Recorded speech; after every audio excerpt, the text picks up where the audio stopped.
The Riddle of the Sands, Erskine Childers, Preface. A word about the origin and authorship of this book. In October last, 1902, my friend Carruthers visited me in my chambers, and, under a provisional pledge of secrecy, told me frankly the whole of the adventure described in these pages. Till then I had only known as much as the rest of his friends, namely, that he had recently undergone experiences during a yachting cruise with a certain Mr. Davis which had left a deep mark on his character and habits. At the end of his narrative which, from its bearing on studies and speculations of my own, as well as from its intrinsic interest in racy delivery, made a very deep impression on me, he added that the important facts discovered in the course of the cruise had, without a moment's delay, been communicated to the proper authorities, who, after some dignified incredulity, due in part, perhaps, to the pitiful inadequacy of their own secret service, had, he believed, made use of them, to avert a great national danger. I say he believed, for though it was beyond question that the danger was averted for the time, it was doubtful whether they had stirred a foot to combat it. The secret discovered being of such a nature that mere suspicion of it on this side was likely to destroy its efficacy. There, however that may be, the matter rested for a while, as, for personal reasons which will be manifest to the reader, he and Mr. Davis expressly wished it to rest. But events were driving them to reconsider their decision. These seemed to show that the information wrung with such peril and labor from the German government, and transmitted so promptly to our own, had none but the most transitory influence on our policy. Forced to the conclusion that the national security was really being neglected, the two friends now had a mind to make their story public, and it was about this that Carruthers wished for my advice. The great drawback was that an Englishman, bearing an honored name, was disgracefully implicated, and that unless infinite delicacy were used, innocent persons, and, especially, a young lady, would suffer pain and indignity, if his identity were known. Indeed, troublesome rumors, containing a grain of truth and a mass of falsehood, were already afloat.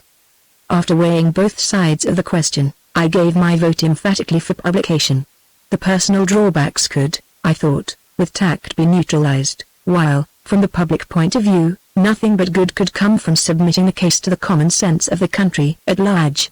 Publication, therefore, was agreed upon, and the next point was the form it should take. Carruthers, with the concurrence of Mr. Davis, was for a bald exposition of the essential facts, stripped of their warm human envelope. I was strongly against this course, first, because it would aggravate instead of allaying the rumors that were current, secondly, because in such a form the narrative would not carry conviction, and would thus defeat its own end. The persons and the events were indissolubly connected. To evade, abridge, suppress, would be to convey to the reader the idea of a concocted hoax.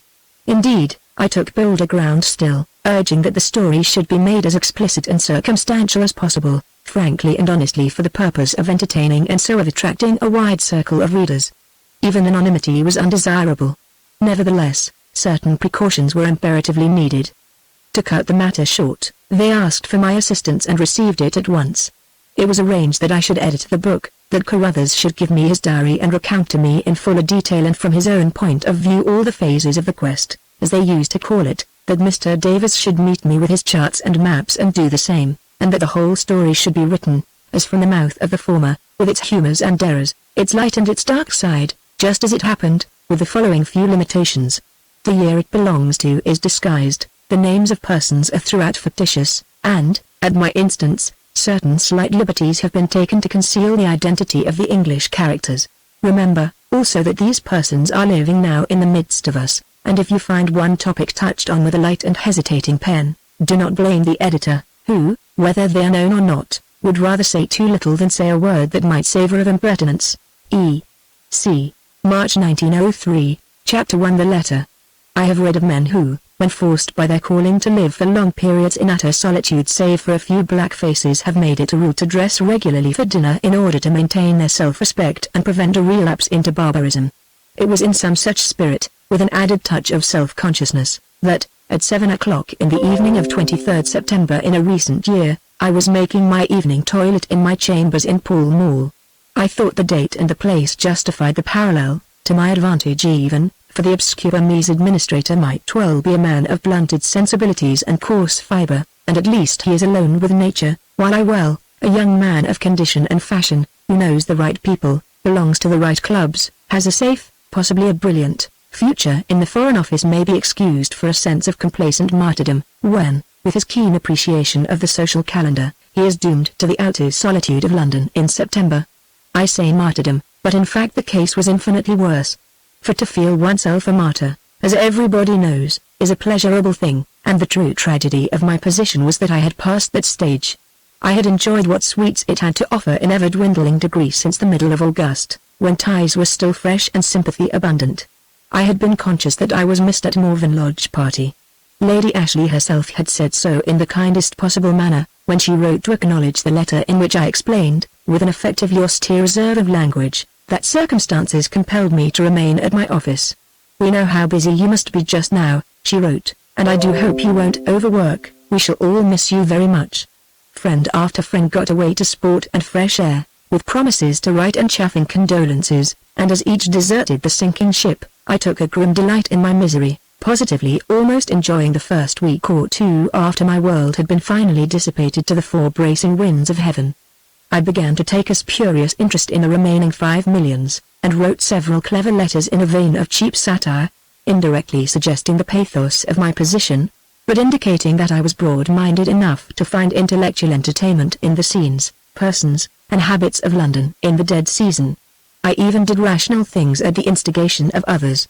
For, though I should have liked total isolation best, I, of course, found that there was a sediment of unfortunates like myself, who, unlike me, viewed the situation in a most prosaic light.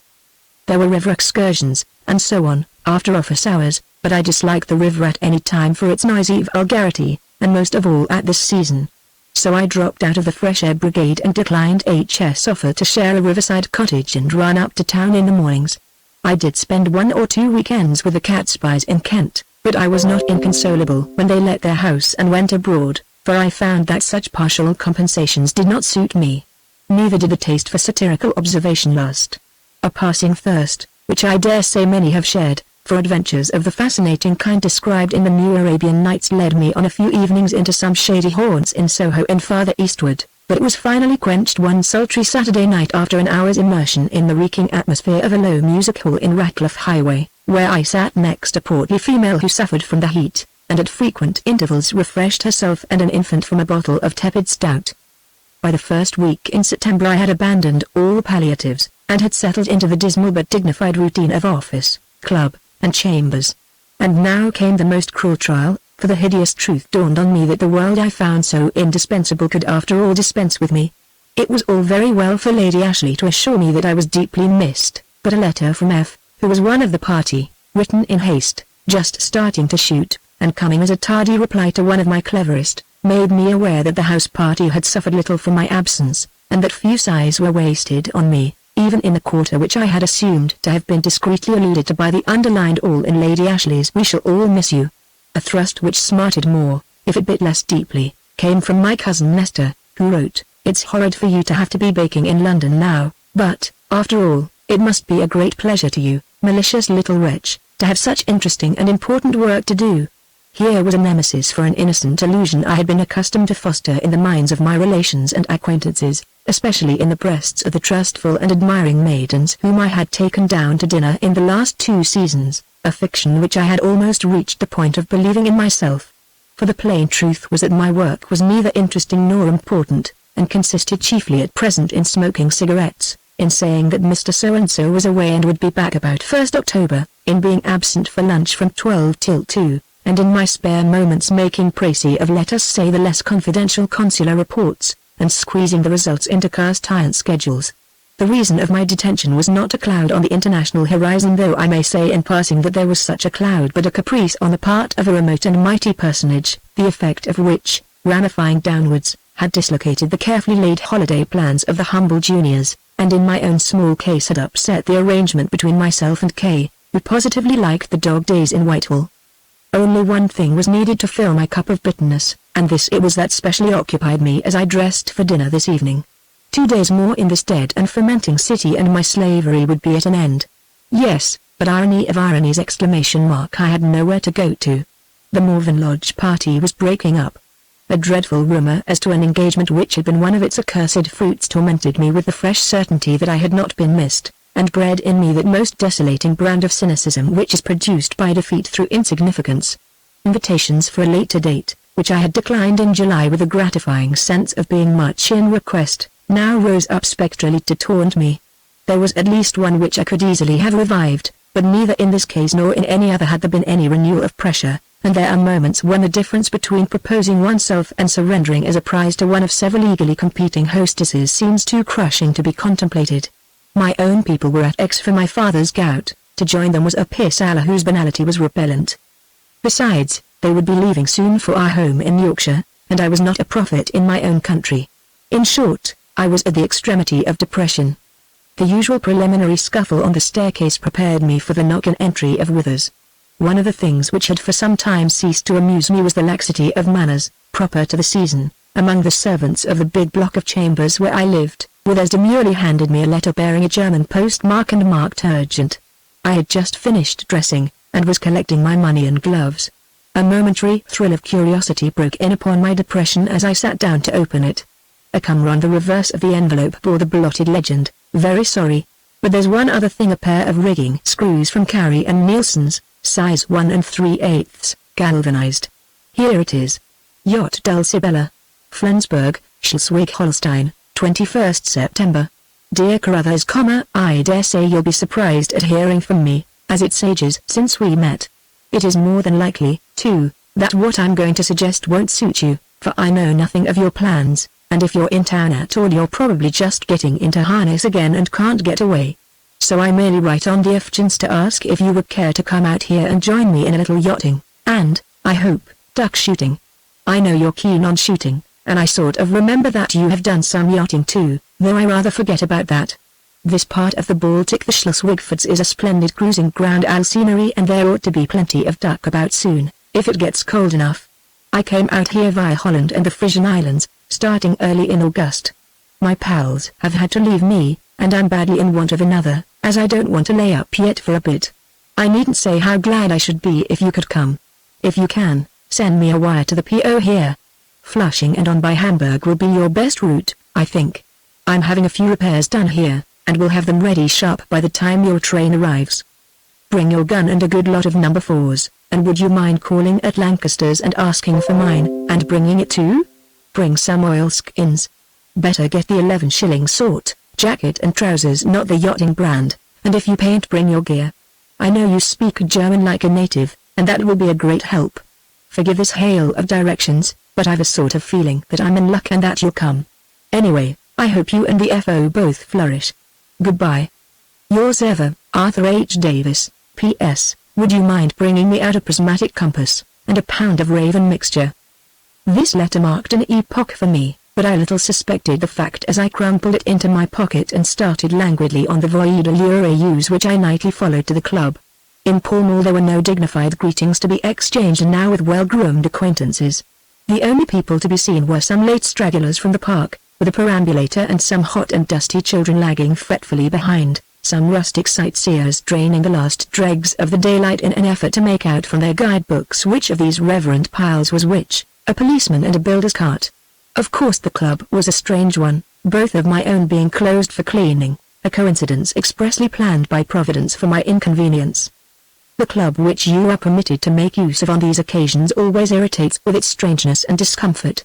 The few occupants seem odd and oddly dressed, and you wonder how they got there. The particular weekly that you want is not taken in, the dinner is execrable, and the ventilation a farce. All these evils oppressed me tonight. And yet I was puzzled to find that somewhere within me there was a faint lightening of the spirits, causeless, as far as I could discover. It could not be Davis's letter. Yachting in the Baltic at the end of September.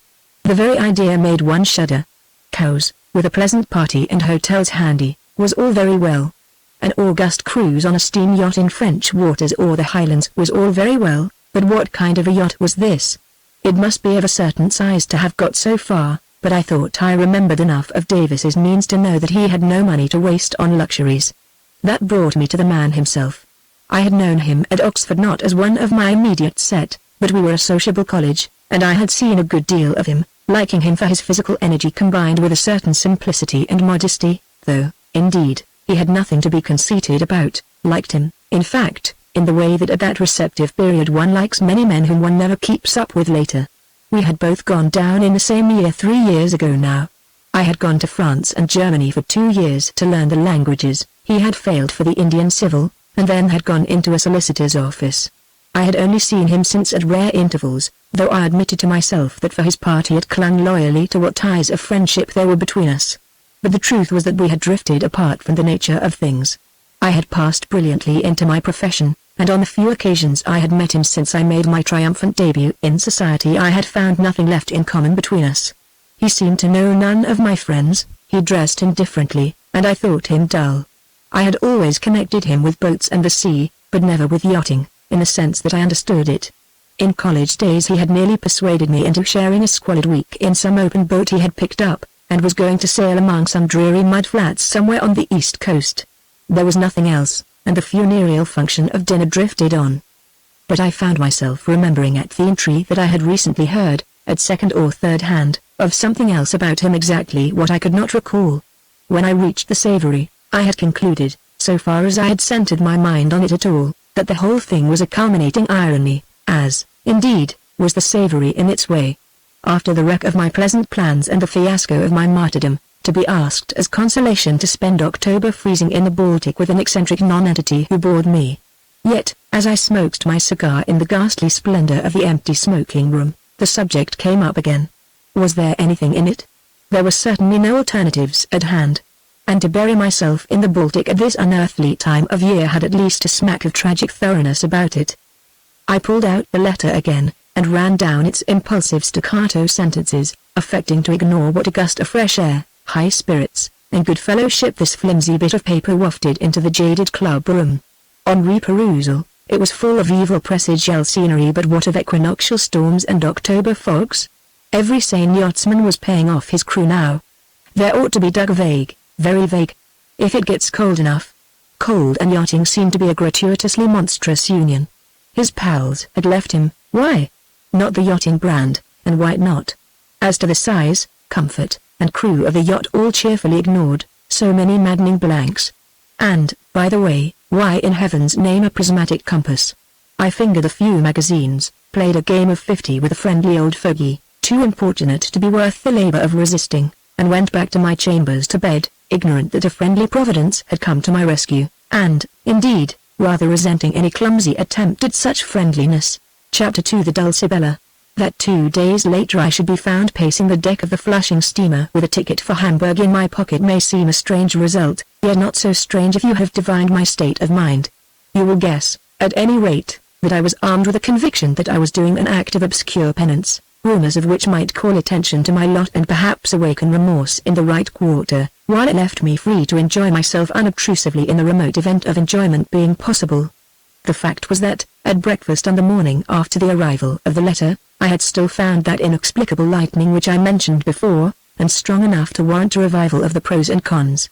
An important pro which I had not thought of before was that after all it was a good-natured piece of unselfishness to join Davis, for he had spoken of the want of a pal, and seemed honestly to be in need of me. I almost clutched at this consideration. It was an admirable excuse, when I reached my office that day, for a resigned study of the Continental Bradshaw, and in order to Carter to unroll a great creaking wall map of Germany and find me Flensburg. The latter labor I might have saved him, but it was good for Carter to have something to do, and his patient ignorance was amusing. With most of the map and what it suggested I was tolerably familiar, for I had not wasted my year in Germany, whatever I had done or not done since. Its people, history, progress, and future had interested me intensely, and I had still friends in Dresden and Berlin. Flensburg recalled the Danish War of '64, and by the time Carter's researches had ended in success I had forgotten the task set him, and was wondering whether the prospect of seeing something of that lovely region of Schleswig-Holstein, as I knew from hearsay that it was at all to be set against such an uncomfortable way of seeing it, with the season so late, the company so unattractive, and all the other drawbacks which I counted and treasured as proofs of my desperate condition, if I were to go.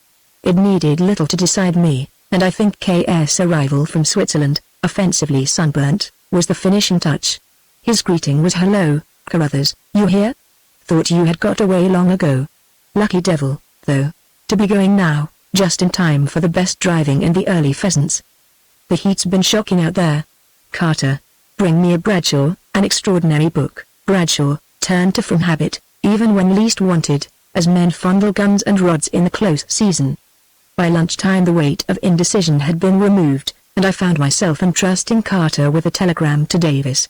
P.O. Flensburg. Thanks, expect me 9:34 p.m. 26th, which produced, 3 hours later, a reply. Delighted, please bring a number 3 ripping Ilsto. The perplexing and ominous direction, which somehow chilled me in spite of its subject matter. Indeed, my resolution was continually faltering. It faltered when I turned out my gun in the evening and thought of the grouse it ought to have accounted for. It faltered again when I contemplated the miscellaneous list of commissions, sown broadcast through Davis's letter, to fulfill which seemed to make me a willing tool where my chosen role was that of an embittered exile, or at least a condescending ally. However, I faced the commissions manfully, after leaving the office. At Lancaster's I inquired for his gun, was received coolly, and had to pay a heavy bill, which it seemed to have incurred, before it was handed over.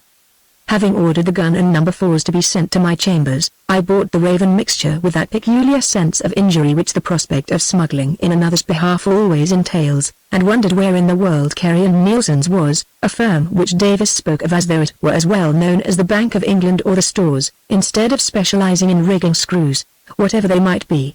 They sounded important, though, and it would be only polite to unearth them. I connected them with a few repairs, and awoke new misgivings.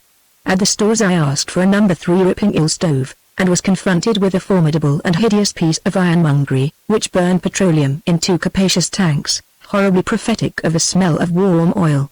I paid for this miserably, convinced of its grim efficiency, but speculating as to the domestic conditions which caused it to be sent for as an afterthought by telegram. I also asked about rigging screws in the yachting department, but learned that they were not kept in stock, that Carey and Nielsen's would certainly have them, and that their shop was in the Minories, in the Far East, meaning a journey nearly as long as to Flensburg, and twice as tiresome. They would be shut by the time I got there, so after this exhausting round of duty I went home in a cab, omitted dressing for dinner, an epoch in itself, ordered a chop-up from the basement kitchen, and spent the rest of the evening packing and writing, with the methodical gloom of a man setting his affairs in order for the last time. The last of those airless nights passed. The astonished widow saw me breakfasting at 8, and at 9:30 I was vacantly examining rigging screws with what wits were left me after a sulphurous ride in the underground to Aldgate. I laid great stress on the 3/8 S, and the galvanism, and took them on trust, ignorant as to their functions. For the 11-shilling oilskins I was referred to a villainous den in a back street, which the shopman said they always recommended, and where a dirty and bejewelled Tibra chaffered with me, beginning at 18s, over 2 reeking orange slabs distantly resembling moieties of a human figure. Their odor made me close prematurely for 14s, and I hurried back, for I was due there at 11, to my office with my 2 disreputable brown paper parcels, one of which made itself so noticeable in the close official air that Carter attentively asked if I would like to have it sent to my chambers, and Kay was inquisitive to bluntness about it and my movements. But I did not care to enlighten Kay, whose comments I knew would be provokingly envious or wounding to my pride in some way. I remembered, later on, the prismatic compass, and wired to the Minories to have one sent at once, feeling rather relieved that I was not present there to be cross-examined as to size and make. The reply was, not stocked. Try surveying instrument maker. A reply both puzzling and reassuring, for Davis's request for a compass had given me more uneasiness than anything, while, to find that what he wanted turned out to be a surveying instrument, was a no less perplexing discovery.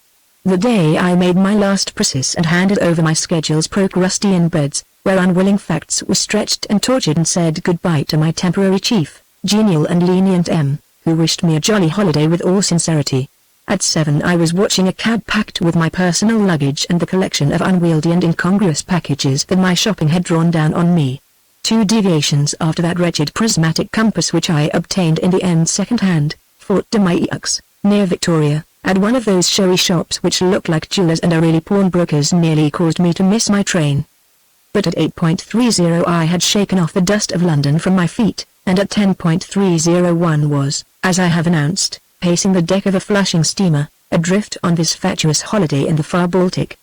An air from the west, cooled by a midday thunderstorm, followed the steamer as she slid through the calm channels of the Thames estuary, past the cordon of scintillating lightships that watch over the sea roads to the imperial city like pickets round a sleeping army, and slipped out into the dark spaces of the North Sea. Stars were bright, summer scents from the Kent cliffs mingled oily with vulgar steamer smells, the summer weather held immutably. Nature, for her part, seemed resolved to be no party to my penance, but to be imperturbably bent on shedding mild ridicule over my wrongs. An irresistible sense of peace and detachment, combined with that delicious physical awakening that pulses through the nerve-sick townsman when city airs and bald routine are left behind him, combined to provide me, however thankless a subject, with a solid background of resignation. Stowing this safely away, I could calculate my intentions with cold egotism. If the weather held, I might pass a not intolerable fortnight with Davis. When it broke up, as it was sure to, I could easily excuse myself from the pursuit of the problematical ducks. The wintry logic of facts would, in any case, decide him to lay up his yacht, for he could scarcely think of sailing home at such a season. I could then take a chance lying ready of spending a few weeks in Dresden or elsewhere. I settled this program comfortably and then turned in. From Flushing eastward to Hamburg, then northward to Flensburg, I cut short the next day's sultry story. Past dike and windmill and still canals, on to blazing stubbles and roaring towns, at the last, after dusk, through a quiet level region where the train pottered from one lazy little station to another. And at 10 o'clock I found myself, stiff and stuffy, on the platform at Flensburg, exchanging greetings with Davis. "It's awfully good of you to come." "Not at all, it's very good of you to ask me." We were both of us ill at ease. Even in the dim gaslight he clashed on my notions of a yachtsman: no cool white ducks or neat blue serge, and where was the snowy crowned yachting cap, that precious charm that so easily converts a landsman into a dashing mariner? Conscious that this impressive uniform, in high perfection, was lying ready in my portmanteau, I felt oddly guilty. He wore an old Norfolk jacket, muddy brown shoes, grey flannel trousers, or had they been white? And an ordinary tweed cap. The hand he gave me was horny, and appeared to be stained with paint. The other one, which carried a parcel, had a bandage on it which would have borne renewal. There was an instant of mutual inspection. I thought he gave me a shy, hurried scrutiny as though to test past conjectures, with something of anxiety in it, and perhaps, save the mark, a tinge of admiration. The face was familiar, and yet not familiar. The pleasant blue eyes, open, clean-cut features, unintellectual forehead were the same, so were the brisk and impulsive movements. There was some change, but the moment of awkward hesitation was over and the light was bad, and, while strolling down the platform for my luggage, we chatted with constraint about trivial things. "By the way," he suddenly said, laughing, "I'm afraid I'm not fit to be seen, but it's so late it doesn't matter. I've been painting hard all day, and just got it finished. I only hope we shall have someone tomorrow. It's been hopelessly calm lately. I say, you've brought a good deal of stuff," he concluded, as my belongings began to collect. Here was a reward for my submissive exertions in the Far East. "You gave me a good many commissions." "Oh, I didn't mean those things," he said, absently. "Thanks for bringing them, by the way. That's the stove, I suppose, cartridges, this one, by the weight. You got the rigging screws all right, I hope?" "They're not really necessary, of course," I nodded vacantly, and felt a little hurt, "but they're simpler than lanyards, and you can't get them here." "It's that portmanteau," he said, slowly, measuring it with a doubtful eye. "Never mind. We'll try. You couldn't do with the Gladstone only, I suppose? You see, the dinghy HM, and there's the hatchway, too." He was lost in thought. "Anyhow, we'll try. I'm afraid there are no cabs, but it's quite near, and the port'll help." Sickening forebodings crept over me, while Davis shouldered my Gladstone and clutched at the parcels. "Aren't your men here?" I asked, faintly. "Men?" He looked confused. "Oh, perhaps I ought to have told you, I never have any paid hands. It's quite a small boat, you know. I hope you didn't expect luxury. I've managed her single-handed for some time. A man would be no use, and a horrible nuisance." He revealed these appalling truths with a cheerful assurance, which did nothing to hide a naive apprehension of their effect on me. There was a check in our mobilization. "It's rather late to go on board, isn't it?" I said, in a wooden voice. Someone was turning out the gaslights, and the porter yawned ostentatiously. "I think I'd rather sleep at an hotel tonight." A strained pause. "Oh, of course you can do that, if you like," said Davis, in transparent distress of mind. "But it seems hardly worthwhile to cart this stuff all the way to an hotel. I believe they're all on the other side of the harbor, and back again to the boat tomorrow. She's quite comfortable, and you're sure to sleep well, as you're tired. We can leave the things here," I argued feebly, "and walk over with my bag." "Oh, "I shall have to go aboard anyhow," he rejoined. "I never sleep on shore." He seemed to be clinging timidly, but desperately, to some diplomatic end. A stony despair was invading me and paralyzing resistance. "Better face the worst and be done with it. Come on," I said, grimly. Heavily loaded, we stumbled over railway lines and rubble heaps, and came on the harbor. Davis led the way to a stairway, whose weedy steps disappeared below in the gloom. "If you get into the dinghy," he said, all briskness now, "I'll pass the things down." I descended gingerly, holding as a guide a sodden painter which ended in a small boat, and conscious that I was collecting slime on cuffs and trousers. "Hold up!" shouted Davis, cheerfully, as I sat down suddenly near the bottom, with one foot in the water. I climbed wretchedly into the dinghy and awaited events. "Now float her up close under the quay wall, and make fast to the ring down there," came down from above, followed by the slack of the sodden painter, which knocked my cap off as it fell. "All fast?" "Any knot'll do," I heard, as I grappled with this loathsome task, and then a big, dark object loomed overhead and was lowered into the dinghy. It was my portmanteau, and, placed athwart, exactly filled all the space amidships. "Does it fit?" was the anxious inquiry from aloft. "Beautifully, capital." Scratching at the greasy wall to keep the dinghy close to it, I received in succession our stores, and stowed the cargo as best I could, while the dinghy sank lower and lower in the water, and its precarious superstructure grew higher. "Catch!" was the final direction from above, and a damp soft parcel hit me in the chest. "Be careful of that, it's meat." "Now back to the stairs," I painfully acquiesced, and Davis appeared. "It's a bit of a load, and she's rather deep, but I think we shall manage," he reflected. "You sit right aft, and I'll row." I was too far gone for curiosity as to how this monstrous pyramid was to be rowed, or even for surmises as to its foundering by the way. I crawled to my appointed seat, and Davis extricated the buried sculls by a series of tugs, which shook the whole structure, and made us roll alarmingly. How he stowed himself into rowing posture I have not the least idea, but eventually we were moving sluggishly out into the open water, his head just visible in the bows. We had started from what appeared to be the head of a narrow lock, and were leaving behind us the lights of a big town. A long frontage of lamplit quays was on our left, with here and there the vague hull of a steamer alongside. We passed the last of the lights and came out into a broader stretch of water, when a light breeze was blowing and dark hills could be seen on either shore. "I'm lying a little way down the fjord, you see," said Davis. "I hate to be too near a town, and I found a carpenter handy here. There she is. I wonder how you'll like her." I roused myself. We were entering a little cove encircled by trees, and approaching a light which flickered in the rigging of a small vessel, whose outline gradually defined itself. "Keep her off," said Davis, as we drew alongside. In a moment he had jumped on deck, tied the painter, and was round at my end. "You hand them up," he ordered, "and I'll take them."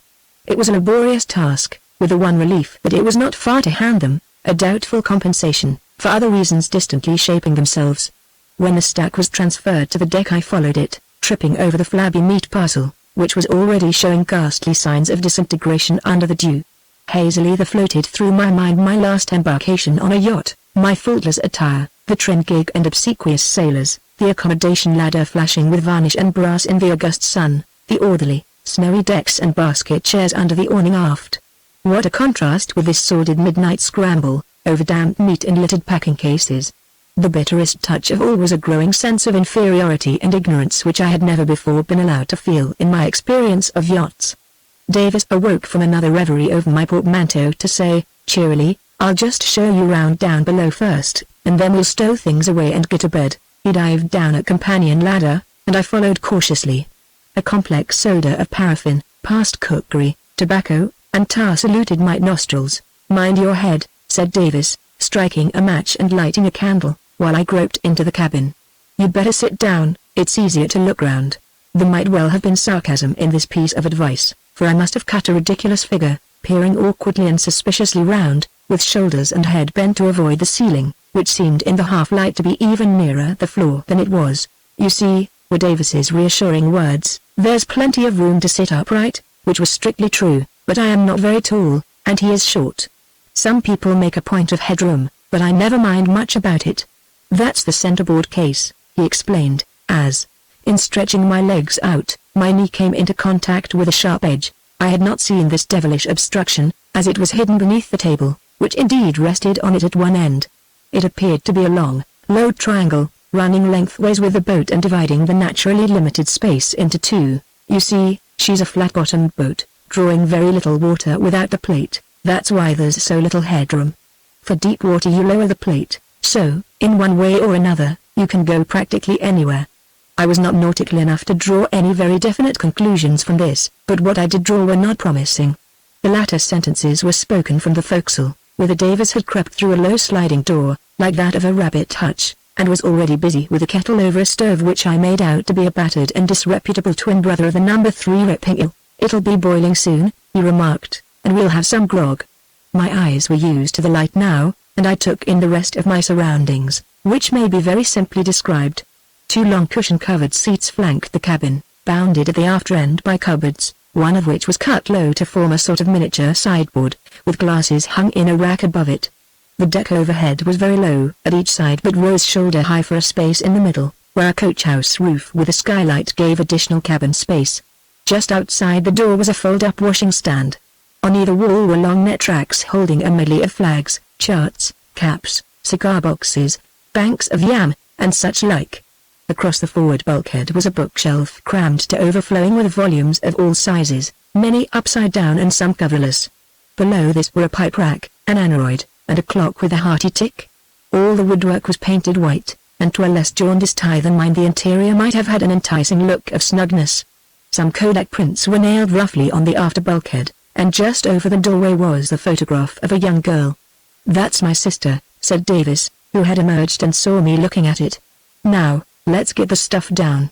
He ran up the ladder, and soon my portmanteau blackened the hatchway, and a great straining and squeezing began. I was afraid it was too big, came down. "I'm sorry, but you'll have to unpack on deck. We may be able to squash it down when it's empty." Then the wearisome tale of packages began to form a fresh stack in the cramped space at my feet, and my back ached with stooping and moiling in unfamiliar places. Davis came down, and with unconcealed pride introduced me to the sleeping cabin. He called the other one the saloon. Another candle was lit and showed 2 short and narrow berths with blankets, but no sign of sheets. Beneath these were drawers, one set of which Davis made me master of, evidently thinking them a princely allowance of space for my wardrobe. "You can chuck your things down the skylight onto your berth as you unpack them," he remarked. "By the way, I doubt if there's room for all you've got. I suppose you couldn't manage." "No, I couldn't," I said shortly. The absurdity of argument struck me. 2 men, doubled up like monkeys, cannot argue. "If you'll go out I shall be able to get out too," I added. He seemed miserable at this ghost of an altercation, but I pushed past, mounted the ladder, and in the expiring moonlight unstrapped that accursed portmanteau and, brimming over with irritation, groped among its contents, sorting some into the skylight with the same feeling that nothing mattered much now, and it was best to be done with it, repacking the rest with guilty stealth ere Davis should discover their character, and strapping up the whole again. Then I sat down upon my white elephant and shivered, for the chill of autumn was in the air. It suddenly struck me that if it had been raining things might have been worse still. The notion made me look round. The little cove was still as glass, stars above and stars below, a few white cottages glimmering at one point on the shore, in the west the lights of Flensburg, to the east the fjord broadening into unknown gloom. From Davis toiling below there were muffled sounds of wrenching, pushing, and hammering, punctuated occasionally by a heavy splash as something shot up from the hatchway and fell into the water. How it came about I do not know.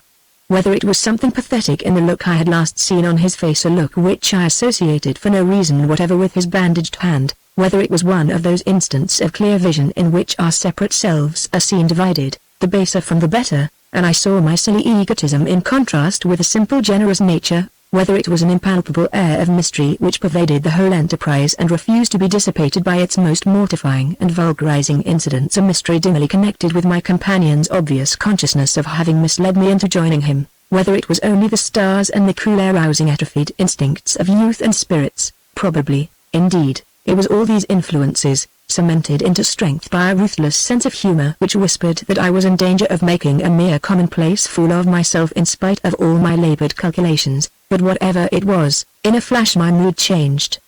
The crown of martyrdom disappeared. The wounded vanity healed, the precious fund of fictitious resignation drained away, but left no void.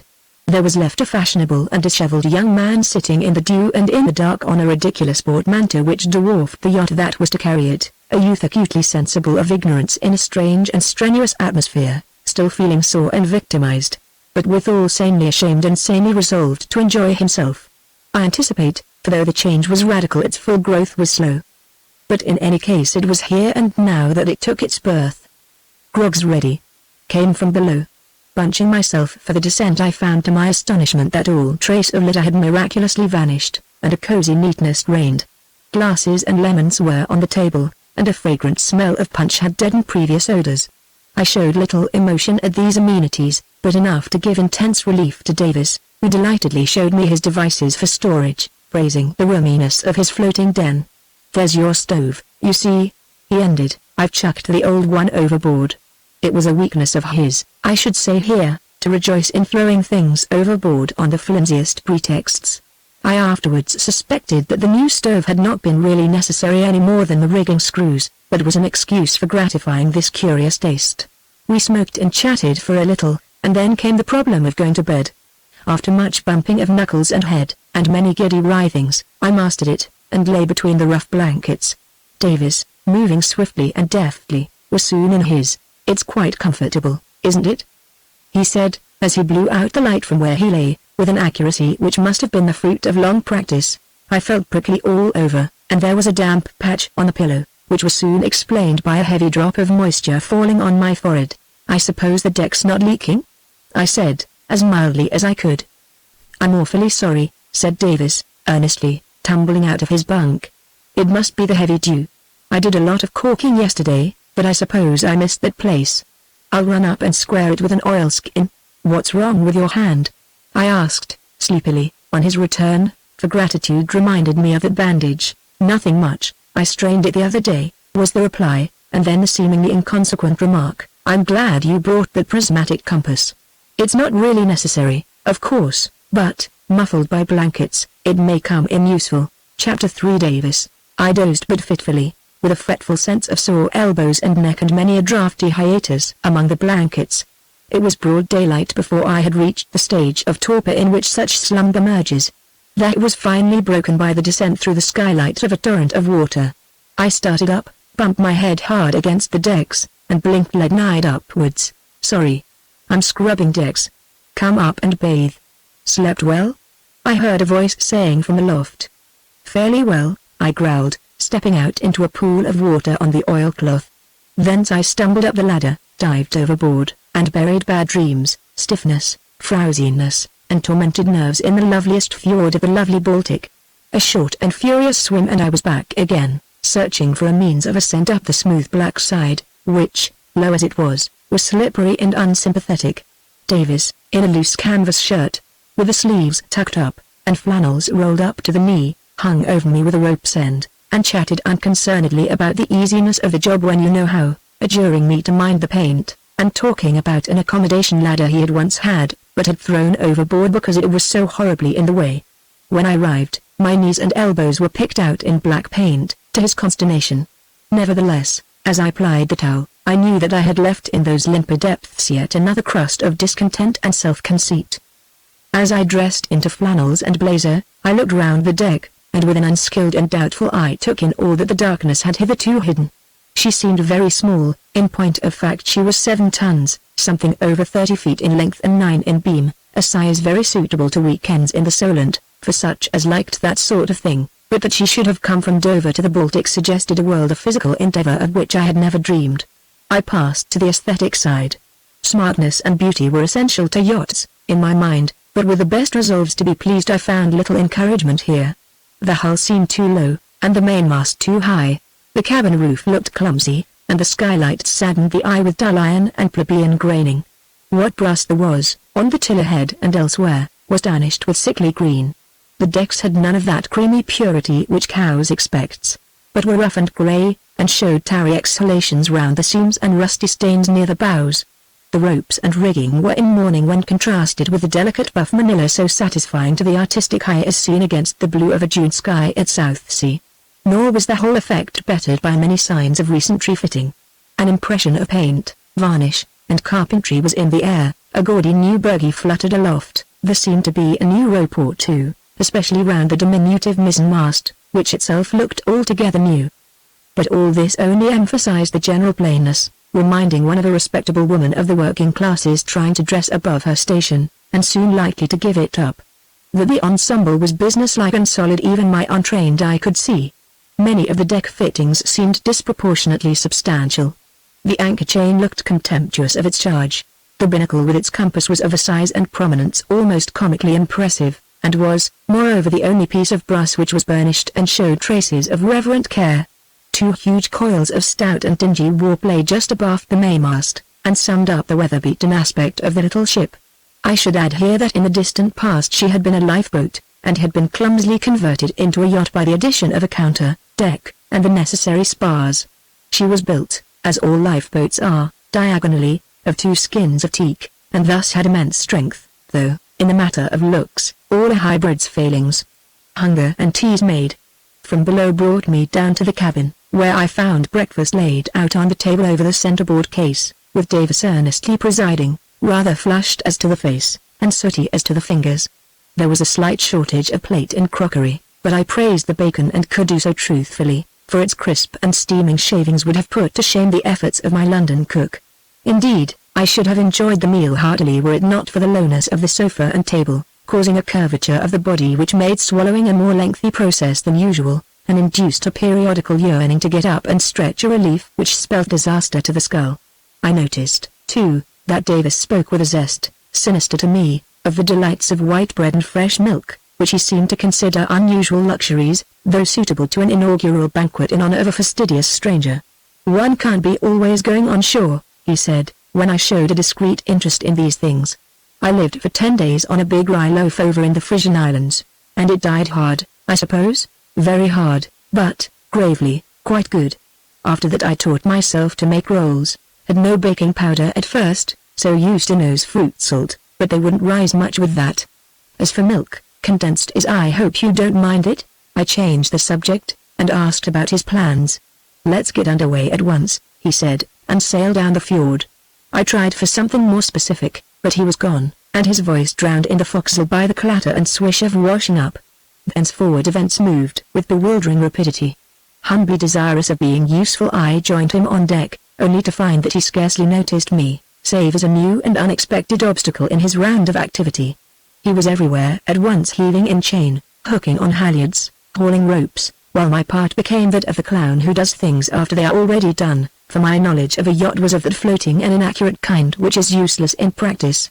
Soon the anchor was up, a great rusty monster it was, the sails set, and Davis was darting swiftly to and fro between the tiller and rejib sheets, while the dull Sibella bowed a lingering farewell to the shore and headed for the open fjord. Erratic puffs from the high land behind made her progress timorous at first, but soon the fairway was reached and a true breeze from Flensburg in the west took her in its friendly grip. Steadily she rustled down the calm blue highway whose soft beauty was the introduction to a passage in my life, short, but pregnant with moulding force, through stress and strain, for me and others. Davis was gradually resuming his natural self, with abstracted intervals, in which he lashed the helm to finger a distant rope, with such speed that the movements seemed simultaneous. Once he vanished, only to reappear in an instant with a chart, which he studied, while steering, with a success that its reluctant folds seemed to render impossible. Waiting respectfully for his revival, I had full time to look about. The fjord here was about a mile broad. From the shore we had left, the hills rose steeply, but with no rugged grandeur. The outlines were soft, there were green spaces and rich woods on the lower slopes. A little white town was opening up in one place, and scattered farms dotted the prospect. The other shore, which I could just see, framed between the gunwale and the mainsail, as I sat leaning against the hatchway, and sadly missing a deck chair, was lower and lonelier, though prosperous and pleasing to the eye. Spacious pastures led up by slow degrees to ordered clusters of wood, which hinted at the presence of some great manor house. Behind us, Flensburg was settling into haze. Ahead, the scene was shut in by the contours of hills, some clear, some dreamy and distant. Lastly, a single glimpse of water shining between the folds of hill far away hinted at spaces of distant sea, of which this was but a secluded inlet. Everywhere was that peculiar charm engendered by the association of quiet pastoral country and a homely human atmosphere with a branch of the great ocean that bathes all the shores of our globe. There was another charm in the scene, due to the way in which I was viewing it, not as a pampered passenger on a fine steam yacht, or even on a powerful modern schooner, as the yacht agents advertise, but from the deck of a scrubby little craft of doubtful build and distressing plainness, which yet had smelt her persistent way to this distant fjord through I knew not what of difficulty and danger, with no apparent motive in her single occupant, who talked as vaguely and unconcernedly about his adventurous cruise as though it were all a protracted afternoon on Southampton water. I glanced round at Davis. He had dropped the chart and was sitting, or rather half lying, on the deck with one bronzed arm over the tiller, gazing fixedly ahead, with just an occasional glance around and aloft. He still seemed absorbed in himself, and for a moment or two I studied his face with an attention I had never, since I had known him, given it. I had always thought it commonplace, as I had thought him commonplace, so far as I had thought at all about either. It had always rather irritated me by an excess of candor and boyishness. These qualities it had kept, but the scales were falling from my eyes, and I saw others. I saw strength to obstinacy and courage to recklessness, in the firm lines of the chin, an older and deeper look in the eyes. Those odd transitions from bright mobility to detached earnestness, which had partly amused and chiefly annoyed me hitherto, seemed now to be lost in a sensitive reserve, not cold or egotistic, but strangely winning from its paradoxical frankness. Sincerity was stamped on every lineament. A deep misgiving stirred me that, clever as I thought myself, nicely perceptive of the right and congenial men to know, I had made some big mistakes. How many, I wondered? A relief, scarcely less deep because it was unconfessed, stolen on me with the suspicion that, little as I deserved it, the patient fates were offering me a golden chance of repairing at least one. And yet, I mused, the patient fates have crooked methods. Besides a certain mischievous humor, for it was Davis who had asked me out, though now he scarcely seemed to need me, almost tricked me into coming out, for he might have known I was not suited to such a life, yet trickery and Davis sounded an odd conjuncture. Probably it was the growing discomfort of my attitude which produced this backsliding. My night's rest and the ascent from the bath had, in fact, done little to prepare me for contact with sharp edges and hard surfaces. But Davis had suddenly come to himself, and with an "I say, are you comfortable? Have something to sit on?" jerked the helm a little to windward, felt it like a pulse for a moment, with a rapid look to windward, and dived below, whence he returned with a couple of cushions, which he threw to me. I felt perversely resentful of these luxuries, and asked, "Can't I be of any use?" "Oh, don't you bother," he answered. "I expect you're tired. Aren't we having a splendid sail? That must be Erskine on the port bow, peering under the sail, where the trees run in. I say, do you mind looking at the chart?" He thrust it over to me. I spread it out painfully, for it curled up like a watch spring at the least slackening of pressure. I was not familiar with charts, and this sudden trust reposed in me, after a good deal of neglect, made me nervous. "You see Flensburg, don't you?" he said. "That's where we are," dabbing with a long reach at an indefinite space on the crowded sheet. "Now which side of that buoy off the point do we pass?" I had scarcely taken in which was land and which was water, much less the significance of the buoy, when he resumed. "Never mind, I'm pretty sure it's all deep water about here. I expect that marks the fairway for steamers." In a minute or two we were passing the buoy in question, on the wrong side I am pretty certain, for weeds and sand came suddenly into view below us with uncomfortable distinctness. But all Davis said was, "There's never any sea here, and the plate's not down," a dark utterance which I pondered doubtfully. "The best of these Schleswig waters," he went on, "is that a boat of this size can go almost anywhere. There's no navigation required." Why, at this moment a faint scraping was felt, rather than heard, beneath us. "Aren't we aground?" I asked. With great calmness. "Oh, she'll blow over," he replied, wincing a little. She blew over. But the episode caused a little naive vexation in Davis. I relate it as a good instance of one of his minor peculiarities. He was utterly without that didactic pedantry which yachting has a fatal tendency to engender in men who profess it. He had tossed me the chart without a thought that I was an ignoramus, to whom it would be Greek, and he would provide him with an admirable subject to drill and lecture, just as his neglect of me throughout the morning had been merely habitual and unconscious independence. In the second place, master of his métier, as I knew him afterwards to be, resourceful, skillful, and alert, he was liable to lapse into a certain amateurish vagueness, half irritating and half amusing. I think truly that both these peculiarities came from the same source, a hatred of any sort of affectation. To the same source I traced the fact that he and his yacht observed none of the superficial etiquette of yachts and yachtsmen, that she never, for instance, flew a national ensign, and he never wore a yachting suit. We rounded a low green point which I had scarcely noticed before. "We must jibe," said Davis. "Just take the helm, will you?" And, without waiting for my cooperation, he began hauling in the main sheet with great vigor. I had rude notions of steering, but jibing is a delicate operation. No yachtsman will be surprised to hear that the boom saw its opportunity and swung over with a mighty crash, with the main sheet entangled round me and the tiller. "Jibed all standing," was his sorrowful comment. "You're not used to her yet. She's very quick on the helm. Where am I to steer for?" I asked, wildly. "Oh, don't trouble, I'll take her now," he replied. I felt it was time to make my position clear. "I'm a nutter duffer at sailing," I began.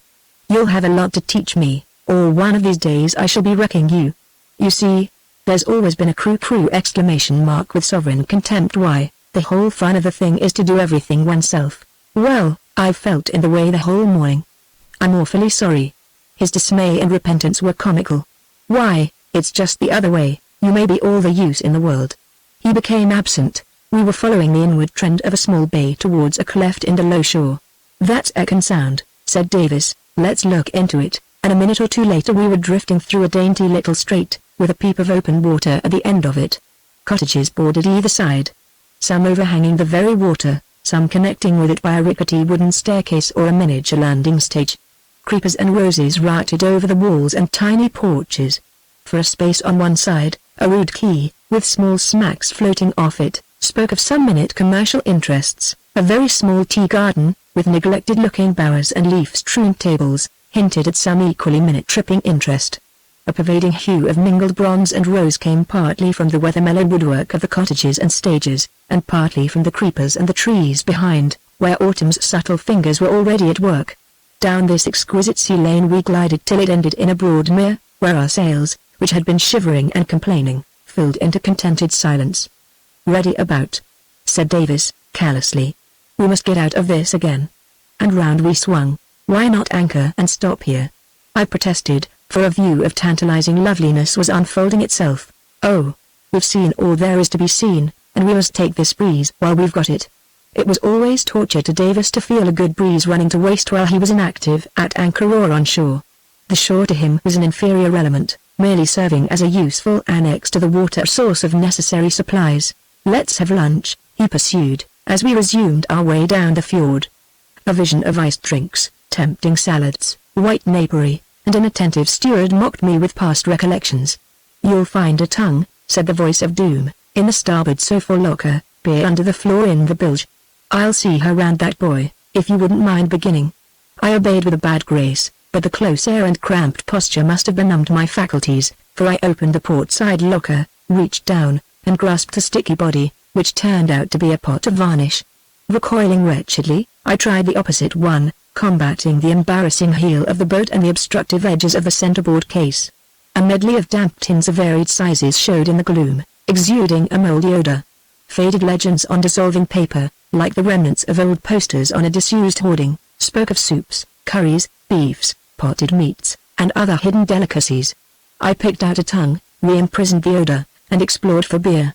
It was true, I supposed, that bilge didn't hurt it, as I tugged at the plank on my hands and knees, but I should have myself preferred a more accessible and less humid wine cellar than the cavities among slimy ballast from which I dug the bottles. I regarded my hard-won and ill-favored pledges of a meal with giddiness and discouragement. "How are you getting on?" shouted Davis, the tin openers hanging up on the bulkhead. "The plates and knives are in the cupboard." I doggedly pursued my functions. The plates and knives met me halfway, for, being on the weather side, and thus having a downward slant, its contents, when I slipped the latch, slid affectionately into my bosom, and overflowed with a clatter and jingle onto the floor. "That often happens," I heard from above. "Never mind. There are no breakables. I'm coming down to help." And down he came, leaving the dull Sibella to her own devices. "I think I'll go on deck," I said. "Why in the world couldn't you lunch comfortably at Erskine and save this infernal pandemonium of a picnic? Where's the yacht going to meanwhile? And how are we to lunch on that slanting table? I'm covered with varnish and mud, and ankle-deep in crockery. There goes the beer. You shouldn't have stood it on the table with this list on," said Davis, with intense composure, but it won't do any harm. It'll drain into the bilge, ashes to ashes, dust to dust, I thought. You go on deck now, and I'll finish getting ready. I regretted my explosion, though wrung from me under great provocation. Keep her straight on as she's going, said Davis, as I clambered up out of the chaos, brushing the dust off my trousers and varnishing the ladder with my hands. I unlashed the helm and kept her as she was going. We had rounded a sharp bend in the fjord, and were sailing up a broad and straight reach which every moment disclosed new beauties, sights fair enough to be balm to the angriest spirit. A red-roofed hamlet was on our left, on the right an ivied ruin, close to the water, where some contemplative cattle stood knee-deep. The view ahead was a white strand which fringed both shores, and to it fell wooded slopes, interrupted here and there by low sandstone cliffs of warm red colouring, and now and again by a dingle with cracks of greensward. I forgot petty squalors and enjoyed things the coy tremble of the tiller and the backwash of air from the dingy mainsail, and, with a somewhat chastened rapture, the lunch which Davis brought up to me and solicitously watched me eat.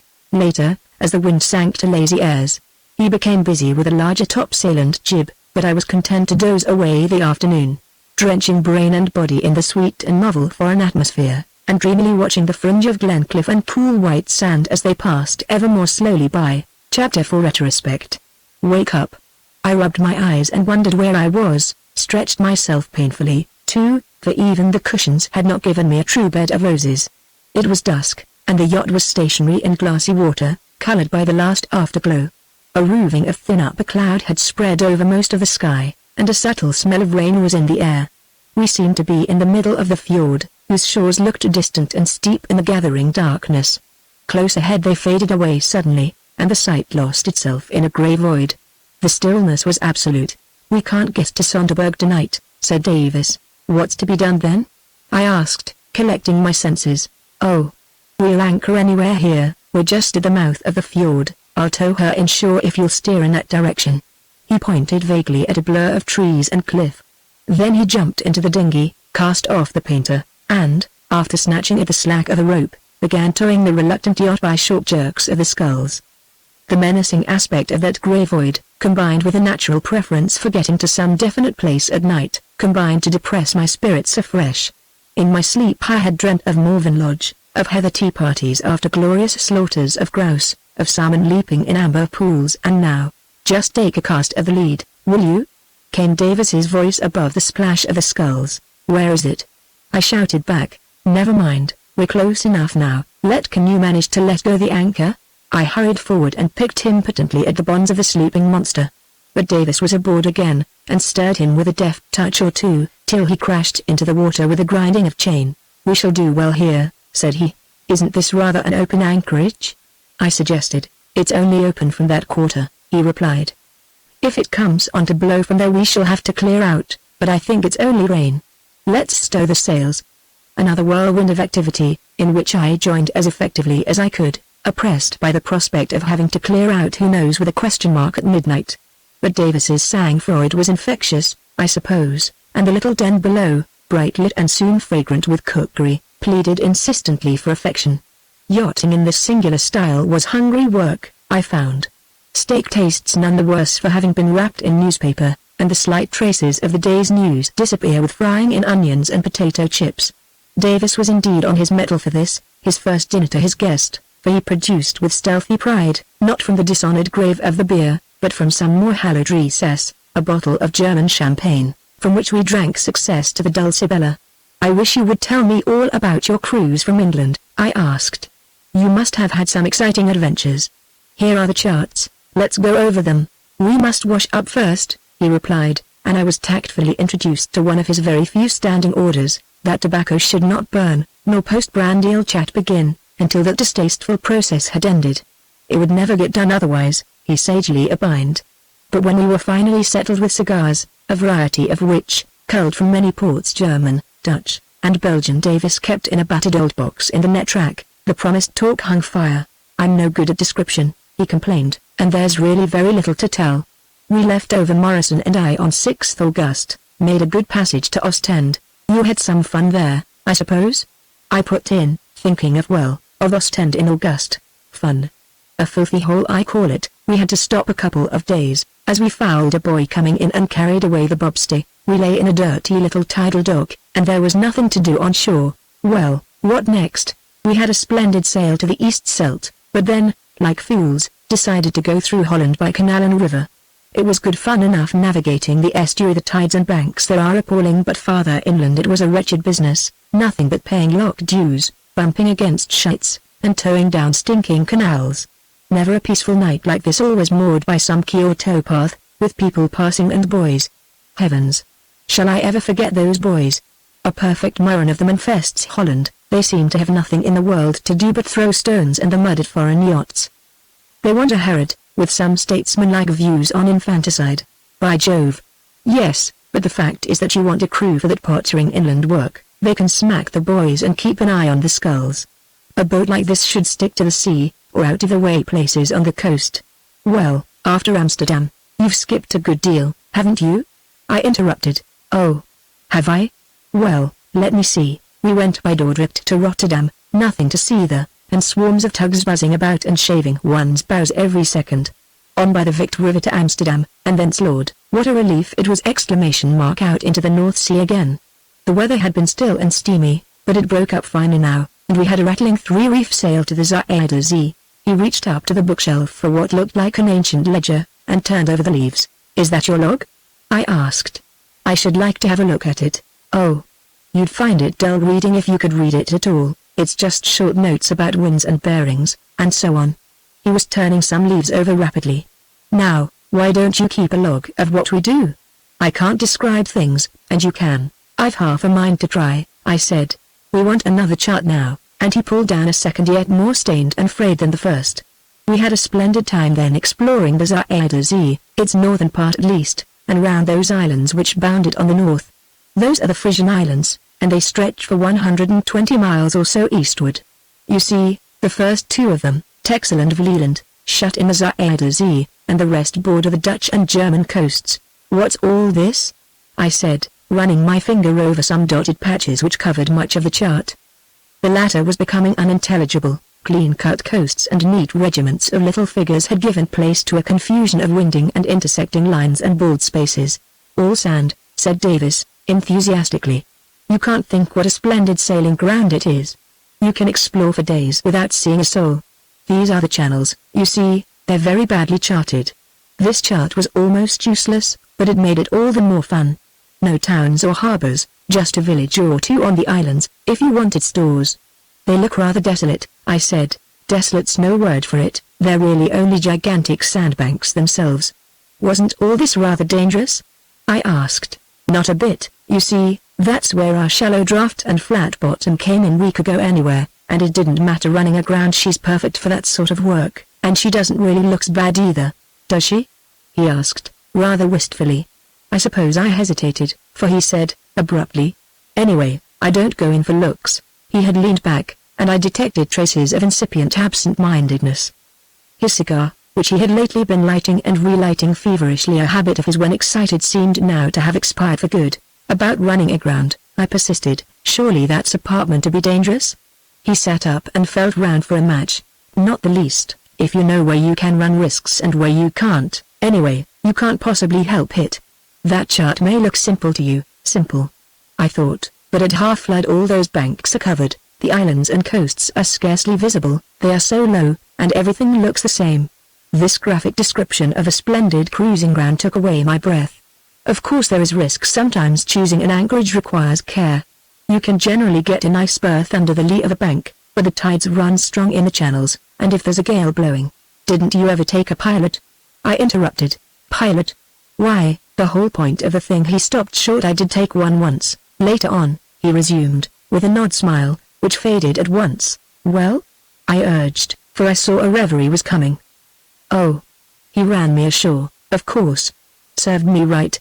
I wonder what the weather's doing. He rose, glanced at the aneroid, the clock, and the half-closed skylight with a curious circular movement, and went a step or two up the companion ladder, where he remained for several minutes with head and shoulders in the open air.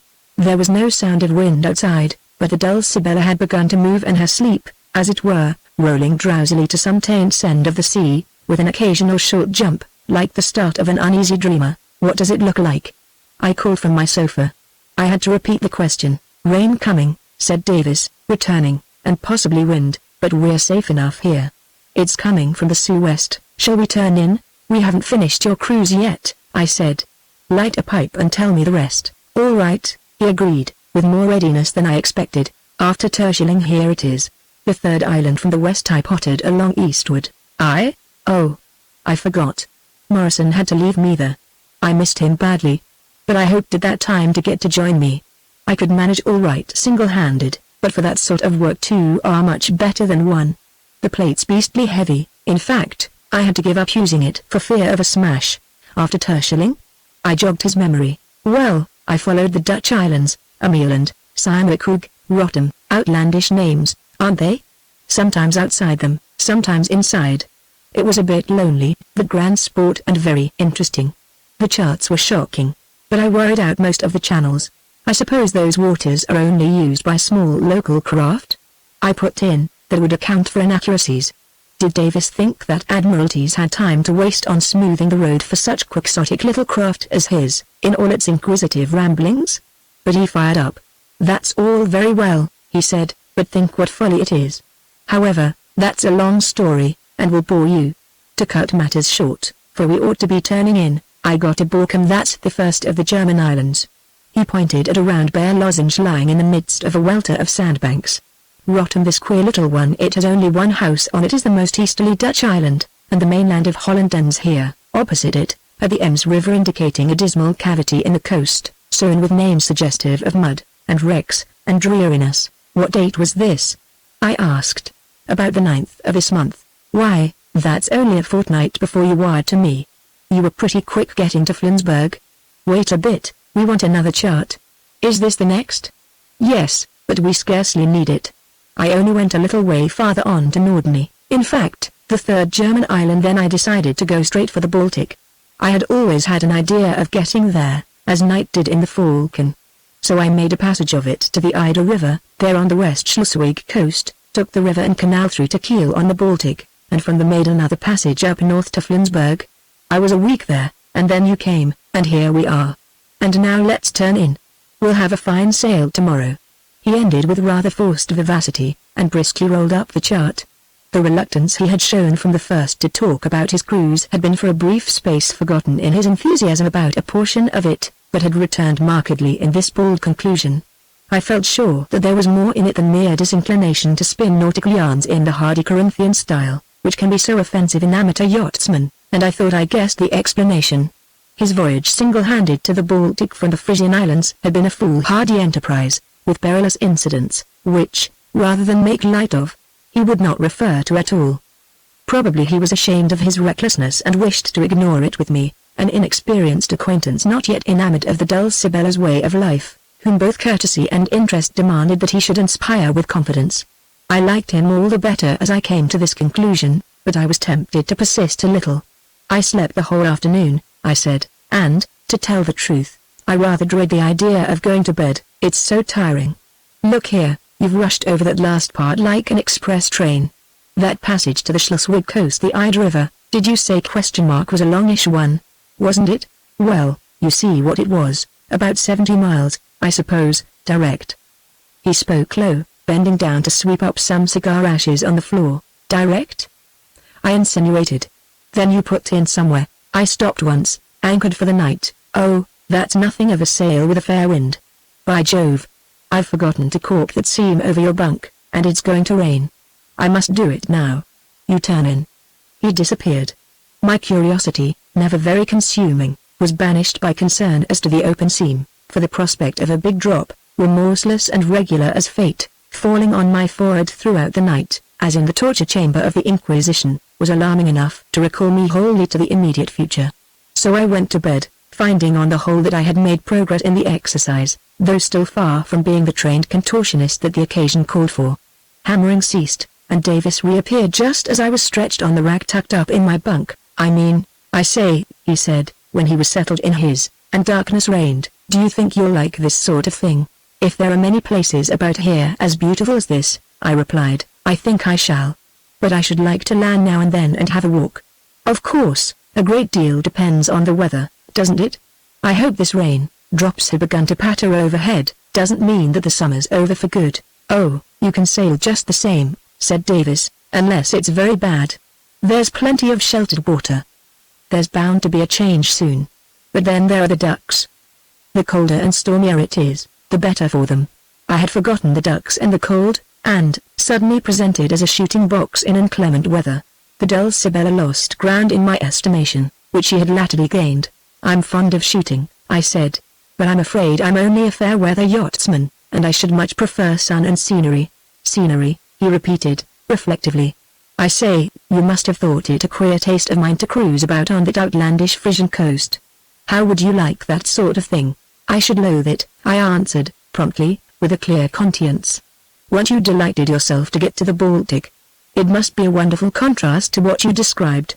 Did you ever see another yacht there? Only one, he answered. Good night, good night. Chapter 5 Wanted, a north wind.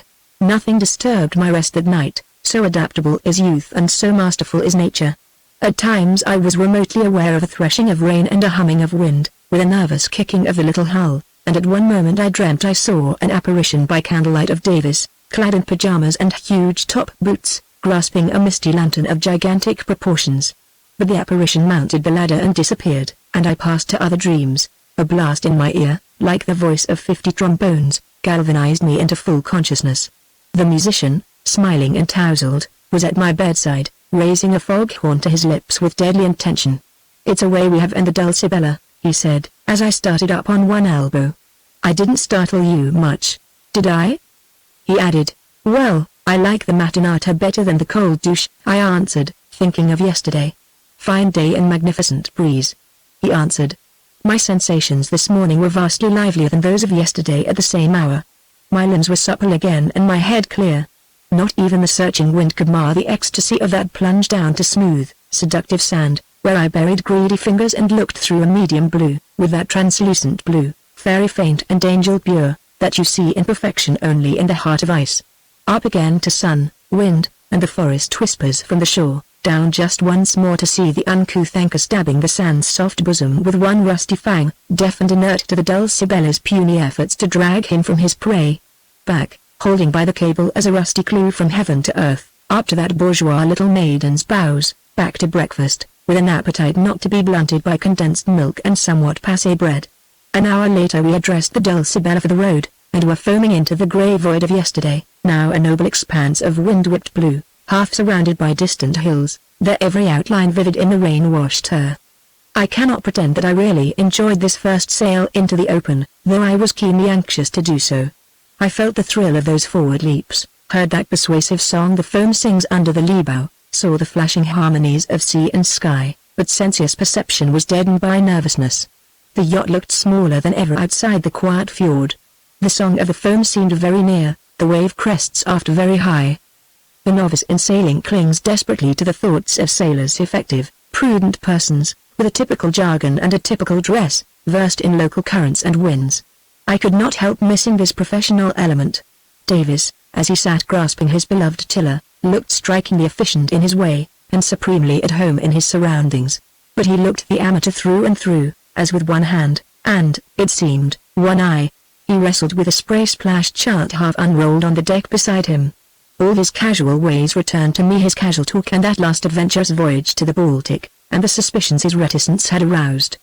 "Do you see a monument anywhere?" he said, all at once, and, before I could answer, "We must take another reef." He let go of the tiller and relit his pipe, while the yacht rounded sharply to, and in a twinkling was tossing head to sea with loud claps of her canvas and passionate jerks of her boom, as the wind leapt on its quarry, now turning to hay, with redoubled force. The sting of spray in my eyes and the babel of noise dazed me, but Davis, with a pull on the foresheet, soothed the tormented little ship, and left her coolly sparring with the waves while he shortened sail and puffed his pipe. An hour later the narrow vista of ALS Sound was visible, with quiet old Sonderburg sunning itself on the island shore, amid the Debol heights towering above the Debol of bloody memory, scene of the last desperate stand of the Danes in '64, ere the Prussians wrested the two fair provinces from them. "It's early to anchor, and I hate towns," said Davis, as one section of a lumbering pontoon bridge opened to give us passage. But I was firm on the need for a walk, and got my way on condition that I bought stores as well, and returned in time to admit a further advance to a quiet anchorage. Never did I step on the solid earth with stranger feelings, partly due to relief from confinement, partly to that sense of independence in traveling, which, for those who go down to the sea in small ships, can make the foulest coal port in Northumbria seem attractive. And here I had fascinating Sonderburg, with its broad-eaved houses of carved woodwork, each fresh with cleansing, yet reverend with age, its fair-haired Viking-like men, and rosy, plain-faced women, with their bullet foreheads and large mouths, Sonderburg still Danish to the core under its Teuton veneer. Crossing the bridge I climbed the Diboll dotted with memorials of that heroic defense, and thence could see the weave-form and gossamer rigging of the Dulcibella on the silver ribbon of the Sound, and was reminded by the sight that there were stores to be bought. So I hurried down again to the old quarter and bargained over eggs and bread with a dear old lady, pink as a debutante, made a patriotic pretense of not understanding German, amid called in her strapping son, whose few words of English, being chiefly nautical slang picked up on a British trawler, were peculiarly useless for the purpose. Davis had tea ready when I came aboard again, and, drinking it on deck, we proceeded up the sheltered Sound, which, in spite of its imposing name, was no bigger than an inland river, only the hosts of rainbow jellyfish reminding us that we were threading a highway of ocean. There is no rise and fall of tide in these regions to disfigure the shore with mud. Here was a shelving gravel bank, there a bed of whispering rushes, there again young birch trees growing to the very brink, each wearing a stocking of bright moss and setting its foot firmly in among golden leaves amid scarlet fungus. Davis was preoccupied, but he lighted up when I talked of the Danish war. "Germany's a thundering great nation," he said. "I wonder if we shall ever fight her." A little incident that happened after we anchored deepened the impression left by this conversation. We crept at dusk into a shaded backwater, where our keel almost touched the gravel bed. Opposite us on the Alsen shore there showed, clean cut against the sky, the spire of a little monument rising from a leafy hollow. "I wonder what that is," I said. It was scarcely a minute's row in the dinghy, and when the anchor was down we sculled over to it. A bank of loam led to gorse and bramble. Pushing aside some branches we came to a slender Gothic memorial in grey stone, inscribed with bas-reliefs of battle scenes, showing Prussians forcing a landing in boats and Danes resisting with savage tenacity. In the failing light we spelt out an inscription, Den dem Meersübergang Roberung von Alsen am 29. Juni 1864 Heldenmüthige fallen Endangeredness. To the honored memory of those who died heroically at the invasion and storming of Alsen. I knew the German passion for commemoration. I had seen similar memorials on Alsatian battlefields, and several on the Diboll only that afternoon, but there was something in the scene, the hour, and the circumstances, which made this one seem singularly touching. As for Davis, I scarcely recognized him. His eyes flashed and filled with tears as he glanced from the inscription to the path we had followed and the water beyond. "It was a landing in boats, I suppose," he said, half to himself. "I wonder they managed it. What does Heldenmüthig mean? Heroically. Heldenmüthige fallen," he repeated, under his breath, lingering on each syllable. He was like a schoolboy reading of Waterloo. Our conversation at dinner turned naturally on war, and in naval warfare I found I had come upon Davis's literary hobby. I had not hitherto paid attention to the medley on our bookshelf, but I now saw that, besides a nautical almanac and some dilapidated sailing directions, there were several books on the cruises of small yachts, and also some big volumes crushed in anyhow or lying on the top. Squinting painfully at them I saw Mahan's Life of Nelson, Brassey's Naval Annual, and others.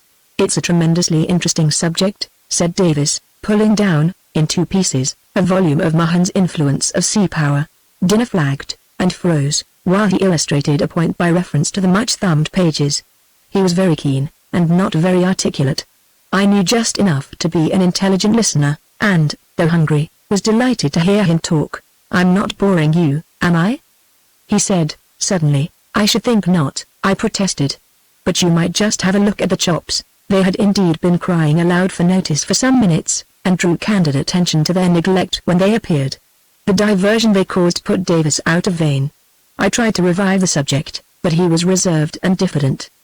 The untidy bookshelf reminded me of the logbook, and when Davis had retired with the crockery to the forecastle, I pulled the ledger down and turned over the leaves.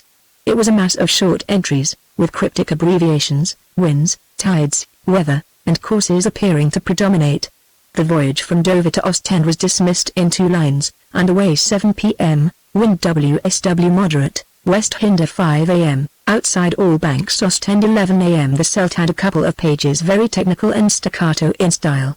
Bland Holland was given a contemptuous summary, with some half-hearted allusions to windmills, and so on, and a caustic word or two about boys, paint, and canal smells. At Amsterdam technicalities began again, and a brisker tone pervaded the entries, which became progressively fuller as the writer cruised on the Frisian coast.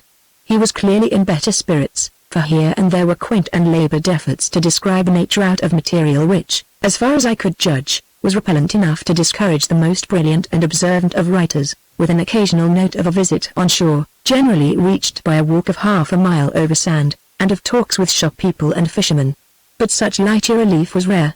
The bulk dealt with channels and shoals with weird and depressing names, with the centre plate, the sails, and the wind, buoys and booms, tides and berths for the night. Kedging off appeared to be a frequent diversion, running aground was of almost daily occurrence. It was not easy reading, and I turned the leaves rapidly. I was curious, too, to see the latter part. I came to a point where the rain of little sentences, pattering out like small shot, ceased abruptly. It was at the end of 9th September. That day, with its kedging and boom dodging, was filled in with the usual detail. The log then leapt over 3 days, and went on, 13th September wind WNW fresh. Decided to go to Baltic. Sailed 4 a.m. quick passage E.S. to mouth of Weser. Anchored for night under Hemphorn Sand. 14th September nil. 15th September underway at 4 a.m. when east moderate. Course W. By S, 4 miles, NA by N. 15 miles Norderpeep 9.30. Ida River 11.30.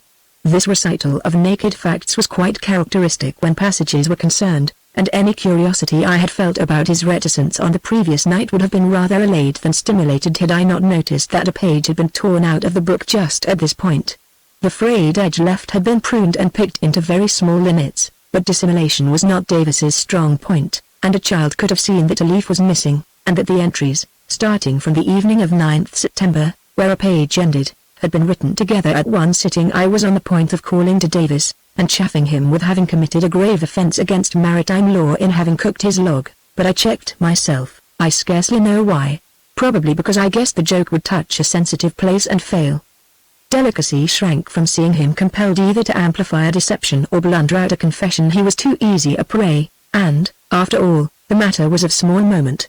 I returned the book to the shelf, the only definite result of its perusal being to recall my promise to keep a diary myself, and I then dedicated a notebook to the purpose. We were just lighting our cigars when we heard voices and the splash of oars, followed by a bump against the hull which made Davis wince, as violations of his paint always did. Gutner Bend, wo fahren Sie bin? Greeted us as we climbed on deck. It turned out to be some jovial fishermen returning to their smack from a visit to Sonderburg. A short dialogue proved to them that we were mad Englishmen in bitter need of charity.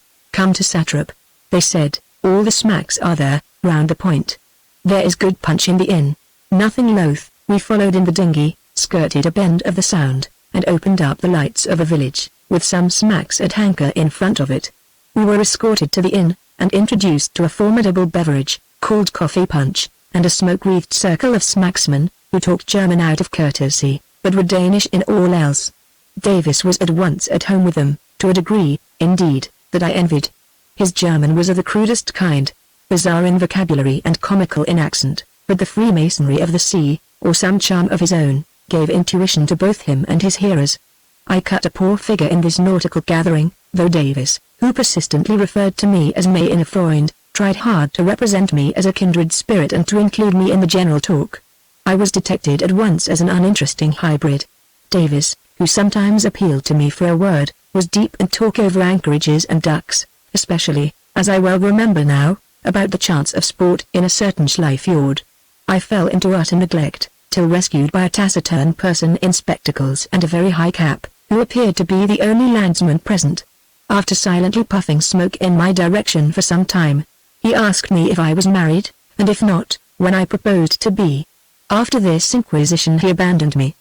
It was 11 before we left this hospital Berlin, escorted by the whole party to the dinghy. Our friends of the smack insisted on our sharing their boat out of pure good fellowship, for there was not nearly room for us and would not let us go till a bucket of fresh caught fish had been emptied into her bottom. After much shaking of scaly hands, we sculled back to the Dulcibella, where she slept in a bed of tremulous stars. Davis sniffed the wind and scanned the treetops, where light gusts were toying with the leaves. "Sue west still," he said, "and more rain coming. But it's bound to shift into the north. Will that be a good wind for us?" "It depends where we go," he said, slowly. "I was asking those fellows about duck shooting. They seemed to think the best place would be Schlei Fjord. That's about 15 miles south of Sonderburg, on the way to Kiel. They said there was a pilot chap living at the mouth who would tell us all about it. They weren't very encouraging though. We should want a north wind for that." "I don't care where we go," I said, to my own surprise. "Don't you really?" he rejoined, with sudden warmth. Then, with a slight change of voice, "You mean it's all very jolly about here?" "Of course I meant that." Before we went below we both looked for a moment at the little grey memorial, its slender fretted arch outlined in tender lights and ducks above the hollow on the Alsen shore. The night was that of 27th September, the third I had spent on the Dulcibella. Chapter 6 Schlei Fjord. I make no apology for having described these early days in some detail. It is no wonder that their trivialities are as vividly before me as the colors of earth and sea in this enchanting corner of the world. For every trifle, sordid or picturesque, was relevant, every scrap of talk a link, every passing mood critical for good or ill. So slight indeed were the determining causes that changed my autumn holiday into an undertaking the most momentous I have ever approached. 2 days more preceded the change. On the 1st, the southwesterly wind still holding, we sallied forth into Augustenburg Fjord, to practice smartness in a heavy thresh, as Davis put it. It was the day of dedication for those disgusting oilskins, immured in whose stiff and odorous angles I felt distressfully cumbersome, a day of proof indeed for me, for heavy squalls swept incessantly over the loch, and Davis, at my own request, gave me no rest. Backwards and forwards we tacked, blustering into coves and out again, reefing and unreefing, now stung with rain, now warmed with sun, but never with time to breathe or think. I wrestled with intractable ropes, slaves if they could be subdued, tyrants if they got the upper hand, creeping, craning, straining. I made the painful round of the deck, while Davis, hatless and tranquil, directed my blundering movements. "Now take the helm and try steering in a hard breeze to windward. It's the finest sport on earth." So I grappled with the niceties of that delicate craft, smarting eyes, chafed hands, and dazed brain all pressed into the service, whilst Davis, taming the ropes the while, shouted into my ear the subtle mysteries of the art, that fidgeting ripple in the luff of the mainsail, and the distant rattle from the hungry jib signs that they are starved of wind and must be given more, the heavy list and wallow of the hull, the feel of the wind on your cheek instead of your nose, the broader angle of the bogie at the masthead signs that they have too much, and that she is sagging recreantly to leeward instead of fighting to windward. He taught me the tactics for meeting squalls, and the way to press your advantage when they are defeated, the iron hand in the velvet glove that the willful tiller needs if you are to gain your ends with it, the exact set of the sheets necessary to get the easiest and swiftest play of the hull. All these things and many more I struggled to apprehend, careless for the moment as to whether they were worth knowing, but doggedly set on knowing them. Needless to say, I had no eyes for beauty. The wooded inlets we dived into gave a brief respite from wind and spindrift, but called into use the lead and the centerboard tackle, two new and cumbrous complexities. Davis's passion for intricate navigation had to be sated even in these secure and tideless waters. "Let's get in as near as we can, you stand by the lead," was his formula, so I made false casts, tripped up in the slack, sent rivers of water up my sleeves, and committed all the other gaucheries that beginners in the art commit, while the sand showed white beneath the keel, till Davis regretfully drew off and shouted, "Ready about, center plate down," and I dashed down to the trappings of that diabolical contrivance, the only part of the Dulcibella's equipment that I hated fiercely to the last. It had an odious habit when lowered of spouting jets of water through its chain lead onto the cabin floor. One of my duties was to gag it with cotton waste, but even then its choking gurgle was a most uncomfortable sound in your dining room. In a minute the creek would be behind us and we would be thumping our stem into the short hollow waves of the fjord, and lurching through spray and rain for some point on the opposite shore. Of our destination and objects, if we had any, I knew nothing. At the northern end of the fjord, just before we turned, Davis had turned dreamy in the most exasperating way, for I was steering at the time and in mortal need of sympathetic guidance, if I was to avoid a sudden jibe. As though continuing aloud some internal debate, he held on a sided argument to the effect that it was no use going farther north. Ducks, weather, and charts figured in it, but I did not follow the pros and cons. I only know that we suddenly turned and began to battle south again. At sunset we were back once more in the same quiet pool among the trees and fields of ALS Sound. A wondrous peace succeeding the turmoil. Bruised and sodden, I was extricating myself from my oily prison, and later was tasting, though not nearly yet in its perfection, the unique exultation that follows such a day, when, glowing all over, deliciously tired and pleasantly sore, you eat what seems ambrosia, be it only tinned beef, and drink nectar, be it only distilled from terrestrial hops or coffee berries, and inhale as culminating luxury balmy fumes which even the happy Homeric gods knew naught of. On the following morning, the 30th, a joyous shout of northwest wind sent me shivering on deck, in the small hours, to handle rain stiff canvas and cutting chain. It was a cloudy, unsettled day, but still enough after yesterday's boisterous ordeal. We retraced our way past Sonderburg, and thence sailed for a faint line of pale green on the far southwestern horizon. It was during this passage that an incident occurred, which, slight as it was, opened my eyes to much. A flight of wild duck crossed our bows at some little distance, a wedge-shaped phalanx of craning necks and flapping wings. I happened to be steering while Davis verified our course below, but I called him up at once, and a discussion began about our chances of sport. Davis was gloomy over them. "Those fellows at Satrap were rather doubtful," he said. "There are plenty of ducks, but I made out that it's not easy for strangers to get shooting. The whole country's so very civilized, it's not wild enough, is it?" He looked at me. I had no very clear opinion. It was anything but wild in one sense, but there seemed to be wild enough spots for ducks. The shore we were passing appeared to be bordered by lonely marshes, though a spacious champaign showed behind. If it were not for the beautiful places we had seen, and my growing taste for our way of seeing them, his disappointing vagueness would have nettled me more than it did. For, after all, he had brought me out loaded with sporting equipment under a promise of shooting. "Bad weather is what we want for ducks," he said, "but I'm afraid we're in the wrong place for them." Now, if it was the North Sea, among those Frisian islands, his tone was timid and interrogative, and I felt at once that he was sounding me as to some unpalatable plan whose nature began to dawn on me. He stammered on through a sentence or two about wildness and nobody to interfere with you, and then I broke in. "You surely don't want to leave the Baltic, why not?" said he, staring into the compass.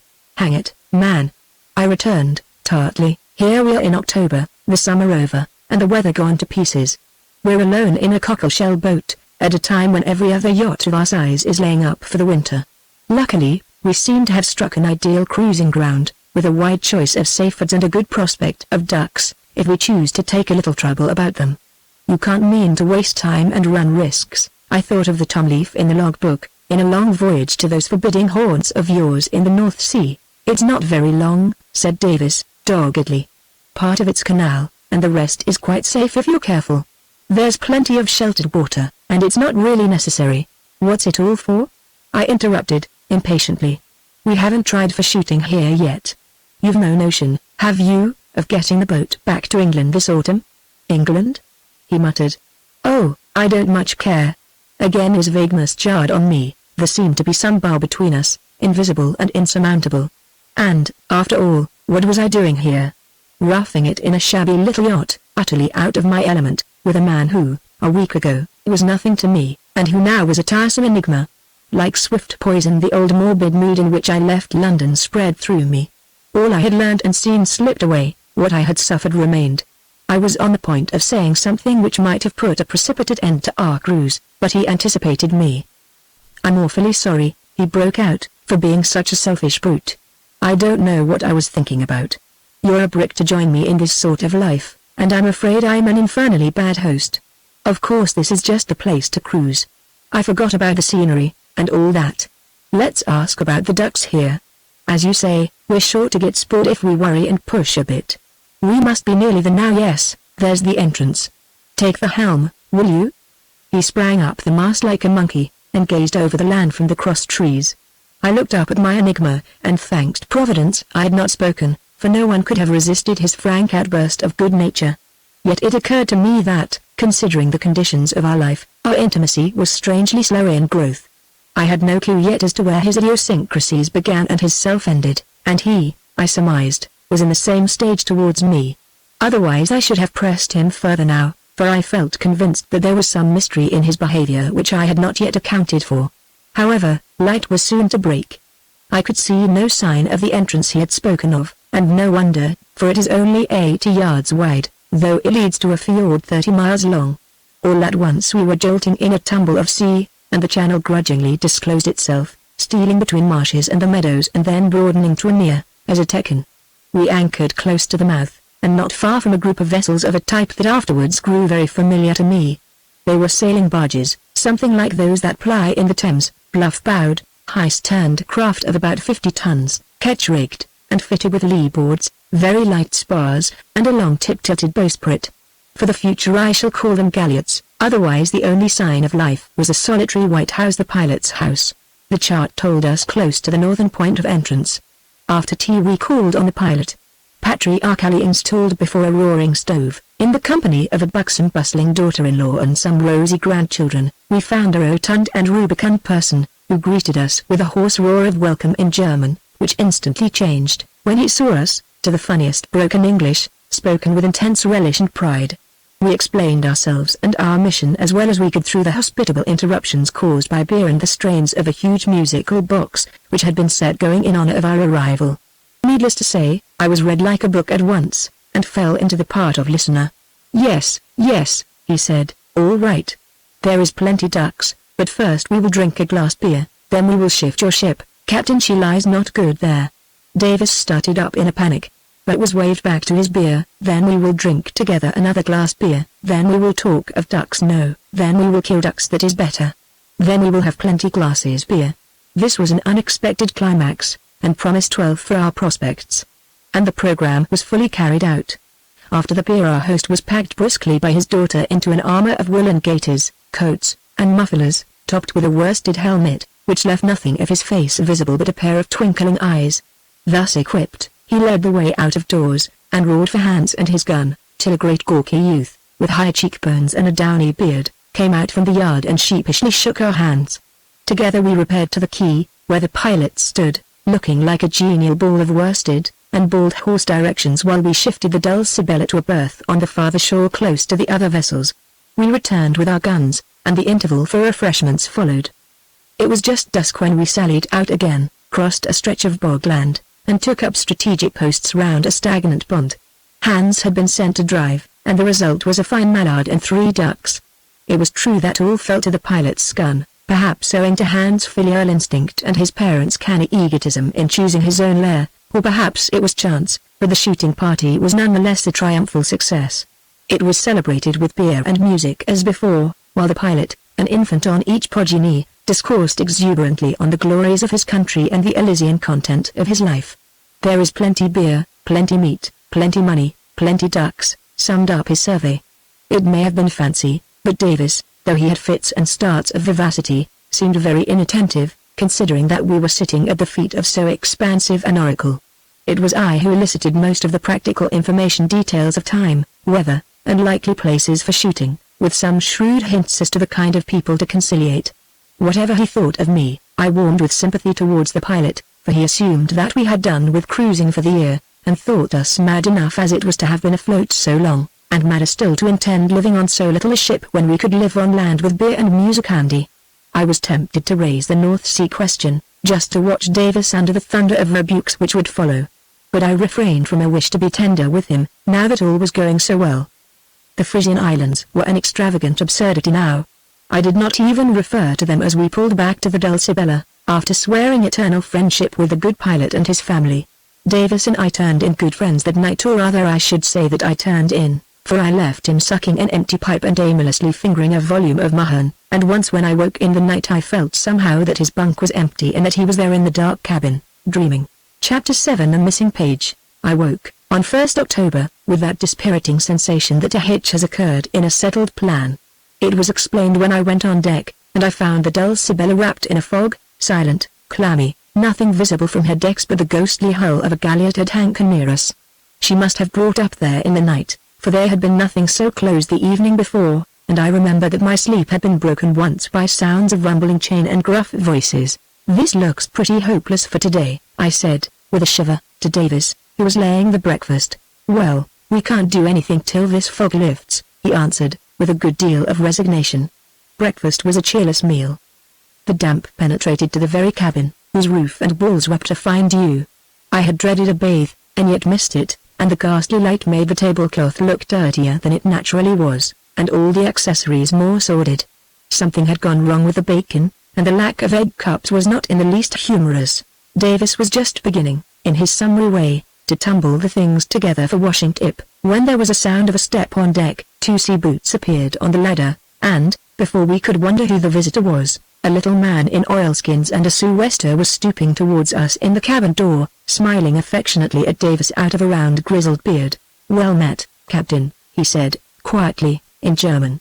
"Where are you bound to this time, Bartles?" exclaimed Davis, jumping up.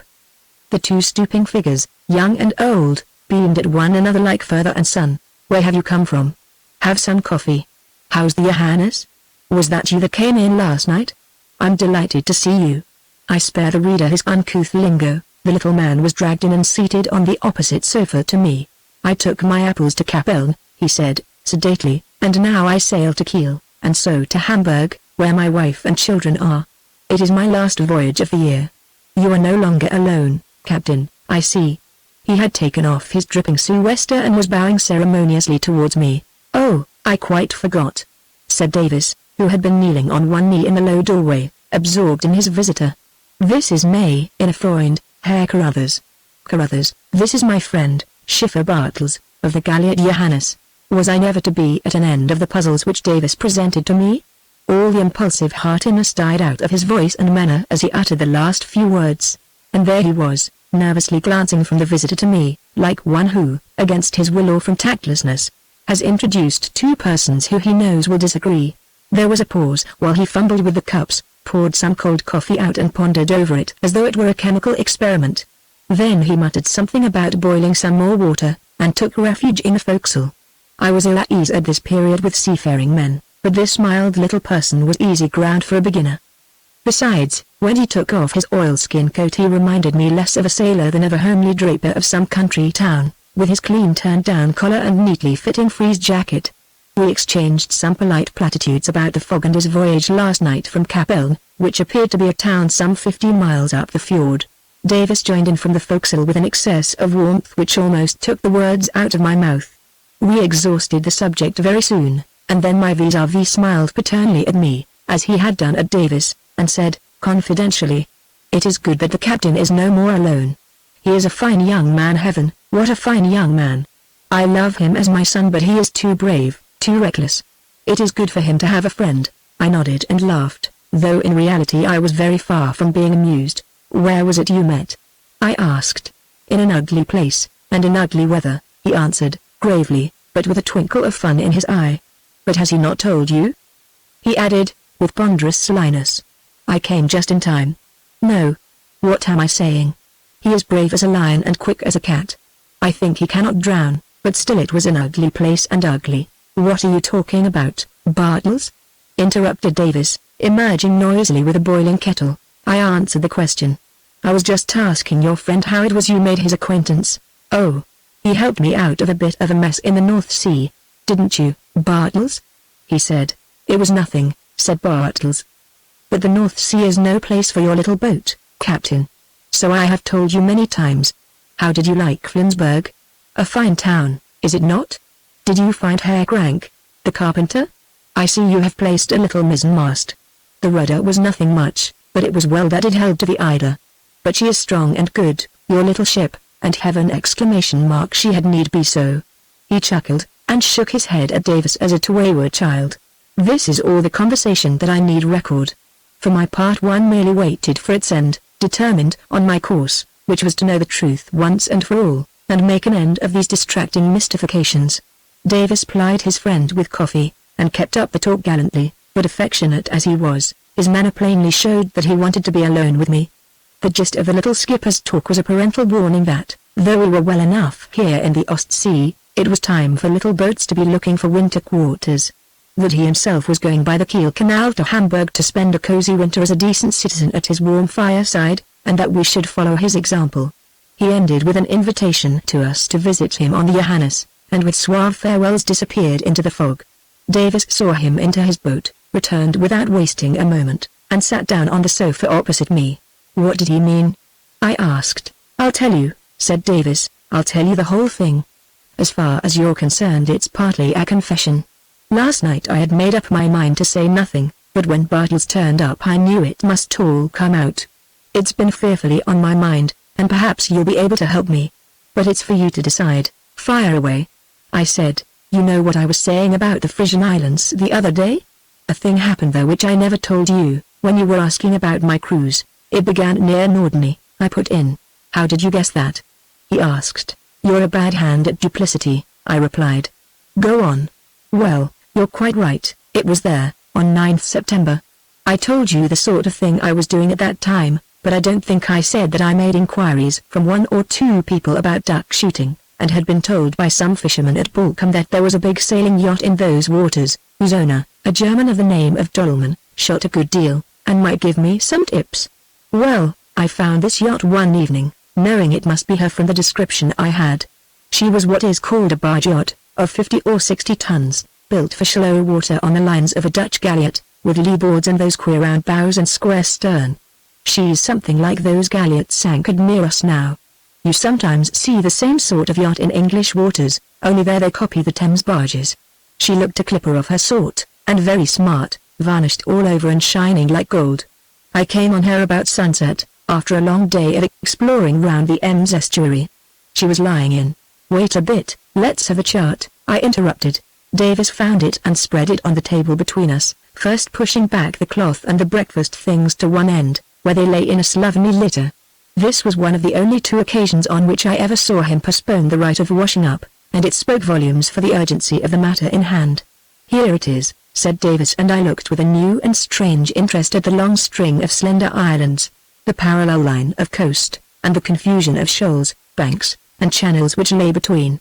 "Here's Norderney, you see. By the way, there's a harbour there at the west end of the island, the only real harbour on the whole line of islands, Dutch or German, except at Terschelling. There's quite a big town there, too, a watering place, where Germans go for sea bathing in the summer. Well, the Medusa, that was her name, was lying in a riff at roadstead, flying the German ensign, and I anchored for the night pretty near her. I meant to visit her owner later on, but I very nearly changed my mind, as I always feel rather a fool on smart yachts, and my German isn't very good.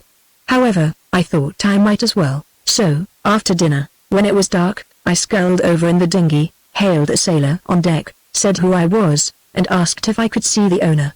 The sailor was a surly sort of chap, and there was a good long delay while I waited on deck, feeling more and more uncomfortable. Presently a steward came up and showed me down the companion and into the saloon, which, after this, looked well, horribly gorgeous, you know what I mean, plush lounges, silk cushions, and that sort of thing. Dinner seemed to be just over, and wine and fruit were on the table. Herr Dolman was there at his coffee. I introduced myself somehow.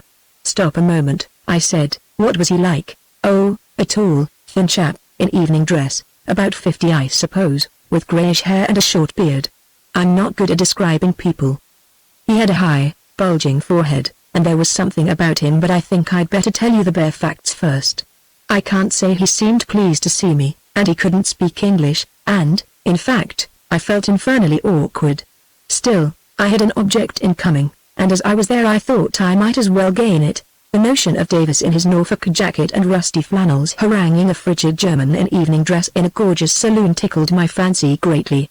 He seemed very much astonished to see me, had evidently seen the Dulcibella arrive, and had wondered what she was.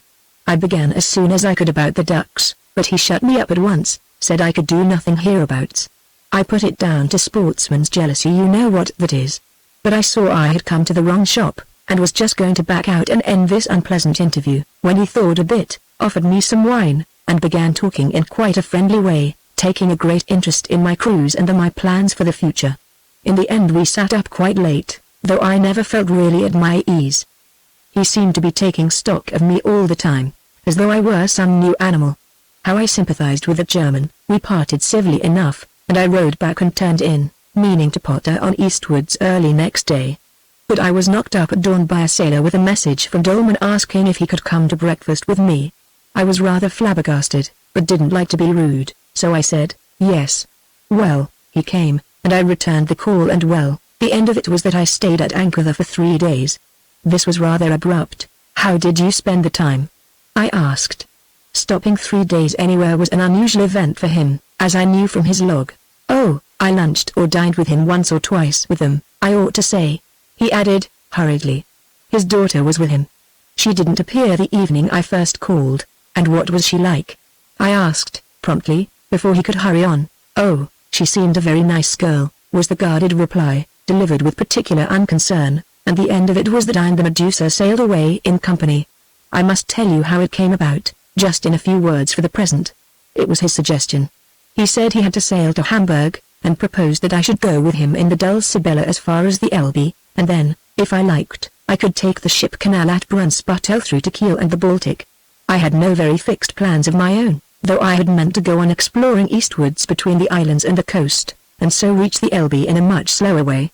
He dissuaded me from this, sticking to it that I should have no chance of ducks, and urging other reasons. Anyway, we settled to sail in company direct to Cuxhaven, in the Elbe. With a fair wind and an early start it should be only 1 day's sail of about 60 miles. The plan only came to a head on the evening of the 3rd day, 12th September. I told you, I think, that the weather had broken after a long spell of heat. That very day it had been blowing pretty hard from the west, and the glass was falling still. I said, of course, that I couldn't go with him if the weather was too bad, but he prophesied a good day, said it was an easy sail, and altogether put me on my mettle. You can guess how it was. Perhaps I had talked about single-handed cruising as though it were easier than it was, though I never meant it in a boasting way, for I hate that sort of thing, and besides there is no danger if you're careful. Oh, go on, I said. Anyway, we went next morning at 6. It was a dirty-looking day, wind WNW, but his sails were going up and mine followed. I took 2 reefs in, and we sailed out into the open and steered ENE along the coast for the outer Elbe lightship about 50 knots off. Here it all is, you see. He showed me the course on the chart. The trip was nothing for his boat, of course, a safe, powerful old tub, forging through the sea as steady as a house. I kept up with her easily at first. My hands were pretty full, for there was a hard wind on my quarter and a troublesome sea, but as long as nothing worse came I knew I should be all right, though I also knew that I was a fool to have come. All went well till we were off Wangerooge, the last of the islands here, and then it began to blow really hard. I had half a mind to chuck it and cut into the Jade River, down there, but I hadn't the face to, so I hove to and took in my last reef. Simple words, simply uttered, but I had seen the operation in calm water and shuddered at the present picture. We had been about level till then, but with my shortened canvas I fell behind. Not that that mattered in the least. I knew my course, had read up my tides, and, thick as the weather was, I had no doubt of being able to pick up the lightship. No change of plan was possible now. The Weser estuary was on my starboard hand, but the whole place was a lee shore and a mass of unknown banks. Just look at them. I ran on, the Dulcibella doing her level best, but we had some narrow shaves of being pooped. I was about here, say 6 miles southwest of the lightship, when I suddenly saw that the Medusa had hove to right ahead, as though waiting till I came up. She wore round again on the course as I drew level, and we were alongside for a bit. Dolman lashed the wheel, leaned over her quarter, and shouted, very slowly and distinctly so that I could understand, "Follow me, see, too bad for you, outside shortcut through sand, save 6 miles." It was taking me all my time to manage the tiller, but I knew what he meant at once, for I had been over the chart carefully the night before. You see, the whole bay between Wangerooge and the Elbe is encumbered with sand. A great jagged chunk of it runs out from Cuxhaven in a northwesterly direction for 15 miles or so, ending in a pointed spit, called the Schkarhorn. To reach the Elbe from the west you need to go right outside this, round the lightship, which is off the Schkarhorn, and double back. Of course, that's what all big vessels do. But, as you see, these sands are intersected here and there by channels, very shallow and winding, exactly like those behind the Frisian Islands. Now look at this one, which cuts right through the big chunk of sand and comes out near Cuxhaven. The Telt it's called. It's miles wide, you see, at the entrance, but later on it is split into 2 by the Hohhorn bank, then it gets shallow and very complicated, and ends in a mere tidal driblet with another name. It's just the sort of channel I should like to worry into on a fine day or with an offshore wind. Alone, in thick weather and a heavy sea, it would have been folly to attempt it, except as a desperate resource. But, as I said, I knew at once that Dolman was proposing to run for it and guide me in. I didn't like the idea, because I like doing things for myself, and, silly as it sounds, I believe I resented being told the sea was too bad for me. Which it certainly was. Yet the shortcut did save several miles and a devil of a tumble off the Schkihorn, where two tides meet. I had complete faith in Dolman, and I suppose I decided that I should be a fool not to take a good chance. I hesitated. I know, but in the end I nodded, and held up my arm as she forged ahead again. Soon after, she shifted her course and I followed. You asked me once if I ever took a pilot. That was the only time. He spoke with bitter gravity, flung himself back, and felt his dramatic pause. But it certainly was one. I had just a glimpse of still another Davis, a Davis 5 years older, throbbing with deep emotions, scorn, passion, and stubborn purpose, a being above my plane, of sterner stuff, wider scope. Intense as my interest had become, I waited almost timidly while he mechanically rammed tobacco into his pipe and struck ineffectual matches. I felt that whatever the riddle to be solved, it was no mean one. He repressed himself with an effort, half rose, and made his circular glance at the clock, barometer, and skylight, and then resumed. We soon came to what I knew must be the beginning of the Telt Channel. All round you could hear the breakers on the sands, though it was too thick to see them yet. As the water shoaled, the sea, of course, got shorter and steeper. There was more wind, a whole gale I should say. I kept dead in the wake of the Medusa, but to my disgust I found she was gaining on me very fast. Of course, I had taken for granted, when he said he would lead me in, that he would slow down and keep close to me. He could easily have done so by getting his men up to check his sheets or drop his peak. Instead of that he was busting on for all he was worth. Once, in a rain squall, I lost sight of him altogether, got him faintly again, but had enough to do with my own tiller not to want to be peering through the scud after a runaway pilot. I was all right so far, but we were fast approaching the worst part of the whole passage, where the Hohhorn bank blocks the road, and the channel divides.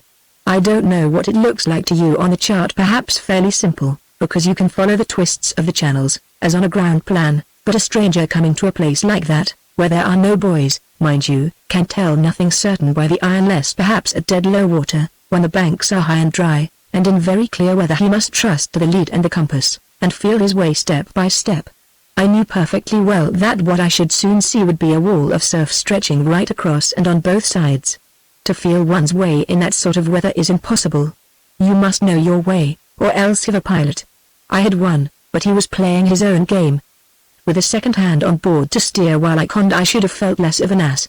As it was, I knew I ought to be facing the music in the offing, and cursed myself for having broken my rule and gone blundering into this confounded shortcut.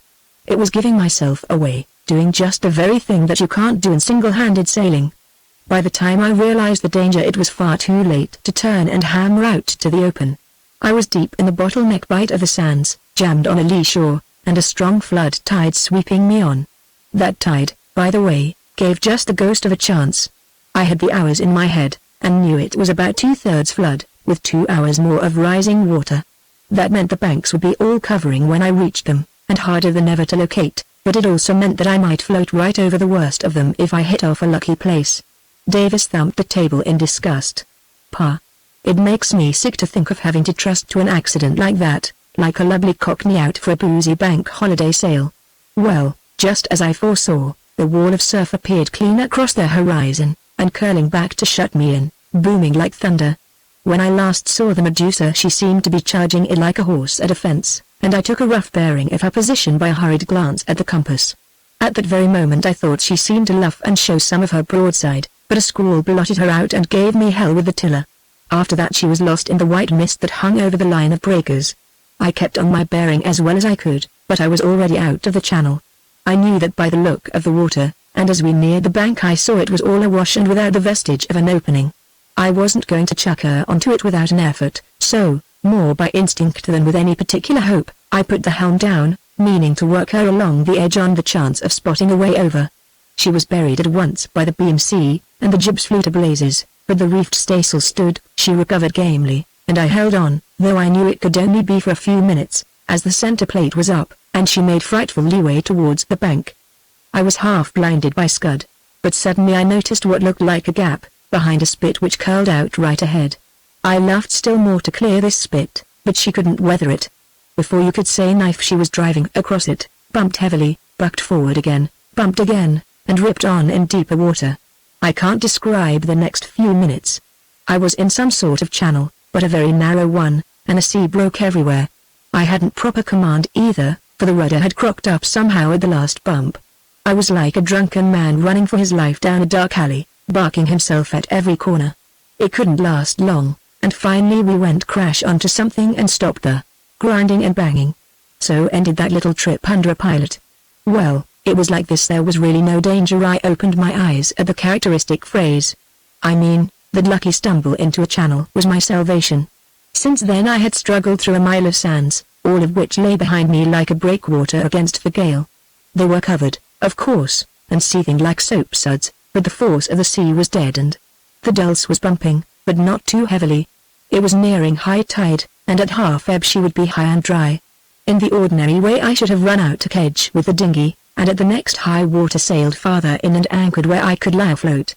The trouble was now that my hand was hurt and my dinghy stove in, not to mention the rudder business. It was the first bump on the outer edge that did the damage. There was a heavy swell there, and when we struck, the dinghy, which was towing astern, came home on her painter and down with a crash on the yacht's weather quarter. I stuck out one hand toward it off and got it nipped on the gunwale. She was badly stove in and useless, so I couldn't run out the Kedge. This was Greek to me, but I let him go on, and for the present my hand was too painful even to stow the boom and sails, which were whipping and racketing about anyhow. There was the rudder, too, to be mended, and we were several miles from the nearest land. Of course, if the wind fell, it was all easy enough, but if it held or increased it was a poor lookout. There's a limit to strain of that sort, and other things might have happened. In fact, it was precious lucky that Bartels turned up. His galliot was at anchor a mile away, up a branch of the channel. In a clear between squalls he saw us, and, like a brick, rowed his boat out, he and his boy, and a devil of a pull they must have had. I was glad enough to see them. No, that's not true. I was in such a fury of disgust and shame that I believe I should have been idiot enough to say I didn't want help, if he hadn't just nipped on board and started work. He's a terror to work, that little mouse of a chap. In half an hour he had stowed the sails, unshackled the big anchor, run out 50 fathoms of warp, and hauled her off there and then into deep water. Then they towed her up the channel. It was dead to leeward and an easy job, and berthed her near their own vessel. It was dark by that time, so I gave them a drink, and said good night. It blew a howling gale that night, but the place was safe enough, with good ground tackle. The whole affair was over, and after supper I thought hard about it all. Chapter 8 The Theory. Davis leaned back and gave a deep sigh, as though he still felt the relief from some tension. I did the same, and felt the same relief. The chart, freed from the pressure of our fingers, rolled up with a flip, as though to say, "What do you think of that?" I have straightened out his sentences a little, for in the excitement of his story they had grown more and more jerky and elliptical. "What about Dolman?" I asked. "Of course," said Davis, "what about him?" I didn't get it much that night. It was all so sudden. The only thing I could have sworn to from the first was that he had purposely left me in the lurch that day. I pieced out the rest in the next few days, which I'll just finish with as shortly as I can. Bartels came aboard next morning, and though it was blowing hard still we managed to shift the Dulcibella to a place where she dried safely at the midday low water, and we could get at her rudder. The lower screw plate on the stern post had wrenched out, and we botched it up roughly as a makeshift. There were other little breakages, but nothing to matter, and the loss of the jib was nothing, as I had 2 spare ones.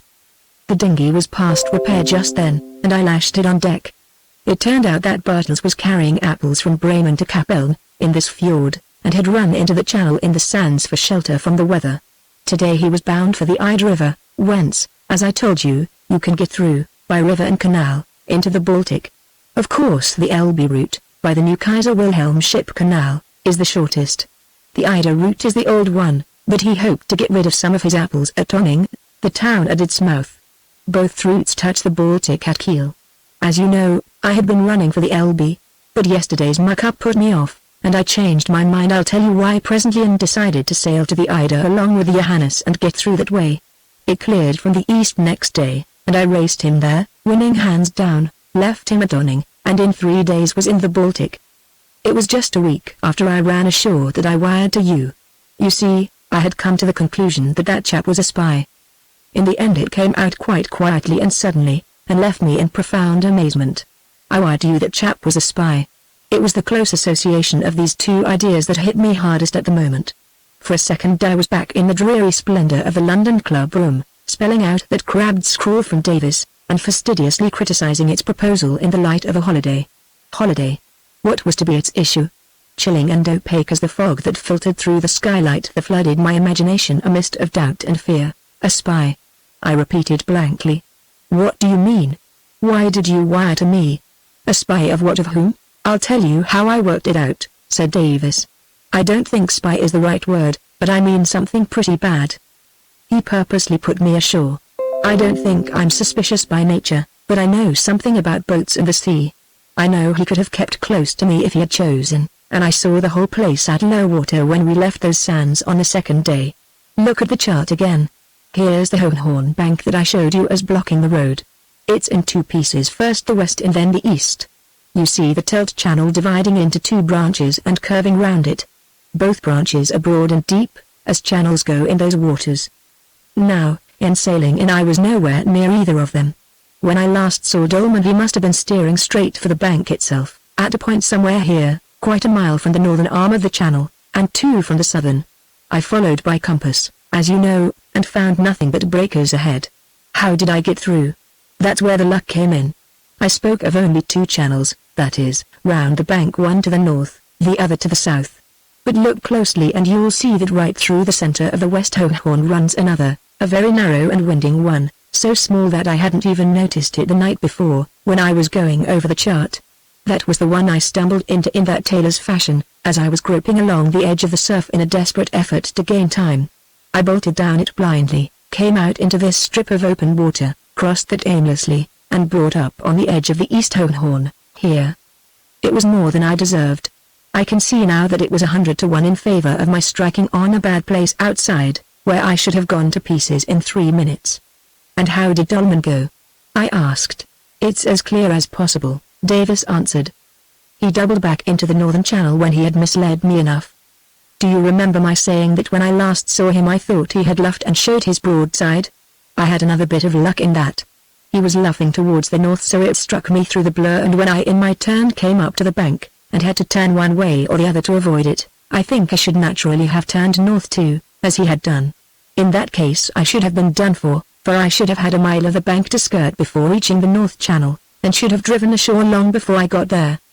But as a matter of fact I turned south. Why? Couldn't help it.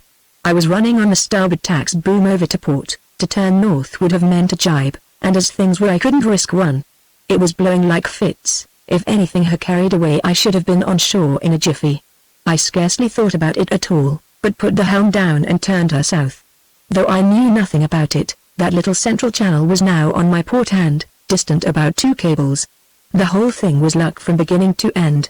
Helped by pluck, I thought to myself, as I tried with my landsman's fancy to conjure up that perilous scene. As to the truth of the affair, the chart and Davis's version were easy enough to follow, but I felt only half convinced. The spy, as Davis strangely called his pilot, might have honestly mistaken the course himself, outstripped his convoy inadvertently, and escaped disaster as narrowly as she did. I suggested this on the spur of the moment, but Davis was impatient. Wait till you hear the whole thing, he said. I must go back to when I first met him. I told you that on that first evening he began by being as rude as a bear and as cold as stone, and then became suddenly friendly. I can see now that in the talk that followed he was pumping me hard. It was an easy game to play, for I hadn't seen a gentleman since Morrison left me. I was tremendously keen about my voyage, and I thought the chap was a good sportsman, even if he was a bit dark about the ducks. I talked quite freely, at least, as freely as I could with my bad German, about my last fortnight's sailing, how I had been smelling out all the channels in and out of the islands, how interested I had been in the whole business, puzzling out the effect of the winds on the tides, the set of the currents, and so on. I talked about my difficulties, too, the changes in the buoys, the prehistoric rottenness of the English charts. He drew me out as much as he could, and in the light of what followed I can see the point of scores of his questions. The next day and the next I saw a good deal of him, and the same thing went on. And then there were my plans for the future. My idea was, as I told you, to go on exploring the German coast just as I had the Dutch. His idea, heavens, how plainly I see it now! Was to choke me off, get me to clear out altogether from that part of the coast. That was why he said there were no ducks. That was why he cracked up the Baltic as a cruising ground and shooting ground. And that was why he broached and stuck to that plan of sailing in company direct to the Elbe. It was to see me clear. He improved on that, yes, but after that, It's guesswork. I mean that I can't tell when he first decided to go one better and drown me. He couldn't count for certain on bad weather, though he held my nose to it when it came. But, granted that he wanted to get rid of me altogether, he got a magnificent chance on that trip to the LB lightship. I expect it struck him suddenly, and he acted on the impulse. Left to myself I was all right, but the shortcut was a grand idea of his. Everything was in its favor: wind, sea, sand, tide. He thinks I'm dead. But the crew? I said. What about the crew? That's another thing. When he first hove to, waiting for me, of course they were on deck, 2 of them, I think, hauling at sheets. But by the time I had drawn tip level the Medusa had worn round again on her course, and no one was on deck but Dolman at the wheel. No one overheard what he said. Wouldn't they have seen you again? Very likely not. The weather was very thick, and the dulce is very small. The incongruity of the whole business was striking me. Why should anyone want to kill Davis, and why should Davis, the soul of modesty and simplicity, imagine that anyone wanted to kill him?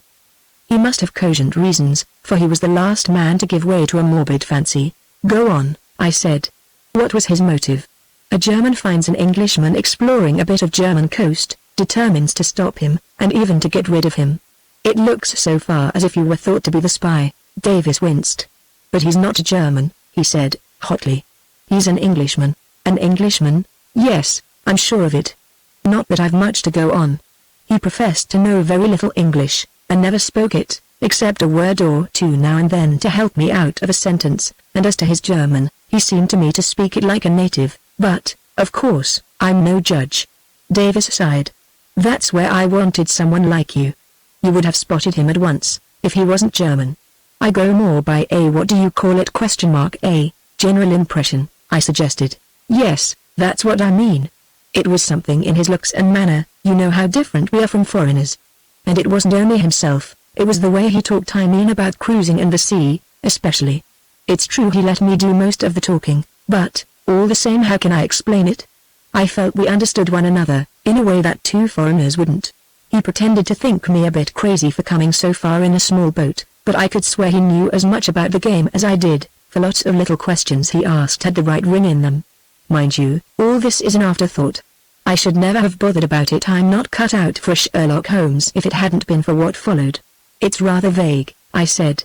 Have you no more definite reason for thinking him English? There were 1 or 2 things rather more definite, said Davis, slowly. You know, when he hove to and hailed me, proposing the shortcut, I told you roughly what he said. I forget the exact words, but Abskniden came in Dutch. What an Abskniden, they call the banks Watts, you know. They were simple words, and he shouted them loud, so as to carry through the wind. I understood what he meant, but, as I told you, I hesitated before consenting. I suppose he thought I didn't understand, for just as he was drawing ahead again he pointed to the Southard, and then shouted through his hands as a trumpet verstancy. Shortcut through sands, follow me. The last 2 sentences in downright English. I can hear those words now, and I'll swear they were in his native tongue. Of course I thought nothing of it at the time. I was quite aware that he knew a few English words, though he had always mispronounced them, an easy trick when your hearer suspects nothing. But I needn't say that just then I was observant of trifles. I don't pretend to be able to unravel a plot and steer a small boat before a heavy sea at the same moment. And if he was piloting you into the next world, he could afford to commit himself before you parted. Was there anything else? By the way, how did the daughter strike you? Did she look English too? 2 men cannot discuss a woman freely without a deep foundation of intimacy, and, until this day, the subject had never arisen between us in any form. It was the last that was likely to, for I could have divined that Davis would have met it with an armor of reserve. He was busy putting on this armor now, yet I could not help feeling a little brutal as I saw how badly he jointed his clumsy suit of mail. Our ages were the same, but I laugh now to think how old and blasé I felt as the flush warmed his brown skin, and he slowly propounded the verdict. Yes, I think she did. She talked nothing but German, I suppose? Oh, of course. Did you see much of her? A good deal. Was she? How frame it? Did she want you to sail to the LB with them? She seemed to, admitted Davis, reluctantly, clutching at his ally, the matchbox. But, hang it, don't dream that she knew what was coming, he added, with sudden fire. I pondered and wondered, shrinking from further inquisition, easy as it would have been with so truthful a victim, and banishing all thought of ill-timed chaff. There was a cross-current in this strange affair, whose depth and strength I was beginning to gauge with increasing seriousness. I did not know my man yet, and I did not know myself. A conviction that events in the near future would force us into complete mutual confidence withheld me from pressing him too far. I returned to the main question: who was Dolman, and what was his motive? Davis struggled out of his armor. "I'm convinced," he said, "that he's an Englishman in German service. He must be in German service, for he had evidently been in those waters a long time, and knew every inch of them. Of course, it's a very lonely part of the world, but he has a house on Norderney Island, and he, and all about him, must be well known to a certain number of people. One of his friends I happened to meet, what do you think he was? A naval officer. It was on the afternoon of the third day, and we were having coffee on the deck of the Medusa, and talking about next day's trip, when a little launch came buzzing up from seaward, drew alongside, and this chap I'm speaking of came on board, shook hands with Dolman, and stared hard at me.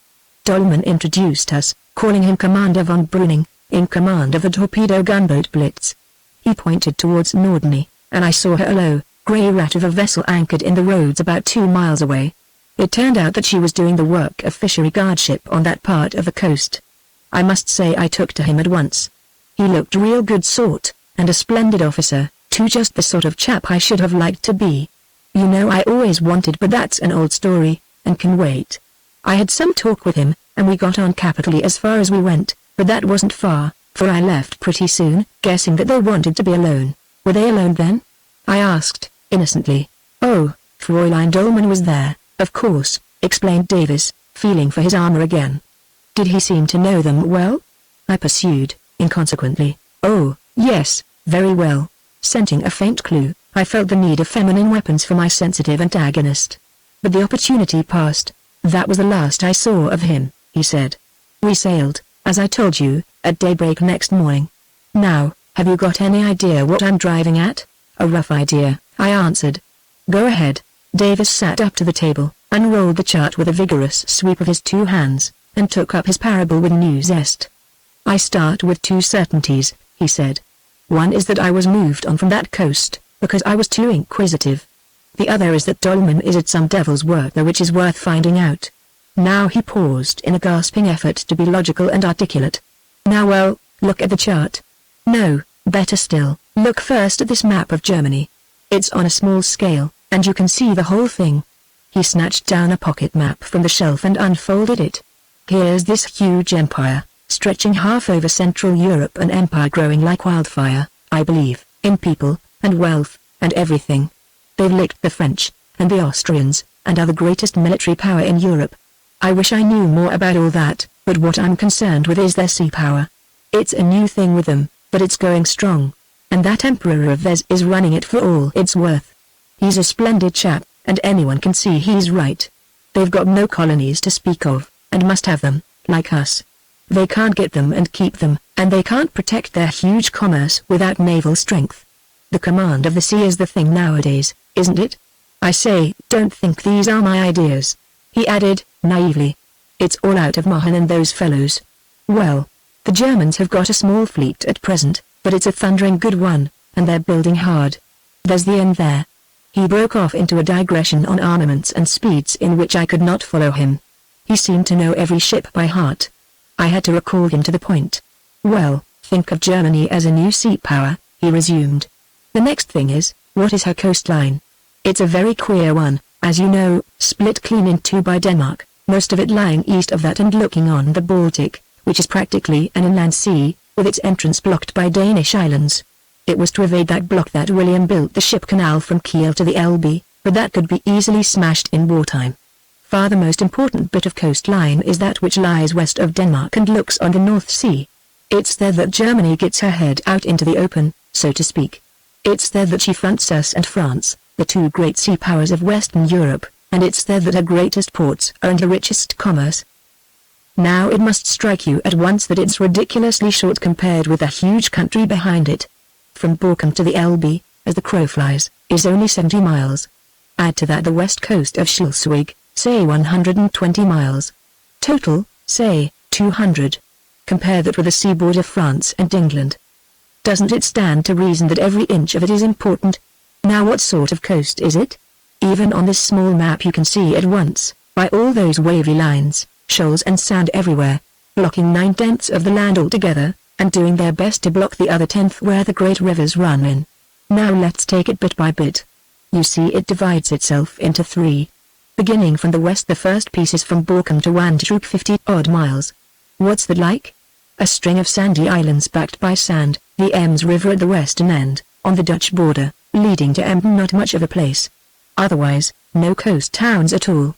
Second piece, a deep sort of bay consisting of the 3 great estuaries, the Jade, the Weser, and the Elbe, leading to Wilhelmshaven, their North Sea naval base, Bremen, and Hamburg. Total breadth of bay 20-odd miles only, sandbanks littered about all through it. Third piece, the Schleswig coast, hopelessly fenced in behind a 6 to 8 mile fringe of sand. No big towns, one moderate river, the Eider. Let's leave the third piece aside. I may be wrong, but, in thinking this business out, I've pegged away chiefly at the other 2. The 70-mile stretch from Borkum to the Elbe, half of it estuaries, and half islands. It was there that I found the Medusa, and it's that stretch that, thanks to him, I missed exploring. I made an obvious conjecture. I suppose there are forts and coast defenses? Perhaps he thought you would see too much. By the way, he saw your naval books, of course? Exactly. Of course, that was my first idea. But it can't be that. It doesn't explain things in the least. To begin with, there are no forts and can be none in that first division, where the islands are. There might be something on Borkum to defend the Ems, but it's very unlikely, and, anyway, I had passed Borkum and was at Norderney. There's nothing else to defend. Of course it's different in the second division, where the big rivers are. There are probably hosts of forts and mines round Wilhelmshaven and Bremerhaven, and at Cuxhaven just at the mouth of the Elbe. Not that I should ever dream of bothering about them, every steamer that goes in would see as much as me. Personally, I much prefer to stay on board, and don't often go on shore. And, good heavens! Davis leant back and laughed joyously. Do I look like that kind of spy? I figured to myself one of those romantic gentlemen that one reads of in sixpenny magazines, with a Kodak in his tie pin, a sketchbook in the lining of his coat, and a selection of disguises in his hand luggage. Little disposed for merriment as I was, I could not help smiling, too. About this coast, resumed Davis. In the event of war, it seems to me that every inch of it would be important, sand and all. Take the big estuaries first, which, of course, might be attacked or blockaded by an enemy. At first sight you would say that their main channels were the only things that mattered. Now, in time of peace there's no secrecy about the navigation of these. They're buoyed and lighted like streets, open to the whole world, and taking an immense traffic, well charted, too, as millions of pounds in commerce depend on them. But now look at the sands they run through, intersected, as I showed you, by threads of channels, tidal for the most part, and probably only known to smacks and shallow coasters, like that galliot of Bartels. It strikes me that in a war a lot might depend on these, both in defense and attack, for there's plenty of water in them at the right tide for patrol boats and small torpedo craft, though I see they take a lot of knowing. Now, say we were at war with Germany, both sides could use them as lines between the 3 estuaries, and to take our own case, a small torpedo boat, not a destroyer, mind you, could on a dark night cut clean through from the Jade to the Elbe and play the deuce with the shipping there. But the trouble is that I doubt if there's a soul in our fleet who knows those channels. We haven't coasters there, and, as to yachts, it's a most unlikely game for an English yacht to play at, but it does so happen that I have a fancy for that sort of thing and would have explored those channels in the ordinary course. I began to see his drift. Now for the islands. I was rather stumped there at first, I grant, because, though there are lashings of sand behind them, and the same sort of intersecting channels, yet there seems nothing important to guard or attack. Why shouldn't a stranger ramble as he pleases through them? Still, Dolman had his headquarters there, and I was sure that had some meaning. Then it struck me that the same point held good, for that strip of Frisian coast adjoins the estuaries, and would also form a splendid base for raiding midgets, which could travel unseen right through from the Ems to the Jade, and so to the Elbe, as by a covered way between a line of forts. Now here again it's an unknown land to us. Plenty of local galleots travel it, but strangers never, I should say. Perhaps at most an occasional foreign yacht gropes in at one of the gaps between the islands for shelter from bad weather, and is precious lucky to get in safe. Once again, it was my fad to like such places, and Dolman cleared me out. He's not a German, but he's in with Germans, and naval Germans too. He's established on that coast, and knows it by heart. And he tried to drown me. Now what do you think? He gazed at me long and anxiously. Chapter 9. I sign articles. It was not an easy question to answer, for the affair was utterly outside all my experience, its background the sea, and its actual scene a region of the sea of which I was blankly ignorant. There were other difficulties that I could see perhaps better than Davis, an enthusiast with hobbies, who had been brooding in solitude over his dangerous adventure. Yet both narrative and theory, which have lost, I fear, in interpretation to the reader, had strongly affected me. His forcible roughnesses, tricks of manner, sudden bursts of ardor, sudden retreats into shyness, making up a charm I cannot render. I found myself continually trying to see the man through the boy, to distinguish sober judgment from the hot-headed vagaries of youth. Not that I dreamed for a moment of dismissing the story of his wreck as an hallucination. His clear blue eyes and sane simplicity threw ridicule on such treatment.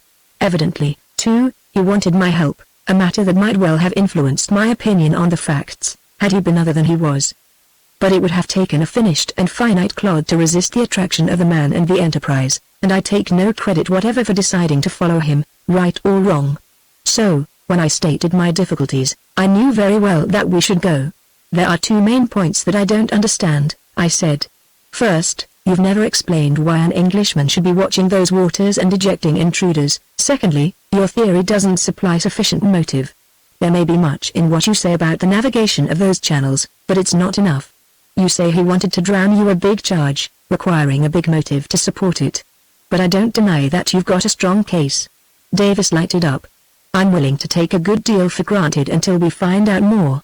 He jumped up, and did a thing I never saw him do before or since, bumped his head against the cabin roof. You mean that you'll come? He exclaimed. Why, I hadn't even asked you. Yes, I want to go back and clear up the whole thing. I know now that I want to. Telling it all to you has been such an immense relief. And a lot depended on you, too, and that's why I've been feeling such an absolute hypocrite. I say, how can I apologize? Don't worry about me, I've had a splendid time. And I'll come right enough, but I should like to know exactly what you... No, but wait till I just make a clean breast of it about you. I mean, you see, I came to the conclusion that I could do nothing alone, not that two are really necessary for managing the boat in the ordinary way. But for this sort of job you do want to. Besides, I can't speak German properly, and I'm a dull chap all round. If my theory, as you call it, is right, it's a case for sharp wits, if ever there was one, so I thought of you. You're clever, and I knew you had lived in Germany and knew German, and I knew, he added, with a little awkwardness, that you had done a good deal of yachting, but of course I ought to have told you what you were in for roughing it in a small boat with no crew. I felt ashamed of myself when you wired back so promptly. And when you came, Davis stammered and hesitated in the humane resolve not to wound my feelings. Of course I couldn't help noticing that it wasn't what you expected, was the delicate summary he arrived at. But you took it splendidly. He hastened to add. Only, somehow, I couldn't bring myself to talk about the plan. It was good enough of you to come out at all, without bothering you with harebrained schemes. Beside, I wasn't even sure of myself. It's a tangled business. There are reasons still. He looked nervously at me which make it a tangled business. I had thought a confidence was coming, and was disappointed. I was in an idiotic state of uncertainty. He hurried on, but the plan grew on me more and more, when I saw how you were taking to the life and beginning to enjoy yourself. All that about the ducks on the Frisian coast was humbug, part of a stupid idea of decoying you there and gaining time. However, you quite naturally objected. And last night I meant to chuck the whole thing up and give you the best time here I could. Then Bartels turned up. Stop, I put in.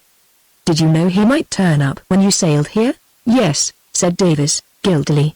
I knew he might, and now it's all come out, and you'll come. What a fool I've been. Long before he had finished I had grasped the whole meaning of the last few days, and had read their meaning into scores of little incidents which had puzzled me. For goodness sake, don't apologize, I protested. I could make confessions, too, if I liked. And I doubt if you've been such a fool as you think. I'm a patient that wants careful nursing, and it has been the merest chance all through that I haven't rebelled and bolted. We've got a good deal to thank the weather for, and other little stimulants. And you don't know yet my reasons for deciding to try your cure at all. My cure? Said Davis. What in the world do you mean? It was jolly decent of you to. Never mind. There's another view of it, but it doesn't matter now. Let's return to the point. What's your plan of action? It's this. was the prompt reply, to get back to the North Sea, via Kiel and the Ship Canal.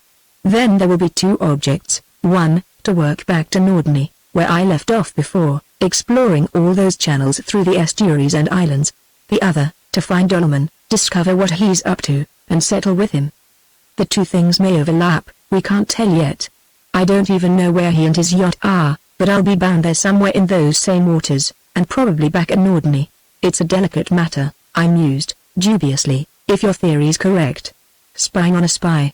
It's not like that, said Davis, indignantly. Anyone who likes can sail about there and explore those waters. I say, you don't really think it's like that, do you? I don't think you're likely to do anything dishonorable, I hastened to explain. I grant you the sea's public property in your sense. I only mean that developments are possible, which you don't reckon on. There must be more to find out than the mere navigation of those channels, and if that's so, mightn't we come to be genuine spies ourselves?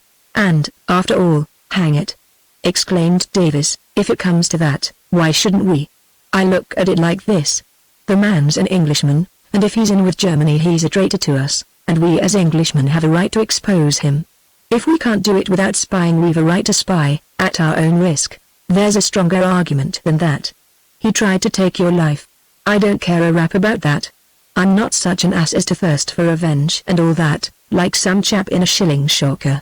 But it makes me wild to think of that fellow masquerading as a German, and up to who knows what mischief enough to make him want to get rid of anyone. I'm keen about the sea, and I think their apartment to be a bit slack at home. He continued inconsequently. Those Admiralty chaps want waking up. Anyway, as far as I'm concerned, it's quite natural that I should look him up again. Quite, I agreed, you parted friends, and they may be delighted to see you. You'll have plenty to talk about. I'm, said Davis, withered into silence by the they. Hello. I say, do you know it's 3 o'clock? How the time has gone. And, by Jove, I believe the fog's lifting. I returned, with a shock, to the present, to the weeping walls, the discolored deal table, the ghastly breakfast litter, all the visible symbols of the life I had pledged to myself to. Disillusionment was making rapid headway when Davis returned, and said, with energy, what do you say to starting for Kiel at once? The fog's going, and there's a breeze from the southwest. Now? I protested. Why, it'll mean sailing all night, won't it? Oh, no, said Davis. Not with luck. Why, it's dark at 7. Yes, but it's only 25 miles. I know it's not exactly a fair wind, but we shall lie close hauled most of the way. The glass is falling, and we ought to take this chance. To argue about winds with Davis was hopeless, and the upshot was that we started lunchless. A pale sun was flickering out of masses of racing vapor, and through delicate vistas between them the fair land of Schleswig now revealed and now withdrew her pretty face, as though smiling adducts to her faithless courtiers. The clank of our chain brought up Bartels to the deck of the Johannes, rubbing his eyes and pulling round his throat a grey shawl, which gave him a comical likeness to a lodging-house landlady receiving the milk in morning dishabille. We're off, Bartels, said Davis, without looking up from his work. See you at Kiel, I hope. You are always in a hurry, Captain, bleated the old man, shaking his head. You should wait till tomorrow. The sky is not good, and it will be dark before you are off Eckernford. Davis laughed, and very soon his mentor's sad little figure was lost in haze. That was a curious evening.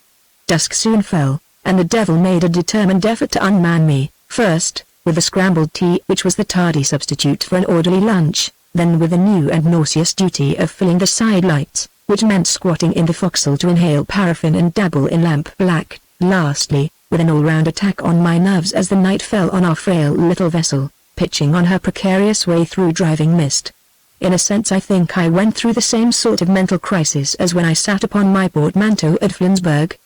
The main issue was not seriously in question, for I had signed on in the Dulcibella for good oil, but in doing so I had outrun myself, and still wanted an outlook, a mood suited to the enterprise, proof against petty discouragements.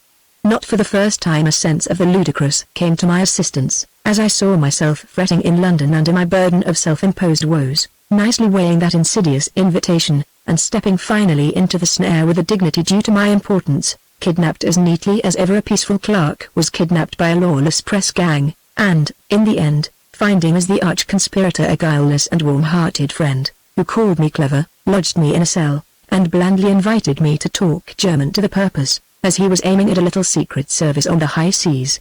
Close in the train of humor came romance, veiling her face, but I knew it was the rustle of her robes that I heard in the foam beneath me. I knew that it was she who handed me the cup of sparkling wine and bade me drink and be merry. Strange to me though it was, I knew the taste when it touched my lips. It was not that bastard concoction I had tasted in the pseudo-bohemias of Soho, it was not the showy but insipid beverage I should have drunk my fill of at Morven Lodge, it was the purest of her pure vintages, instilling the ancient inspiration which, under many guises, quickens thousands of better brains than mine, but whose essence is always the same, the gay pursuit of a perilous quest. Then and there I tried to clench the matter and keep the mood. In the main I think I succeeded, though I had many lapses. For the present my veins tingled with the draught. The wind humming into the mainsail, the ghostly wave crests riding up out of the void, whispered a low thrilling chorus in praise of adventure. Potent indeed must the spell have been, for, in reality, that first night's sail teemed with terrors for me. It is true that it began well, for the haze dispersed, as Davis had prophesied, and Bulk Point Lighthouse guided us safely to the mouth of Kiel Fjord. It was during this stage that, crouching together aft, our pipe bowls glowing sympathetically, we returned to the problem before us, for we had shot out on our quest with volcanic precipitation, leaving much to be discussed. I gleaned a few more facts, though I dispelled no doubts. Davis had only seen the Dolmans on their yacht, where father and daughter were living for the time.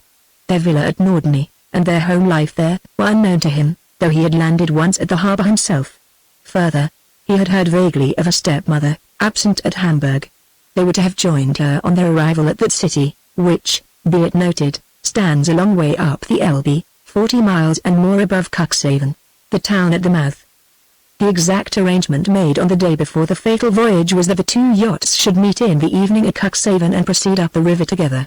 Then, in the ordinary course, Davis would have parted company at Brunsbüttel, 15 miles up, which is the western terminus of the ship canal to the Baltic. Such at least had been his original intention, but, putting two and two together, I gathered that latterly, and perhaps unconfessed to himself, his resolve had weakened, and that he would have followed the Medusa to Hamburg, or indeed the end of the world, impelled by the same motive that, contrary to all his tastes and principles, had induced him to abandon his life in the islands and undertake the voyage at all. But on that point he was immovably reticent, and all I could conclude was that the strange cross-current connected with Dolman's daughter had given him cruel pain and had clouded his judgment to distraction, but that he now was prepared to forget or ignore it, and steer a settled course. The facts I elicited raised several important questions. Was it not known by this time that he and his yacht had survived? Davis was convinced that it was not. He may have waited at Cuxhaven, or inquired at the lock at Brunsbüttel, he said. But there was no need, for I tell you the thing was a certainty. If I had struck and stuck on that outer bank, as it was 100 to 1 I should do, the yacht would have broken up in 3 minutes. Bartels would never have seen me, and couldn't have got to me if he had. No one would have seen me. And nothing whatever has happened since to show that they know I'm alive. They, I suggested. Who are they? Who are our adversaries? If Dolman were an accredited agent of the German Admiralty, but, no, it was incredible that the murder of a young Englishman should be connived at in modern days by a friendly and civilized government. Yet, if he were not such an agent, the whole theory fell to the ground. I believe, said Davis, that Dolman did it off his own bat, and beyond that I can't see. And I don't know that it matters at present. Alive or dead, we're doing nothing wrong, and have nothing to be ashamed of. I think it matters a good deal, I objected. Who'll be interested in our resurrection, and how are we to go to work, openly or secretly? I suppose we shall keep out of the way as much as we can? As for keeping out of the way, said Davis, jerkily, as he peered to windward under the foresail, we must pass the ship canal, that's a public highway, where anyone can see you. After that there won't be much difficulty. Wait till you see the place. He gave a low, contented laugh, which would have frozen my marrow yesterday. By the way, that reminds me, he added, we must stop at Kiel for the inside of a day and lay in a lot of stores. We want to be independent of the shore. I said nothing. Independence of the shore in a 7-tonner in October. What an end to aim at. About 9 o'clock we weathered the point, entered Kiel Fjord, and began a dead beat to windward of 7 miles to the head of it where Kiel lies. Hitherto, save for the latent qualms concerning my total helplessness if anything happened to Davis, interest and excitement had upheld me well. My alarms only began when I thought them nearly over. Davis had frequently urged me to turn in and sleep, and I went so far as to go below and coil myself up on the lee sofa with my pencil and diary. Suddenly there was a flapping and rattling on deck, and I began to slide onto the floor. "What's happened?" I cried, in a panic, for there was Davis stooping in at the cabin door. "Nothing," he said, chafing his hands for warmth, "I'm only going about." "Hand me the glasses, will you? There's a steamer ahead. I say, if you really don't want to turn in, you might make some soup. Just let's look at the chart." He studied it with maddening deliberation, while I wondered how near the steamer was, and what the yacht was doing meanwhile. "I suppose it's not really necessary for anyone to be at the helm?" I remarked. "Oh, she's all right for a minute," he said, without looking up. 2 1/2 lights in line Sue west by west got a match." He expended 2, and tumbled upstairs again. "You don't want me, do you?" I shouted after him. "No, but come up when you've put the kettle on. It's a pretty beat up the fjord. Lovely breeze." His legs disappeared. A sort of buoyant fatalism possessed me as I finished my notes and pored over the stove. It upheld me, too, when I went on deck and watched the pretty beat, whose prettiness was mainly due to the crowd of fog-bound shipping steamers, smacks, and sailing vessels now once more on the move in the confined fairway of the fjord, their baleful eyes of red, green, or yellow, opening and shutting, brightening and fading, while shore lights and anchor lights added to my bewilderment, and a throbbing of screws filled the air like the distant roar of London streets.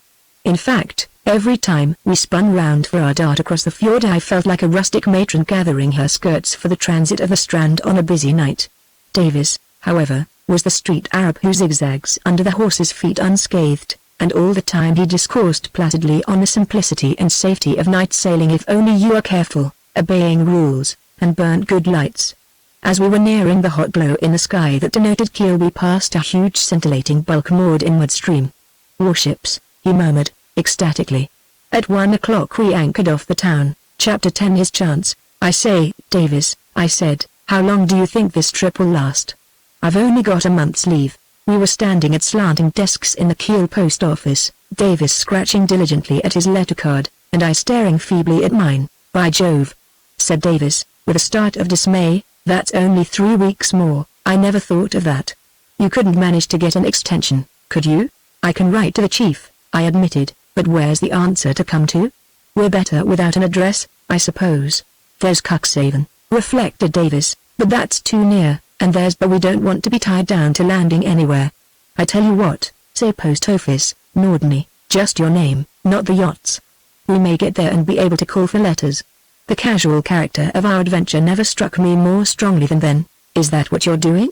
I asked. "Oh, I shan't be having important letters like you, but what are you saying?" "Oh, just that we're having a splendid cruise, and are on our way home." The notion tickled me, and I said the same in my home letter, adding that we were looking for a friend of Davis's who would be able to show us some sport. I wrote the line, too, to my chief, unaware of the gravity of the step I was taking, saying it was possible that I might have to apply for longer leave, as I had important business to transact in Germany, and asking him kindly to write to the same address. Then we shouldered our parcels and resumed our business. 2 full dinky loads of stores we ferried to the Dulcibella, chief among which were 2 immense cans of petroleum, constituting our reserves of heat and light, and a sack of flour. There were spare ropes and blocks, 2 German charts of excellent quality, cigars and many weird brands of sausage and tinned meats, besides a miscellany of oddments, some of which only served in the end to slake my companion's craving for jettison. Clothes were my own chief care, for, freely as I had purged it at Flensburg, my wardrobe was still very unsuitable, and I had already irretrievably damaged 2 faultless pairs of white flannels. "We shall be able to throw them overboard," said Davis, hopefully, so I bought a great pair of sea boots of the country, felt-lined and wooden-soled, and both of us got a number of rough woolen garments, as worn by the local fishermen, breeches, jerseys, helmets, gloves, all of a color chosen to harmonize with paraffin stains and anchor mud. The same evening we were taking our last look at the Baltic, sailing past warships and groups of idle yachts battened down for their winter's sleep, while the noble shores of the fjord, with its villas embowered in copper foliage, grew dark and dim above us. We rounded the last headland, steered for a galaxy of colored lights, tumbled down our sails, and came to under the colossal gates of the Holtenau lock. That these would open to such an infinitesimal suppliant seemed inconceivable. But open they did, with ponderous majesty, and our tiny hull was lost in the womb of a lock designed to float the largest battleships. I thought of Bolters on a hot August Sunday, and wondered if I really was the same peevish dandy who had jostled and sweltered there with the noisy Cockney throng a month ago. There was a blaze of electricity overhead, but utter silence till a solitary cloaked figure hailed us and called for the captain. Davis ran up a ladder, disappeared with the cloaked figure, and returned crumpling a paper into his pocket. It lies before me now, and sets forth, under the stamp of the Königliche Zollamt, that, in consideration of the sum of 10 marks for dues and 4 for tonnage, an imperial tug would tow the vessel Dulcibella, Master A. H. Davis, through the Kaiser Wilhelm Canal from Holtenau to Brunsbüttel. Magnificent condescension. I blush when I look at this yellow document and remember the stately courtesy of the great locker gates, for the sleepy officials of the Königliche Zollamt little knew what an insidious little viper they were admitting into the imperial bosom at the light toll of 14 shillings. Seems cheap, said Davis, joining me, doesn't it? With a regular tariff on tonnage, same for yachts as for liners. We start at 4 tomorrow with a lot of other boats. I wonder if Bartels is here. The same silence reigned, but invisible forces were at work. The inner gates opened and we prized ourselves through into a capacious basin, where lay moored side by side a flotilla of sailing vessels of various sizes. Having made fast alongside a vacant space of quay, we had our dinner, and then strolled out with cigars to look for the Johannes. We found her wedged among a stack of galliots, and her skipper sitting primly below before a blazing stove, reading his Bible through spectacles. He produced a bottle of schnapps and some very small and hard pears, while Davis twitted him mercilessly about his false predictions. The sky was not good, was all he said, beaming indulgently at his incorrigible young friend. Before parting from the night it was arranged that next morning we should lash alongside the Johannes when the flotilla was marshalled for the tow through the canal. "Carl shall steer for us both," he said, "and we will stay warm in the cabin." The scheme was carried out, not without much confusion and loss of paint, in the small hours of a dark and drizzling morning. Boisterous little tugs sorted us into parties, and half lost under the massive bulwarks of the Johannes we were carried off into a black inane. If any doubt remained as to the significance of our change of cruising grounds, dawn dispelled it. View there was none from the deck of the Dulcibella. It was only by standing on the main boom that you could see over the embankments to the vast plain of Holstein, grey and monotonous under a pall of mist. The soft scenery of the Schleswig coast was a baseless dream of the past, and a cold penetrating rain added the last touch of dramatic completeness to the staging of the new act. For 2 days we travelled slowly up the mighty waterway that is the strategic link between the 2 seas of Germany. Broad and straight, massively embanked, lit by electricity at night till it is lighter than many a great London street, traversed by great war vessels, rich merchantmen, and humble coasters alike, it is a symbol of the new and mighty force which, controlled by the genius of statesmen and engineers, is thrusting the empire irresistibly forward to the goal of maritime greatness. "Isn't it splendid?" said Davis. "He's a fine fellow, that emperor." Karl was the shock-headed, stout-limbed boy of about 16, who constituted the whole crew of the Johannes, and was as dirty as his master was clean. I felt a certain envious reverence for this unprepossessing youth, seeing in him a much more efficient counterpart of myself, but how he and his little master ever managed to work their ungainly vessel was a miracle I never understood. Phlegmatically impervious to rain and cold, he steered the Johannes down the long grey reaches in the wake of the tug, while we and Bartels held snug gatherings down below, sometimes in his cabin, sometimes in ours. The heating arrangements of the latter began to be a subject of serious concern. We finally did the only logical thing, and brought the kitchen range into the parlour, fixing the ripping ill stove on the forward end of the cabin table, where it could warm as well as cook for us. As an ornament it was monstrous, and the taint of oil which it introduced was a disgusting drawback, but, after all, the great thing as Davis said is to be comfortable, and after that to be clean. Davis held long consultations with Bartels, who was thoroughly at home in the navigation of the sands we were bound for, his own boat being a type of the very craft which ply in them. I shall not forget the moment when it first dawned on him that his young friend's curiosity was practical, for he had thought that our goal was his own beloved Hamburg, queen of cities, a place to see and die. "It is too late," he wailed. "You do not know the Nord Sea as I do." "Oh, nonsense, Bartels, it's quite safe, safe.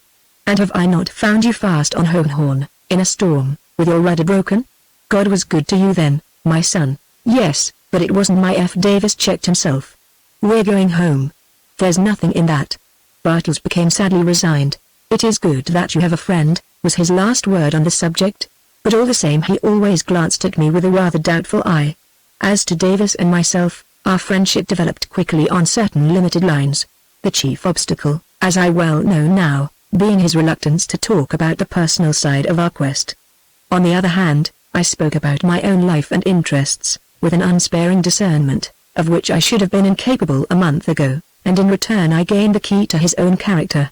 It was devotion to the sea, wedded to a fire of pent-up patriotism struggling incessantly for an outlet in strenuous physical expression, a humanity, born of acute sensitiveness to his own limitations, only adding fuel to the flame.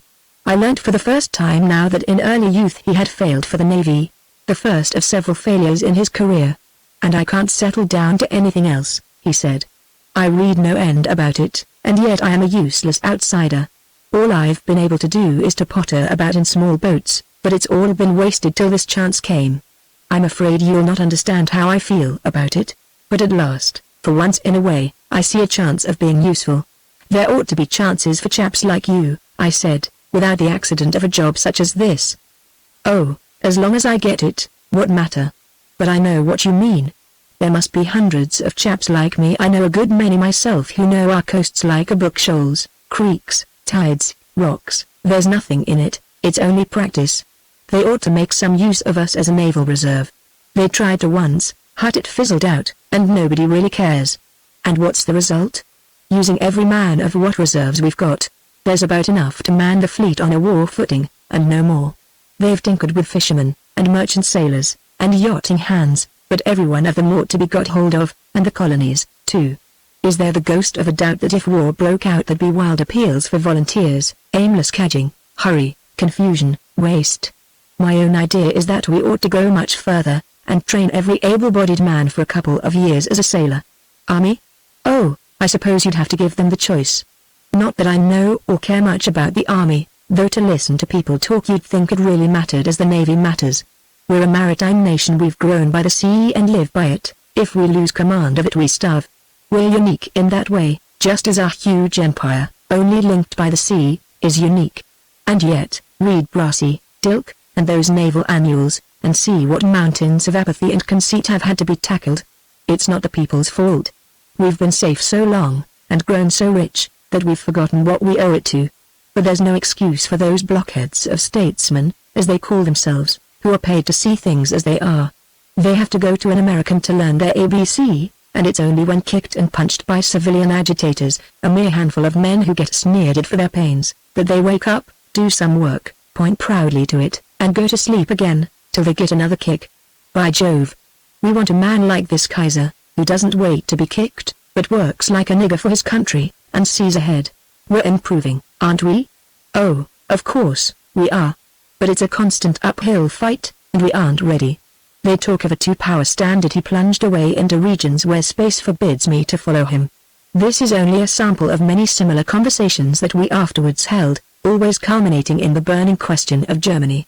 Far from including me and the Foreign Office among his targets for vague invective, he had a profound respect for my sagacity and experience as a member of that institution, a respect which embarrassed me not a little when I thought of my pracy writing and cigarette smoking, my dancing, and my dining. But I did know something of Germany, and could satisfy his tireless questioning with a certain authority. He used to listen rapt while I described her marvelous awakening in the last generation, under the strength and wisdom of her rulers, her intense patriotic ardor, her seething industrial activity, and, most potent of all, the forces that are molding modern Europe, her dream of a colonial empire, entailing her transformation from a land power to a sea power, impregnably based on vast territorial resources which we cannot molest, the dim instincts of her people, not merely directed but anticipated by the genius of her ruling house, our great trade rivals of the present, our great naval rival of the future. She grows, and strengthens, and waits, an ever more formidable factor in the future of our delicate network of empire, sensitive as gossamer to external shocks, and radiating from an island whose commerce is its life, and which depends even for its daily ration of bread on the free passage of the seas. And we aren't ready for her, Davis would say. We don't look her way. We have no naval base in the North Sea, and no North Sea fleet. Our best battleships are too deep in draft for North Sea work. And, to crown all, we were asses enough to give her Heligoland, which commands her North Sea coast. And supposing she collars Holland, isn't there some talk of that? That would lead me to describe the swollen ambitions of the Pan-Germanic party, and its ceaseless intrigues to promote the absorption of Austria, Switzerland, and a direct and flagrant menace to ourselves of Holland. I don't blame them, said Davis, who, for all his patriotism, had not a particle of racial spleen in his composition. I don't blame them. Their Rhine ceases to be German just when it begins to be most valuable. The mouth is Dutch, and would give them magnificent ports just opposite British shores. We can't talk about conquest and grabbing. We've collared a fine share of the world, and they've every right to be jealous. Let them hate us, and say so, it'll teach us to buck up, and that's what really matters. In these talks there occurred a singular contact of minds. It was very well for me to spin sonorous generalities, but I had never till now dreamed of being so vulgar as to translate them into practice. I had always detested the meddlesome alarmist, who veils ignorance under noisiness, and forever wails his chant of lugubrious pessimism. To be thrown with Davis was to receive a shock of enlightenment, for here, at least, was a specimen of the breed who exacted respect. It is true he made use of the usual jargon, interlarding his stammering sentences, sometimes, when he was excited, with the oddest effect, with the conventional catchwords of the journalist and platform speaker. But these were but accidents, for he seemed to have caught his innermost conviction from the very soul of the sea itself.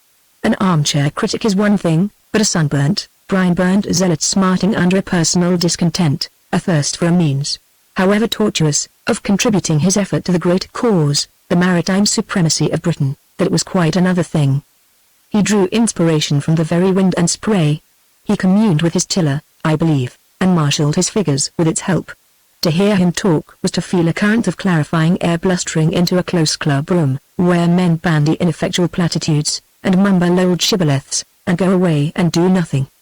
In our talk about policy and strategy we were Bismarcks and Rodneys, wielding nations and navies, and, indeed, I have no doubt that our fancy took extravagant flights sometimes.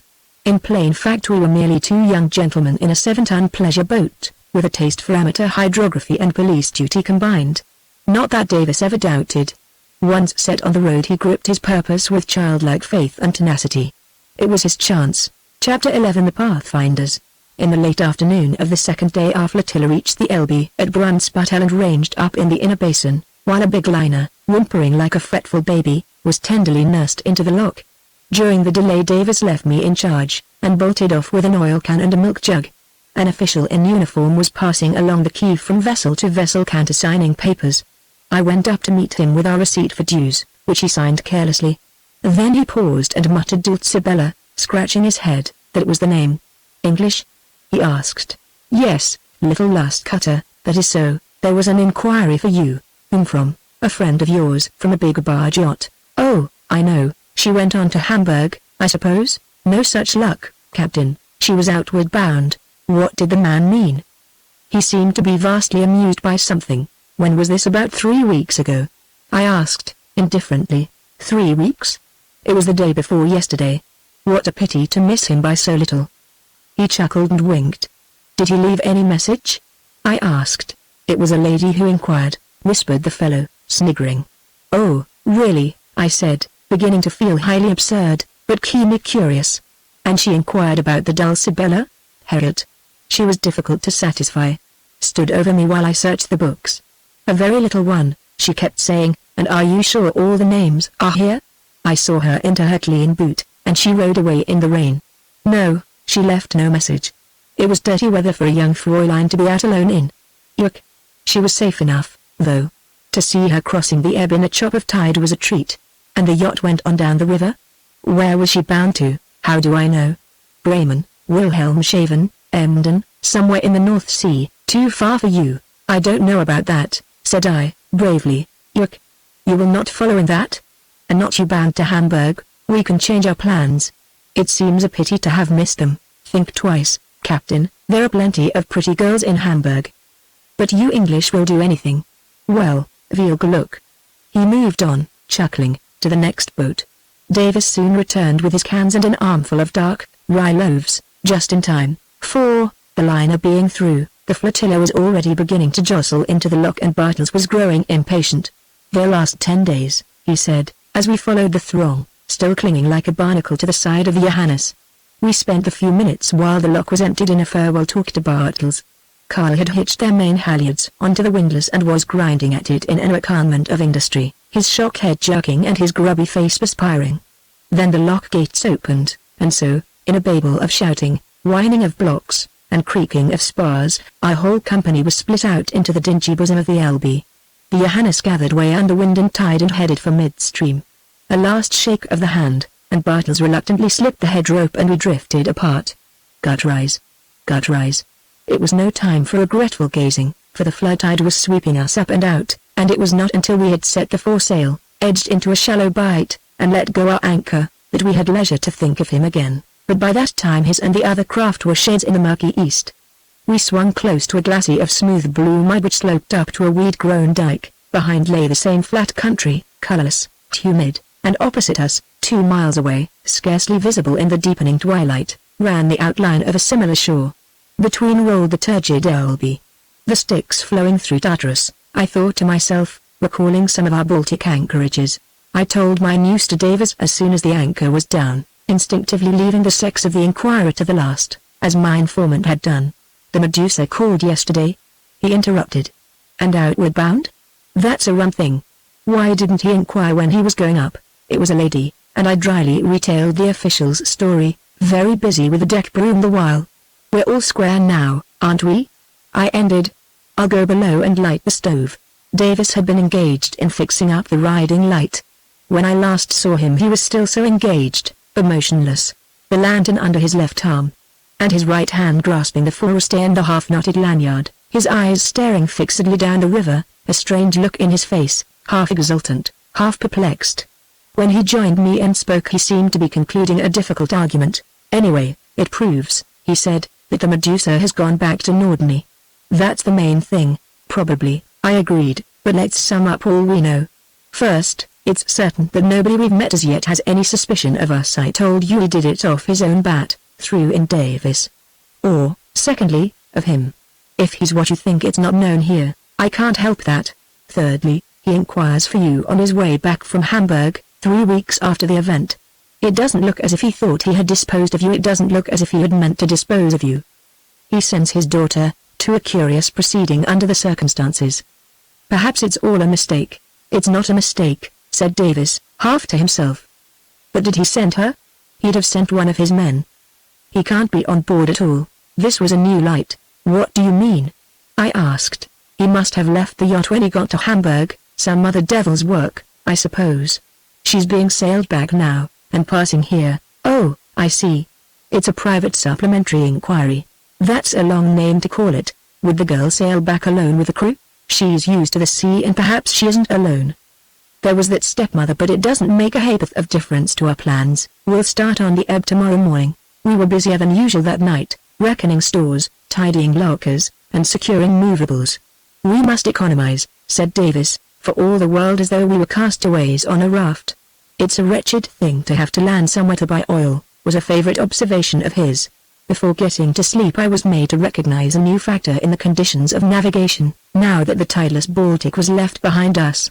A strong current was sluicing past our sides, and at the 11th hour I was turned out, clad in pajamas and oilskins, a horrible combination, to assist in running out a kedge or spare anchor.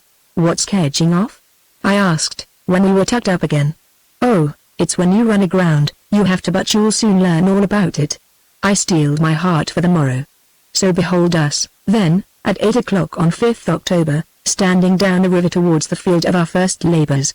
It is 15 miles to the mouth, drab, dreary miles like the dullest reaches of the lower Thames, but scenery was of no concern to us, and a southwesterly breeze blowing out of a grey sky kept us constantly on the verge of reefing. The tide as it gathered strength swept us down with a force attested by the speed with which buoys came in sight, nodded above us and passed, each boiling in its eddy of dirty foam. I scarcely noticed at first, so calm was the water, and so regular were the buoys, like milestones along a road, that the northern line of coast was rapidly receding and that the river was coming to be but a belt of deep water skirting a vast estuary, 10 miles broad, till it merged in open sea. Why, we're at sea! I suddenly exclaimed, after an hour's sailing. Just discovered that? Said Davis, laughing. You said it was 15 miles, I complained. So it is, till we reach this coast at Cuxhaven, but I suppose you may say we're at sea. Of course that's all sand over there to starboard. Look. Some of it's showing already. He pointed into the north. Looking more attentively, I noticed that outside the line of buoys patches of the surface heaved and worked. In one or two places streaks and circles of white were forming. In the midst of one such circle a sleek mauve hump had risen, like the back of a sleeping whale. I saw that an old spell was enthralling Davis as his eye travelled away to the blank horizon. He scanned it all with a critical eagerness, too, as one who looks for a new meaning in an old friend's face. Something of his zest was communicated to me, and still the shuddering thrill that had seized me. The protecting land was still a comforting neighbor, but our severance with it came quickly. The tide whirled us down, and our straining canvas aiding it, we were soon off Cuxhaven, which crouched so low behind its mighty dike, that of some of its houses only the chimneys were visible. Then, a mile or so on, the shore sharpened to a point like a claw, where the innocent dike became a long, low fort, with some great guns peeping over. Then of a sudden it ceased, retreating into the far south in a dim perspective of groins and dunes. We spun out into the open and leant heavily over to the now unobstructed wind. The yacht rose and sank to a little swell, but my first impression was one of wonder at the calmness of the sea, for the wind blew fresh and free from horizon to horizon. "Why, it's all sand there now, and we're under the lee of it," said Davis, with an enthusiastic sweep of his hand over the sea on our left, or port, hand. "That's our hunting ground. What are we going to do?" I inquired. "Pick up Sticker's Gat," was the reply. "It ought to be near Buoy K." A red buoy with a huge K on it soon came into view. Davis peered over to port. "Just pull up the centerboard, will you?" he remarked abstractedly, adding, "and hand me up the glasses as you read down there." "Never mind the glasses. I've got it now, come to the main sheet," was the next remark. He put down the helm and headed the yacht straight for the troubled and discolored expanse which covered the submerged sands. A sleeping whale, with a light surf splashing on it, was right in our path. "Stand by the lead, will you?" said Davis, politely. "I'll manage the sheets, it's a deadbeat in." Ready about. The wind was in our teeth now, and for a crowded half hour we wormed ourselves forward by ever-shortening tacks into the sinuous recesses of a channel which threaded the shallows westward. I knelt in a tangle of line, and, under the hazy impression that something very critical was going on, plied the lead furiously, bumping and splashing myself, and shouting out the depths, which lessened steadily, with a great sense of the importance of my function. Davis never seemed to listen, but tacked on imperturbably, juggling with the tiller, the sheets, and the chart, in a way that made one giddy to look at. For all our zeal we seemed to be making very slow progress. "It's no use, tide's too strong, we must chance it," he said at last. "Chance what?" I wondered to myself. Our tacks suddenly began to grow longer, and the depths, which I registered, shallower. All went well for some time though, and we made better progress. Then came a longer reach than usual. 2.5 to 1.5, only 5 feet, I gasped, reproachfully. The water was growing thick and frothy. "It doesn't matter if we do," said Davis, thinking aloud. "There's an eddy here, and it's a pity to waste it ready about. Back the jib." But it was too late. The yacht answered but faintly to the helm, stopped, and heeled heavily over, wallowing and grinding. Davis had the mainsail down in a twinkling. It half smothered me as I crouched on the lee side among my tangled skeins of line, scared and helpless. I crawled out from the folds, and saw him standing by the mast in a reverie. "It's not much use," he said, "on a falling tide, but we'll try kedging off. Pay that warp out while I run out the kedge." Like lightning he had cast off the dinghy's painter, tumbled the kedge anchor and himself into the dinghy, pulled out 50 yards into the deeper water, and heaved out the anchor. "Now haul," he shouted. I hauled, beginning to see what kedging off meant. "Steady on. Don't sweat yourself," said Davis, jumping aboard again. "It's coming," I spluttered, triumphantly. "The warp is. The yacht isn't. You're dragging the anchor home." "Never mind, she'll lie well here. Let's have lunch." The yacht was motionless, and the water round her visibly lower. Petulant waves slapped against her sides, but, scattered as my senses were, I realized that there was no vestige of danger. Round us the whole face of the waters was changing from moment to moment, whitening in some places, yellowing in others, where breadths of sand began to be exposed. Close on our right the channel we had left began to look like a turbid little river, and I understood why our progress had been so slow when I saw its current racing back to meet the Elbe. Davis was already below, laying out a more than usually elaborate lunch, in high content of mind. "Lies quiet, doesn't she?" he remarked. "If you do want a sit-down lunch, there's nothing like running aground for it. And, anyhow, we're as handy for work here as anywhere else. You'll see. Like most landsmen, I had a wholesome prejudice against running aground, so that my mentor's turn for breezy paradox was at first rather exasperating. After lunch the large-scale chart of the estuaries was brought down, and we pored over it together, mapping out work for the next few days. There is no need to tire the general reader with its intricacies, nor is the space to reproduce it for the benefit of the instructed reader.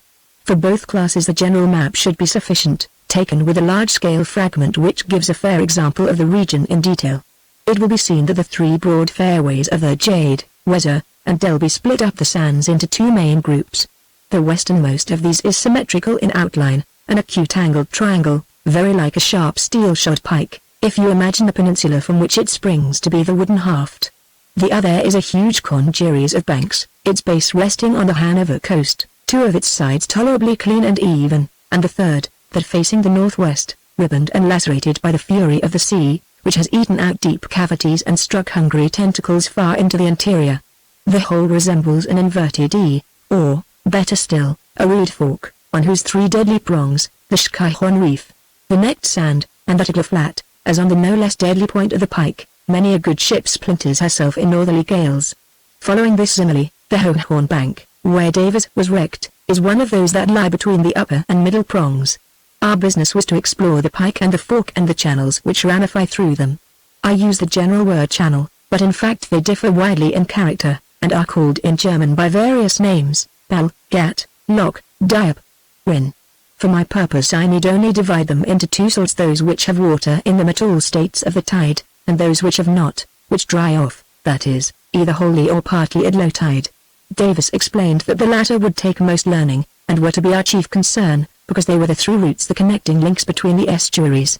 You can always detect them on the chart by rows of little Y-shaped strokes denoting booms, that is to say, poles or saplings fixed in the sand to mark the passage.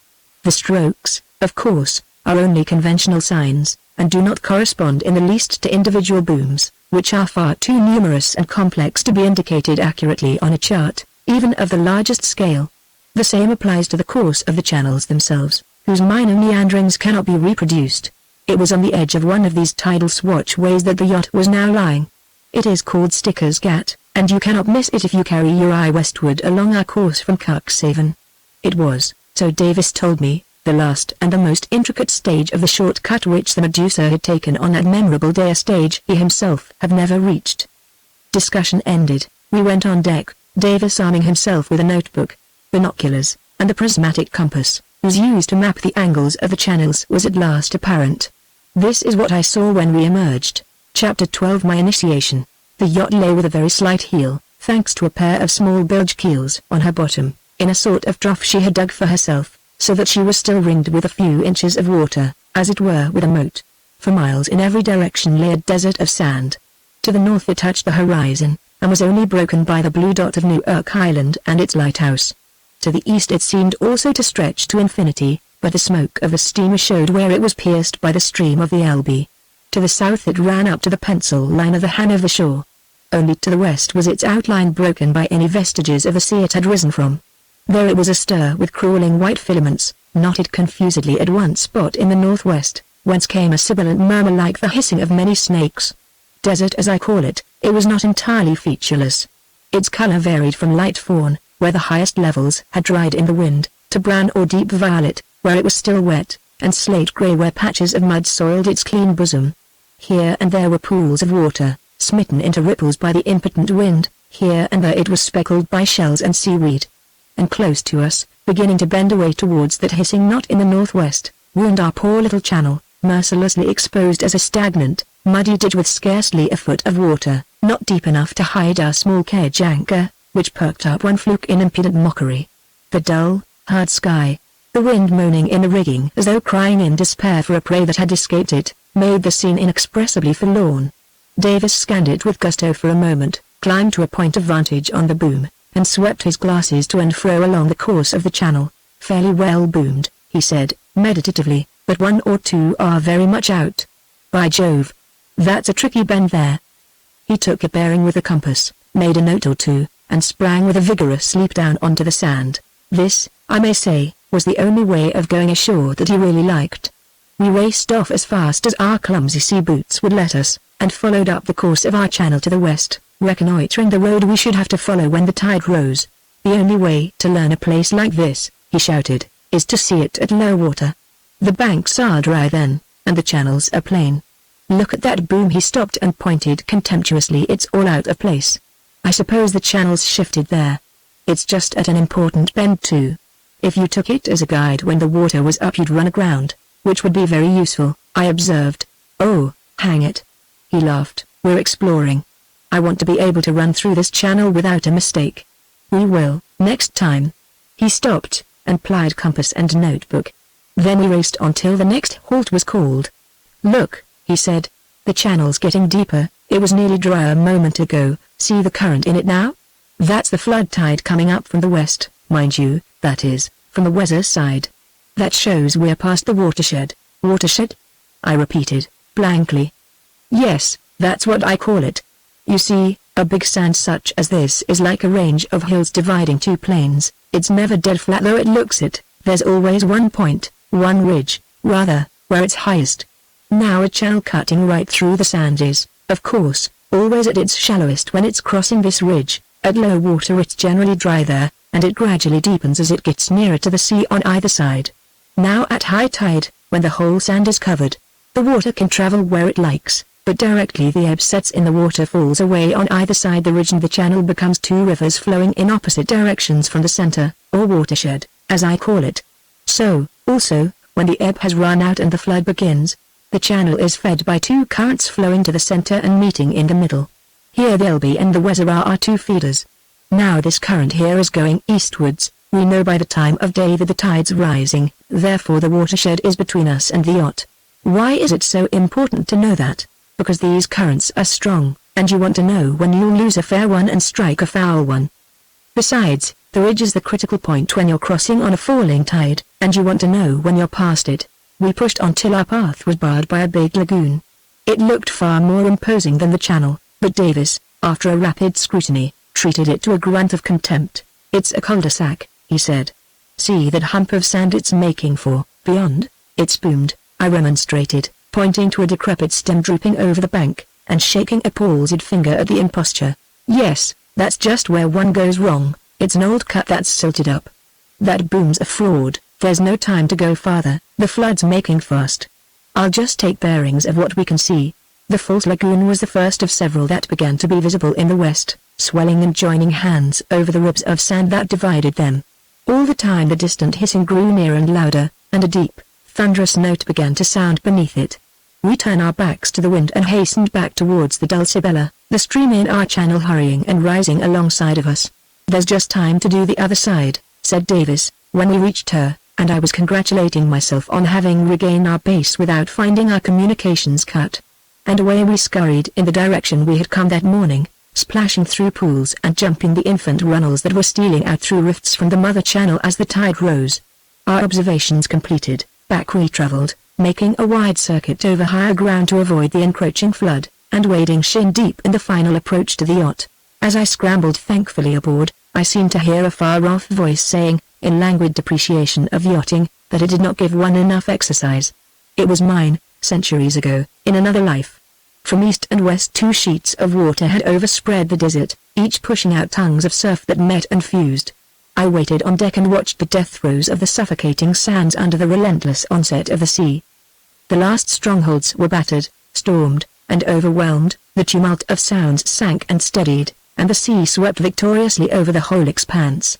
The Dulcibella, hitherto contemptuously inert, began to wake and tremble under the buffetings she received. Then, with an effort, she jerked herself onto an even keel and bumped and strained fretfully, impatient to vanquish this insolent invader and make him a slave for her own ends. Soon her warp tightened and her nose swung slowly round, only her stern bumped now, and that with decreasing force. Suddenly she was free and drifting broadside to the wind till the anchor checked her and she brought up to leeward of it, rocking easily and triumphantly. Good-humoured little person. At heart she was friends alike with sand and sea. It was only when the old love and the new love were in mortal combat for her favours, and she was mauled in the fracas, that her temper rose in revolt. We swallowed a hasty cup of tea, ran up the sails, and started off west again. Once across the watershed we met a strong current, but the trend of the passage was now more to the northwest, so that we could hold our course without tacking, and consequently could stem the tide. "Give her just a foot of the center plate," said Davis. "We know the way here, and she'll make less leeway, but we shall generally have to do without it always on a falling tide. If you run aground with a plate down you deserve to be drowned." I now saw how valuable our walk had been. The booms were on our right, but they were broken reeds, giving no hint as to the breadth of the channel. A few had lost their tops, and were being engulfed altogether by the rising water. When we came to the point where they ceased, and the false lagoon had lain, I should have felt utterly lost. We had crossed the high and relatively level sands which formed the base of the fork, and were entering the labyrinth of detached banks which obstruct the funnel-shaped cavity between the upper and middle prongs. This I knew from the chart. My unaided eye saw nothing but the open sea, growing dark green as the depths increased, and a threatening sea, showing its white fangs. The waves grew longer and steeper, for the channels, though still tortuous, now began to be broad and deep. Davis had his bearings, and struck on his course confidently. "Now for the lead," he said, "the compass'll be little use soon.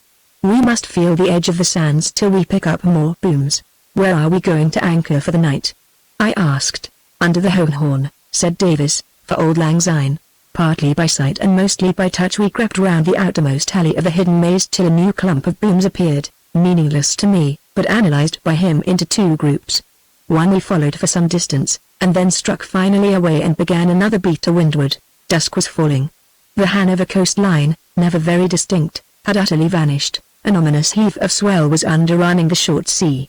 I ceased to attend to Davis imparting instruction on his beloved hobby, and sought to stifle in hard manual labor the dread that had been latent in me all day at the prospect of our first anchorage at sea.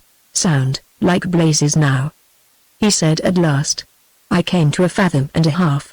"That's the bank," he said. "We'll give it a bit of a berth and then let go. Let go now," was the order after a minute, and the chain ran out with a long-drawn moan. The dull Sibella snubbed up to it and jauntily faced the North Sea and the growing night. "There we are," said Davis, as we finished stowing the mainsail, safe and snug in 4 fathoms in a magnificent sand harbor, with no one to bother us and the whole of it to ourselves. No Jews, no stinks, no traffic, no worries of any sort. It's better than a Baltic cove even, less beastly civilization about. We're 7 miles from the nearest coast, and 5 even from Newark. Look, they're lighting up. There was a tiny spark in the east. "I suppose it's all right," I said, "but I'd rather see a solid breakwater somewhere. It's a dirty-looking night, and I don't like this swell." "The swell's nothing," said Davis, "it's only a stray drain from outside.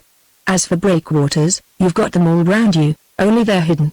Ahead and to starboard is the West Hohenhorn, curling round to the sou-west for all the world like a stone pier.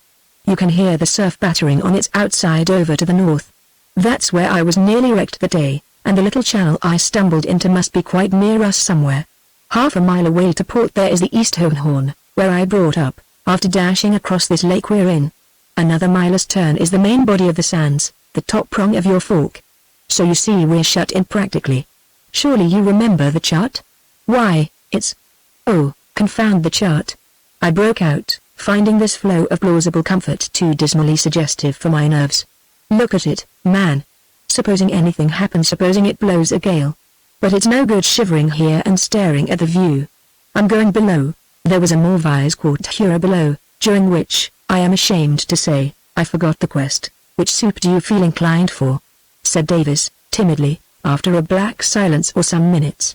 That simple remark, more eloquent of security than 1,000 technical arguments, saved the situation. "I say, Davis," I said, "I'm a white-livered cur at the best, and you mustn't spare me. But you're not like any yachtsman I ever met before, or any sailor of any sort. You're so casual and quiet in the extraordinary things you do. I believe I should like you better if you let fly a volley of deep-sea oaths sometimes, or threatened to put me in irons." Davis opened wide eyes, and said it was all his fault for forgetting that I was not as used to such anchorages as he was. "And, by the way," he added, "as to its blowing a gale, I shouldn't wonder if it did. The glass is falling hard, but it can't hurt us. You see, even at high water the drift of the sea... Oh, for heaven's sake, don't begin again. You'll prove soon that we're safer here than in an hotel. Let's have dinner, and a thundering good one." Dinner ran a smooth course, but just as coffee was being brewed the hull, from pitching regularly, began to roll. I knew she would, said Davis. I was going to warn you, only the ebb had set in against the wind.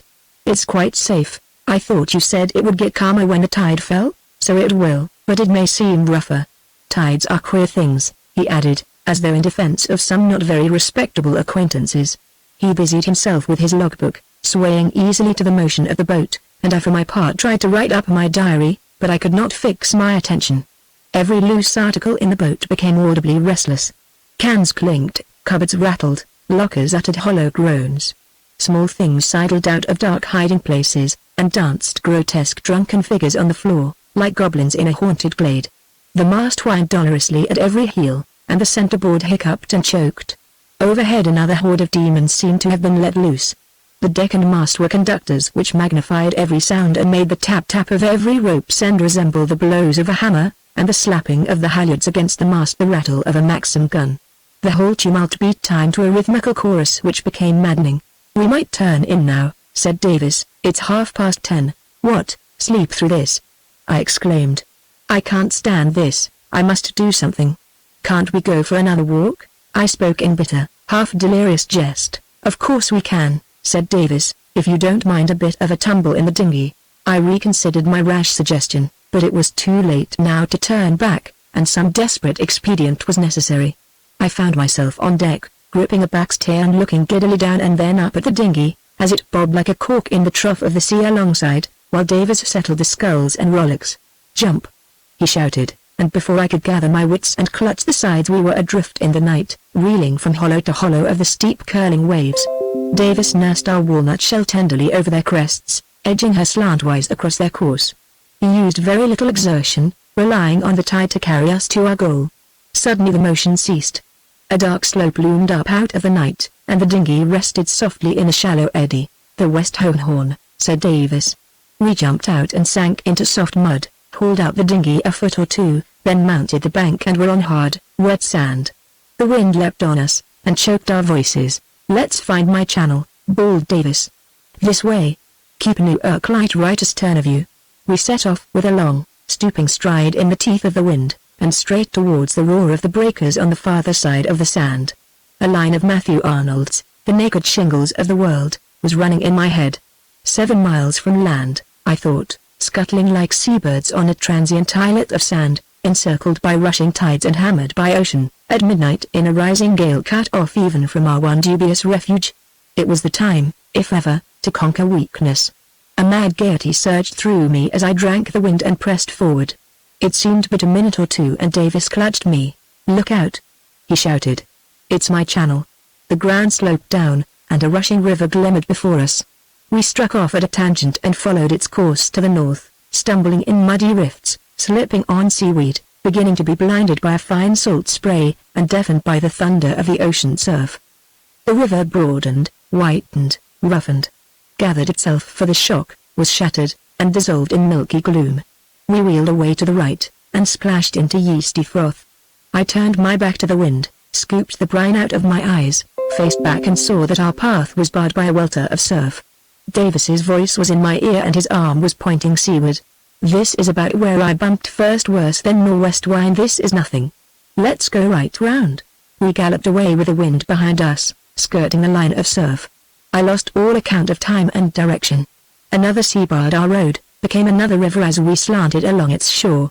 Again we were in the teeth of that intoxicating wind. Then a point of light was swaying and flickering away to the left, and now we were checking and circling. I stumbled against something sharp, the dinghy's gunwale. So we had completed the circuit of our fugitive domain, the Dream Island, Nightmare Island as I always remember it. "You must scull, too," said Davis. "It's blowing hard now. Keep her nose up a little, all you know." We lurched along, my scull sometimes buried to the thwart, sometimes striking at the bubbles of a wave-top. "Davis, in the bows," said "Pull." "Or steady." At intervals, I heard the scud smacking against his oilskin back. Then a yellow light glanced over the waves. "Easy. Let her come." And the bowsprit of the Dulcibella, swollen to spectral proportions, was stabbing the darkness above me. "Back a bit. 2 good strokes. Ship your scull. Now jump." I clawed at the tossing hull and landed in a heap. Davis followed with a painter, and the dinghy swept astern. "She's riding beautifully now," said he. when he had secured the painter. The banner rolling on the flood, and it's nearly low water. I don't think I should have cared, however much he had rolled. I was finally cured of funk. It was well that I was, for to be pitched out of your bunk onto wet oilcloth is a disheartening beginning to a day. This happened about 8 o'clock. The yacht was pitching violently, and I crawled on all fours into the cabin, where Davis was setting out breakfast on the floor. "I let you sleep on," he said. "We can't do anything till the water falls. We should never get the anchor up in this sea. Come and have a look round. It's clearing now," he went on, when we were crouching low on deck, gripping cleats for safety. Winds veered to northwest. It's been blowing a full gale, and the sea is at its worst now near high water. You'll never see worse than this. I was prepared for what I saw: the stormy sea for leagues around, and a chaos of breakers where our dream island had stood, and took it quietly, even with a sort of elation. The Dulcibella faced the storm as doggedly as ever, plunging her bowsprit into the sea and flinging green water over her bows. A wave of confidence and affection for her welled through me. I had been used to resent the weight and bulk of her unwieldy anchor and cable, but I saw their use now. Varnish, paint, spotless decks, and snowy sails were foppish absurdities of a hateful past. "What can we do today?" I asked. "We must keep well inside the banks and be precious careful wherever there's a swell. It's rampant in here, you see, in spite of the barrier of sand. But there's plenty we can do farther back." We breakfasted in horrible discomfort, then smoked and talked till the roar of the breakers dwindled. At the first sign of Bear Sam we got underway, under mizzen and header sails only, and I learned how to sail a reluctant anchor out of the ground. Pivoting round, we scudded east before the wind, over the ground we had traversed the evening before, while an archipelago of new banks slowly shouldered up above the fast weakening waves. We trod delicately among and around them, sounding and observing, heaving to where space permitted, and sometimes using the dinghy. I began to see where the risks lay in this sort of navigation. Wherever the ocean swell penetrated, or the wind blew straight down a long deep channel, we had to be very cautious and leave good margins. "That's the sort of place you mustn't ground on," Davis used to say. In the end we traversed the still sand again, but by a different swatchway, and anchored, after an arduous day, in a notch on its eastern limit, just clear of the swell that rolled in from the turbulent estuary of the Elbe. The night was fair, and when the tide receded we lay perfectly still, the fresh wind only sending a lip of ripples against our sides. Chapter 13: The meaning of our work. Nothing happened during the next 10 days to disturb us at our work. During every hour of daylight and many of darkness, sailing or anchored, aground or afloat, in rain and shine, wind and calm, we studied the bed of the estuaries, and practiced ourselves in threading the network of channels, holding no communication with the land and rarely approaching it. It was a life of toil, exposure, and peril, a struggle against odds, too, for wild autumnal weather was the rule, with the wind backing and veering between the southwest and northwest, and only for 2 placid days blowing gently from the east, the safe quarter for this region. Its force and direction determined each fresh choice of ground. If it was high and northerly we explored the inner fastnesses, in moderate intervals the exterior fringe, darting when surprised into whatever lair was most convenient. Sometimes we were tramping vast solitudes of sand, sometimes scudding across ephemeral tracts of shallow sea. Again, we were creeping gingerly round the deeper arteries that surround the great neck, examining their convolutions as it were the veins of a living tissue, and the circulation of the tide throbbing through them like blood. Again, we would be staggering through the tide rips and overfalls that infest the open fairway of the Weser on our passage between the Fork and the Pike. On one of our fine days I saw the scene of Davis's original adventure by daylight with the banks dry and the channels manifest. The reader has seen it on the chart, and can, up to a point, form his opinion. I can only add that I realized by ocular proof that no more fatal trap could have been devised for an innocent stranger, for approaching it from the northwest under the easiest conditions it was hard enough to verify our true course. In a period so full of new excitements it is not easy for me to say when we were hardest put to it, especially as it was a rule with Davis never to admit that we were in any danger at all. But I think that our ugliest experience was on the 10th. When, owing to some minute miscalculation, we stranded in a dangerous spot. Mere stranding, of course, was all in the day's work, the constantly recurring question being when and where to court or risk it. This time we were so situated that when the rising tide came again we were on a lee shore, broadside onto a gale of wind which was sending a nasty sea with a 3-mile drift to give it a force down Robin's Bell, which is one of the deeper arteries I spoke of above, and now lay dead to windward of us. The climax came about 10 o'clock at night. "We can do nothing till she floats," said Davis, and I can see him now quietly smoking and splicing a chafed warp while he explained that her double skin of teak fitted her to stand anything in reason. She certainly had a terrific test that night, for the bottom was hard, unyielding sand, on which she rose and fell with convulsive vehemence. The last half hour was for me one of almost intolerable tension. I spent it on deck unable to bear the suspense below. Sheets of driven sea flew bodily over the hull, and a score of times I thought she must succumb as she shivered to the blows of her keel on the sand. But those stout skins knit by honest labor stood the trial. One final thud and she wrenched herself bodily free, found her anchor, and rode clear. On the whole I think we made few mistakes. Davis had a supreme aptitude for the work. Every hour, sometimes every minute, brought its problem, and his resource never failed. The stiffer it was the cooler he became. He had, too, that intuition which is independent of acquired skill, and is at the root of all genius, which, to take cases analogous to his own, is the last quality of the perfect guide or scout. I believe he could smell sand where he could not see or touch it. As for me, the sea has never been my element, and never will be. Nevertheless, I hardened to the life, grew salt, tough, and tolerably alert. As a soldier learns more in a week of war than in years of parades and pipeclay, so, cut off from all distractions, moving from bivouac to precarious bivouac, and depending, to some extent, for my life on my muscles and wits, I rapidly learned my work and gained a certain dexterity. I knew my ropes in the dark, could beat economically to windward through squalls, take bearings, and estimate the interaction of wind and tide. We were generally in solitude, but occasionally we met galiots like the Johannes tacking through the sands, and once or twice we found a fleet of such boats anchored in a gut, waiting for water. Their draft, loaded, was from 6 to 7 feet. I own only 4, without our center plate, but we took their mean draft as the standard of all our observations. That is, we set ourselves to ascertain when and how a vessel drawing 6½ feet could navigate the sands. A word more as to our motive.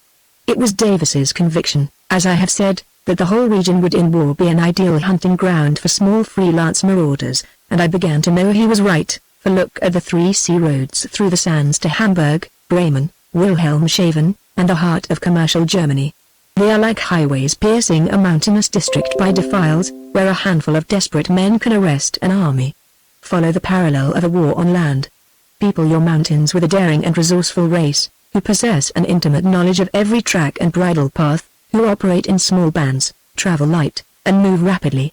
See what an immense advantage such guerrillas possess over an enemy which clings to beaten tracks, moves in large bodies, slowly, and does not know the country.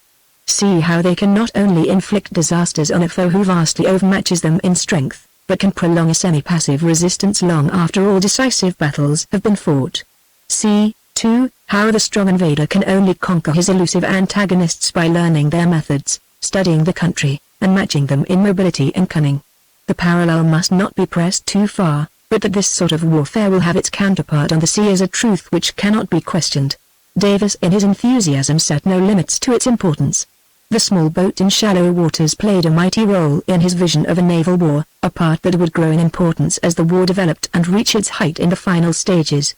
The heavy battle fleets are all very well, he used to say, but if the sides are well matched there might be nothing left of them after a few months of war. They might destroy one another mutually, leaving as nominal conqueror an admiral with scarcely a battleship to bless himself with. It's then that the true struggle will set in, and it's then that anything that will float will be pressed into the service, and anybody who can steer a boat, knows his waters, and doesn't care the toss of a coin for his life, will have magnificent opportunities. It cuts both ways. What small boats can do in these waters is plain enough, but take our own case. So we're beaten on the high seas by a coalition. There's no risk of starvation or invasion. It's all rot what they talk about instant surrender. We can live on half rations, recuperate, and build, but we must have time. Meanwhile our coast and ports are in danger, for the millions we sink in forts and mines won't carry us far. They're fixed pure passive defense. What you want is boats, mosquitoes with stings, swarms of them, patrol boats, scout boats, torpedo boats, intelligent irregulars manned by local men, with a pretty free hand to play their own game. And what a splendid game to play. There are places very like this over the nothing half so good, but similar: the Mersey estuary, the Dee, the Severn, the Wash, and, best of all, the Thames, with all the Kent, Essex, and Suffolk banks round it. But as for defending our coasts in the way I mean, we've nothing ready, nothing whatsoever. We don't even build or use small torpedo boats. These fast destroyers are no good for this work, too long and unmanageable, and most of them too deep. What you want is something strong and simple, of light draft, and with only a spar torpedo, if it came to that. Tugs, launches, small yachts, anything would do at a pinch, for success would depend on intelligence, not on brute force or complicated mechanism. They'd get wiped out often, but what matter? There'd be no lack of the right sort of men for them if the thing was organized. But where are the men? Or, suppose we have the best of it on the high seas, and have to attack or blockade a coast like this, which is sand from end to end. You can't improvise people who are at home in such waters. The Navy chaps don't learn it, though, by Jove. They're the most magnificent service in the world in pluck, and nerve, and everything else. They'll try anything, and often do the impossible. But their boats are deep, and they get little practice in this sort of thing. Davis never pushed home his argument here, but I know that it was the passionate wish of his heart, somehow and somewhere, to get a chance of turning his knowledge of this coast to practical account in the war that he felt was bound to come, to play that splendid game in this, the most fascinating field for it. I can do no more than sketch his views.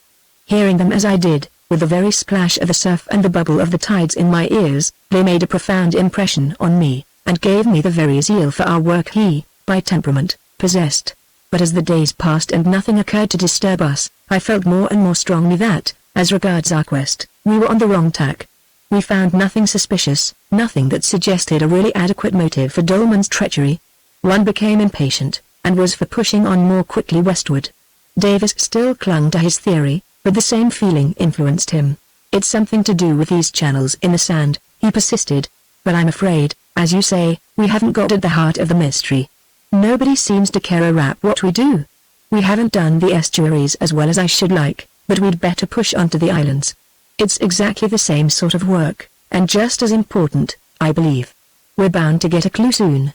There was also the question of time, for me at least. I was due to be back in London, unless I obtained an extension, on the 28th, and our present rate of progress was slow. But I cannot conscientiously say that I made a serious point of this. If there was any value in our enterprise at all, official duty pales beside it. The machinery of state would not suffer from my absence, excuses would have to be made, and the results braved. All the time our sturdy little craft grew shabbier and more weather-worn, the varnish thinner, the decks greyer, the sails dingier, and the cabin roof more murky where stove fumes stained it. But the only beauty she ever possessed, that of perfect fitness for her functions, remained. With nothing to compare her to, she became a home to me. My joints adapted themselves to her crabbed limits, my tastes and habits to her plain domestic economy. But oil and water were running low, and the time had come for us to be forced to land and renew our stock. Chapter 14. The First Night in the Islands. A low line of sandhills, pink and fawn in the setting sun. At one end of them a little white village huddled round the base of a massive four-square lighthouse such was Wancherooge, the easternmost of the Frisian Islands, as I saw it on the evening of 15th October. We had decided to make it our first landing place, and since it possesses no harbour, and is hedged by a mile of sand at low water, we had run in on the rising tide till the yacht grounded, in order to save ourselves as much labour as possible in the carriage to and fro of the heavy water breakers and oil cans which we had to replenish. In faint outline 3 miles to the south of us was the flat plain of Friesland, broken only by some trees, a windmill or two, and a church spire. Between, the shallow expanse of sea was already beginning to shrink away into lagoons, chief among which was the narrow passage by which we had approached from the east. This continued its course west, directly parallel to the island, and in it, at a distance of half a mile from us, 3 galliots lay at anchor. Before supper was over the yacht was high and dry, and when we had eaten, Davis loaded himself with cans and breakers. I was for taking my share, but he induced me to stay aboard, for I was dead tired after an unusually long and trying day, which had begun at 2 a.m., when, using a precious installment of east wind, we had started on a complete passage of the sands from the Elbe to the Jade. It was a barely possible feat for a boat of our low speed to perform in only 2 tides, and though we just succeeded, it was only by dint of tireless vigilance and severe physical strain. "Lay out the anchor when you've had a smoke," said Davis, "and keep an eye on the riding light, it's my only guide back." He lowered himself, and I heard the scrunch of his sea boots as he disappeared in the darkness. It was a fine starry night, with a touch of frost in the air. I lit a cigar, and stretched myself on a sofa close to the glow of the stove. The cigar soon languished and dropped, and I dozed uneasily, for the riding light was on my mind. I got up once and squinted at it through the half-raised skylight, saw it burning steadily, and lay down again. The cabin lamp wanted oil and was dying down to a red-hot wick, but I was too drowsy to attend to it, and it went out. I lit my cigar stump again, and tried to keep awake by thinking.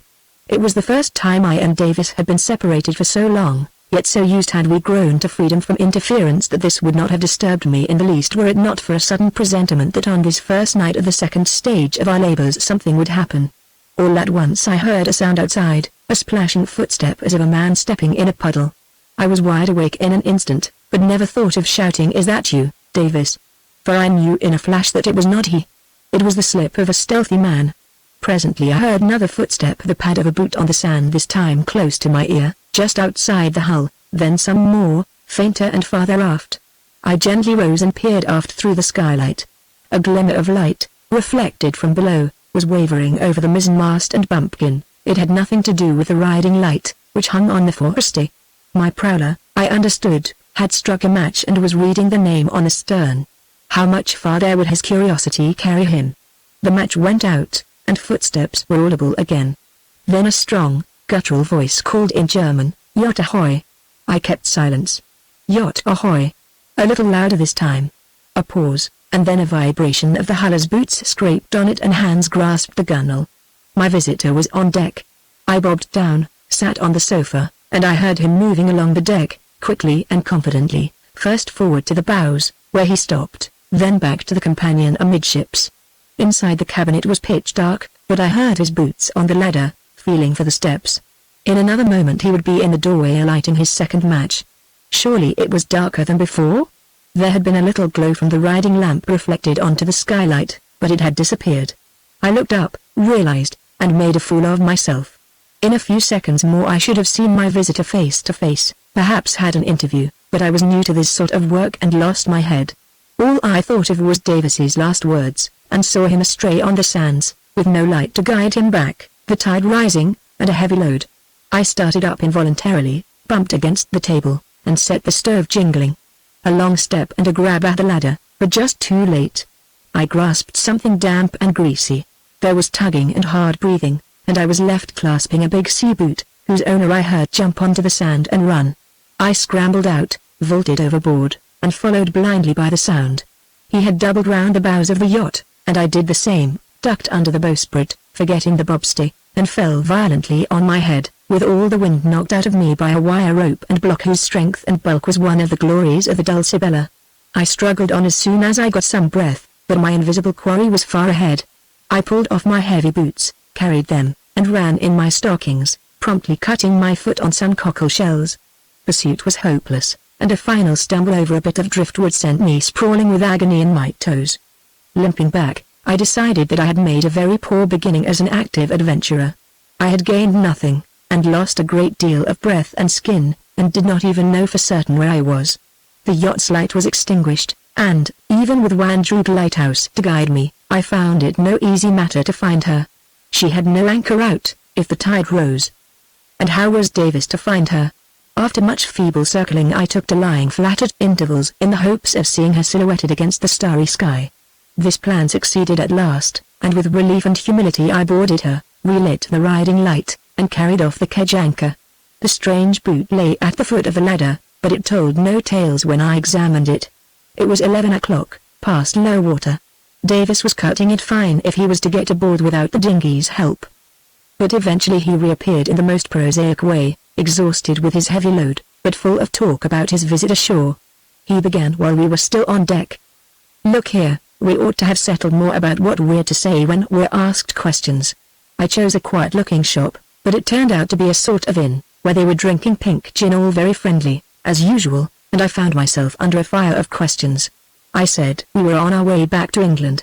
There was the usual rot about the smallness of the boat, etc. It struck me that we should want some other pretense for going so slow and stopping to explore, so I had to bring in the ducks, though goodness knows we don't want to waste time over them. The subject wasn't quite a success.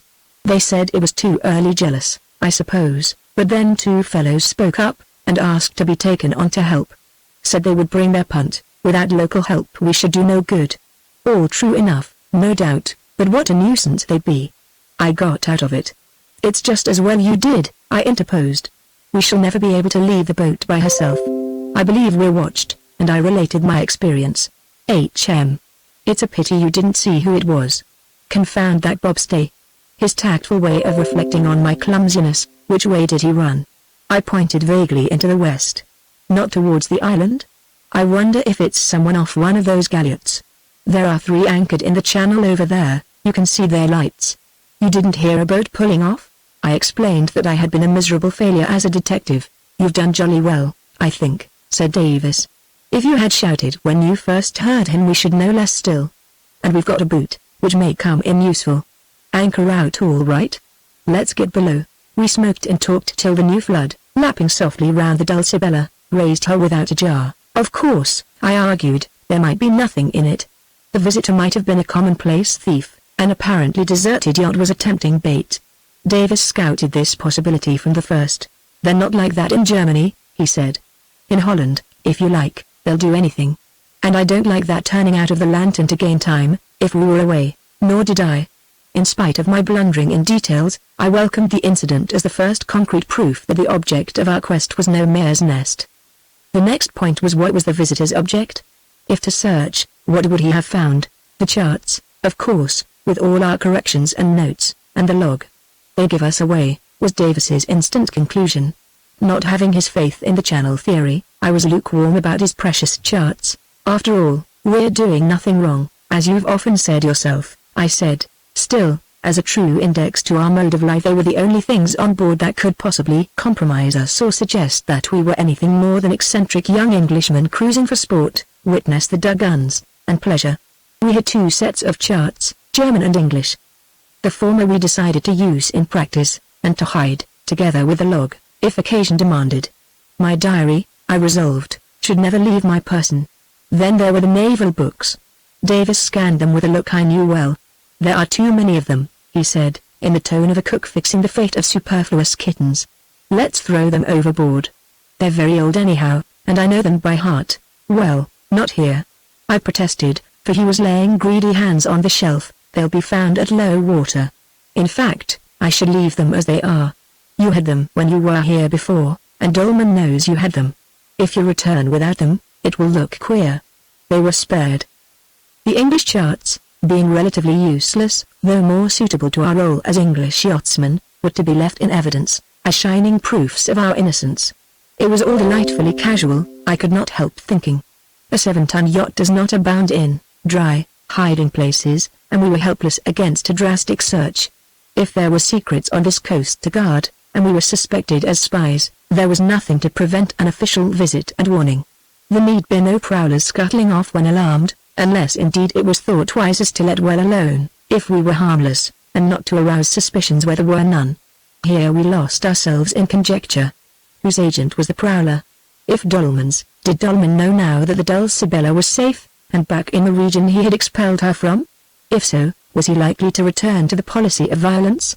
We found ourselves both glancing at the duck guns strung up under the racks, and then we both laughed and looked foolish. A war of wits, and not of duck guns, I opined. Let's look at the chart.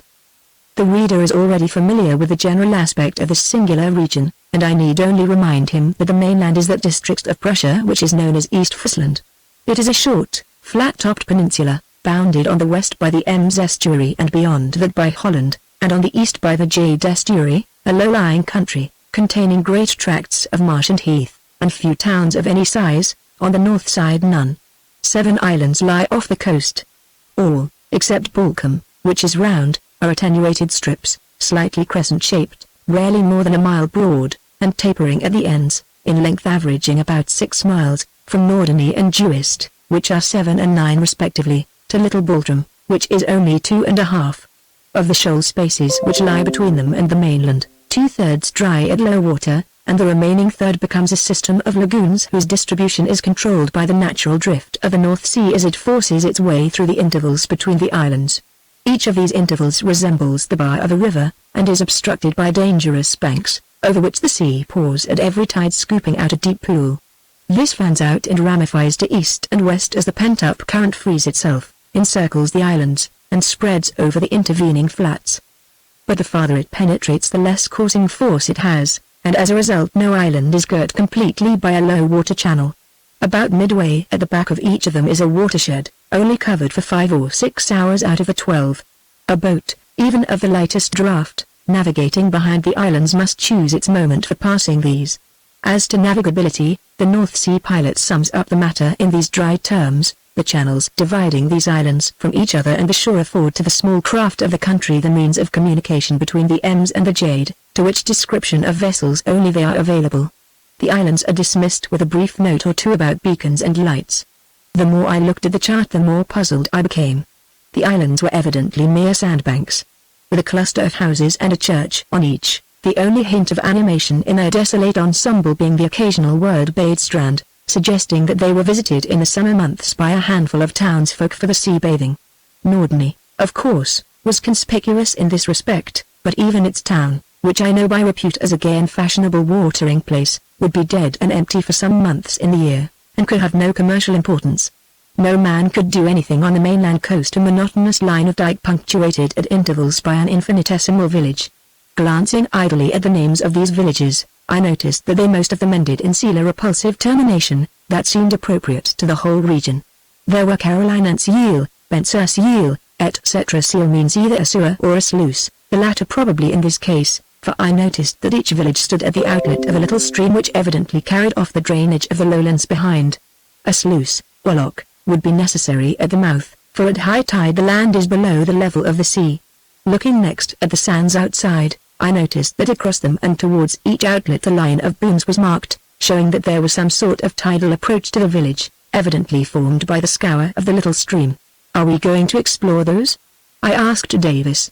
"I don't see the use," he answered. "They only lead to those potty little places. I suppose local galliots use them. How about your torpedo boats and patrol boats?" "They might, at certain tides. But I can't see what value they'd be, unless as a refuge for a German boat in the last resort. They lead to no harbors. Wait. There's a little notch in the dike at New Helena or New Merseyel, which may mean some sort of a key arrangement, but what's the use of that? We may as well visit one or two, I suppose." "I suppose so, but we don't want to be playing round villages. There's heaps of really important work to do, further out." "Well, what do you make of this coast?" Davis had nothing but the same old theory, but he urged it with a force and keenness that impressed me more deeply than ever. "Look at those islands," he said. "They're clearly the old line of coast, hammered into breaches by the sea. The space behind them is like an immense tidal harbor, 30 miles by 5, and they screen it impenetrably. It's absolutely made for shallow war boats under skilled pilotage. They can nip in and out of the gaps, and dodge about from end to end. On one side is the Ems, on the other the big estuaries. It's a perfect base for torpedo craft." I agreed, and agree still, but still I shrugged my shoulders. "We go on exploring, then, in the same way?" "Yes, keeping a sharp lookout, though. Remember, we shall always be in sight of land now." "What's the glass doing?" "Higher than for a long time. I hope it won't bring fog. I know this district is famous for fogs, and fine weather at this time of the year is bad for them anywhere.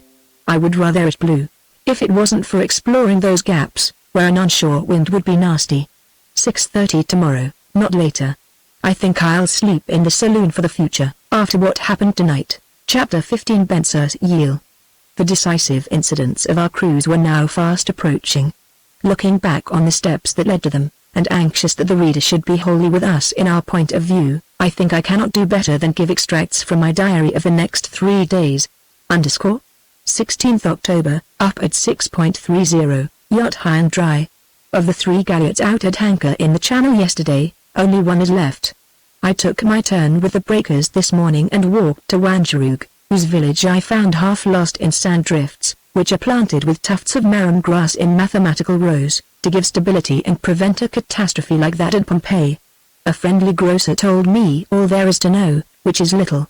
The islands are what we thought them, barren for the most part, with a small fishing population, and a scanty accession of summer visitors for bathing. The season is over now, and business slack for him. There is still, however, a little trade with the mainland in galliots and lighters, a few of which come from the seals on the mainland. Had these harbors? I asked. Mud holes, he replied. with a contemptuous laugh. "He is a settler in these wilds, not a native," said he had heard of schemes for improving them, so as to develop the islands as health resorts, but thought it was only a wild speculation. A heavy tramp back to the yacht, nearly crushed by impedimenta. While Davis made yet another trip, I stalked some birds with a gun, and obtained what resembled a specimen of the smallest variety of jack snipe, and small at that, but I made a great noise, which I hope persuaded somebody of the purity of our motives. We weighed anchor at 1 o'clock, and in passing the anchored galliot took a good look at her. Cormoran was on her stern, otherwise she was just like 100 others. Nobody was on deck. We spent the whole afternoon till dark exploring the Heil, or gap between Wandjroog and Spkrug, the sea breaking heavily on the banks outside. Fine as the day was, the scene from the offing was desolate to the last degree. The naked spots of the two islands are hideous in their sterility, melancholy bits of wreck were their only relief, save for one or two grotesque beacons, and, most bizarre of all, a great church tower, standing actually in the water, on the north side of Wandjroog, a striking witness to the encroachment of the sea. On the mainland, which was barely visible, there was one very prominent landmark, a spire, which from the chart we took to be that of Erskine, a town 4 miles inland. The days are growing short. Sunset is soon after 5, and an hour later it is too dark to see booms and buoys distinctly. The tides also are awkward just now. I exclude all the technicalities that I can, but the reader should take note that the tide table is very important henceforward.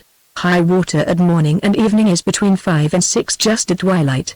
For the night, we groped with the lead into the Mushel Bulge, the tributary channel which laps round the inside of Spkrug, and lay in 2 fathoms, clear of the outer swell, but rolling a little when the ebb set in strong against the wind. A galliot passed us, going west, just as we were stowing sails, too dark to see her name. Later, we saw her anchor light higher up our channel. The great event of the day has been the sighting of a small German gunboat, steaming slowly west along the coast. That was about 4:30, when we were sounding along the Heil. Davis identified her at once as the Blitz, Commander von Bruning's gunboat. We wondered if he recognized the Dulcibella, but, anyway, she seemed to take no notice of us and steamed slowly on. We quite expected to fall in with her when he came to the islands, but the actual sight of her has excited us a good deal. She is an ugly, cranky little vessel, painted grey, with one funnel. Davis is contemptuous about her low freeboard forward, says he would rather go to sea in the Dulce. He has her dimensions and armament, learnt from Brassey, at his fingers' ends, 140 feet by 25, one 4.9 gun, one 3.4, and 4 Maxims in old type. Just going to bed, a bitterly cold night, _ 17th October. Glass falling heavily this morning, to our great disgust. Wind back in the SW and a much warmer. Starting at 5.30 we tacked on the tide over the watershed behind Spkrug.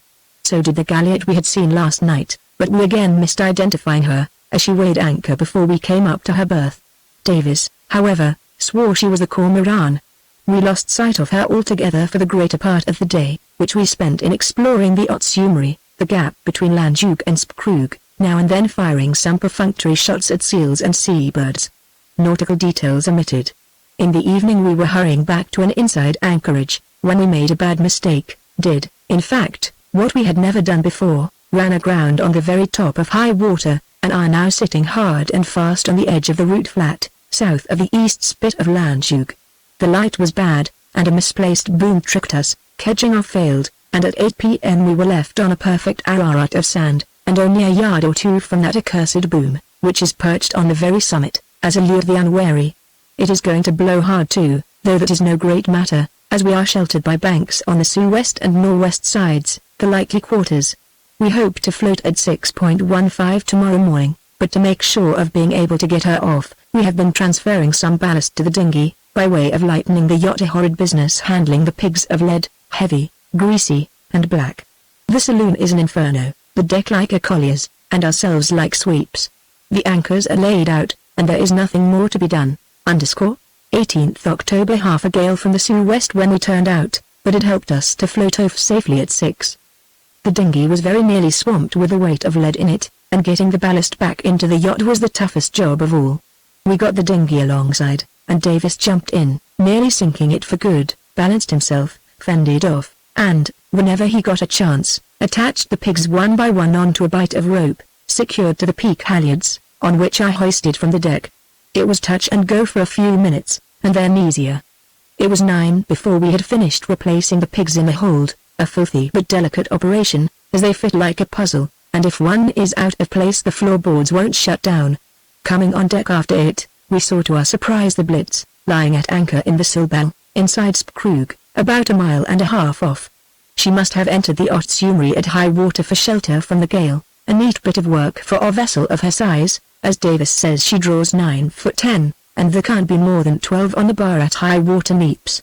Several smacks had run in too, and there were 2 galliots farther up our channel, but we couldn't make out if the Cormoran was one.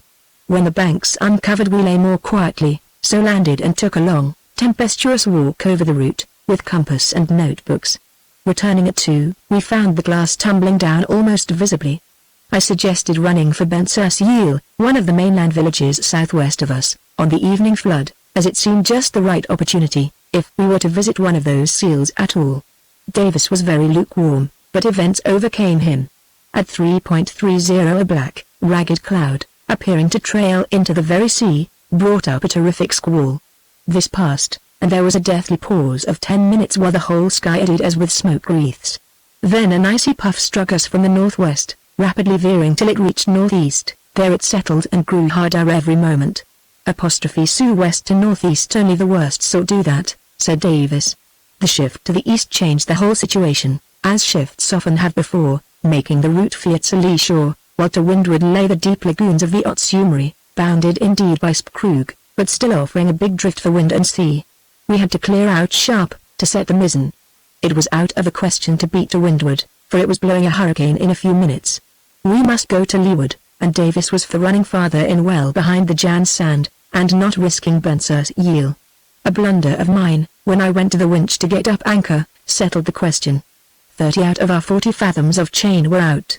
Confused by the motion and a blinding sleet shower that had come on, and forgetting the tremendous strain on the cable, I cast the slack off the bitts and left it loose. There was then only one turn of the chain round the drum, enough in ordinary weather to prevent it running out. But now my first heave on the winch lever started it slipping, and in an instant it was whizzing out of the hawse-pipe and overboard. I tried to stop it with my foot, stumbled at a heavy plunge of the yacht, heard something snap below, and saw the last of it disappear. The yacht fell off the wind, and drifted astern. I shouted, and had the sense to hoist the reefed foresail at once. Davis had her in hand in no time, and was steering southwest. Going aft I found him cool and characteristic. Doesn't matter, he said, anchor's buoyed. Ever since leaving the LB we had had a buoy line on our anchor against the emergency of having to slip our cable and run. For the same reason the end of the chain was not made permanently fast below. We'll come back tomorrow and get it. Can't now. Should have had to slip it anyhow, wind and sea too strong. We'll try for Bensersiel. Can't trust to a warp and kedge out here. An exciting run it was, across country, so to speak, over an unboomed watershed, but we had bearings from our morning's walk. Shoal water all the way and a hollow sea breaking everywhere. We soon made out the Bensersiel booms, but even under mizzen and foresail only we travelled too fast, and had to heave to outside them, for the channel looked too shallow still. We lowered half the centreboard and kept her just holding her own to windward, through a most trying period. In the end had to run for it sooner than we meant, as we were sagging to leeward in spite of all, and the light was failing. Bore up at 5.15, and raced up the channel with the booms on our left scarcely visible in the surf and rising water. Davis stood forward, signalling port, starboard, or steady with his arms, while I wrestled with the helm, flung from side to side and flogged by wave tops. Suddenly found a sort of dike on our right just covering with sea. The shore appeared through scud, and men on a quay shouting. Davis brandished his left arm furiously, I ported hard, and we were in smoother water. A few seconds more and we were whizzing through a slit between 2 wood jetties. Inside a small square harbour showed, but there was no room to round up properly and no time to lower sails. Davis just threw the kedge over, and had just got a grip in time to check our momentum and save our bowsprit from the quayside. A man threw us a rope and we brought up alongside, rather bewildered. Not more so than the natives, who seemed to think we had dropped from the sky. They were very friendly, with an undercurrent of disappointment, having expected salvage work outside, I think. All showed embarrassing helpfulness in stowing sails, etc. We were rescued by a fussy person in uniform and spectacles, who swept them aside and announced himself as the custom house officer, fancy such a thing in this absurd mud hole, marched down into the cabin, which was in a fearful mess and wringing wet, and producing ink, pen, and a huge printed form, wanted to know our cargo, our crew, our last port, our destination, our food, stores, and everything. No cargo, pleasure, Captain, Davis, crew, me, last port, Brunsbüttel, destination, England. What spirits had we? Whiskey, produced. What salt? Tin of Cerebos, produced, and a damp deposit in a saucer. What coffee? Etc. Lockers searched, guns fingered, bunks rifled. Meanwhile the German charts and the log, the damning clues to our purpose, were in full evidence, crying for notice which they did not get. We had forgotten our precautions in the hurry of our start from the route. When the huge form was as full as he could make it, he suddenly became human, talkative, a bit thirsty, and, when we treated him, patronizing. It seemed to dawn on him that, under our rough clothes and crust of brine and grime, we were two mad and wealthy aristocrats, worthy protégés of a high official. He insisted on our bringing our cushions to dry at his house, and to get rid of him we consented, for we were wet, hungry, and longing to change, and Washington he talked himself away at last, and we hid the log and charts, but he returned, in the postmaster's uniform this time before we had finished supper, and hailed us and our cushions up through darkened mud to his cottage near the quay. To reach it we crossed a small bridge spanning what seemed to be a small river with sluice gates, just as we had thought.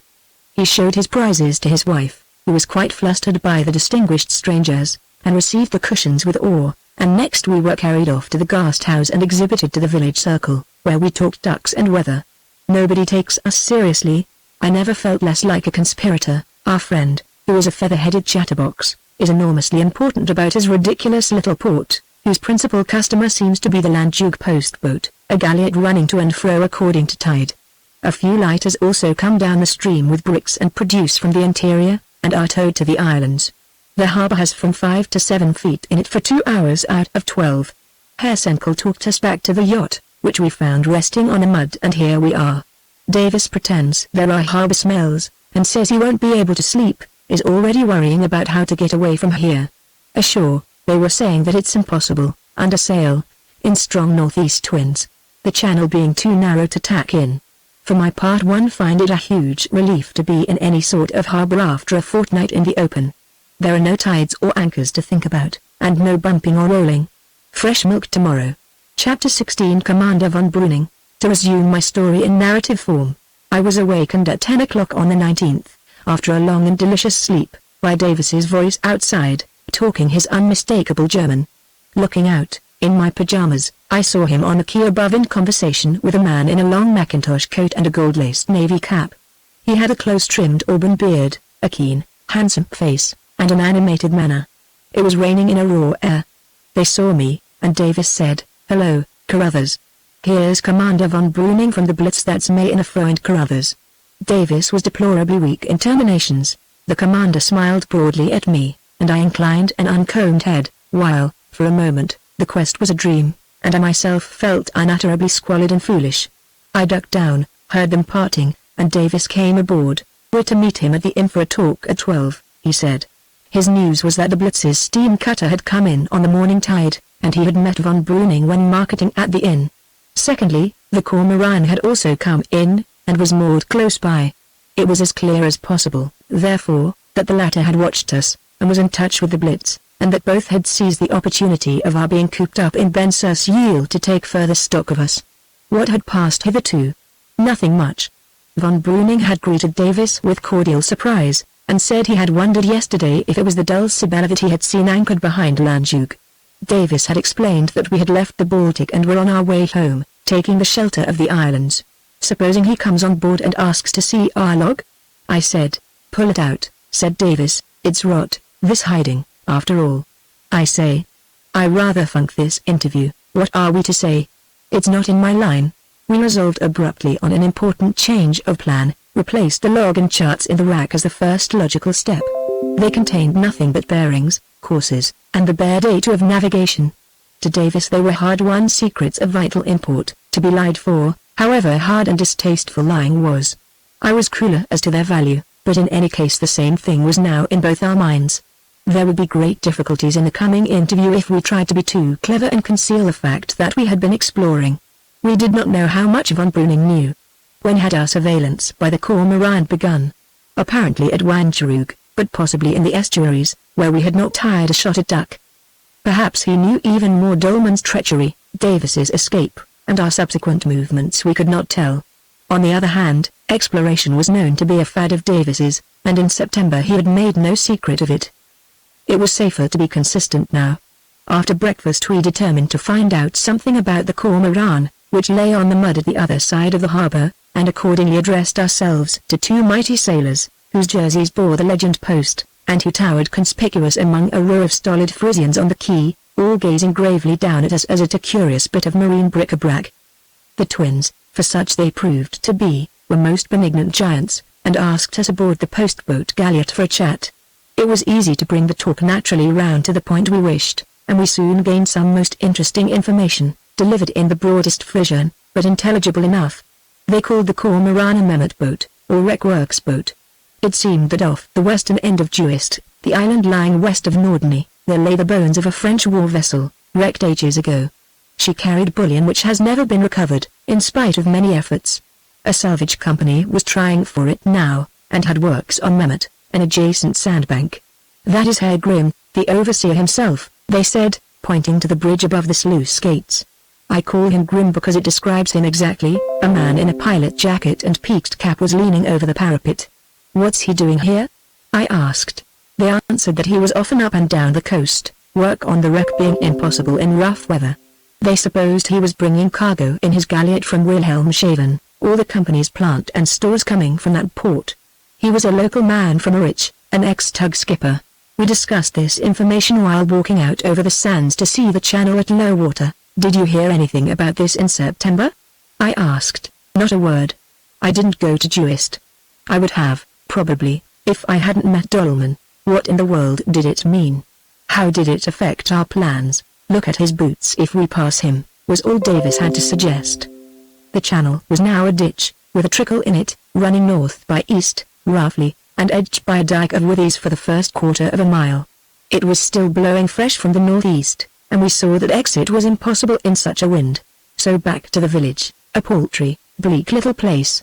We passed friend Grimm on the bridge, a dark, clean-shaved, saturnine man, wearing shoes. Approaching the inn. "We haven't settled quite enough, have we?" said Davis. "What about our future plans?" "Heaven knows, we haven't," I said. "But I don't see how we can. We must see how things go. It's past 12, and it won't do to be late." "Well, I leave it to you." "All right, I'll do my best. All you've got to do is to be yourself and tell one lie, if need be, about the trick Dolman played you." The next scene, von Breuning, Davis, and I, sitting over coffee and Kummel at a table in a dingy inn parlor overlooking the harbor and the sea, Davis with a full box of matches on the table before him. The commander gave us a hearty welcome, and I am bound to say I liked him at once, as Davis had done, but I feared him, too, for he had honest A's, but abominably clever ones. I had impressed on Davis to talk and question as freely and naturally as though nothing uncommon had happened since he last saw von Breuning on the deck of the Medusa. He must ask about Dolman, the mutual friend, at the outset, and, if questioned about that voyage in his company to the Elbe, must lie like a trooper as to the danger he had been in. This was the one clear and essential necessity, where much was difficult. Davis did his duty with precipitation, and blushed when he put his question, in a way that horrified me, till I remembered that his embarrassment was due, and would be ascribed, to another cause. "Herr Dolman is away still, I think," said von Breuning. So Davis had been right at Brunsbüttel. "Were you thinking of looking him up again?" he added. "Yes," said Davis, shortly. "Well, I'm sure he's away. But his yacht is back. I believe in Fräulein Dolman, I suppose." "H.M." said Davis. "She's a very fine boat, that." Our host smiled, gazing thoughtfully at Davis, who was miserable. "I saw a chance, and took it mercilessly. We can call on Fräulein Dolman, at least, Davis," I said, with a meaning smile at von Breuning. "H.M., said Davis. "Will he be back soon, do you think?" The commander had begun to light a cigar, and took his time in answering. "Probably," he said, after some puffing. "He's never away very long. But you've seen them later than I have. Didn't you sail to the Elbe together the day after I saw you last?" "Oh, part of the way," said Davis, with great negligence. "I haven't seen him since." He got there first, outsailed me. Gave you the slip, in fact. Of course he beat me, I was close reefed. Besides, oh, I remember. There was a heavy blow, a devil of a heavy blow. I thought of you that day. How did you manage? Oh, it was a fair wind, it wasn't far, you see. Gross Scott. In that. He nodded towards the window whence the Dulcibella's taper mast could be seen pointing demurely heavenwards. She's a splendid seaboat, said Davis, indignantly. 1,000 pardons, said von Breuning, laughing. Don't shake my faith in her, I put in. I've got to get to England in her, heaven forbid. I was only thinking that there must have been some sea round the Schkeichhorn that day, a tame affair, no doubt. Herr Davis, Schkeichhorn?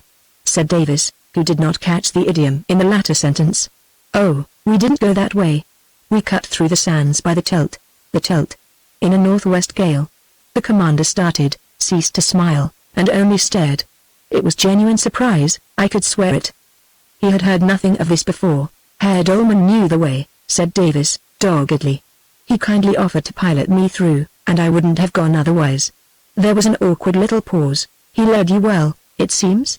Said von Breuning. Yes, there's a nasty surf there, though, isn't there? But it saves 6 miles and the Schkeichhorn. Not that I saved distance. I was fool enough to run aground. Ah, said the other, with interest. It didn't matter, because I was well inside then. Those sands are difficult at high water. We've come back that way, you know. And we run aground every day, I remarked, with resignation. Is that where the Medusa gave you the slip? Asked von Breuning, still studying Davis with a strange look, which I strove anxiously to analyze. She wouldn't have noticed, said Davis. It was very thick and squally and she had got some way ahead. There was no need for her to stop, anyway. I got off all right, the tide was rising still. But, of course, I anchored there for the night. Where? Inside there, under the Hohenhorn, said Davis, simply. Under the what? The Hohenhorn. Go on, didn't they wait for you at Cuxhaven? I don't know, I didn't go that way. The commander looked more and more puzzled. Not by the ship canal, I mean. I changed my mind about it, because the next day the wind was easterly. It would have been a dead beat across the sands to Cuxhaven, while it was a fair wind straight out to the Ida River. So I sailed there, and reached the Baltic that way. It was all the same. There was another pause. Well done, Davis, I thought. He had told his story well, using no subtlety. I knew it was exactly how he would have told it to anyone else, if he had not had irrefutable proof of foul play. The commander laughed, suddenly and heartily. Another liqueur, he said. Then, to me, upon my word, your friend amuses me. It's impossible to make him spin a yarn. I expect he had a bad time of it. That's nothing to him, I said, he prefers it. He anchored me the other day behind the Hohenhorn in a gale of wind, said it was safer than a harbour, and more sanitary. I wonder he brought you here last night. It was a fair wind for England, and not very far. There was no pilot to follow, you see, with a charming Dortno. Davis frowned and glared at me. I was merciful and changed the subject. Besides, I said, we've left our anchor and chain out there. And I made confession of my sin. Well, as it's buoyed, I should advise you to pick it up as soon as you can, said von Breuning, carelessly, or someone else will. Yes, by Jove. Carruthers, said Davis, eagerly, we must get out on this next tide. Oh, there's no hurry, I said, partly from policy, partly because the ease of the shore was on me. To sit on a chair upright is something of a luxury, however good the cause in which you have crouched like a monkey over a table at the level of your knees, with a reeking oil stove at your ear. They're honest enough about here, aren't they? I added. While the words were on my lips I remembered the midnight visitor at Wandsrug, and guessed that von Breuning was leading up to a test. Grimm, if he was the visitor, would have told him of his narrow escape from detection, and reticence on our part would show we suspected something. I could have kicked myself, but it was not too late. I took the bull by the horns, and, before the commander could answer, added, by Jove, Davis, I forgot about that fellow at Wandsrug. The anchor might be stolen, as he says. Davis looked blank, but von Breuning had turned to me. We never dreamed there would be thieves among these islands, I said, but the other night I nearly caught a fellow in the act. He thought the yacht was empty. I described the affair in detail, and with what humour I could. Our host was amused, and apologetic for the islanders. They're excellent folk, he said, but they're born with predatory instincts. Their fathers made their living out of wrecks on this coast, and the children inherit a weakness for plunder. When Wandrug Lighthouse was built they petitioned the government for compensation, in perfect good faith. The coast is well lighted now, and windfalls are rare, but the sight of a stranded yacht, with the owners ashore, would inflame the old passion, and, depend upon it, someone has seen that anchor buoy. The word Rex had set me tingling. Was it another test? Impossible to say, but audacity was safer than reserve, and might save trouble in the future. Isn't there the wreck of a treasure ship somewhere farther west? I asked. We heard of it at Wandrug, my first inaccuracy. They said a company was exploiting it. Quite right, said the commander, without a sign of embarrassment. I don't wonder you heard of it. It's one of the few things folk have to talk about in these parts. It lies on Juist Reef, a shoal off Juist. She was a French frigate, the Corinne, bound from Hamburg to Havre in 1811, when Napoleon held Hamburg as tight as Paris. She carried $1.5 million in gold bars, and was insured in Hamburg, foundered in 4 fathoms, broke up, and there lies the treasure. Never been raised? No. The underwriters failed and went bankrupt, and the wreck came into the hands of your English Lloyds. It remained their property till '75, but they never got at the bullion. In fact, for 50 years it was never scratched at, and its very position grew doubtful, for the sand swallowed every stick. The rights passed through various hands, and in '86 were held by an enterprising Swedish company, which brought modern appliances, dived, dredged, and dug, fished up a lot of timber and bric-a-brac, and then broke. Since then, 2 Hamburg firms have tackled the job and lost their capital. Scores of lives have been spent over it, all told, and probably $1 million of money. Still there are the bars, somewhere.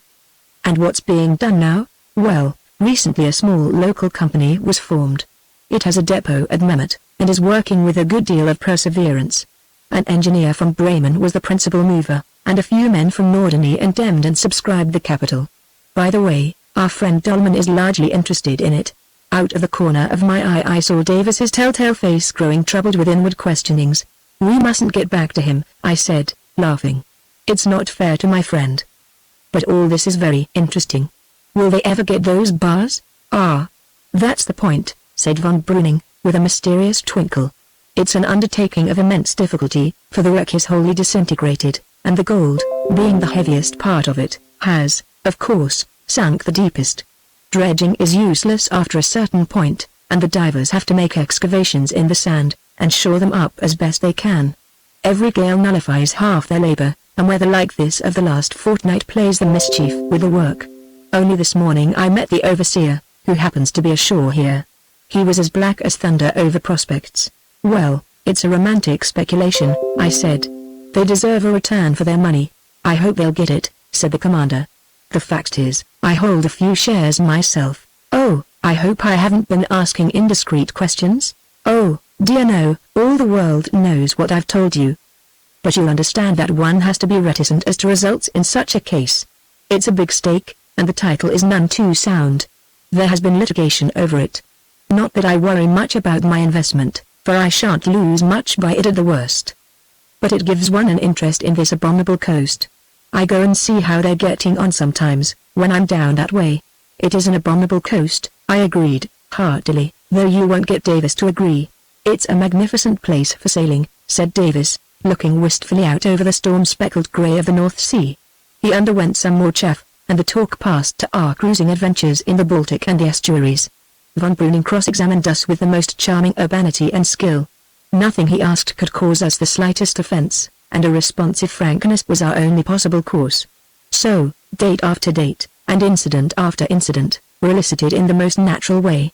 As we talked I was astonished to find how little there was that was worth concealing, and heartily thankful that we had decided on candor. My fluency gave me the lead, and Davis followed me, but his own personality was really our tower of strength. I realized that as I watched the play of his eager features, and heard him struggle for expression on his favorite hobby, all his pet phrases translated crudely into the most excruciating German. He was convincing, because he was himself. Are there many like you in England? Asked von Breuning once. Like me? Of course lots, said Davis. I wish there were more in Germany. They play at yachting over here on shore half the time, drinking and loafing, paid crews, clean hands, white trousers, laid up in the middle of September. We haven't seen many yachts about, said Davis, politely. For my part, I made no pretense of being a Davis. Faithful to my lower nature, I vowed the Germans were right, and, not without a secret zest, drew a lurid picture of the horrors of crewless cruising, and the drudgery that my remorseless skipper inflicted on me. It was delightful to see Davis wincing when I described my first night at Flensburg, for I had my revenge at last, and did not spare him. He bore up gallantly under my jesting, but I knew very well by his manner that he had not forgiven me my banter about the charming daughter. "You speak German well," said von Breuning. "I have lived in Germany," said I, "studying for a profession, I suppose?" "Yes," said I, thinking ahead. "Civil service," was my prepared answer to the next question, but again, morbidly, perhaps, I saw a pitfall. That letter from my chief awaiting me at Norderney? My name was known, and we were watched. It might be opened. Lord, how casual we have been. May I ask what? The Foreign Office.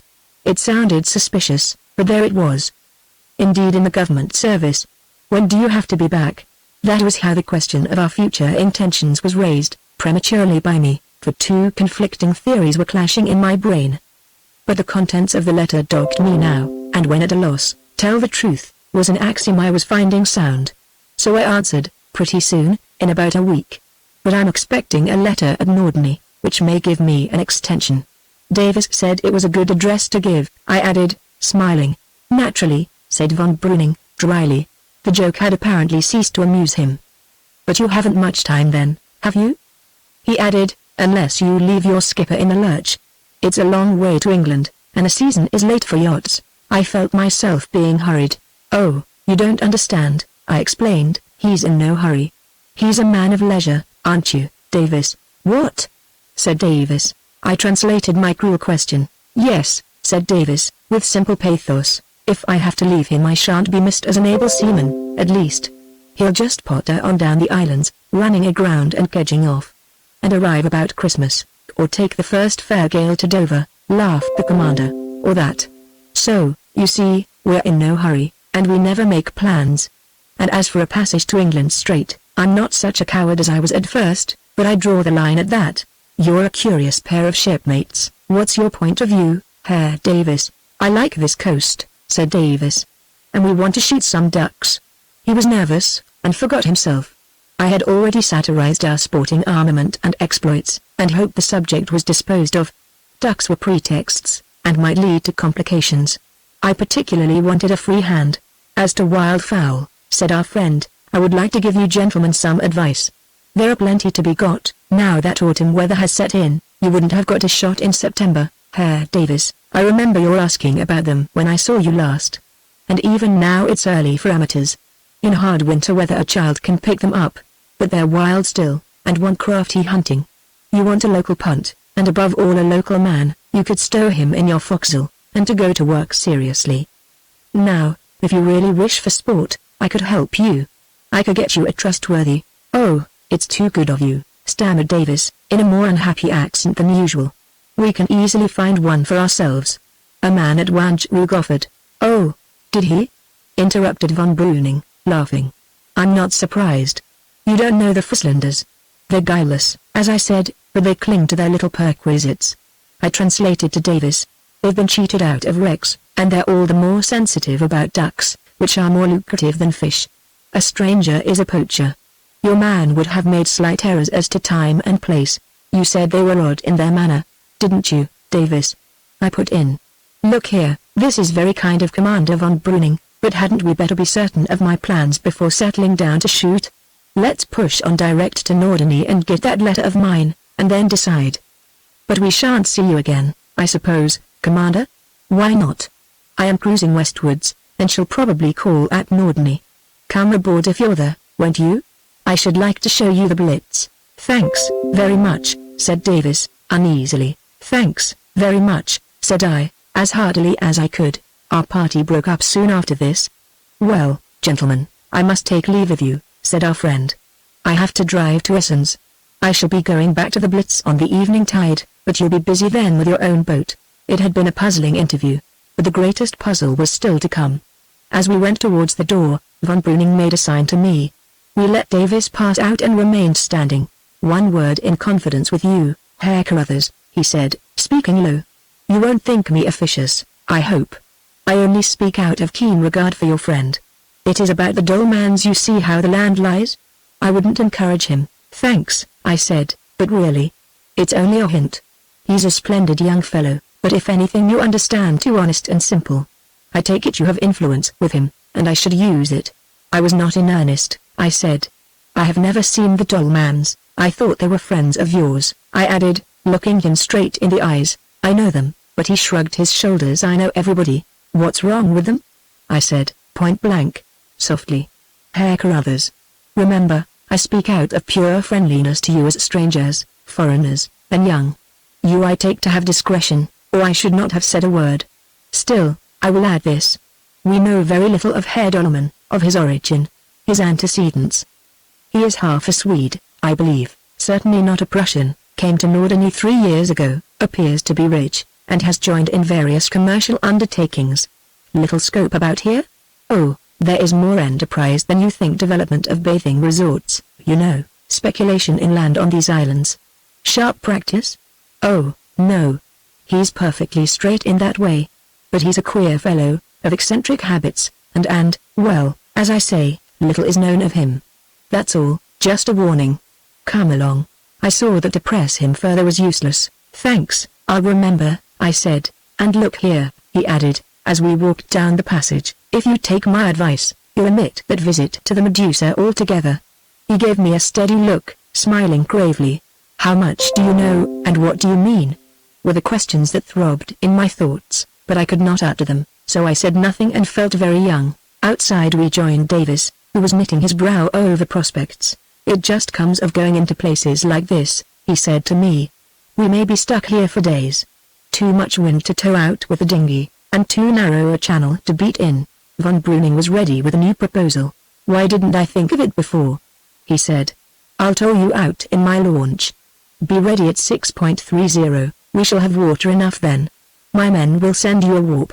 It was impossible to refuse, but a sense of being personally conducted again oppressed me, and the last hope of a bed in the inn vanished. Davis was none too effusive either. A tug meant a pilot, and he had had enough of them. He objects to towage on principle, I said. Just like him. Laughed the other. That's settled, then. A dogcart was standing before the inn door in readiness for Von Breuning. I was curious about Essens and his business there. Essens, he said, was the principal town of the district, 4 miles inland. I have to go there, he volunteered, about a poaching case. A Dutchman drawling inside our limits.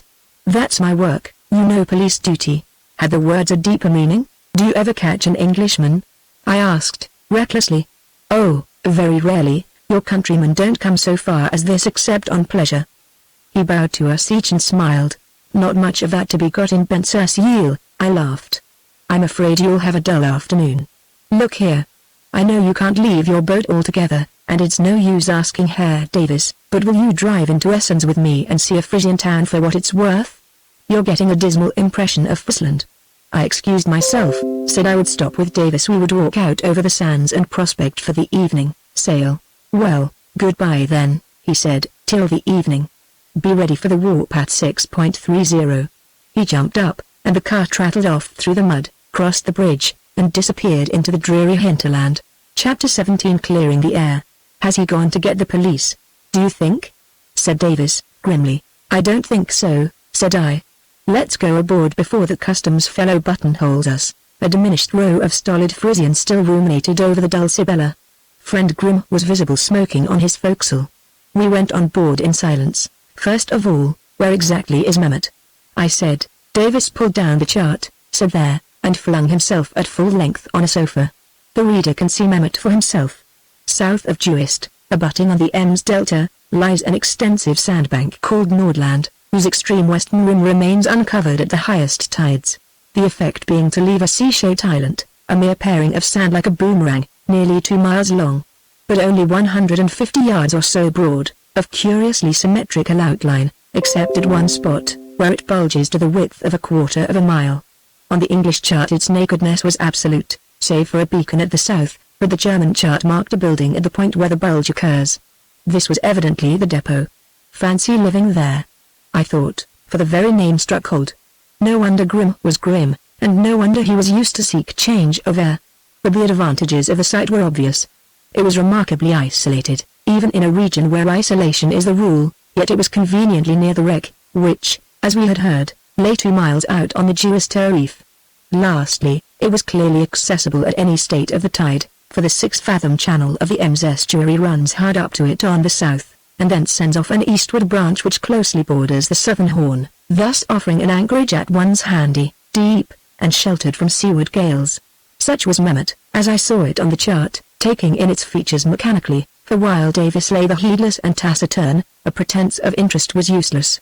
I knew perfectly well what was between us, but I did not see why I should make the first move, for I had a grievance too, an old one. So I sat back on my sofa and jotted down in my notebook the heads of our conversation at the inn while it was fresh in my memory, and strove to draw conclusions. But the silence continuing and becoming absurd, I threw my pride to the winds, and my notebook on the table. "I say, Davis," I said, "I'm awfully sorry I chaffed you about Fräulein Dolman." No answer. "Didn't you see I couldn't help it? I wish to heaven we had never come in here," he said, in a hard voice. "It comes of landing ever." I couldn't help smiling at this. But he wasn't looking at me. Here we are, given away, moved on, taken in charge, arranged for like Cook's tourists. I couldn't follow your game too infernally deep for me, but that stung me. "Look here," I said, "I did my best. It was you that muddled it. Why did you harp on ducks? We could have got out of that. Why did you harp on everything idiotic? Your letter, the Foreign Office, the Cormoran, the wreck, there. You're utterly unreasonable. Didn't you see what traps there were? I was driven the way I went. We started unprepared, and were jolly well out of it." Davis drove on blindly. "It was bad enough telling all about the channels and exploring. Why, you agreed to that yourself. I gave in to you. We can't explore any more now. There's the wreck, though. Oh, hang the wreck. It's all a blind, or he wouldn't have made so much of it. There are all these channels to be. Oh, hang the channels. I know we wanted a free hand, but we've got to go to Norderney sometime, and if Dolman's away, why did you harp on Miss Dolman?" said Davis. We had worked round, through idle recrimination, to the real point of departure. I knew Davis was not himself, and would not return to himself till the heart of the matter was reached. "Look here," I said, "you brought me out here to help you, because, as you say, I was clever, talked German, and liked yachting. I couldn't resist adding this. But directly you really want me you turn round and go for me." "Oh, I didn't mean all that, really," said Davis. "I'm sorry I was worried. I know, but it's your own fault. You haven't been fair with me. There's a complication in this business that you've never talked about. I've never pressed you because I thought you would confide in me." I know I haven't," said Davis. "Well, you see the result. Our hand was forced. To have said nothing about Dolman was folly. To have said he tried to wreck you was equal folly. The story we agreed on was the best and safest, and you told it splendidly. But for 2 reasons I had to harp on the daughter. 1, because your manner when they were mentioned was so confused as to imperil our whole position. 2, because your story, though the safest, was, at the best, suspicious. Even on your own showing Dolman treated you badly, discourteously, say, though you pretended not to have seen it. You want a motive to neutralize that, and induce you to revisit him in a friendly way. I supplied it, or rather I only encouraged von Breuning to supply it. Why revisit him, after all?" said Davis. "Oh, come. But don't you see what a hideous fix you've put me in? How caddish I feel about it. I did see, and I felt a cad myself, as his full distress came home to me. But I felt, too, that, howsoever the fault, we had drifted into a ridiculous situation, and were like characters in one of those tiresome plays where misunderstandings are manufactured and so carefully sustained that the audience are too bored to wait for the denouement. You can do that on the stage, but we wanted our denouement. I'm very sorry," I said, "but I wish you had told me all about it. Won't you now? Just the bare, matter-of-fact truth. I hate sentiment, and so do you." "I find it very difficult to tell people things," said Davis, "things like this." I waited. I did like her very much. Our eyes met for a second, in which all was said that need be said, as between 2 of our phlegmatic race. And she's separate from him. That was the reason of all my indecisions. He hurried on. "I only told you half a lie. I know I ought to have been open, and asked your advice. But I let it slide. I've been hoping all along that we might find what we want and win the game without coming to close quarters again." I no longer wondered at his devotion to the channel theory, since, built on conviction, it was thus doubly fortified. "Yet you always knew what might happen," I said. Actually, you spoke of settling with Dolman. I know. When I thought of him I was mad. I made myself forget the other part, which recurred at Brunsbüttel. I thought of the news we had there. Yes, Davis, we must have no more secrets. I'm going to speak out. Are you sure you've not misunderstood her? You say, and I'm willing to assume it, that Dolman's a traitor and a murderer. Oh, hang the murder part, said Davis, impatiently. What does that matter? Well, traitor. Very good, but in that case I suspect his daughter? No. Let me go on. She was useful, to say the least. She encouraged you. You've told me that, to make that passage with them. Stop, Carruthers, said Davis, firmly. I know you mean kindly, but it's no use. I believe in her. I thought for a moment. In that case, I said, I've something to propose. When we get out of this place, let's sail straight away to England. There, Commander von Breuning, I thought, you never can say I neglected your advice. No, exclaimed Davis, starting up and facing me. I'm hanged if we will. Think what's at stake. Think of that traitor plotting with Germans. My God. Very good, I said. I'm with you for going on. But let's face facts. We must scotch Dolman. We can't do so without hurting her, can't we possibly? Of course not. Be sensible, man. Face that. Next point, it's absurd to hope that we need not revisit them. It's 10 to 1 that we must, if we're to succeed. His attempt on you is the whole foundation of our suspicions. And we don't even know for certain who he is yet. We're committed, I know, to going straight to Norderney now. But even if we weren't, should we do any good by exploring and prying? It's very doubtful. We know we're watched, if not suspected, and that disposes of 9/10 of our power. The channels. Yes, but is it likely they'll let us learn them by heart, if they're of such vital importance, even if we are thought to be bona fide yachtsmen? And, seriously, apart from their value in war, which I don't deny, are they at the root of this business? But we'll talk about that in a moment. The point now is, what shall we do if we meet the Dolmans? Beads of sweat stood on Davis's brow. I felt like a torturer, but it could not be helped. Tax him with having wrecked you? Our quest would be at an end. We must be friendly. You must tell the story you told today, and chance his believing it. If he does, so much the better. If he doesn't, he won't dare say so, and we still have chances. We gain time, and have a tremendous hold on him course. You were before, you know, you liked her very much. You must seem to still. Oh, stop your infernal logic. Shall we chuck it and go to England? One asked again, as an inquisitor might say, have you had enough? No answer. I went on, to make it easier, you do like her still. I had roused my victim at last. What the devil do you mean, Carruthers? That I'm to trade on my liking for her on her innocence, to good God. What do you mean? No, no, not that. I'm not such a cad, or such a fool, or so ignorant of you. If she knows nothing of her father's character and likes you and you like her and you are what you are, oh heavens. Man, face it, realize it. But what I mean is this, can she be, what you think? Imagine his position if we're right about him, the vilest creature on God's earth, a disgraceful past to have been driven to this in the pay of Germany. I want to spare you misery. I was going to add, and if you're on your guard, to increase our chances. But the utter futility of such suggestions silenced me. What a plan I had foreshadowed. An enticing plan and a fair one, too, as against such adversaries, turning this baffling cross-current to advantage, as many a time we had worked eddies of an adverse tide in these difficult seas. But Davis was Davis, and there was an end of it. His faith and simplicity shamed me. And the pity of it, the cruelty of it, was that his very qualities were his last torture, raising to the acutest pitch the conflict between love and patriotism. Remember that the latter was his dominant life motive, and that here and now was his chance if you would gauge the bitterness of that conflict. It was in its last throes now. His elbows were on the table, and his twitching hands pressed on his forehead. He took them away. Of course we must go on. It can't be helped, that's all. And you believe in her? I'll remember what you've said. There may be some way out. And I'd rather not talk about that any more. What about the wreck? Further argument was futile. Davis by an effort seemed to sweep the subject from his thoughts, and I did my best to do the same. At any rate the air was cleared, we were friends, and it only remained to grapple with the main problem in the light of the morning's interview. Every word that I could recollect of that critical conversation I reviewed with Davis, who had imperfectly understood what he had not been directly concerned in, and, as I did so, I began to see with what cleverness each succeeding sentence of von Breuning's was designed to suit both of two contingencies. If we were innocent travelers, he was the genial host, communicative and helpful. If we were spies, his tactics had been equally applicable.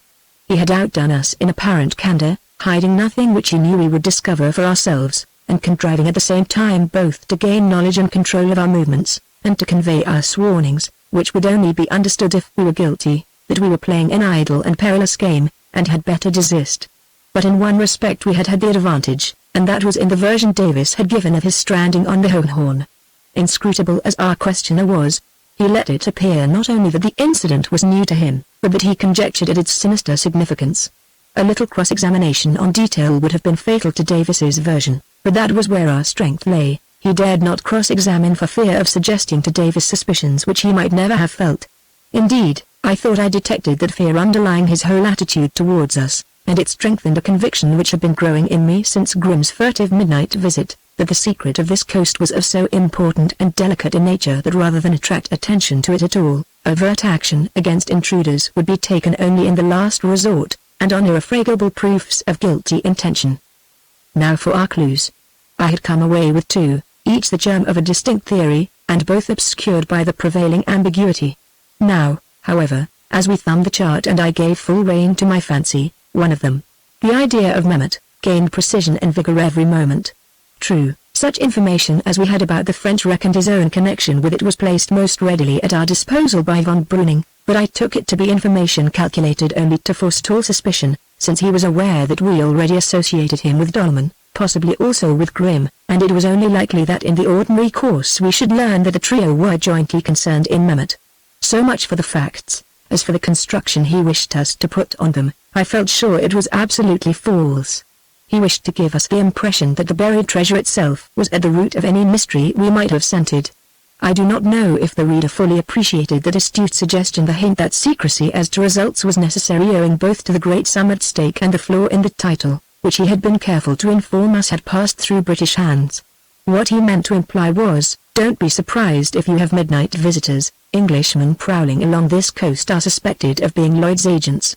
An ingenious insinuation, which, at the time it was made, had caused me to contemplate a new and much more commonplace solution of our enigma than had ever occurred to us, but it was only a passing doubt, and I dismissed it altogether now.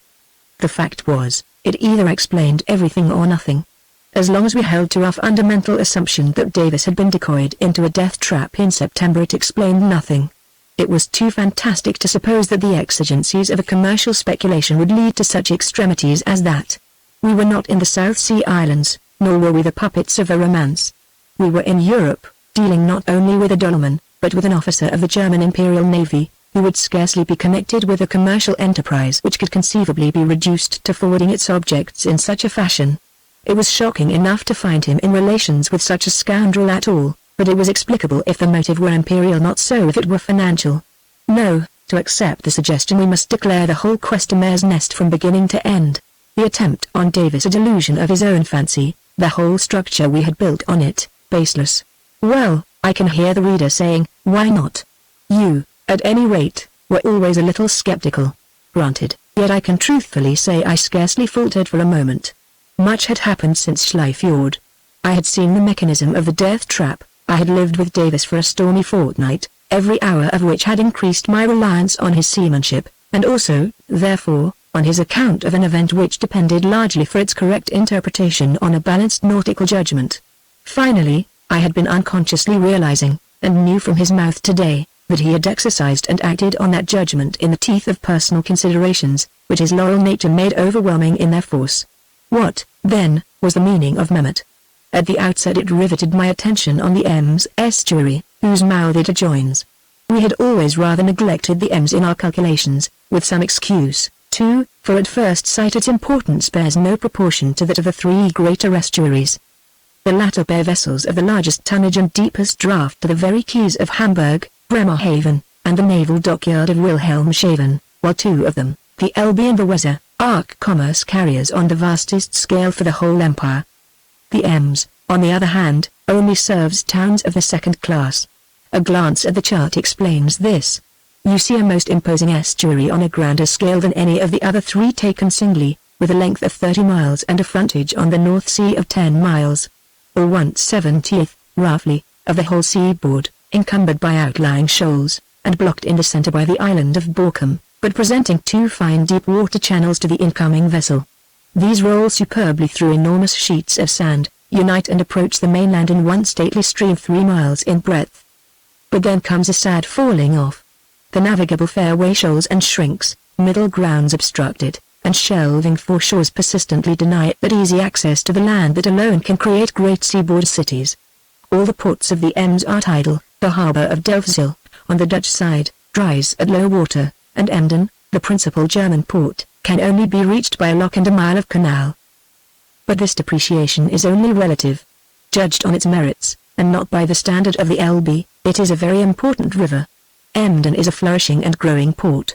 For shallow craft the stream is navigable far into the interior, where, aided by tributaries and allied canals, notably the connection with the Rhine at Dortmund, then approaching completion, it taps the resources of a great area. Strategically there was still less reason for underrating it. It is one of the great maritime gates of Germany, and it is the westernmost gate, the nearest to Great Britain and France, contiguous to Holland. Its great fork delta presents two yawning breaches in that singular rampart of islets and shoals which masks the German seaboard, a seaboard itself so short in proportion to the empire's bulk, that, as Davis used to say, every inch of it must be important. Warships could force these breaches, and so threaten the mainland at one of its few vulnerable points. Key accommodation is no object to such visitors, intricate navigation no deterrent. Even the heaviest battleships could approach within striking distance of the land, while cruisers and military transports could penetrate to the level of Emden itself.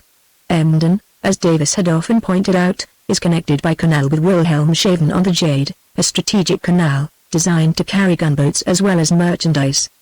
Now Mehmet was part of the outer rampart, its tapering sickle of sand directly commanded the eastern breach. It must be connected with the defense of this breach. No more admirable base could be imagined, self-contained and isolated, yet sheltered, accessible better than Juist and Borkum.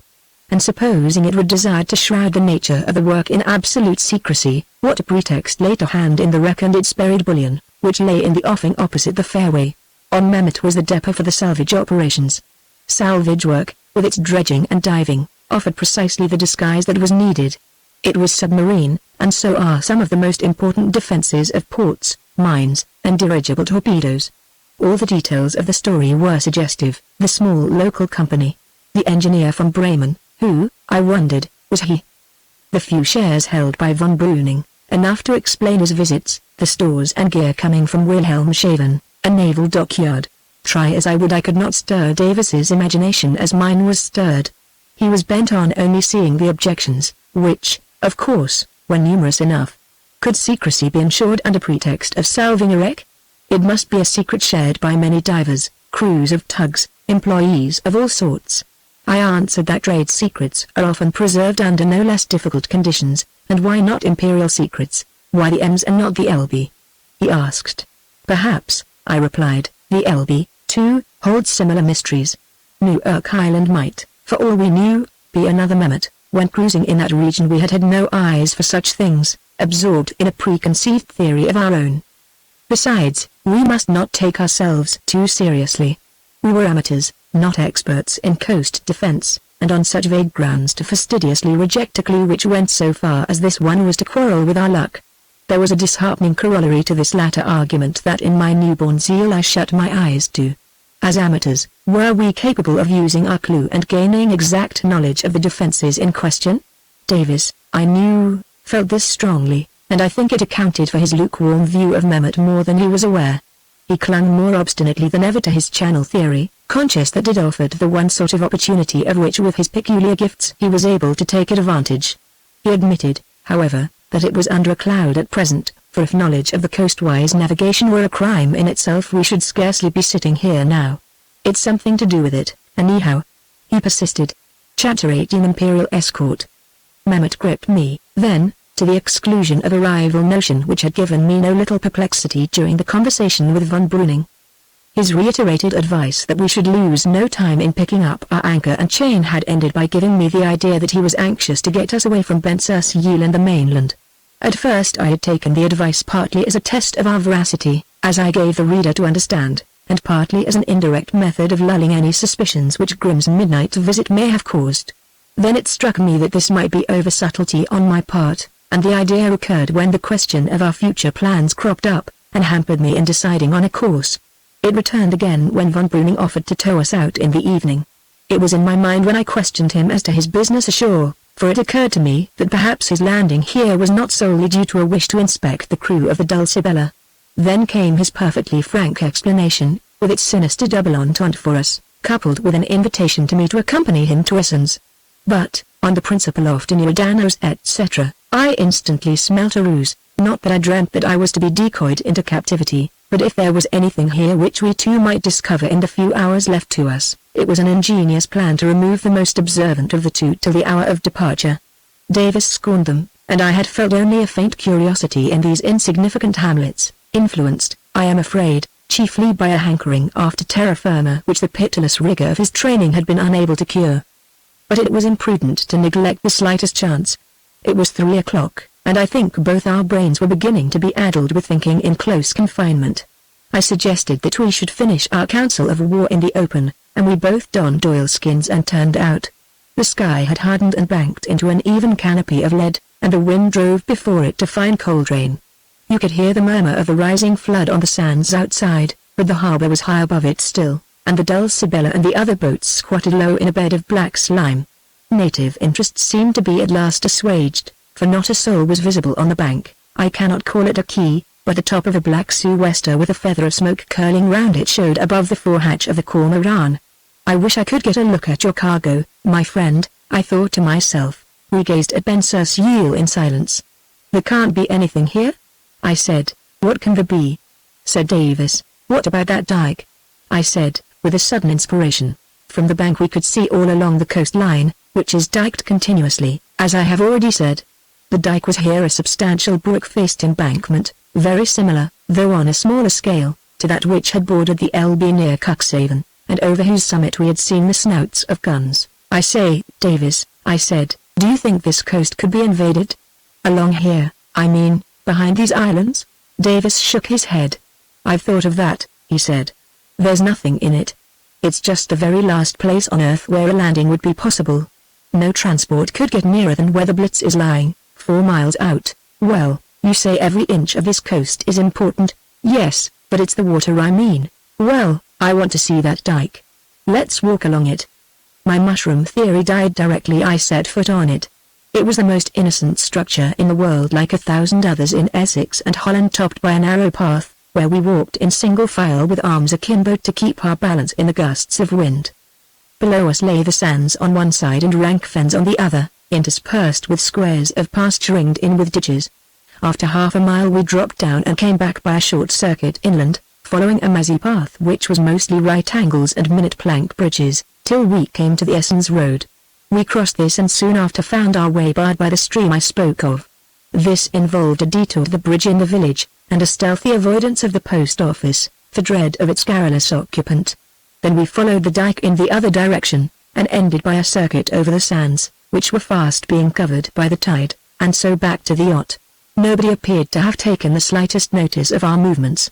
As we walked we had tackled the last question, what are we to do? And found very little to say on it.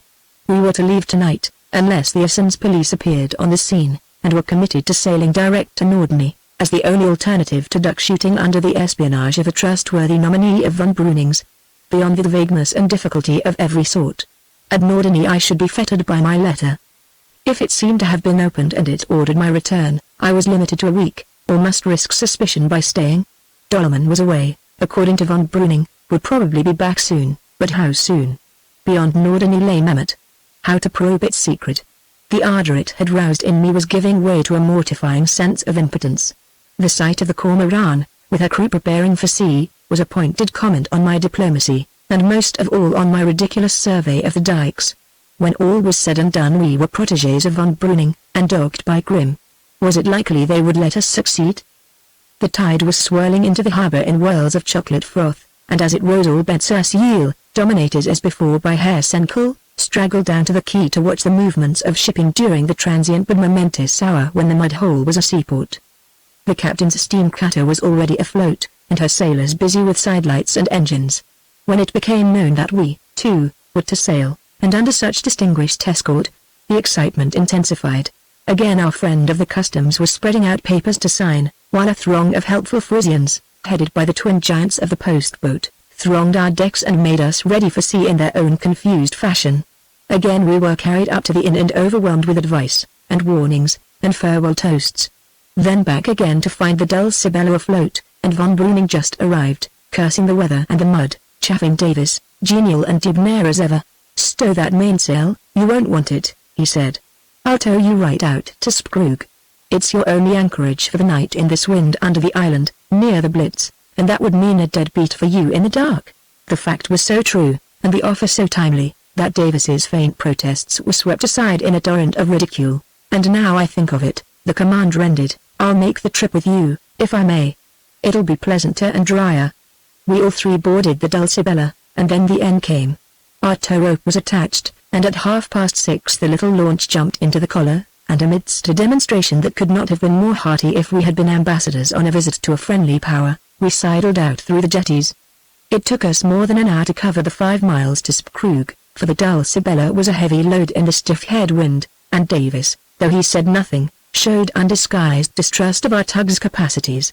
He at once left the helm to me and flung himself on the gear, not resting till every rope was ready to hand, the mainsail reefed, the binnacle lighted, and all ready for setting sail or anchoring at a moment's notice. Our guest watched these precautions with infinite amusement. He was in the highest and the most mischievous humor, raining banter on Davis and mock sympathy on me, laughing at our huge compass, heaving the lead himself, startling us with imaginary soundings, and doubting if his men were sober. I offered entertainment and warmth below, but he declined on the ground that Davis would be tempted to cut the tow rope and make us pass the night on a safe sandbank. Davis took the raillery unmoved. His work done, he took the tiller and sat bareheaded, intent on the launch, the course, the details, and chances of the present. I brought up cigars and we settled ourselves facing him, our backs to the wind and spray. And so we made the rest of the passage, von Breuning cuddled against me in the cabin hatch, alternately shouting a jest to Davis and talking to me in a light and charming vein, with just that shade of patronage that the disparity in our ages warranted, about my time in Germany, places, people, and books I knew, and about life, especially young men's life, in England, a country he had never visited, but hoped to, I responding as well as I could, striving to meet his mood, acquit myself like a man, draw zest instead of humiliation from the irony of our position, but scarcely able to make headway against a numbing sense of defeat and incapacity. A queer thought was haunting me, too, that such skill and judgment as I possessed was slipping from me as we left the land and faced again the rigors of this exacting sea. Davis, I very well knew, was under exactly the opposite spell, a spell which even the reproach of the tow rope could not annul. His face, in the glow of the binnacle, was beginning to wear that same look of contentment and resolve that I had seen on it that night we had sailed to Kiel from Schlei Fjord. Heaven knows he had more cause for worry than our casual comrade in an adventure which was peculiarly his, which meant everything on earth to him, for there he was, washing away perplexity in the salt wind, drawing counsel and confidence from the unfailing source of all his inspirations, the sea. "Looks happy, doesn't he?" said the captain once. I grunted that he did, ashamed to find how irritated the remark made me. "You'll remember what I said," he added in my ear. "Yes," I said. "But I should like to see her. What is she like? Dangerous?" I could well believe it. The hull of the Blitz loomed up, and a minute later our kedge was splashing overboard and the launch was backing alongside. "Good night, gentlemen," said our passenger. "You're safe enough here, and you can run across in 10 minutes in the morning and pick up your anchor, if it's there still. Then you've a fair wind west to England if you like. If you decide to stay a little longer in these parts, and I'm in reach, count on me to help you, to sport or anything else." We thanked him, shook hands, and he was gone. "He's a thundering good chap, anyhow," said Davis, and I heartily agreed. The narrow vigilant life began again at once. We were safe enough in a sense, but a warp and a 20-pound anchor were poor security if the wind backed or increased. Plans for contingencies had to be made, and deck watches kept till midnight, when the weather seemed to improve, and stars appeared. The glass was rising, so we turned in and slept under the very wing, so to speak, of the Imperial Government. "Davis," I said, when we were settled in our bunks, "it's only a day's sail to Norderney, isn't it? With a fair wind, less, if we go outside the islands direct." "Well, it's settled that we do that tomorrow?" "I suppose so." We've got to get the anchor first. Good night. Chapter 19 The Rubicon. It was a cold, vaporous dawn, the glass rising, and the wind fallen to a light air still from the northeast. Our creased and sodden sails scarcely answered to it as we crept across the oily swell to Landshut. Fogs and calms, Davis prophesied. The Blitz was astir when we passed her, and soon after steamed out to sea. Once over the bar, she turned westward and was lost to view in the haze. I should be sorry to have to explain how we found that tiny anchor buoy, on the expressionless waste of grey. I only know that I hove the lead incessantly while Davis conned, till at last he was grabbing overside with the boat hook, and there was the buoy on deck. The cable was soon following it, and finally the rusty monster himself, more loathsome than usual, after his long sojourn in the slime. "That's all right," said Davis. "Now we can go anywhere." "Well, it's Norderney, isn't it?" "We've settled that." "Yes, I suppose we have. I was wondering whether it wouldn't be shortest to go inside the Landshut after all." "Surely not," I urged. "The tide's ebbing now, and the light's bad. It's new ground, with a watershed to cross, and we're safe to get aground. All right outside. Ready about." We swung lazily round and headed for the open sea. I record the fact, but in truth Davis might have taken me where he liked, for no land was visible, only a couple of ghostly booms.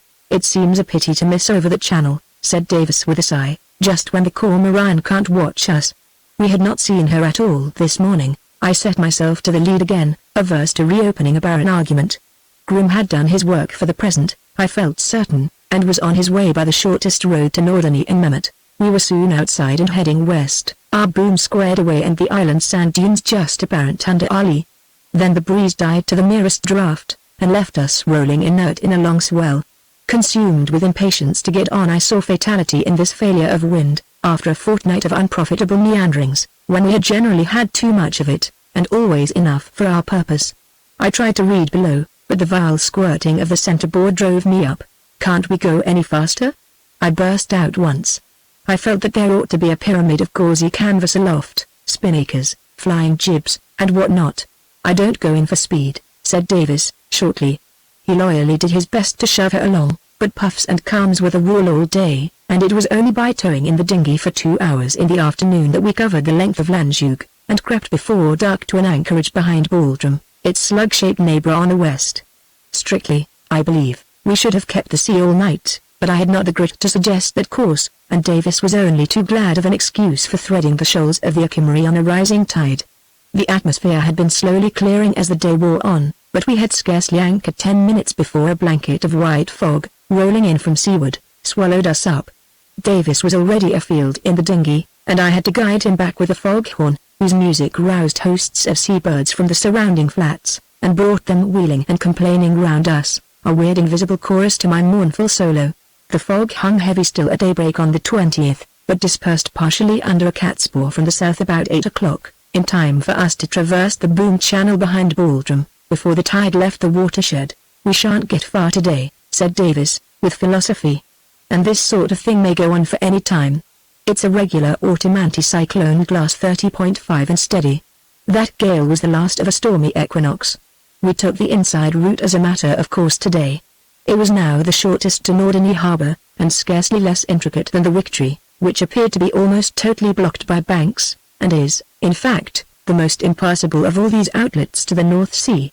But, as I say, this sort of navigation, always puzzling to me, was utterly bewildering in hazy weather. Any attempt at orientation made me giddy. So I slaved at the lead, varying my labor with a fierce bout of kedge work when we grounded somewhere.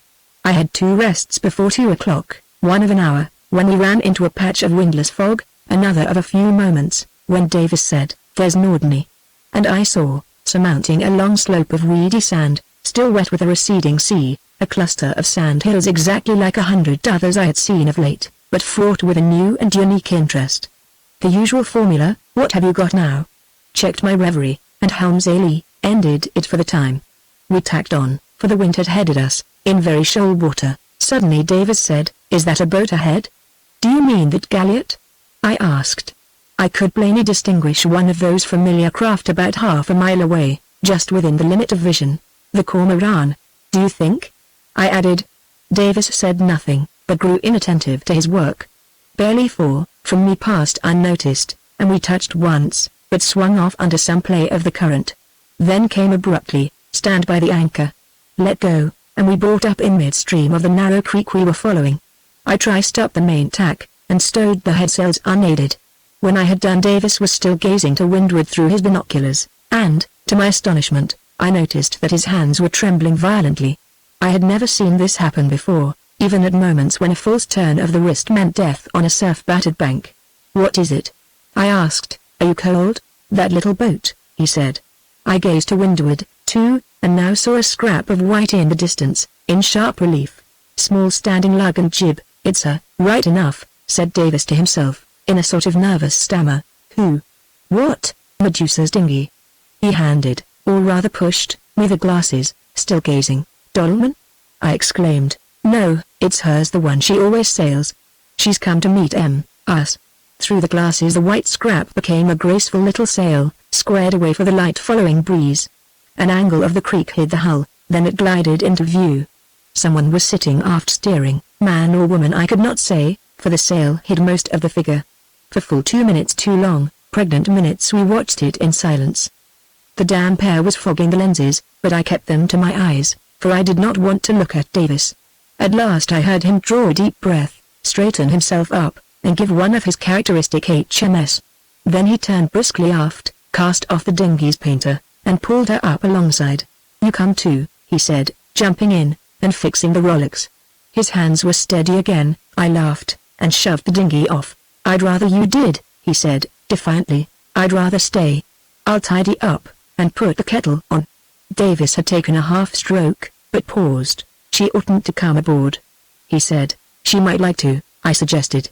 "Chilly day, long way from home, common courtesy." "Carruthers," said Davis, "if she comes aboard, please remember that she's outside this business. There are no clues to be got from her." A little lecture which would have nettled me more if I had not been exultantly telling myself that, once and for all, for good or ill, the Rubicon was past. "It's your affair this time," I said. "Run it as you please." He sculled away with vigorous strokes. "Just as he is," I thought to myself, bare head, beaded with fog dew, ancient oilskin coat, only one button, grey jersey, grey woolen trousers, like a deep-sea fisherman's, stuffed into long boots. A vision of his antitype, the cow's philandra, crossed me for a second. As to his face, well, I could only judge by it, and marvel that he was gripping his dilemma by either horn, as firmly as he gripped his sculls. I watched the two boats converging. They would meet in the natural course about 300 yards away, but a hitch occurred. First, the sailboat checked and slewed, aground, I concluded. The rowboat leapt forward still, then checked, too. From both a great splashing of sculls floated across the still air, then silence. The summit of the watershed, a physical Rubicon, prosaic and slimy, had still to be crossed, it seemed. But it could be evaded. Both boats headed for the northern side of the creek. Two figures were out on the brink, hauling on two painters. Then Davis was striding over the sand, and a girl I could see her now was coming to meet him. And then I thought it was time to go below and tidy up. Nothing on earth could have made the Dulcibella's saloon a worthy reception room for a lady. I could only use hurried efforts to make it look its best by plying a bunch of cotton waste and a floor brush, by pitching into racks and lockers the litter of pipes, charts, oddments of apparel, and so on, that had a way of collecting afresh, however recently we had tidied up, by neatly arranging our demoralized library, and by lighting the stove and veiling the table under a clean white cloth.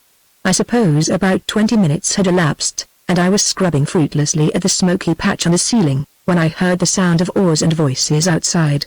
I threw the cotton waste into the forecastle, made an onslaught on my hands, and then mounted the companion ladder. Our own dinghy was just rounding up alongside, Davis sculling in the bows, facing him in the stern a young girl in a grey tam o' shanter, loose waterproof jacket and dark serge skirt, the latter, to be frigidly accurate, disclosing a pair of workmanlike rubber boots which, mutatis mutandis, were very like those Davis was wearing. Her hair, like his, was spangled with moisture, and her rose-brown skin struck a note of delicious color against the sullen Stygian background. "There he is," said Davis. Never did his May in a Freund, Carruthers, sound so pleasantly in my ears, never so discordantly the Fräulein Dolman that followed it. Every syllable of the four was a lie. Two honest English eyes were looking up into mine. An honest English hand. Is this insular nonsense? Perhaps so, but I stick to it. A brown, firm hand. No, not so very small, My sentimental reader was clasping mine. Of course I had strong reasons, apart from the racial instinct, for thinking her to be English, but I believe that if I had had none at all I should at any rate have congratulated Germany on a clever bit of plagiarism. By her voice, when she spoke, I knew that she must have talked German habitually from childhood. Diction and accent were faultless, at least to my English ear, but the native constitutional ring was wanting. She came on board. There was a hollow discussion first about time and weather, but it ended as we all in our hearts wished it to end. None of us uttered our real scruples. Mine, indeed, were too new and rudimentary to be worth uttering, so I said common-sense things about tea and warmth, but I began to think about my compact with Davis. Just for a few minutes, then, she said. I held out my hand and swung her up. She gazed round the deck and rigging with profound interest, a breathless, hungry interest touching to see. You've seen her before, haven't you? I said. I've not been on board before, she answered. This struck me in passing as odd, but then I had only too few details from Davis about his days at Norderney in September. Of course, that is what puzzled me, she exclaimed, suddenly, pointing to the mizzen. I knew there was something different. Davis had belayed the painter, and now had to explain the origin of the mizzen. This was a cumbrous process, and his hearer's attention soon wandered from the subject and became centered in him. His was already more than half in her, and the result was a golden opportunity for the discerning onlooker. It was very brief, but I made the most of it, buried deep a few regrets, did a little heartfelt penance, told myself I had been a cynical fool not to have foreseen this, and faced the new situation with a sinking heart. I am not ashamed to admit that, for I was fond of Davis, and I was keen about the quest. She had never been a guilty agent in that attempt on Davis. Had she been an unconscious tool or only an unwilling one? If the latter, did she know the secret we were seeking? In the last degree unlikely, I decided. But, true to the compact, whose importance I now fully appreciated, I flung aside my diplomatic weapons, recoiling, as strongly, or nearly as strongly, let us say, from any effort direct or indirect to gain information from such a source. It was not our fault if by her own conversation and behavior she gave us some idea of how matters stood. Davis already knew more than I did. We spent a few minutes on deck while she asked eager questions about our building gear and seaworthiness, with a quaint mixture of professional acumen and personal curiosity. How did you manage alone that day? She asked Davis, suddenly. Oh, it was quite safe, was the reply. But it's much better to have a friend. She looked at me, and well, I would have died for Davis there and then. Father said you would be safe, she remarked, with decision, a slight excess of decision, I thought. And at that turned to some rope or block and pursued her questioning. She found the compass impressive, and the trappings of that hateful centerboard had a peculiar fascination for her. Was this the way we did it in England? Was her constant query. Yet, in spite of a superficial freedom, we were all shy and constrained. The descent below was a welcome diversion, for we should have been less than human if we had not extracted some spontaneous fun from the humors of the saloon. I went down first to see about the tea, leaving them struggling for mutual comprehension over the theory of an English lifeboat. They soon followed, and I can see her now stooping in at the doorway, treading delicately, like a kitten, past the obstructive centerboard to a place on the starboard sofa, then taking in her surroundings with a timid rapture that broke into delight at all the primitive arrangements and dingy amenities of our den. She explored the cavernous recesses of the ripping ill, fingered the duck guns and the miscellany in the racks, and peeped into the forecastle with dainty awe. Everything was a source of merriment, from our cramped attitudes to the painful deficiency of spoons and the yachtiness, there is no other word to describe it, of the bread, which had been bought at Ben-sur-Seille, and had suffered from incarceration and the climate. This fact came out, and led to some questions, while we waited for the water to boil, about the gale and our visit there. The topic, a pregnant one for us, appeared to have no special significance to her. At the mention of von Breuning she showed no emotion of any sort. On the contrary, she went out of her way, from an innocent motive that anyone could have guessed, to show that she could talk about him with dispassionate detachment. He came to see us when you were here last, didn't he? She said to Davis. He often comes. He goes with Father to Memmert sometimes. You know about Memmert? They are diving for money out of an old wreck. Yes, we had heard about it. Of course you have. Father is a director of the company, and Commander von Breuning takes great interest in it. They took me down in a diving bell once, I murmured, indeed. And Davis sawed laboriously at the bread. She must have misconstrued our sheepish silence, for she stopped and drew herself up with just a touch of momentary hauteur, utterly lost on Davis. I could have laughed loud at this transient little comedy of errors. "Did you see any gold?" said Davis at last, with husky solemnity. Something had to be said or we should defeat our own end, but I let him say it. He had not my faith in Mehmet. "No, only mud and timber. Oh, I forgot. You mustn't betray the company's secrets," I said, laughing. "Commander von Breuning wouldn't tell us a word about the gold. There's self-denial." I said to myself. "Oh, I don't think it matters much," she answered, laughing too. "You are only visitors, that's all," I remarked, demurely. "Just passing travelers. You will stop at Norderney?" she said, with naive anxiety. "Herr Davis said." I looked to Davis. It was his affair. Fair and square came his answer, in blunt dog German. "Yes, of course, we shall. I should like to see your father again." Up to this moment I had been doubtful of his final decision, for ever since our explanation at Ben Sur-Seul I had had the feeling that I was holding his nose to a very cruel grindstone. This straight word, clear and direct, beyond anything I had hoped for, brought me to my senses and showed me that his mind had been working far in advance of mine, and more, shaping a double purpose that I had never dreamt of. "My father?" said Fräulein Dollmann. "Yes, I am sure he will be very glad to see you." There was no conviction in her tone, and her eyes were distant and troubled. "He's not at home now, is he?" I asked. "How did you know?" A little made me confusion. "Oh, Commander von Breuning." I might have added that it had been clear as daylight all along that this visit was in the nature of an escapade of which her father might not approve. I tried to say I won't tell, without words, and may have succeeded. "I told Mr. Davis when we first met," she went on. "I expect him back very soon tomorrow. In fact, he wrote from Amsterdam. He left me at Hamburg and has been away since. Of course, he will not know your yacht is back again. I think he expected Mr. Davis would stay in the Baltic, as the season was so late. But I am sure he will be glad to see you." "Is the Medusa in harbor?" said Davis. "Yes, but we are not living on her now. We are at our villa in the Schwanee, my stepmother and I, that is." She added some details, and Davis gravely penciled down the address on a leaf of the logbook, a formality which somehow seemed to regularize the present position. "We shall be at Norderney tomorrow," he said. Meanwhile the kettle was boiling merrily, and I made the tea cocoa, I should say, for the menu was changed in deference to our visitors' tastes. "This is fun," she said. And by common consent we abandoned ourselves, three youthful, hungry mariners, to the enjoyment of this impromptu picnic. Such a chance might never occur again, carpamus dm. But the banquet was never celebrated. As at Belshazzar's feast, there was a writing on the wall, no supernatural inscription, but just a printed name, an English surname with title and initials, in cheap gilt lettering on the back of an old book, a silent, sneering witness of our snug party. The catastrophe came and passed so suddenly that at the time I had scarcely even an inkling of what caused it, but I know now that this is how it happened. Our visitor was sitting at the forward end of the starboard sofa, close to the bulkhead. Davis and I were opposite her. Across the bulkhead, on a level with our heads, ran the bookshelf, whose contents, remember, I had carefully straightened only half an hour ago, little dreaming of the consequence. Some trifle, probably the logbook which Davis had reached down from the shelf, called her attention to the rest of our library. While busied with the cocoa I heard her spelling out some titles, fingering leaves, and twitting Davis with the little care he took of his books.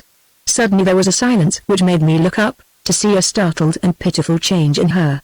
She was staring at Davis with wide eyes and parted lips, a burning flush mounting on her forehead, and such an expression on her face as a sleepwalker might wear, who wakes in fear he knows not where. Half her mind was far away, laboring to construe some hideous dream of the past, half was in the present, cringing before some sickening reality. She remained so for perhaps 10 seconds, and then, plucky girl that she mastered herself, looked deliberately round and up with a circular glance, strangely in the manner of Davis himself, and spoke. How late it was, she must be going, her boat was not safe. At the same time she rose to go, or rather slid herself along the sofa, for rising was impossible. We sat like mannerless louts, in blank amazement. Davis at the outset had said, "What's the matter?" in plain English, and then relapsed into stupefaction. I recovered myself the first, and protested in some awkward fashion about the cocoa, the time, the absence of fog. In trying to answer, her self-possession broke down, poor child, and her retreat became a blind flight, like that of a wounded animal, while every sordid circumstance seemed to accentuate her panic. She tilted the corner of the table in leaving the sofa and spilt cocoa over her skirt. She knocked her head with painful force against the sharp lintel of the doorway, and stumbled on the steps of the ladder. I was close behind, but when I reached the deck she was already on the counter hauling up the dinghy.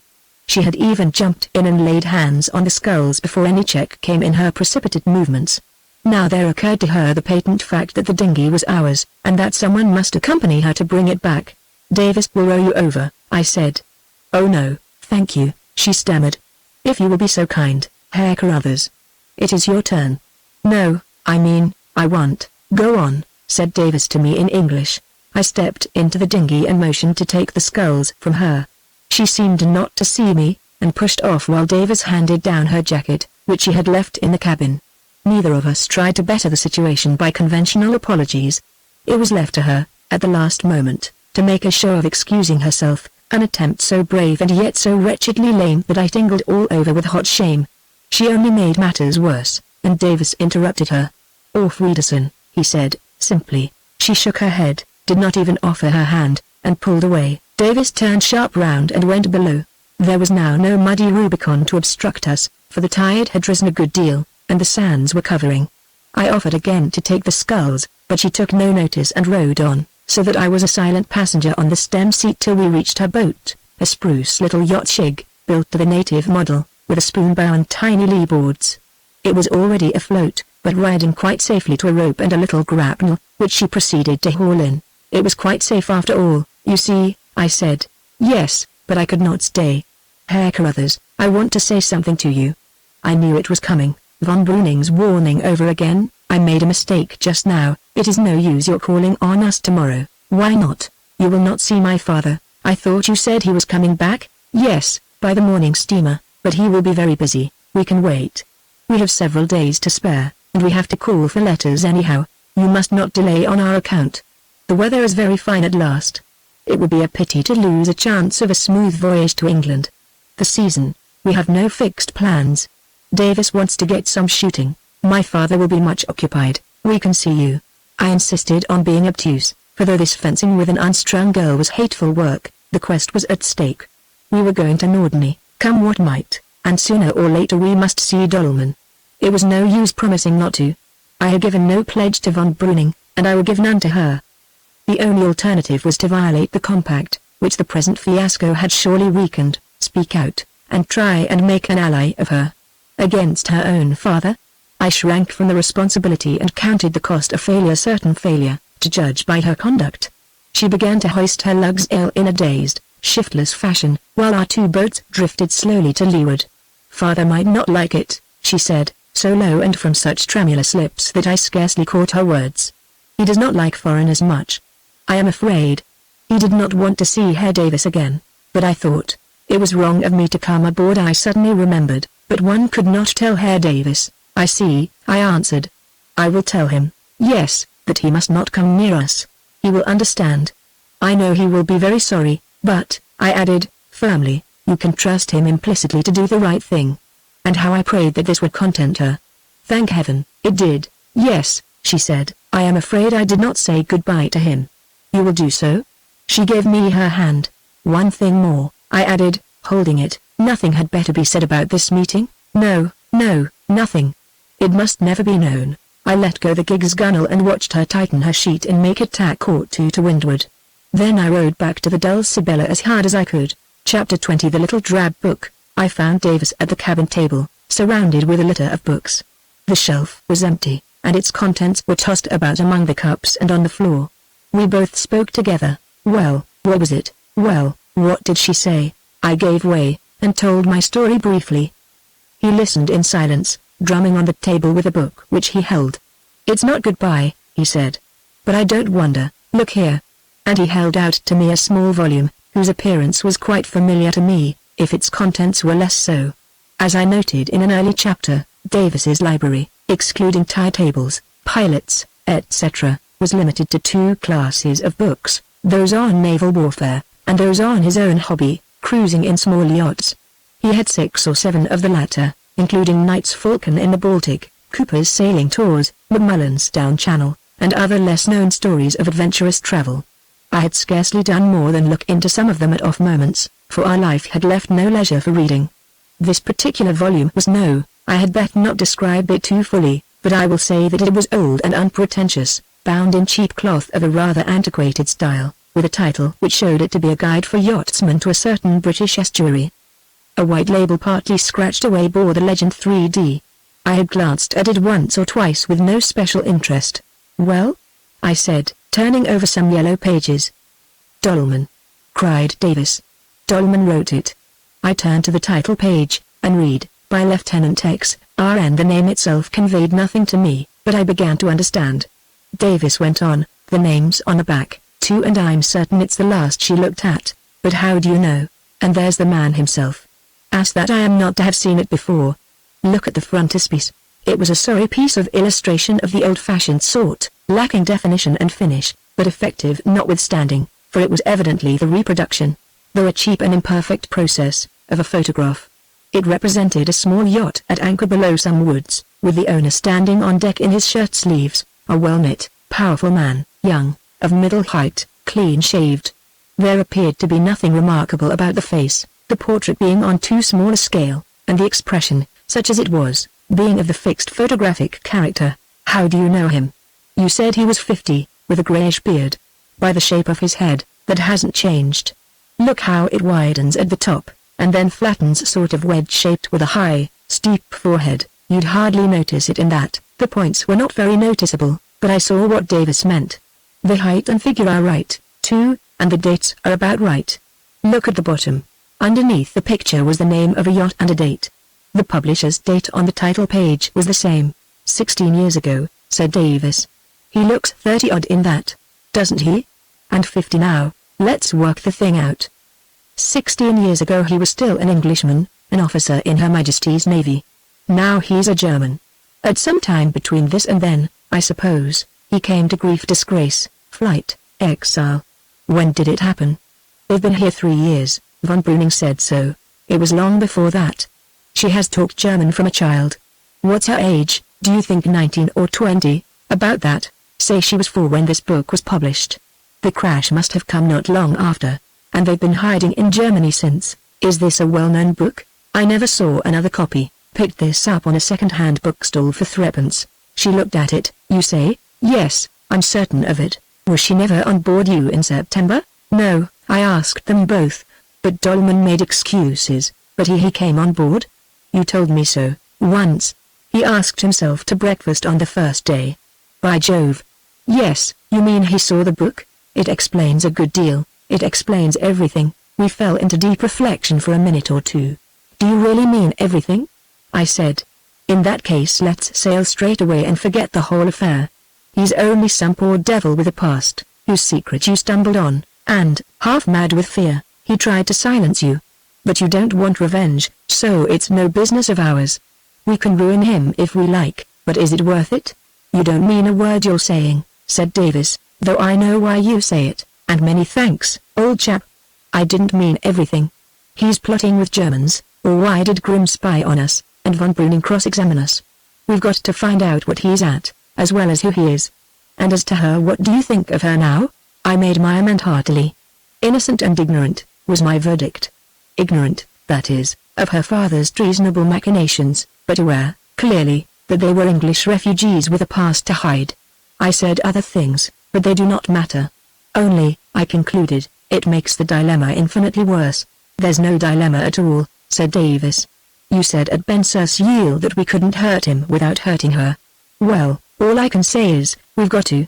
The time to cut and run, if ever, was when we sighted her dinghy.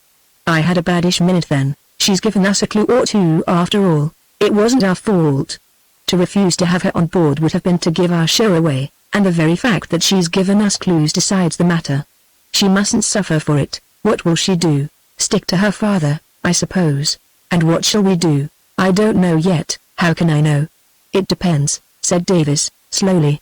But the point is, that we have 2 objects, equally important, yes, equally, by Jove ! To scotch him, and save her. There was a pause. That's rather a large order, I observed. Do you realize that at this very moment we have probably gained the first object? If we went home now, walked into the Admiralty and laid our facts before them, what would be the result? The Admiralty, said Davis, with ineffable scorn. Well, Scotland Yard, too, then. Both of them want our man, I dare say. It would be strange if between them they couldn't dislodge him, and, incidentally, either discover what's going on here or draw such attention to this bit of coast as to make further secrecy impossible. It's out of the question to let her betray her father, and then run away. Besides, we don't know enough, and they mightn't believe us. It's a cowardly course, however you look at it. Oh. That settles it, I answered, hastily. Now I want to go back over the facts. When did you first see her? That first morning. She wasn't in the saloon the night before? No, and he didn't mention her. You would have gone away next morning if he hadn't called? Yes, I told you so. He allowed her to persuade you to make that voyage with them? I suppose so, but he sent her below when the pilotage was going on? Of course, she said just now, Father said you would be safe. What had you been saying to her? It was when I met her on the sand.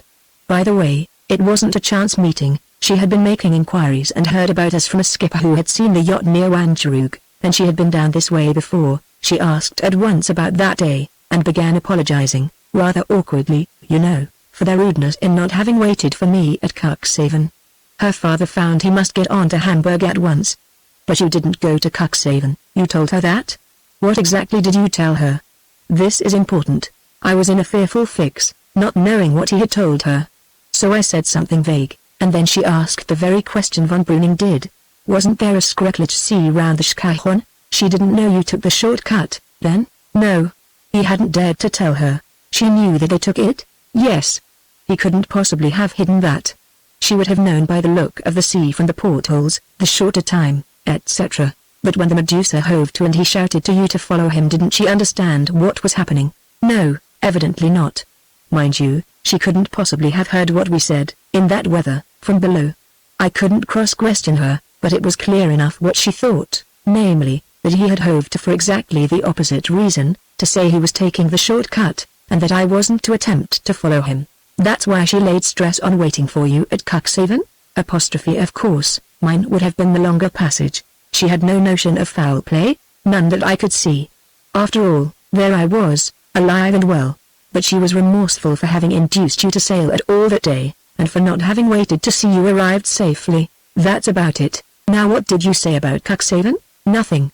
I let her understand that I went there, and, not finding them, went on to the Baltic by the Ida River, having changed my mind about the ship canal. Now, what about her voyage back from Hamburg? Was she alone? No, the stepmother joined her. Did she say she had inquired about you at Brunsbüttel? No. I suppose she didn't like to. And there was no need, because my taking the Ida explained it. I reflected. You're sure she hadn't a notion that you took the shortcut? Quite sure, but you may guess it now. She guessed foul play by seeing that book. Of course she did, but I was thinking of something else. There are two stories afloat now, yours to von Breuning. The true one, that you followed the Medusa to the shortcut, and Dolman's to her, that you went round the Schkachorn. That's evidently his version of the affair, the version he would have given if you had been drowned and inquiries were ever made, the version he would have sworn his crew to if they discovered the truth. But he must drop that yarn when he knows I'm alive and back again. Yes, but meanwhile, supposing von Breuning sees him before he knows you're back again, and wants to find out the truth about that incident. If I were von Breuning I should say, by the way, what's become of that young Englishman you decoyed away to the Baltic? Dolman would give his version, and von Breuning, having heard ours, would know he was lying, and had tried to drown you. Does it matter? He must know already that Dolman's a scoundrel. So we've been supposing, but we may be wrong. We're still in the dark as to Dolman's position towards these Germans. They may not even know he's English, or they may know that and not know his real name and past. What effect your story will have on their relations with him we can't forecast. But I'm clear about one thing, that it's our paramount interest to maintain the status quo as long as we can, to minimize the danger you ran that day, and act as witnesses in his defense. We can't do that if his story and yours don't tally. The discrepancy will not only damn him, that may be immaterial, but it will throw doubt on us. Why? Because if the shortcut was so dangerous that he dared not own to having led you to it, it was dangerous enough to make you suspect foul play. The very supposition we want to avoid. We want to be thought mere travelers, with no scores to wipe out, and no secrets to pry after. Well, what do you propose? Hitherto I believe we stand fairly well. Let's assume we hoodwinked von Breuning at Bensersiel, and base our policy on that assumption. It follows that we must show Dolman at the earliest possible moment that you have come back, and give him time to revise his tactics before he commits himself. Now, but she'll tell him we're back, interrupted Davis. I don't think so. We've just agreed to keep this afternoon's episode a secret. She expects never to see us again. Now, he comes tomorrow by the morning boat, she said. What did that mean? Boat from where? I know. From Nordage on the mainland opposite. There's a railway there from Norden, and a steam ferry crosses to the island. At what time? Your Bradshaw will tell us. Here it is. Winter service, 8:30 a.m., due at 9:5. Let's get away at once. We had a tussle with the tide at first, but once over the watershed the channel improved, and the haze lightened gradually. A lighthouse appeared among the sand dunes on the island shore, and before darkness fell we dimly saw the spires and roofs of a town, and two long black piers stretching out southwards. We were scarcely a mile away when we lost our wind altogether, and had to anchor. Determined to reach our destination that night, we waited till the ebb stream made, and then towed the yacht with the dinghy. In the course of this a fog dropped on us suddenly, just as it had yesterday. I was towing at the time, and, of course, stopped short, but Davis shouted to me from the tiller to go on, that he could manage with a lead and compass. And the end of it was that, at about 9 o'clock, we anchored safely in the 5-fathom roadstead, close to the eastern pier, as a short reconnaissance proved to us. It had been a little masterpiece of adroit seamanship. There was utter stillness till our chain rattled down, when a muffled shout came from the direction of the pier, and soon we heard a boat groping out to us. It was a polite but sleepy port officer, who asked in a perfunctory way for our particulars, and when he heard them, remembered the Dulcibella's previous visit. Where are you bound to? He asked. England sooner or later, said Davis. The man laughed derisively. Not this year, he said, there will be fogs for another week, it is always so, and then storms. Better leave your yawl here. Dues will be only 6 a month for you. I'll think about it, said Davis. Good night. The man vanished like a ghost in the thick night. Is the post office open? I called after him. No, 8 tomorrow, came back out of the fog. We were too excited to sup in comfort, or sleep in peace, or to do anything but plan and speculate. Never till this night had we talked with absolute mutual confidence, for Davis broke down the last barriers of reserve and let me see his whole mind. He loved this girl and he loved his country, two simple passions which for the time absorbed his whole moral capacity. There was no room left for casuistry. To weigh one passion against the other, with the discordant voices of honor and expediency dinning in his ears, had too long involved him in fruitless torture. Both were right, neither could be surrendered. If the facts showed them irreconcilable, tant pis pour les faits. A way must be found to satisfy both or neither. I should have been a spiritless dog if I had not risen to his mood. But in truth his cutting of the knot was at this juncture exactly what appealed to me. I, too, was tired of vicarious casuistry, and the fascination of our enterprise, intensified by the discovery of that afternoon, had never been so strong in me. Not to be insincere, I cannot pretend that I viewed the situation with his single mind. My philosophy when I left London was of a very worldly sort, and no one can change his temperament in 3 weeks. I plainly said as much to Davis, and indeed took perverse satisfaction in stating with brutal emphasis some social truths which bore on this attachment of his to the daughter of an outlaw. Truths I call them, but I uttered them more by rote than by conviction, and he heard them unmoved. And meanwhile I snatched recklessly at his own solution. If it imparted into our adventure a strain of crazy chivalry more suited to knights errant of the Middle Ages than to sober modern youths, well, thank heaven, I was not too sober, and still young enough to snatch at that fancy with an ardor of imagination, if not of character, perhaps, too, of character, for Galahads are not so common but that ordinary folk must needs draw courage from their example and put something of a blind trust in their tenfold strength. To reduce a romantic ideal to a working plan is a very difficult thing. We shall have to argue backwards, I said. What is to be the final stage? Because that must govern the others. There was only one answer to get Dolman, secrets and all, daughter and all, away from Germany altogether. So only could we satisfy the double aim we had set before us. What a joy it is, when beset with doubts, to find a bedrock necessity, however unattainable. We fastened on this one and reasoned back from it. The first lesson was that, however many and strong were the enemies we had to contend with, our sole overt foe must be Dolman. The issue of the struggle must be known only to ourselves and him. If we won, and found out what he was at, we must at all costs conceal our success from his German friends, and detach him from them before he was compromised. You will remark that to blithely accept this limitation showed a very sanguine spirit in us. The next question, how to find out what he was at, was a deal more thorny. If it had not been for the discovery of Dolman's identity, we should have found it as hard a nut to crack as ever. But this discovery was illuminating. It threw into relief two methods of action which hitherto we had been hazily seeking to combine, seesawing between one and the other, each of us influenced at different times by different motives. One was to rely on independent research, the other to extort the secret from Dolman direct, by craft or threats. The moral of today was to abandon the first and embrace the second. The prospects of independent research were not a whit better than before. There were only two theories in the field, the channel theory and the Mehmet theory. The former languished for lack of corroboration, the latter also appeared to be weakened. To Fräulein Dolman the wreckworks were evidently what they purported to be, and nothing more. This fact in itself was unimportant, for it was clear as crystal that she was no party to her father's treacherous intrigues, if he was engaged in such. But if Mehmet was his sphere for them, it was disconcerting to find her so familiar with that sphere, lightly talking of a descent in a diving bell, hinting, too, that the mystery as to results was only for local consumption. Nevertheless, the charm of Mehmet as the place we had traced Grimm to, and as the only tangible clue we had obtained, was still very great. The really cogent objection was the insuperable difficulty, known and watched as we were, of learning its significance. If there was anything important to see there we should never be allowed to see it, while by trying and failing we risked everything. It was on this point that the last of all misunderstandings between me and Davis was dissipated. At Bensersiel he had been influenced more than he owned by my arguments about Mehmet, but at that time, as I hinted, he was biased by a radical prejudice. The channel theory had become a sort of religion with him, promising double salvation, not only avoidance of the Dolmans, but success in the quest by methods in which he was past master. To have to desert it and resort to spying on naval defenses was an idea he dreaded and distrusted. It was not the morality of the course that bothered him. He was far too clear-headed to blink at the essential fact that at heart we were spies on a foreign power in time of peace, or to salve his conscience by specious distinctions as to our mode of operation. The foreign power to him was Dolman, a traitor. There was his final justification, fearlessly adopted and held to the last.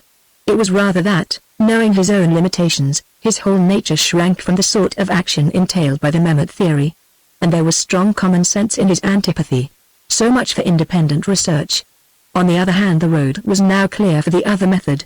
Davis no longer feared to face the imbroglio at Norderney, and that day fortune had given us a new and potent weapon against Dolman. Precisely how potent we could not tell, for we had only a glimpse of his past, and his exact relations with the government were unknown to us.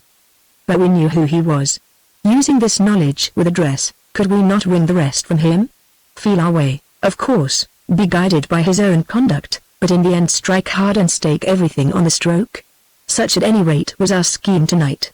Later, tossing in my bunk, I bethought me of the little drab book, lit a candle, and fetched it. A preface explained that it had been written during a spell of 2 months' leave from naval duty, and expressed a hope that it might be of service to Corinthian sailors. The style was unadorned, but scholarly and pithy. There was no trace of the writer's individuality, save a certain subdued relish in describing banks and shoals, which reminded me of Davis himself. For the rest, I found the book dull, and, in fact, it sent me to sleep. Chapter 21 Blindfold to Mehmet. Here she comes, said Davis. It was 9 o'clock on the next day, 22nd October, and we were on deck waiting for the arrival of the steamer from Norddeich. There was no change in the weather, still the same stringent cold, with a high barometer, and only fickle flaws of air, but the morning was gloriously clear, except for a wreath or two of mist curling like smoke from the sea, and an attenuated belt of opaque fog on the northern horizon. The harbour lay open before us, and very commodious and civilized it looked, enclosed between two long piers which ran quite half a mile out from the land to the roadstead, Rifgat by name, where we lay. A stranger might have taken it for a deep and spacious haven, but this, of course, was an illusion, due to the high water. Davis knew that 3/4 of it was mud, the remainder being a dredged-out channel along the western pier. A couple of tugs, a dredger, and a ferry packet with steam up, were moored on that side, a small stack of galliots on the other. Beyond these was another vessel, a galliot in build, but radiant as a queen among sluts, her varnished sides and spars flashing orange in the sun. These, and her snow-white sail covers and the twinkle of brass and gun-metal, proclaimed her to be a yacht. I had already studied her through the glasses and read on her stern reducer. A couple of sailors were swabbing her decks. You could hear the slush of the water and the scratching of the deck brooms. "They can see us anyway," Davis had said. For that matter, all the world could see us. Certainly the incoming steamer must, for we lay as near to the pier as safety permitted, abreast of the berth she would occupy, as we knew by a gangway and a knot of sailors. A packet boat, not bigger than a big tug, was approaching from the south. "Remember, we're not supposed to know he's coming," I said. "Let's go below." Besides the skylight, our coachhouse cabin top had little oblong side windows. We wiped clean those on the port side and watched events from them, kneeling on the sofa. The steamer backed her paddles, flinging out a wash that set us rolling to our scuppers. There seemed to be very few passengers aboard, but all of them were gazing at the Dulcibella while the packet was warped alongside. On the forward deck there were some market women with baskets, a postman, and a weedy youth who might be an hotel waiter. On the after deck, standing close together, were two men in ulsters and soft felt hats. "There he is," said Davis, in a tense whisper, "the tall one." But the tall one turned abruptly as Davis spoke and strode away behind the deckhouse, leaving me just a lightning impression of a grey beard and steep down forehead, behind a cloud of cigar smoke. It was perverse of me, but, to tell the truth, I hardly missed him, so occupied was I by the short one, who remained leaning on the rail, thoughtfully contemplating the Dulcibella through gold-rimmed pince-nez, a sallow, wizened old fellow, beetle-browed, with a bush of grizzled moustache and a jet-black tuft of beard on his chin. The most remarkable feature was the nose, which was broad and flat, merging almost imperceptibly in the wrinkled cheeks. Lightly beaked at the nether extremity, it drooped towards an enormous cigar which was pointing at us like a gun just discharged. He looked wise as Satan, and you would say he was smiling inwardly. "Who's that?" I whispered to Davis. There was no need to talk in whispers, but we did so instinctively. "Can't think," said Davis. "Hello." "She's backing off, and they've not landed." Some parcels and mail bags had been thrown up, and the weedy waiter and two market women had gone up the gangway, which was now being hauled up, and were standing on the quay. I think one or two other persons had first come aboard unnoticed by us, but at the last moment a man we had not seen before jumped down to the forward deck. "Grim!" we both ejaculated at once. The steamer whistled sharply, circled backwards into the roadstead, and then steamed away. The pier soon hid her, but her smoke showed she was steering towards the North Sea. "What does this mean?" I asked. "There must be some other key to stop at nearer the town," said Davis. "Let's go ashore and get your letters." We had made a long and painful toilet that morning, and felt quite shy of one another as we sculled towards the pier, in much creased blue suits, conventional collars, and brown boots. It was the first time for 2 years that I had seen Davis in anything approaching a respectable garb, but a fashionable watering place, even in the dead season, exacts respect, and, besides, we had friends to visit.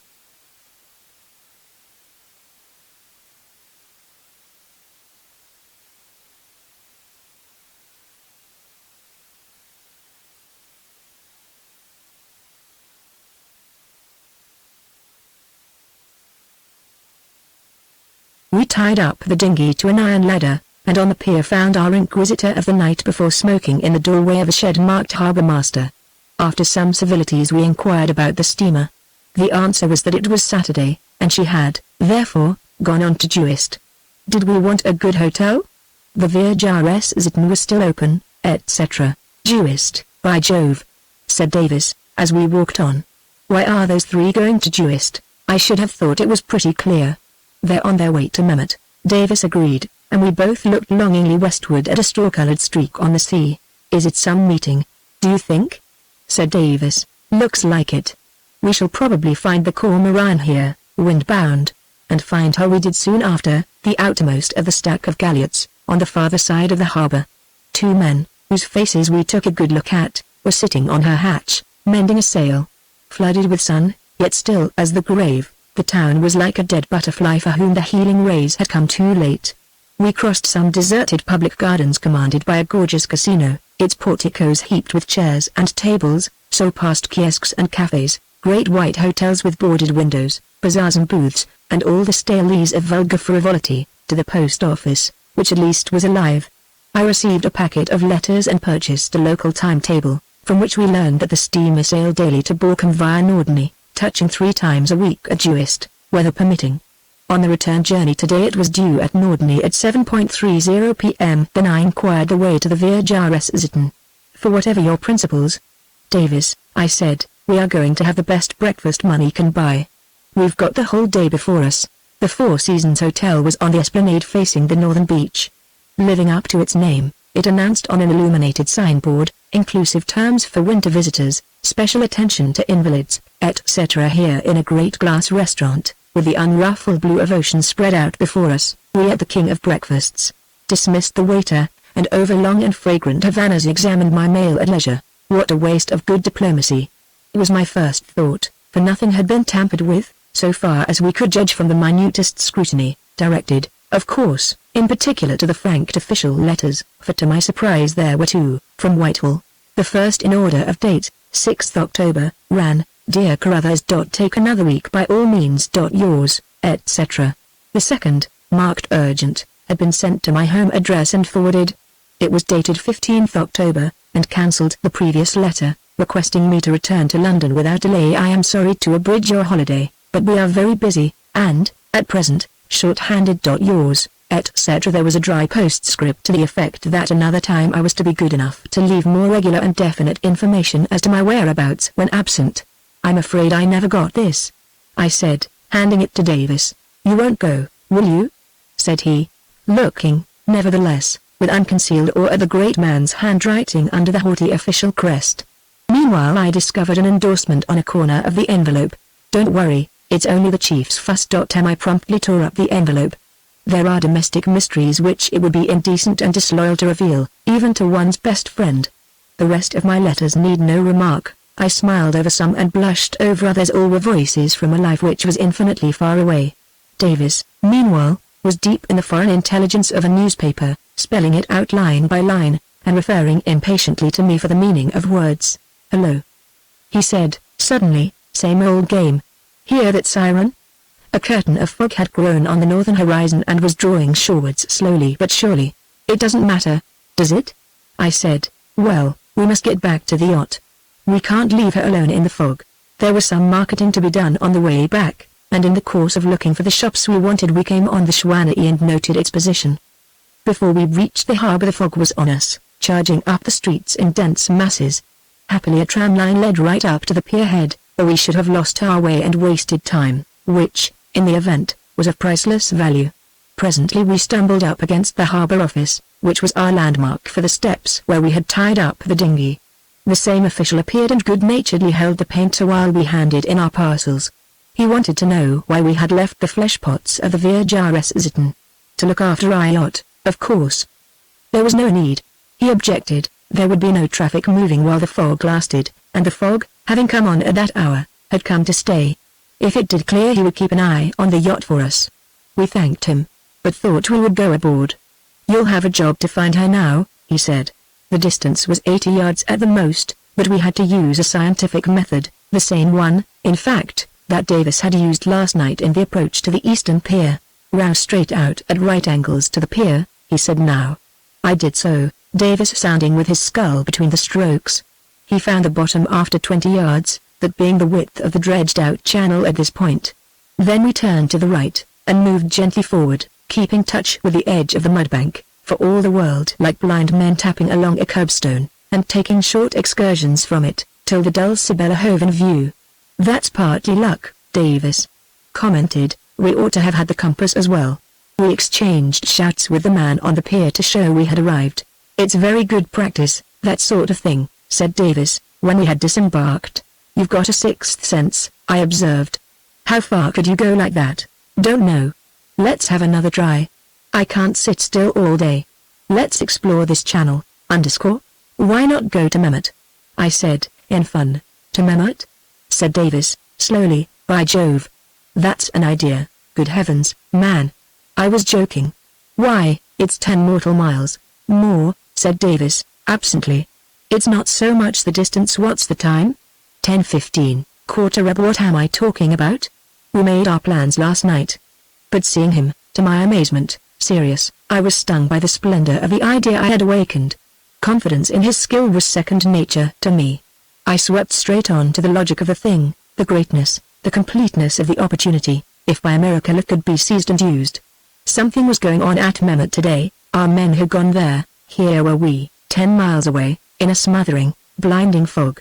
It was known we were here. Dolman and Grimm knew it. The crew of the Medusa knew it. The crew of the Cormoran knew it. The man on the pier, whether he cared or not, knew it. But none of them knew Davis as I knew him. Would anyone dream for an instant? "Stop a second," said Davis, "give me 2 minutes." He whipped out the German chart. "Where exactly should we go?"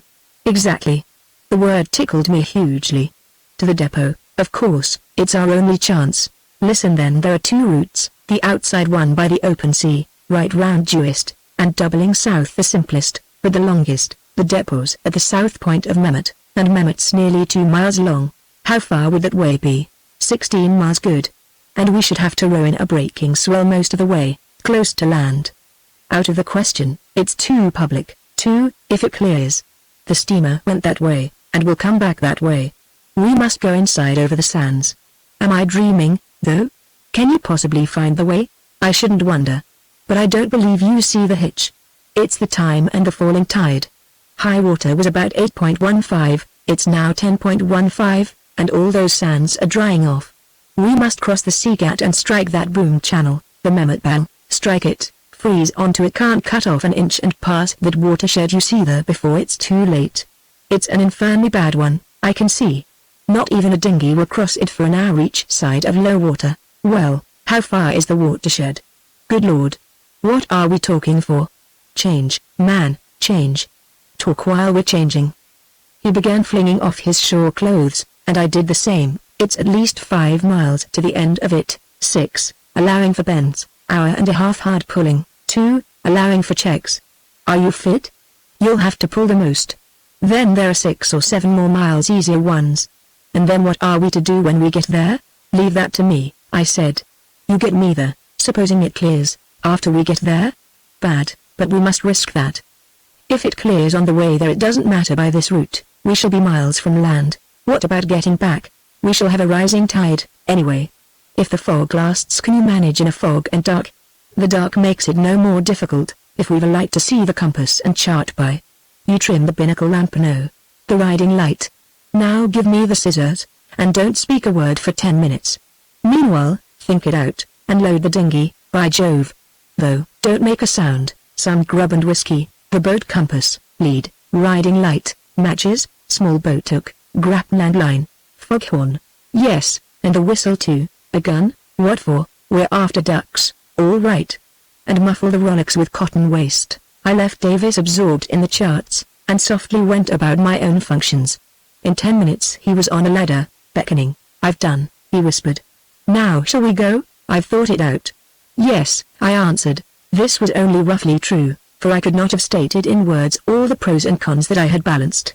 It was an impulse that drove me forward, but an impulse founded on reason, with just a tinge, perhaps, of superstition, for the quest had begun in a fog and might fitly end in one. It was 25 minutes to 11 when we noiselessly pushed off. "Let her drift," whispered Davis, "the ebb will carry her past the pier." We slid by the Dulcibella, and she disappeared. Then we sat without speech or movement for about 5 minutes, while the gurgle of tide through piles approached and passed. The dinghy appeared to be motionless, just as a balloon in the clouds may appear to its occupants to be motionless, though urged by a current of air. In reality we were driving out of the Rifgat into the Seagat. The dinghy swayed to a light swell. "Now, pull," said Davis, under his breath. "Keep it long and steady, above all steady both arms with equal force." I was on the bow thwart, he vis-à-vis to me on the stern seat, his left hand behind him on the tiller, his right forefinger on a small square of paper which lay on his knees. This was a section cut out from the big German chart. On the midship thwart between us lay the compass and a watch. Between these 3 objects, compass, watch, and chart, his eyes darted constantly, never looking up or out, save occasionally for a sharp glance over the side at the flying bubbles, to see if I was sustaining a regular speed. My duty was to be his automaton, the human equivalent of a marine engine whose revolutions can be counted and used as data by the navigator. My arms must be regular as twin pistons, the energy that drove them as controllable as steam. It was a hard ideal to reach, for the complex mortal tends to rely on all the senses God has given him, so unfitting himself for mechanical exactitude when a sense, eyesight, in my case, fails him. At first it was constantly left or right from Davis, accompanied by a bubbling from the rudder. "This won't do, too much helm," said Davis, without looking up. "Keep your stroke, but listen to me. Can you see the compass card? When I come forward, take your time, and don't get flurried, but each time you come forward have a good look at it. The course is sou-west half west. You take the opposite, northeast half east, and keep her stern on that. It'll be rough, but it'll save some helm, and give me a hand free if I want it." I did as he said, not without effort, and our progress gradually became smoother, till he had no need to speak at all. The only sound now was one like the gentle simmer of a saucepan away to port, the lisp of surf I knew it to be, and the muffled grunt of the rowlocks. I broke the silence once to say, "It's very shallow." I had touched sand with my right scull. "Don't talk," said Davis. About half an hour passed, and then he added, sounding to his other occupations. Plump went the lead at regular intervals, and he steered with his hip while pulling in the line. Very little of it went out at first, then less still. Again I struck bottom, and, glancing aside, saw weeds. Suddenly he got a deep cast, and the dinghy, freed from the slight drag which low water always inflicts on a small boat, leapt buoyantly forward. At the same time, I knew by boils on the smooth surface that we were in a strong tideway. "The Buse Taif," muttered Davis. "Row hard now, and steady as a clock." For 100 yards or more I bent to my sculls and made her fly. Davis was getting 6-fathom casts, till, just as suddenly as it had deepened, the water shoaled 10 feet, 6, 3, 1. The dinghy grounded. "Good," said Davis. "Back her off. Pull your right only." The dinghy spun round with her bow to NNW, both arms together. "Don't you worry about the compass now, just pull, and listen for orders. There's a tricky bit coming." He put aside the chart, kicked the lead under the seat, and, kneeling on the dripping coils of line, sounded continuously with the butt end of the boat hook, a stumpy little implement, notched at intervals of a foot, and often before used for the same purpose. All at once I was aware that a check had come, for the dinghy swerved and doubled like a hound ranging after scent. "Stop her," he said, suddenly, "and throw out the grapnel." I obeyed, and we brought up, swinging to a slight current, whose direction Davis verified by the compass. Then for half a minute he gave himself up to concentrated thought. What struck me most about him was that he never for a moment strained his eyes through the fog, a useless exercise, for 5 yards or so was the radius of our vision, which, however, I could not help indulging in, while I rested. He made up his mind, and we were off again, straight and swift as an arrow this time. And in water deeper than the boat took. I could see by his face that he was taking some bold expedient whose issue hung in the balance. Again we touched mud, and the artist's joy of achievement shone in his eyes. Backing away, we headed west. And for the first time he began to gaze into the fog. "There's one," he snapped at last. "Easy all." A boom, one of the usual upright saplings, glided out of the mist. He caught hold of it, and we brought up. "Rest for 3 minutes now," he said. "We're in fairly good time." It was 11:10. I ate some biscuits and took a nip of whiskey while Davis prepared for the next stage.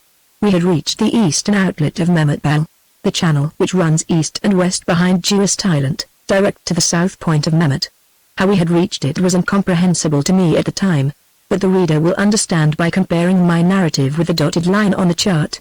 I had this brief explanation, that Davis's method had been to cross the channel called the Buse Taif, and strike the other side of it at a point well south of the outlet of the Mehmet, in view of the northward set of the ebb tide, and then to drop back north and feel his way to the outlet. The check was caused by a deep indentation in the Itzendorf flat, a cul-de-sac, with a wide mouth, which Davis was very near mistaking for the bell itself. We had no time to skirt dents so deep as that, hence the dash across its mouth with the chance of missing the upper lip altogether, and of either being carried out to sea, for the slightest terror was cumulative, or straying fruitlessly along the edge. The next 3 miles were the most critical of all. They included the watershed, whose length and depth were doubtful. They included, too, the crux of the whole passage, a spot where the channel forks, our own branch continuing west, and another branch diverging from it northwestward. We must row against time, and yet we must negotiate that crux. Add to this that the current was against us till the watershed was crossed, that the tide was just at its most baffling stage, too low to allow us to risk short cuts, and too high to give definition to the banks of the channel, and that the compass was no aid whatever for the minor bends. "Time's up," said Davis, and on we went. I was hugging the comfortable thought that we should now have booms on our starboard for the whole distance. On our starboard, I say, for experience had taught us that all channels running parallel with the coast and islands were uniformly boomed on the northern side. Anyone less confident than Davis would have succumbed to the temptation of slavishly relying on these marks, creeping from one to the other, and wasting precious time. But Davis knew our friend the boom and his eccentricities too well, and preferred to trust to his sense of touch, which no fog in the world could impair. If we happened to sight one, well and good, we should know which side of the channel we were on. But even this contingent advantage he deliberately sacrificed after a short distance, for he crossed over to the south or unboomed side and steered and sounded along it, using the Lutzendorf flat as his handrail, so to speak. He was compelled to do this, he told me afterwards, in view of the crux, where the converging lines of booms would have involved us in irremediable confusion. Our branch was the southern one, and it followed that we must use the southern bank, and defer obtaining any help from booms until sure we were past that critical spot. For an hour we were at the extreme strain, I of physical exertion, he of mental. I could not get into a steady swing, for little checks were constant. My right scull was forever skidding on mud or weeds, and the backward suck of shoal water clogged our progress. Once we were both of us out in the slime tugging at the dinghy's sides, then in again, blundering on. I found the fog bemusing, lost all idea of time and space, and felt like a senseless marionette kicking and jerking to a mad music without tune or time. The misty form of Davis as he sat with his right arm swinging rhythmically forward and back, was a clockwork figure as mad as myself, but didactic and gibbering in his madness. Then the boat hook he wielded with a circular sweep began to take grotesque shapes in my heated fancy. Now it was the antenna of a groping insect, now the crank of a cripple's self-propelled perambulator, now the alpenstock of a lunatic mountaineer, who sits in his chair and climbs to some phantom watershed. At the back of such mind as was left me lodged two insistent thoughts: we must hurry on, we are going wrong.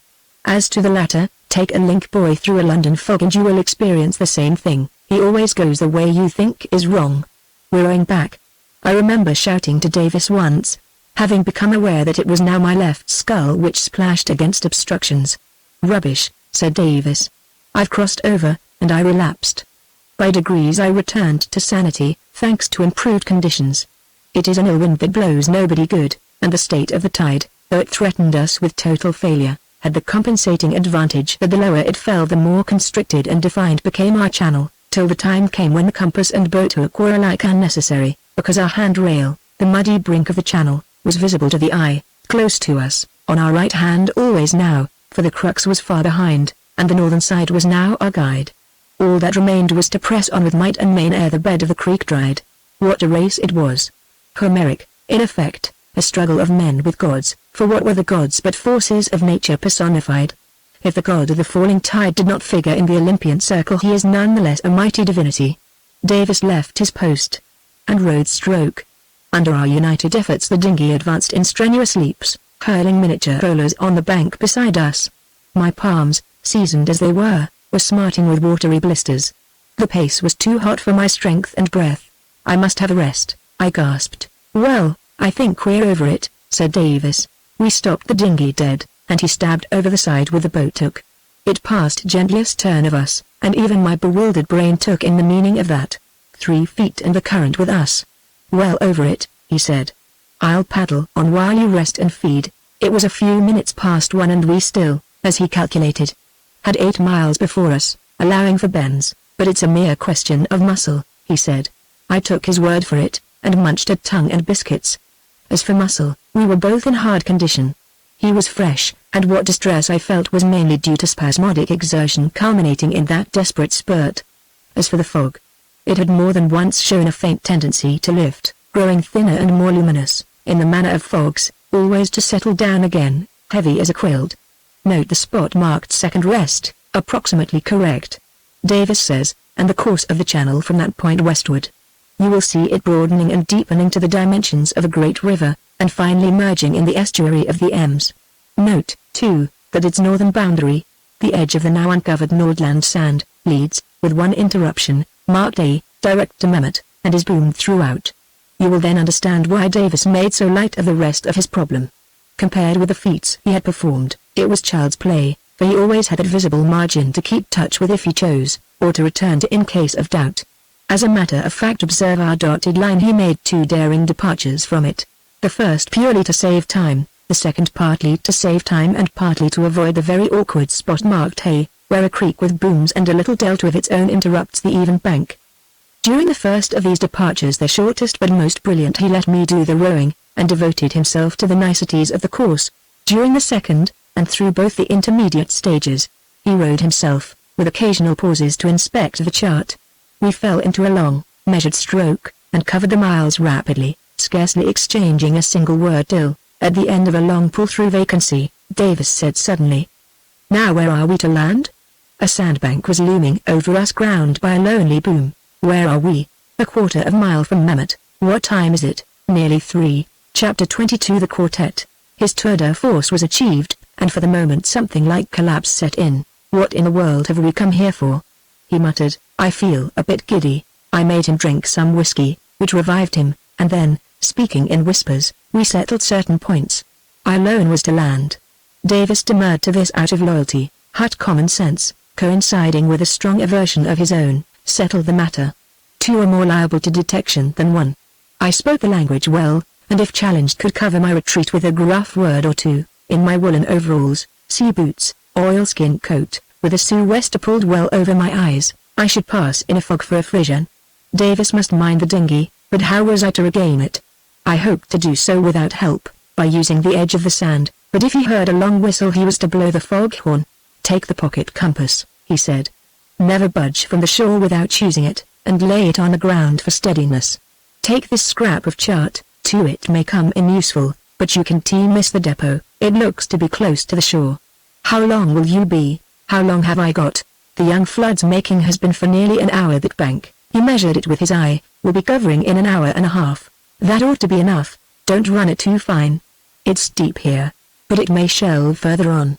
If you have to wade you'll never find me, and you'll make a deuce of a row. Got your watch, matches, knife?" "No knife." "Take mine. Never go anywhere without a knife." It was his seaman's idea of efficiency. "Wait a bit, we must settle a place to meet at in case I'm late and can't reach you here, Don't be late. We've got to get back to the yacht before we're missed." "But I may have to hide and wait till dark. The fog may clear." "We were fools to come, I believe," said Davis, gloomily. "There are no meeting places in a place like this. Here's the best I can see on the chart, a big triangular beacon marked on the very point of Mehmet. You'll pass it, all right." "I'm off, good luck," said Davis, faintly. I stepped out, climbed a miry glacis of 5 or 6 feet, reached hard wet sand, and strode away with the sluggish ripple of the bell on my left hand. A curtain dropped between me and Davis, and I was alone, but how I thrilled to feel the firm sand rustle under my boots, to know that it led to dry land, where, whatever befell, I could give my wits full play. I clove the fog briskly. Good heavens! What was that? I stopped short and listened. From over the water on my left there rang out, dulled by fog, but distinct to the ear, 3 double strokes on a bell or gong. I looked at my watch. "Ship at anchor," I said to myself. 6 bells in the afternoon watch. I knew the bell was here at Deep Roadstead, where a vessel entering the Eastern Ems might very well anchor to ride out to fog. I was just stepping forward when another sound followed from the same quarter, a bugle call this time. Then I understood only men of war sound bugles. The Blitz was here then, and very natural, too, I thought, and strode on. The sand was growing drier, the water farther beneath me, then came a thin black ribbon of weed high water mark. A few cautious steps to the right and I touched tufts of marram grass. It was Mehmet. I pulled out the chart and refreshed my memory. No. There could be no mistake. Keep the sea on my left and I must go right. I followed the ribbon of weed, keeping it just in view, but walking on the verge of the grass for the sake of silence. All at once I almost tripped over a massive iron bar. Others, a rusty network of them, grew into being above and around me, like the arms of a ghostly polyp. What infernal spider's web is this? I thought, and stumbled clear. I had strayed into the base of a gigantic tripod, its gaunt legs stayed and cross-stayed, its apex lost in fog. The beacon, I remembered. 100 yards farther and I was down on my knees again, listening with might and main, for several little sounds were in the air, voices, the rasp of a boat's keel, the whistling of a tune. These were straight ahead. More to the left.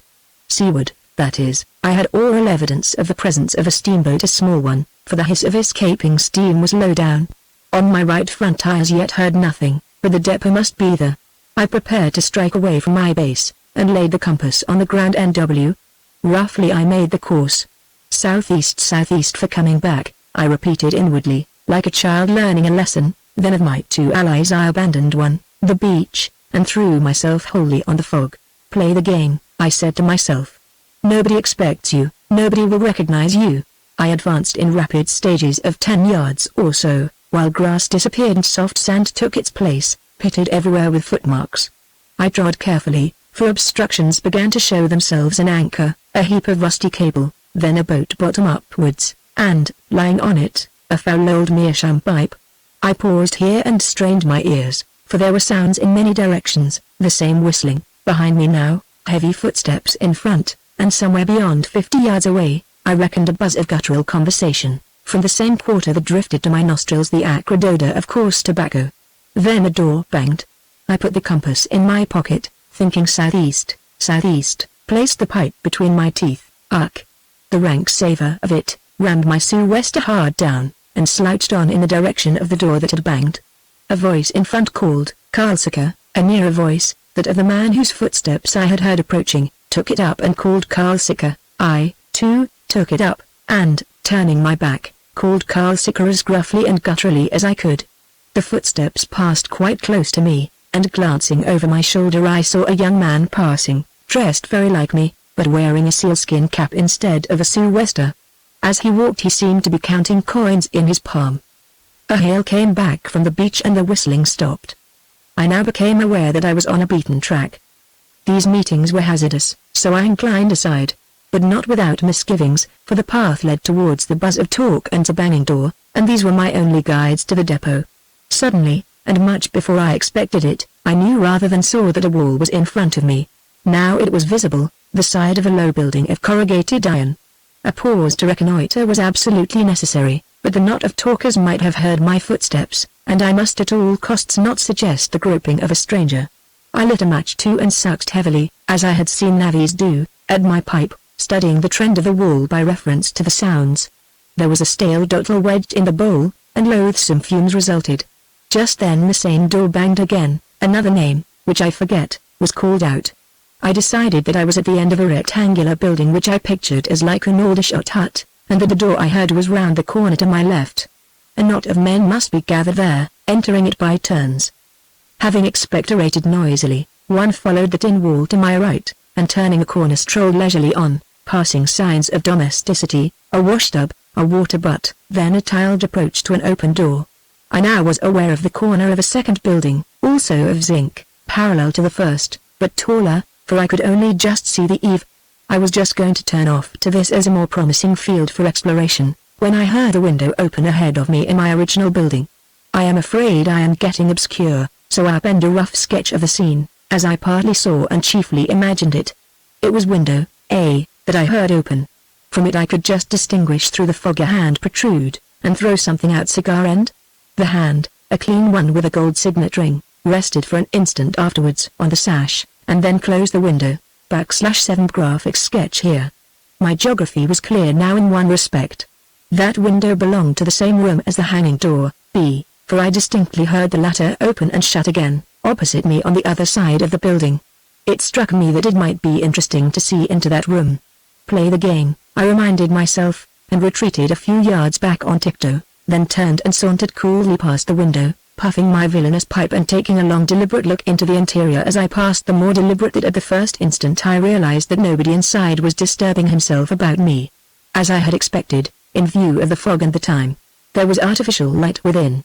My mental photograph was as follows: a small room with varnished deal walls and furnished like an office, in the far right-hand corner a counting house desk, Grim sitting at it on a high stool, side face to me, counting money. Opposite him in an awkward attitude a burly fellow in seaman's dress holding a diver's helmet. In the middle of the room a deal table, and on it something big and black. Lolling on chairs near it, their backs to me and their faces turned towards the desk and the diver, two men von Bruning and an older man with a bald yellow head, Dolman's companion on the steamer. Beyond a doubt. On another chair, with its back actually tilted against the window, Dolman. Such were the principal features of the scene. For details I had to make another inspection.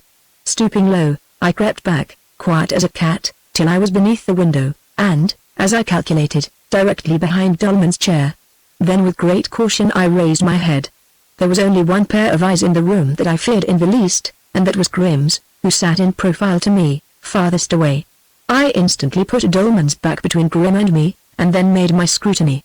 As I made it, I could feel a cold sweat distilling on my forehead and tickling my spine, not from fear or excitement, but from pure ignominy. For beyond all doubt I was present at the meeting of a bona fide salvage company. It was payday, and the directors appeared to be taking stock of work done, that was all. Over the door was an old engraving of a two-decker under full sail, pinned on the wall a chart and the plan of a ship. Relics of the wrecked frigate abounded. On a shelf above the stove was a small pyramid of encrusted cannonballs, and supported on nails at odd places on the walls were corroded old pistols, and what I took to be the remains of a sextant. In a corner of the floor sat a hoary little carronade, carriage and all. None of these things affected me so much as a pile of lumber on the floor, not firewood but unmistakable brickwood, black as bog oak, still caked in places with the mud of ages. Nor was it the mere sight of this lumber that dumbfounded me.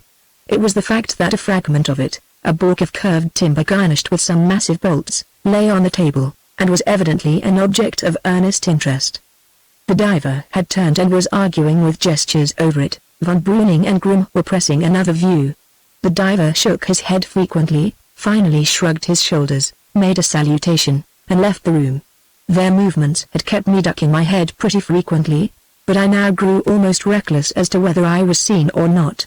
All the weaknesses of my theory crowded on me: the arguments Davis had used at Bensersiel, Fräulein Dolman's thoughtless talk, the ease, comparatively, with which I had reached this spot, not a barrier to cross or a lock to force, the publicity of their passage to Mehmet by Dolman, his friend, and Grimm, and now this glimpse of business-like routine. In a few moments I sank from depth to depth of skepticism.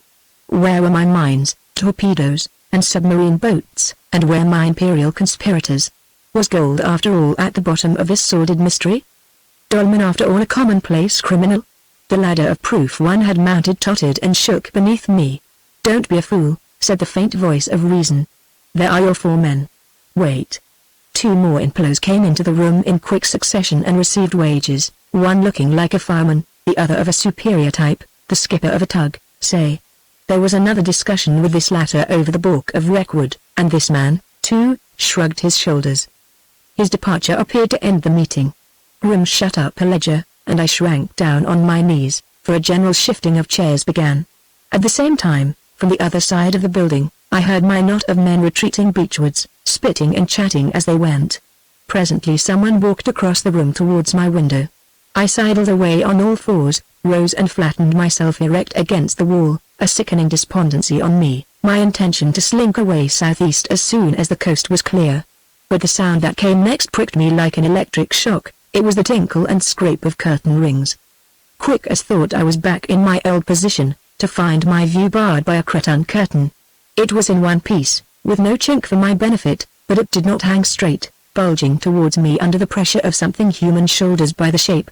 Dolman, I concluded, was still in his old place. I now was exasperated to find that I could scarcely hear a word that was said, not even by pressing my ear against the glass. It was not that the speakers were of set purpose hushing their voices, they used an ordinary tone for intimate discussion, but the glass and curtain deadened the actual words. Still, I was soon able to distinguish general characteristics. Von Breuning's voice, the only one I had ever heard before, I recognized at once. He was on the left of the table, and Dolman's I knew from his position. The third was a harsh croak, belonging to the old gentleman whom, for convenience, I shall prematurely begin to call Herr Bock. It was too old a voice to be Grimm's. Besides, it had the ring of authority, and was dealing at the moment in sharp interrogations. 3 of its sentences I caught in their entirety. When was that? They went no farther? And too long, out of the question. Dolman's voice, though nearest to me, was the least audible of all. It was a dogged monotone, and what was that odd movement of the curtain at his back? Yes, his hands were behind him clutching and kneading a fold of the cretonne. "You are feeling uncomfortable, my friend," was my comment. Suddenly he threw back his head. I saw the dent of it and spoke up so that I could not miss a word. "Very well, sir, you shall see them at supper tonight. I will ask them both." You will not be surprised to learn that I instantly looked at my watch. Though it takes long to write what I have described, but the time was only 3:15. He added something about the fog, and his chair creaked. Ducking promptly, I heard the curtain rings jar, and, thick as ever. "Your report, Herr Dolman," said Boch, curtly. Dolman left the window and moved his chair up to the table. The other two drew in theirs and settled themselves. Chatham, said Dolman, as if announcing a heading. It was an easy word to catch, rapped out sharp, and you can imagine how it startled me. "That's where you've been for the last month," I said to myself. A map crackled and I knew they were bending over it, while Dolman explained something. But now my exasperation became acute, for not a syllable more reached me. Squatting back on my heels, I cast about for expedients. Should I steal round and try the door? Too dangerous. Climb to the roof and listen down the stovepipe? Too noisy, and generally hopeless. I tried for a downward purchase on the upper half of the window, which was of the simple sort in 2 sections, working vertically.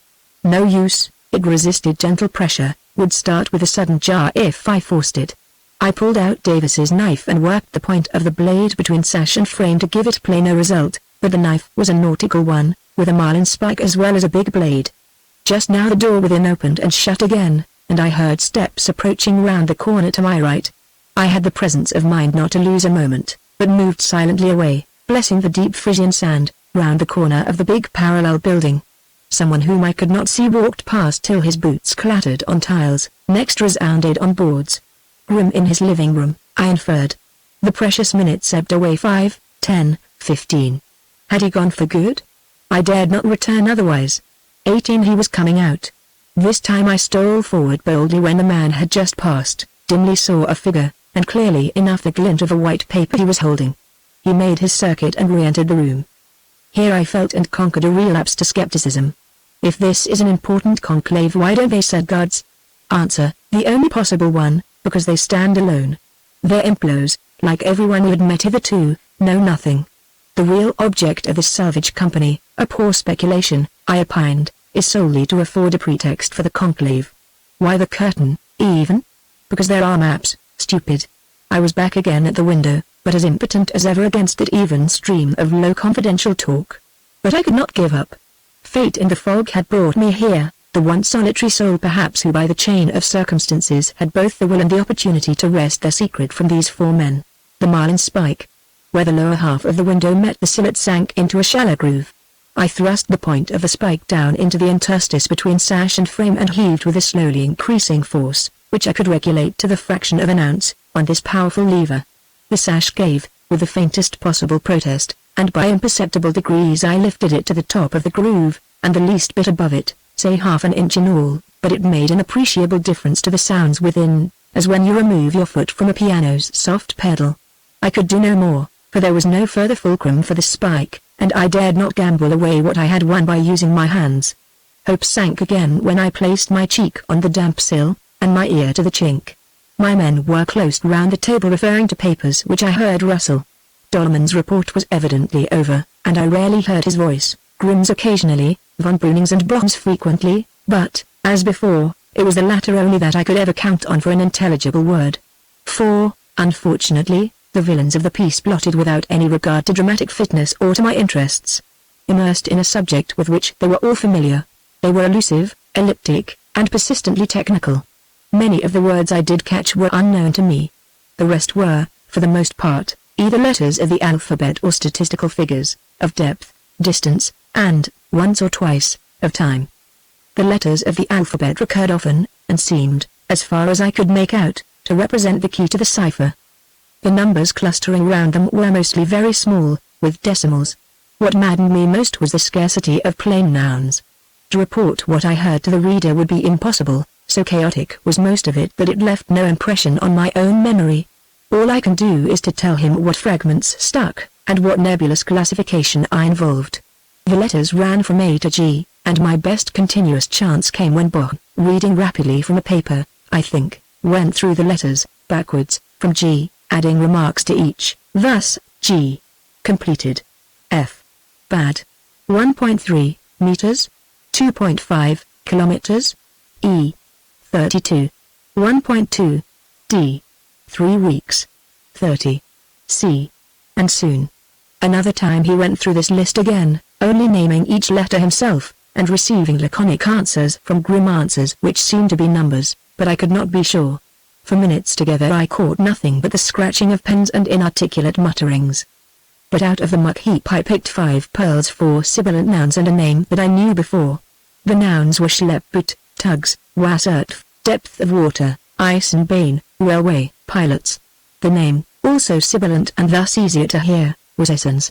2 or 3 times I had to stand back and ease my cramped neck, and on each occasion I looked at my watch, for I was listening against time, just as we had rowed against time. We were going to be asked to supper, and must be back aboard the yacht in time to receive the invitation. The fog still brooded heavily and the light, always bad, was growing worse. How would they get back? How had they come from due east? Could we forestall them?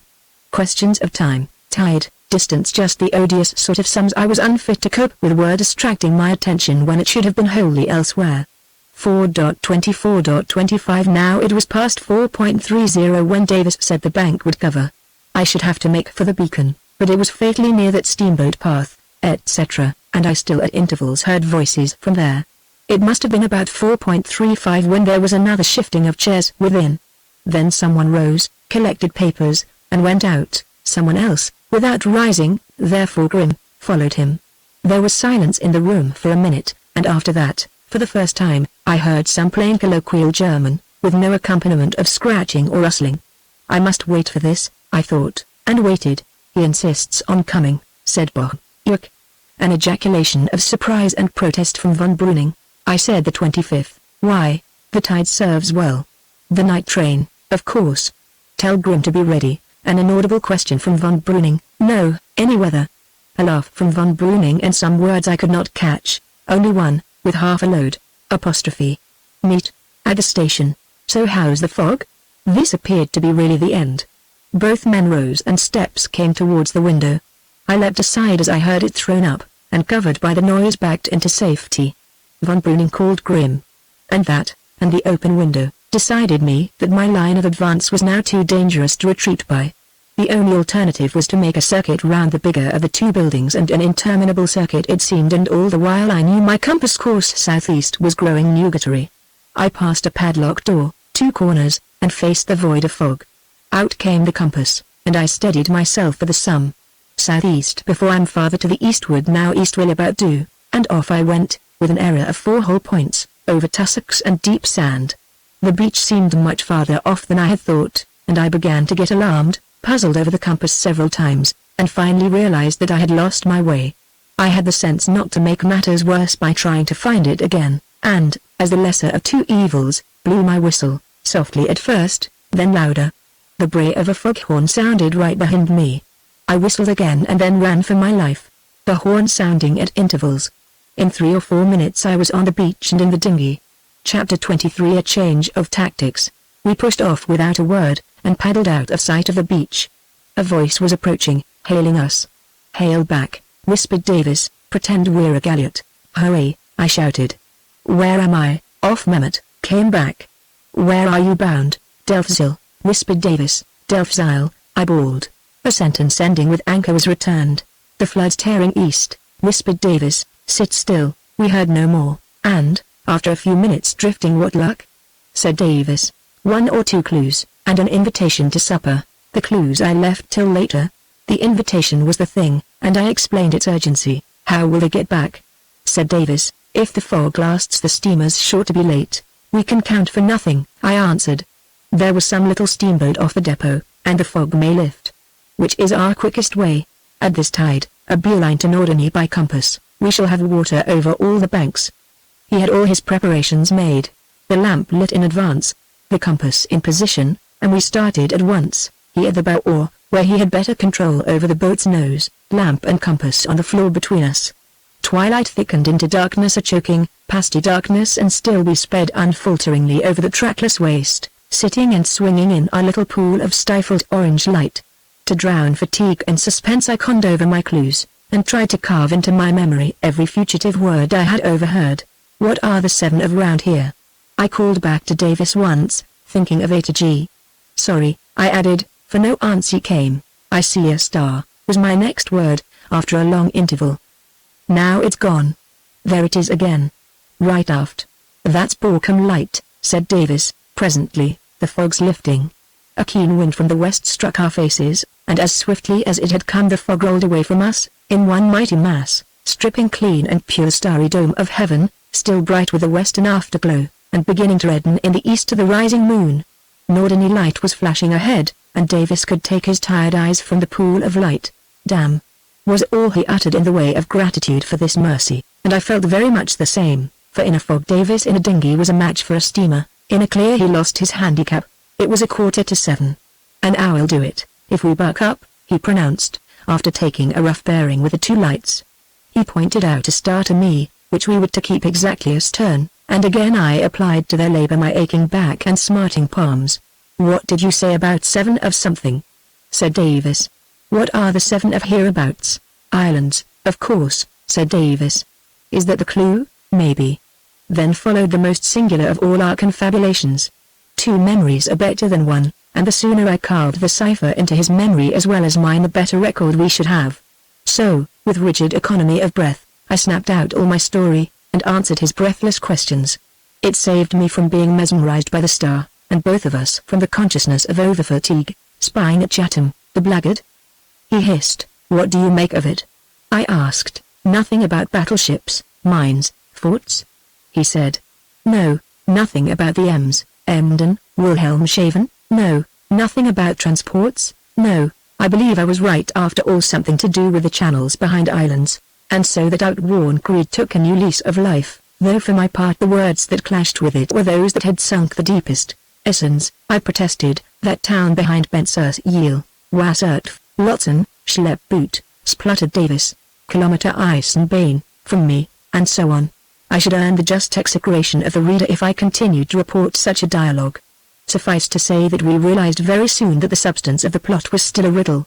On the other hand, there was fresh scent, abundance of it, and the question was already taking shape: were we to follow it up or revert to last night's decision and strike with what weapons we had? It was a pressing question, too. The last of many was that to be no end to the emergencies of this crowded day? Pressing for reasons I could not define, while convinced that we must be ready with an answer by supper time tonight. Meantime, we were nearing Norderney, the Seagat was crossed, and with the last of the flood tide fair beneath us, and the red light on the west pier burning ahead, we began insensibly to relax our efforts. But I dared not rest, for I was at that point of exhaustion when mechanical movement was my only hope. "Light astern," I said, thickly. "2 white and red. Steamer," said Davis, "going south though, 3 now." A neat triangle of gems, topaz, ruby, and emerald hung steady behind us. "Turned east," said Davis. "Buck up steamer from due east." "No, by Jove. Too small." "What is it?" On we labored, while the gems waxed in brilliancy as the steamer overhauled us. "Easy," said Davis. "I seem to know those lights the Blitzes launch. Don't let's be caught rowing like madmen in a muck sweat. Paddle inshore a bit." He was right, and, as in a dream, I saw hurrying and palpitating up the same little pinnace that had towed us out of Benser's Yale. "We're done for now," I remember thinking, for the guilt of the runaway was strong in me, and an old remark of von Breuning's about police was in my ears. But she was level with and past us before I could sink far into despair. "3 of them behind the hood," said Davis. "What are we to do?" "Follow," I answered, and essayed a feeble stroke, but the blade scuttered over the surface. "Let's waif about for a bit," said Davis. "We're late anyhow. If they go to the yacht they'll think we're ashore. Our shore clothes lying about. Are you up to talking?" "No, but we must. The least suspicion'll do for us now. Give me your skull, old chap, and put on your coat." He extinguished the lantern, lit a pipe, and then rowed slowly on, while I sat on a slack heap in the stern and devoted my last resources of will to the emancipation of the spirit from the tired flesh. In 10 minutes or so we were rounding the pier, and there was the yacht's topmast against the sky. I saw, too, that the launch was alongside of her, and told Davis so. Then I lit a cigarette, and made a lamentable effort to whistle. Davis followed suit, and emitted a strange melody which I took to be Home, Sweet Home, but he has not the slightest ear for music. "Why, they're on board, I believe," said I. The cabin's lighted. "Ahoy there!" I shouted as we came up. "Who's that?" "Good evening, sir," said a sailor, who was fending off the yacht with a boat hook. "It's Commander von Breuning's launch. I think the gentlemen want to see you." Before we could answer, an exclamation of, "Why, here they are!" came from the deck of the Dulcibella, and the dim form of von Breuning himself emerged from the companionway. There was something of a scuffle down below, which the commander nearly succeeded in drowning by the breeziness of his greeting. Meanwhile, the ladder creaked under fresh weight, and Dolman appeared. "Is that you, Herr Davis?" he said. "Hello, Herr Dolman," said Davis. "How are you?" I must explain that we had floated up between the yacht and the launch, whose sailors had passed her a little aside in order to give us room. Her starboard side light was just behind and above us, pouring its green rays obliquely over the deck of the Dulcibella, while we and the dinghy were in deep shadow between. The most studied calculation could not have secured us more favorable conditions for a moment which I had always dreaded, the meeting of Davis and Dolman. The former, having shortened his sculls, just sat where he was, half turned towards the yacht and looking up at his enemy. No lineament of his own face could have been visible to the latter, while those pitiless green rays, their ravaging effect on the human physiognomy, struck full on Dolman's face. It was my first fair view of it at close quarters, and, secure in my background of gloom, I feasted with a luxury of superstitious abhorrence on the livid smiling mask that for a few moments stooped peering down towards Davis. One of the caprices of the crude light was to obliterate, or at any rate so penetrate, beard and moustache, as to reveal in outline lips and chin, the features in which defects of character are most surely betrayed, especially when your victim smiles. Accuse me, if you will, of stooping to melodramatic embroidery, object that my own prejudiced fancy contributed to the result, but I can, nevertheless, never efface the impression of malignant perfidy amid base passion, exaggerated to caricature, that I received in those few instants. Another caprice of the light was to identify the man with the portrait of him when younger and clean-shaven, in the frontispiece of his own book, and another still, the most repulsively whimsical of all, was to call forth a strong resemblance to the sweet young girl who had been with us yesterday. Enough. I shall never offend again in this way. In reality I am much more inclined to laugh than shudder over this meeting, for meanwhile the third of our self-invited guests had with stertorous puffing risen to the stage, for all the world like a demon out of a trapdoor, especially when he entered the zone of that unearthly light. And there they stood in a row, like delinquents at judgment, while we, the true culprits, had only passively to accept explanations. Of course these were plausible enough. Dolman, having seen the yacht in port that morning, had called on his return from Memmert to ask us to supper. Finding no one aboard, and concluding we were ashore, he had meant to leave a note for Davis in the cabin. His friend, Herr Bock, the distinguished engineer, was anxious to see over the little vessel that had come so far, and he knew that Davis would not mind the intrusion. "Not at all," said Davis. "Would not they stop and have drinks?" "No, but would we come to supper at Dolman's villa?" "With pleasure," said Davis, "but we had to change first." Up to this point we had been masters of the situation, but here von Breuning, who alone of the three appeared to be entirely at his ease, made the retour offensive. "Where have you been?" he asked. "Oh, worrying about since the fog cleared," said Davis. I suppose he thought that evasion would pass muster, but as he spoke, I noticed to my horror that a stray beam of light was playing on the bunch of white cotton waste that adorned one of the rowlocks, for we had forgotten to remove these telltale appendages. So I added, "After ducks again," and, lifting one of the guns, let the light flash on its barrel. To my own ears my voice sounded husky and distant. "Always ducks," laughed von Breuning. "No luck, I suppose?" "No," said Davis, "but it ought to be a good time after sunset." "What, with a rising tide and the banks covered?" "We saw some," said Davis, sullenly. "I tell you what, my zealous young sportsman, you're rash to leave your boat at anchor here after dark without a light. I came aboard to find your lamp and set it." "Oh, thanks," said Davis, "we took it with us, to see to shoot by." We laughed uncomfortably, and Davis composed a wonderful German phrase to the effect that it might come in useful. Happily the matter went no farther, for the position was a strained one at the best, and would not bear lengthening. The launch went alongside, and the invaders evacuated British soil, looking, for all von Breuning's flippant nonchalance, a rather crestfallen party. So much so, that, acute as was my anxiety, I took courage to whisper to Davis, while the transshipment of Herr Bock was proceeding, "Ask Dolman to stay while we dress." "Why?" he whispered. "Go on, I say, Herr Dolman," said Davis, "won't you stay on board with us while we dress? There's a lot to tell you, and we can follow on with you when we're ready." Dolman had not yet stepped into the launch. "With pleasure," he said, but there followed an ominous silence, broken by von Breuning. "Oh, come along, Dolman, and let them alone. he said brusquely. "You'll be horribly in the way down there, and we shall never get any supper if you keep them yarning. And it's now 8:15, grumbled Herr Bock from his corner behind the hood. Dolman submitted, and excused himself, and the launch steamed away. "I think I twig," said Davis, as he helped, almost hoisted, me aboard. "Rather risky though, eh?" I knew they'd object, only wanted to make sure. The cabin was just as we had left it, our shore clothes lying in disorder on the bunks, a locker or two half open. "Well, I wonder what they did down here," said Davis. For my part, one went straight to the bookshelf. "Does anything strike you about this?"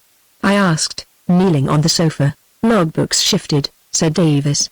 "I'll swear it was at the end before." "That doesn't matter." "Anything else?" "By Jove!" ! "Where's Dolman's book?" "It's here all right, but not where it should be." I had been reading it, you remember, overnight, and in the morning had replaced it in full view among the other books.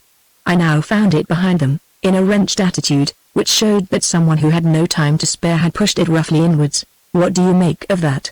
said Davis. He produced long drinks, and we allowed ourselves 10 minutes of absolute rest, stretched at full length on the sofas. "They don't trust Dolman," I said.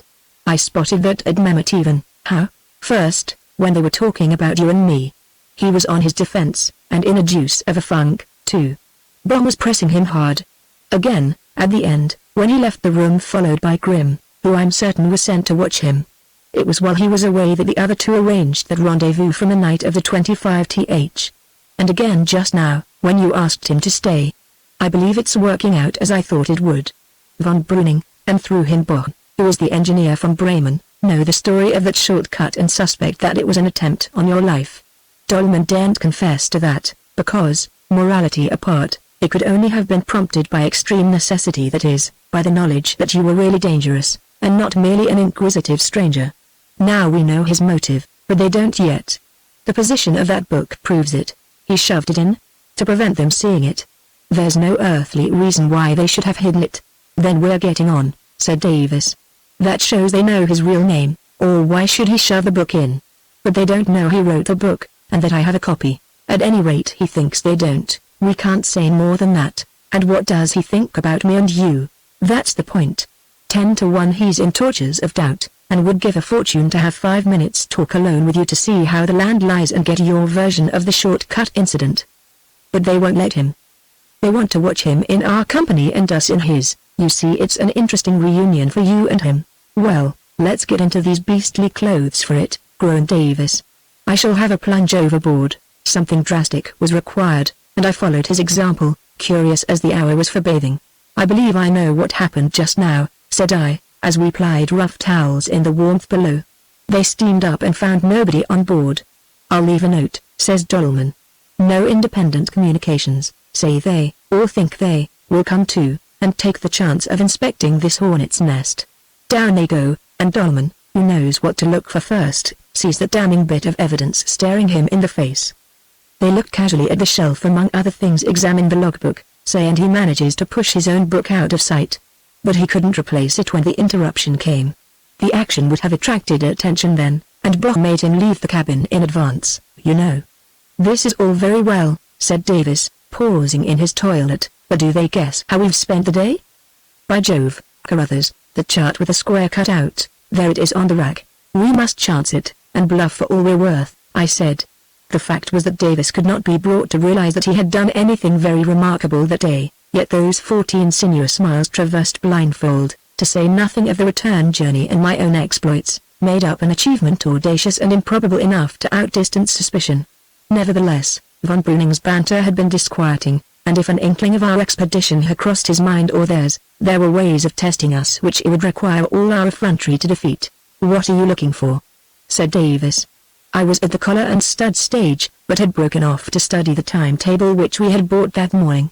"Somebody insists on coming by the night train to somewhere, on the 25th, I reminded him. Bock, Von Breuning, and Grimm are to meet the somebody. Where? At a railway station. I don't know where. They seem to take it for granted. But it must be somewhere on the sea, because Bock said, the tide serves. It may be anywhere from Emden to Hamburg. Ho, there's a limit, it's probably somewhere near. Grimm was to come, and he's at Mehmet. Here's the map. Emden and Norddeich are the only coast stations till you get to Wilhelmshaven. No, to Caroline and Seal, but those are a long way east. And Emden's a long way south. Say Nordades then, but according to this there's no train there after 6:15 p.m., that's hardly night. When's high tide on the 25th? Let's see 8.30 here tonight. Nordade'll be the same. Somewhere between 10.30 and 11 on the 25th. There's a train at Emden at 9.22 from Lear and the south, and one at 10.50 from the north. Are you counting on another fog? Said Davis, mockingly. No, but I want to know what our plans are. Can't we wait till this cursed inspection's over? No, we can't. We should come to grief. This was no barren truism, for I was ready with a plan of my own, though reluctant to broach it to Davis. Meanwhile, ready or not, we had to start. The cabin we left as it was, changing nothing and hiding nothing, the safest course to take, we thought, in spite of the risk of further search. But, as usual, I transferred my diary to my breast pocket, and made sure that the 2 official letters from England were safe in a compartment of it. What do you propose? I asked, when we were in the dinghy again. It's a case of as you were, said Davis. Today's trip was a chance we shall never get again. We must go back to last night's decision, tell them that we're going to stay on here for a bit. Shooting, I suppose we shall have to say, and courting? I suggested. Well, they know all about that. And then we must watch for a chance of tackling Dolman privately. Not tonight, because we want time to consider those clues of yours. Consider? I said, that's putting it mildly. We were at the ladder, and what a languid stiffness oppressed me I did not know till I touched its freezing rungs, each one of which seared my sore palms like red-hot iron. The overdue steamer was just arriving as we set foot on the quay. And yet, by Jove! Why not tonight? Pursued Davis, beginning to stride up the pier at a pace I could not imitate. Steady, I protested, and, look here, I disagree altogether. I believe today has doubled our chances, but unless we alter our tactics it has doubled our risks. We've involved ourselves in too tangled a web. I don't like this inspection, and I fear that foxy old Brock who prompted it. The mere fact of their inviting us shows that we stand badly, for it runs in the teeth of Brunning's warning at Ben Seal, and smells uncommonly like arrest. There's a rift between Dolman and the others, but it's a ticklish matter to drive our wedge in. As to tonight, hopeless. They're on the watch, and won't give us a chance. And after all, do we know enough? We don't know why he fled from England and turned German. It may have been an extraditable crime, but it may not. Supposing he defies us? There's the girl, you see, she ties our hands, and if he once gets wind of that, and trades on our weakness, the game's up. What are you driving at? We want to detach him from Germany, but he'll probably go to any lengths rather than abandon his position here. His attempt on you is the measure of his interest in it. Now, is today to be wasted? We were passing through the public gardens, and I dropped onto a seat for a moment's rest, crackling dead leaves under me. Davis remained standing, and pecked at the gravel with his toe. We have got 2 valuable clues, I went on. That rendezvous on the 25th is one, and the name Missons is the other. We may consider them to eternity. I vote we act on them. How? Said Davis. We're under a searchlight here, and if we're caught, your plan it's as risky as mine, and more so, I replied, rising with a jerk, for a spasm of cramp took me. We must separate, I added, as we walked on. We want, at one stroke, to prove to them that we're harmless, and to get a fresh start. I go back to London, said Davis. We were passing under an arc lamp, and, for the dismay his face showed, I might have said Kamchatka. Well, after all, it's where I ought to be at this moment, I observed. Yes, I forgot. And me? You can't get on without me, so you lay up the yacht here taking your time, while you, after making inquiries about Dolman's past, I double back as somebody else, and follow up the clues. You'll have to be quick, said Davis, abstractedly. I can just do it in time for the 25th. When you say making inquiries, he continued, looking straight before him, I hope you don't mean setting other people on his track. He's fair game. I could not help saying, for there were moments when I chafed under this scrupulous fidelity to our self-denying ordinance. He's our game, or nobody's, said Davis, sharply. Oh, I'll keep the secret, I rejoined. Let's stick together, he broke out. I shall make a muck of it without you. And how are we to communicate meet? Somehow that can wait. I know it's a leap in the dark, but there's safety in darkness. Carruthers. What are we talking about? If they have the ghost of a notion where we have been today, you give us away by packing off to London. they'll think we know their secret and are clearing out to make use of it. That means arrest, if you like. Pessimist. Hadn't I written proof of good faith in my pocket official letters of recall, received today? It's one deception the less, you see, for those letters may have been opened, skillfully done. It's impossible to detect.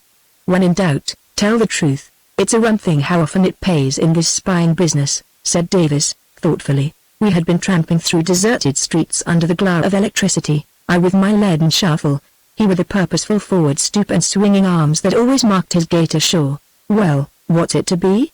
I said. Here's the Schwanee. I don't like it, said he, but I trust your judgment. We turned slowly down, running over a few last points where prior agreement was essential. As we stood at the very gate of the villa, don't commit yourself to dates, I said, say nothing that will prevent you from being here at least a week hence with the yacht still afloat. And my final word, as we waited at the door for the bell to be answered, was, don't mind what I say. If things look queer we may have to lighten the ship. Lighten? Whispered Davis. Oh, I hope I shan't bosh it, I hope I shan't get cramp, I muttered between my teeth. It will be remembered that Davis had never been to the villa before. Chapter 24 Finesse. The door of a room on the ground floor was opened to us by a manservant. As we entered the rattle of a piano stopped, and a hot wave of mingled scent and cigar smoke struck my nostrils. The first thing I noticed over Davis's shoulder, as he preceded me into the room, was a woman, the source of the perfume. I decided, turning round from the piano as he passed it and staring him up and down with a disdainful familiarity that I at once hotly resented.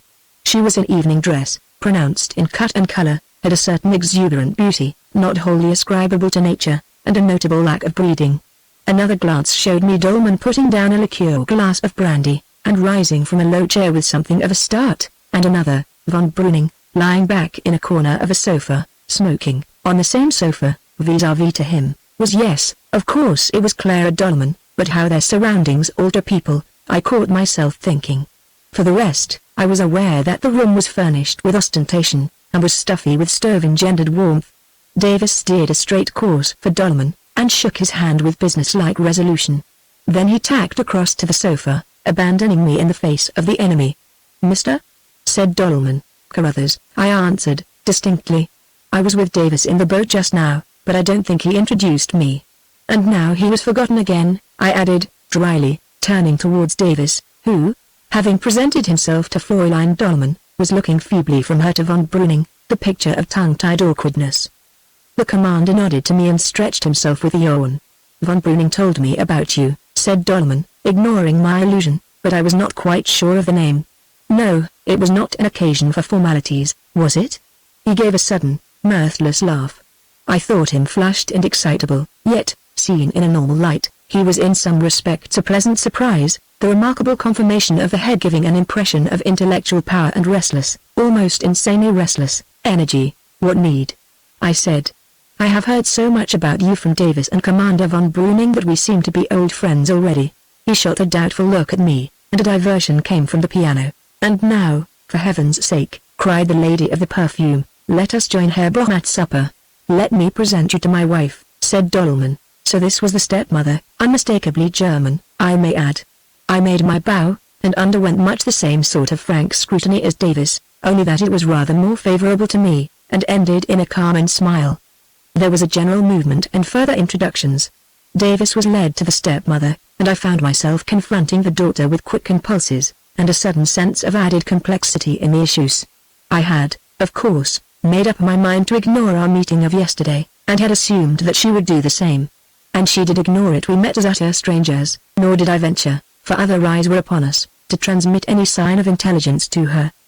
But the next moment I was wondering if I had not fallen into a trap. She had promised not to tell, but under what circumstances? I saw the scene again, the misty flats, the spruce little sailboat and its sweet young mistress, fresh as a dewy flower, but blanched and demoralized by a horrid fear, appealing to my honor so to act that we three should never meet again, promising to be silent, but as much in her own interest as ours, and under that implied condition which I had only equivocally refused. The condition was violated, not by her fault or ours, but violated. She was free to help her father against us, and was she helping him?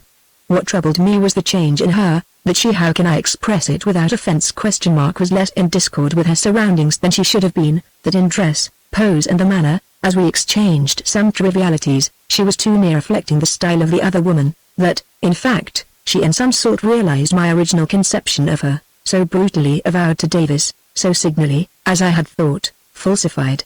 In the sick perplexity that this discovery caused me, I dare say I looked as foolish as Davis had done, and more so, for the close heat of the room and its tainted atmosphere, succeeding so abruptly to the wholesome nip of the outside air, were giving me a faintness which this moral check lessened my power to combat.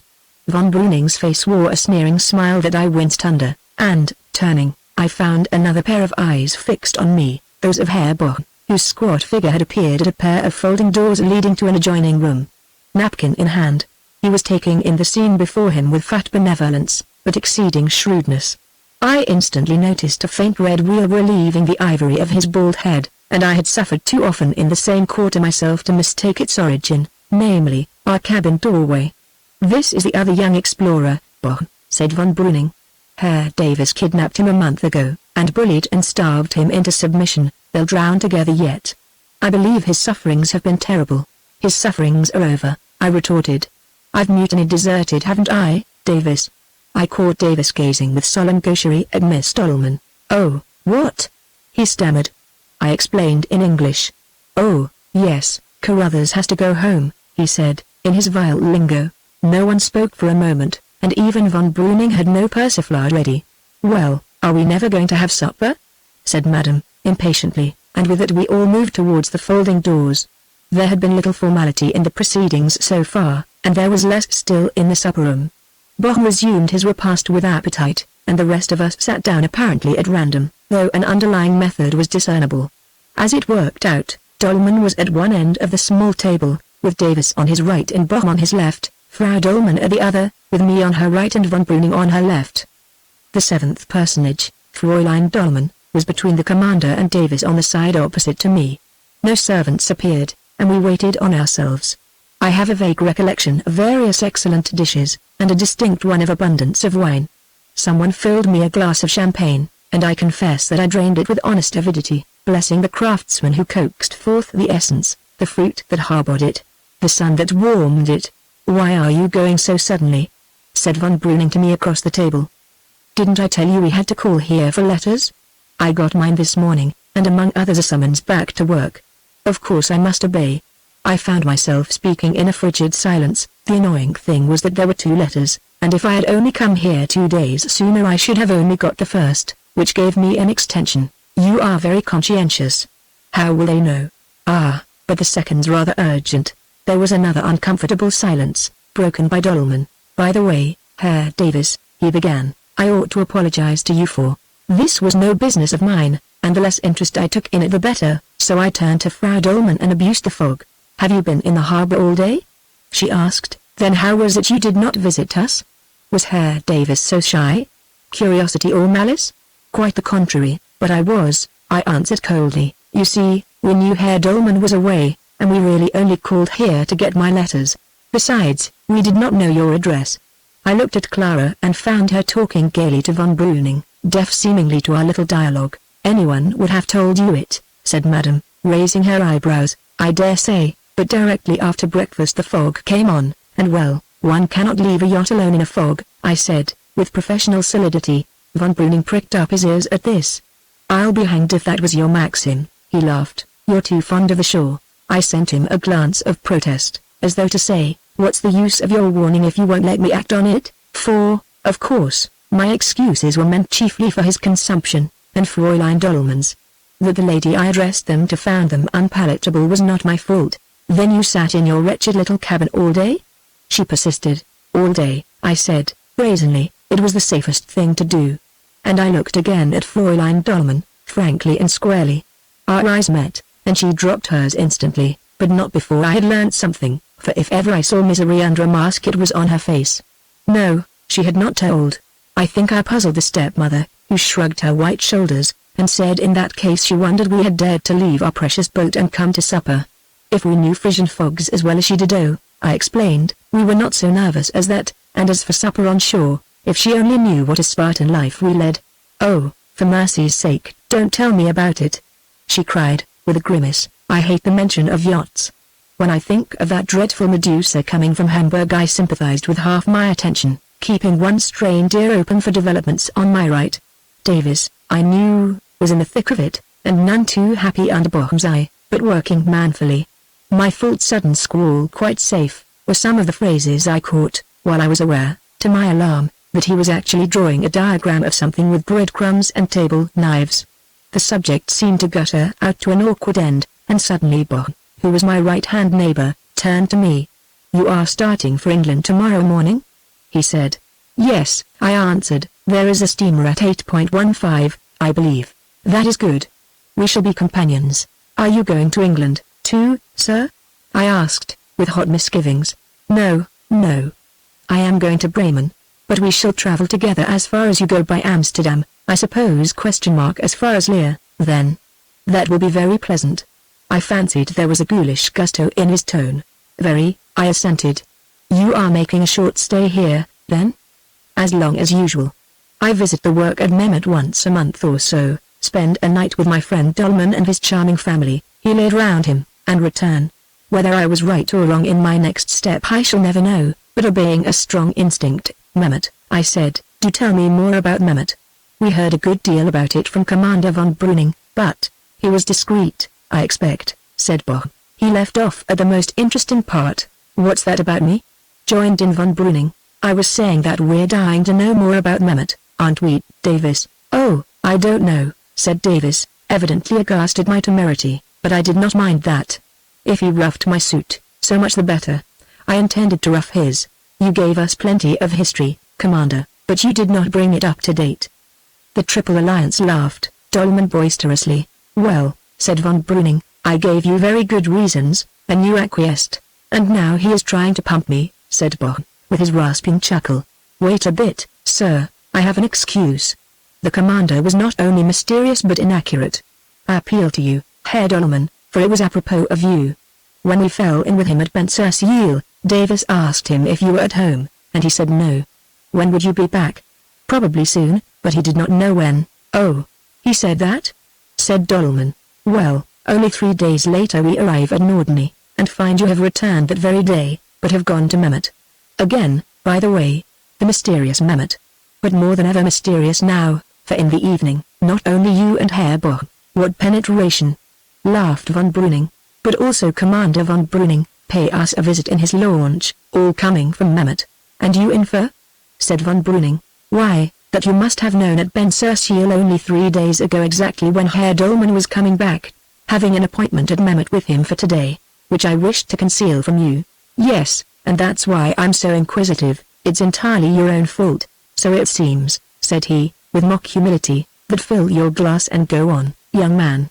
Why should I want to deceive you? That's just what I want to know. Come, confess now. Wasn't there something important afoot today at Mehmet? Something to do with the gold? You were inspecting it, sorting it, weighing it? Or I know. You were transporting it secretly to the mainland? Not a very good day for that. But softly, Herr Carruthers, no fishing for admissions.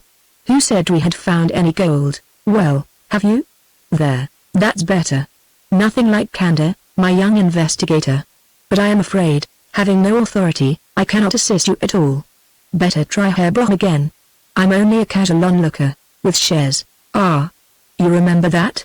He remembers everything, with a few shares, then, but with no expert knowledge. Now, Bochum is the consulting engineer. Rescue me, Bochum. I cannot disclaim expert knowledge, said Bochum, with humorous gravity, but I disclaim responsibility. Now, Herr Dolman is chairman of the company, and I, said Dolman, with a noisy laugh, must fall back on the shareholders, whose interests I have to guard. One can't be too careful in these confidential matters. Here's one who gives his consent, I said. Can't he represent the rest? Extorted by torture, said von Breuning. I retract. Don't mind them, Herr Carruthers, cried Frau Dolman. They are making fun of you, but I will give you a hint. No woman can keep a secret. Ah! I cried, triumphantly. You have been there? I? Not I detest the sea. But Clara has. Everyone looked at Clara, who in her turn looked in naive bewilderment from me to her father. Indeed? I said, more soberly, but perhaps she is not a free agent. Perfectly free. Said Dolman. I have only been there once, some time ago, said she, and I saw no gold at all. Guarded, I observed. I beg your pardon, I mean that perhaps you only saw what you were allowed to see. And, in any case, the Fräulein has no expert knowledge and no responsibility, and, perhaps, no shares. Her province is to be charming, not to hold financial secrets. I have done my best to help you, said the stepmother. They're all against us, Davis. Oh, chuck it, Carruthers, said Davis, in English. He's insatiable, said von Breuning, and there was a pause. Clearly, they meant to elicit more. Well, I shall draw my own conclusions, I said. This is interesting, said von Breuning. In what sense? It begins to dawn on me that you made fools of us at Spencer's Yale. Don't you remember, Davis, what an interest he took in all our doings? I wonder if he feared our exploring propensities might possibly lead us to Mehmet? Upon my word, this is the blackest ingratitude. I thought I made myself particularly agreeable to you. Yes, indeed, especially about the duck shooting. How useful your local man would have been both to us and to you. Go on, said the commander, imperturbably. Wait a moment, I'm thinking it out. And thinking it out I was in deadly earnest, for all my levity, as I pressed my hand on my burning forehead and asked myself where I was to stop in this seductive but perilous fraud. To carry it too far was to court complete exposure, to stop too soon was equally compromising. What is he talking about, and why go on with this ridiculous mystery? Said Frau Dolman. I was thinking about this supper party, and the way it came about, I pursued, slowly. Nothing to complain of, I hope? Said Dolman. Of course not. Impromptu parties are always the pleasantest, and this one was delightfully impromptu. Now I bet you I know its origin. Didn't you discuss us at Mehmet? And didn't one of you suggest one would almost think you had been there, said Dolman. You may thank your vile climate that we weren't, I retorted, laughing. But, as I was saying, didn't one of you suggest which of you? Well, I'm sure it wasn't the commander. Why not? Said Boch. It's difficult to explain an intuition. Say I am sure he stood up for us, and I don't think it was Herr Dolman, because he knows Davis already, and he's always on the spot, and, in short I'll swear it was Herr Boch, who was leaving early tomorrow, and had never seen either of us. It was you, sir, who proposed that we should be asked to supper tonight for inspection. Inspection? Said Boch. What an extraordinary idea. You can't deny it, though. And one thing more, in the harbor just now. No, this is going too far. I shall mortally offend you. I gave way to hearty laughter. Come, let's have it. Your hallucinations are diverting. If you insist, but this is rather a delicate matter. You know we were a little surprised to find you all on board, and you, Herr Boch. Did you always take such a deep interest in small yachts? I am afraid that it was at a certain sacrifice of comfort that you inspected ours. And I glanced at the token he bore of his encounter with our lintel. There was a burst of pent-up merriment, in which Dolman took the loudest share. I warned you, Boch, he said. The engineer took the joke in the best possible part. We owe you apologies, he conceded. Don't mention it, said Davis. Underscore? He doesn't mind, I said. I'm the injured one. I'm sure you never suspected Davis, who could? Who indeed? I was on firm ground there. The point is, what did you take me for? Perhaps we take you for it still, said von Breuning. Oh. Still suspicious.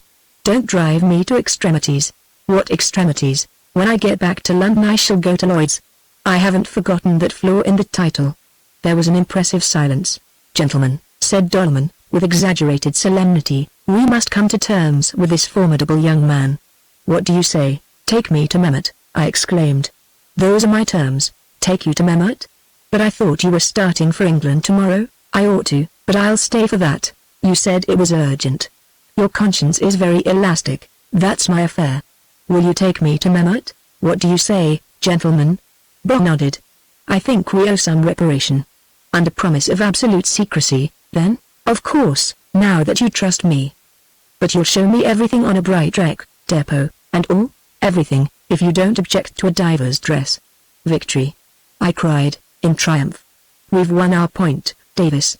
And now, gentlemen, I don't mind saying that as far as I am concerned the joke's at an end, and, in spite of your kind offer, I must start for England tomorrow under the good Herr Boch's wing. And in case my elastic conscience troubles you, for I see you think me a weathercock, here are the letters received this morning, establishing my identity as a humble but respectable clerk in the British Civil Service, summoned away from his holiday by a tyrannical superior. I pulled out my letters and tossed them to Dolman, You don't read English easily, perhaps? I dare say Herr Bond does. Leaving Bond to study dates, postmarks, and contents to his heart's content, and unobserved, I turned to sympathize with my fair neighbor, who complained that her head was going round, and no wonder. But at this juncture, and very much to my surprise, Davis struck in. I should like to go to Mehmet, he said. You? Said von Breuning. Now I'm surprised at that. But you won't be staying here either, Davis, I objected. Yes, I shall, said Davis. Why, I told you I should. If you leave me in the lurch like this I must have time to look round. You needn't pretend that you cannot sail alone, said von Breuning. It's much more fun with two. I think I shall wire for another friend. Meanwhile, I should like to see Mehmet. That's only an excuse, I'm afraid, said I. I want to shoot ducks too, pursued Davis, reddening. I always have wanted to, and you promised to help in that, Commander. You can't get out of it now, I laughed. Certainly not, said he, unmoved, but, honestly, I should advise Herr Davis, if he is ever going to get home this season, to make the best of this fine weather. It's too fine, said Davis, I prefer wind. If I cannot get a friend I think I shall stop cruising, leave the yacht here, and come back for her next year. There was some new telegraphy between the Allies. You can leave her in my charge, said Dolman, and start with your friend tomorrow. Thanks, but there is no hurry, said Davis, growing redder than ever. I like Norderney and we might have another sail in your dinghy, Fräulein, he blurted out. Thank you, she said, in that low dry voice I had heard yesterday, but I think I shall not be sailing again. It is getting too cold. Oh, no, said Davis, it's splendid. But she had turned to von Breuning, and took no notice. Well, send me a report about Mehmet, Davis, I laughed, with the idea of drawing attention from his rebuff. But Davis, having once delivered his soul, seemed to have lost his shyness, and only gazed at his neighbor with the placid, dogged expression that I knew so well. That was the end of those delicate topics, and conviviality grew apace. I am not indifferent at any time to good wine and good cheer, nor was it for lack of pressing that I drank as sparingly as I was able, and pretended to a greater elation than I felt. Nor certainly was it from any fine scruples as to the character of the gentleman whose hospitality we were receiving, scruples which I knew affected Davis, who ate little and drank nothing. In any case he was adamant in such matters, and I verily believe would at any time have preferred our own little paraffin-flavored messes to the best dinner in the world. It was a very wholesome caution that warned me not to abuse the finest brain tonic ever invented by the wit of man. I had finessed Mehmet, as one finesses a low card when holding a hire, but I had too much respect for our adversaries to trade on any fancied security we had won thereby. They had allowed me to win the trick, but I credited them with a better knowledge of my hand than they chose to show. On the other hand, I hugged the axiom that in all conflicts it is just as fatal to underrate the difficulties of your enemy as to overrate your own. Their chief one enigma multiplied 1,000-fold the excitement of the contest was, I felt sure, the fear of striking in error, of using a sledgehammer to break a nut. In breaking it they risked publicity, and publicity, I felt convinced, was death to their secret.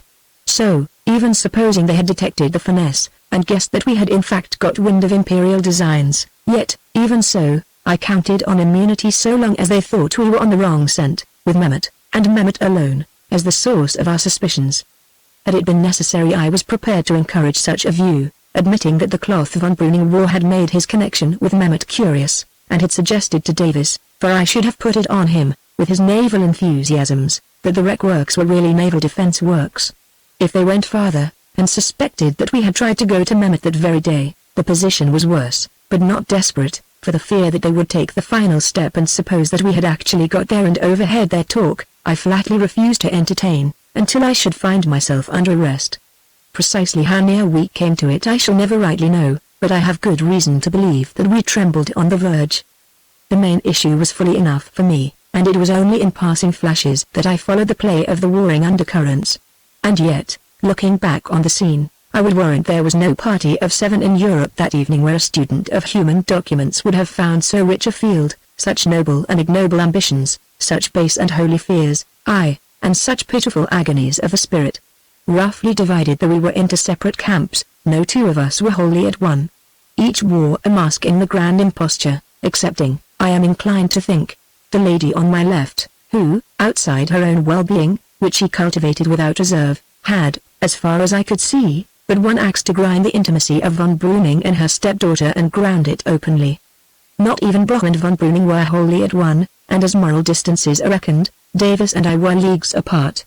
Sitting between Dolman and Dolman's daughter, the living and breathing symbols of the two polar passions he had sworn to harmonize, he kept an equilibrium which, though his aims were nominally mine, I could not attain to.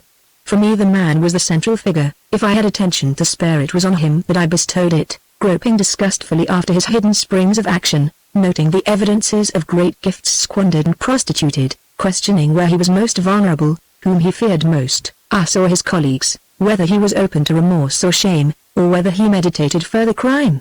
The girl was incidental.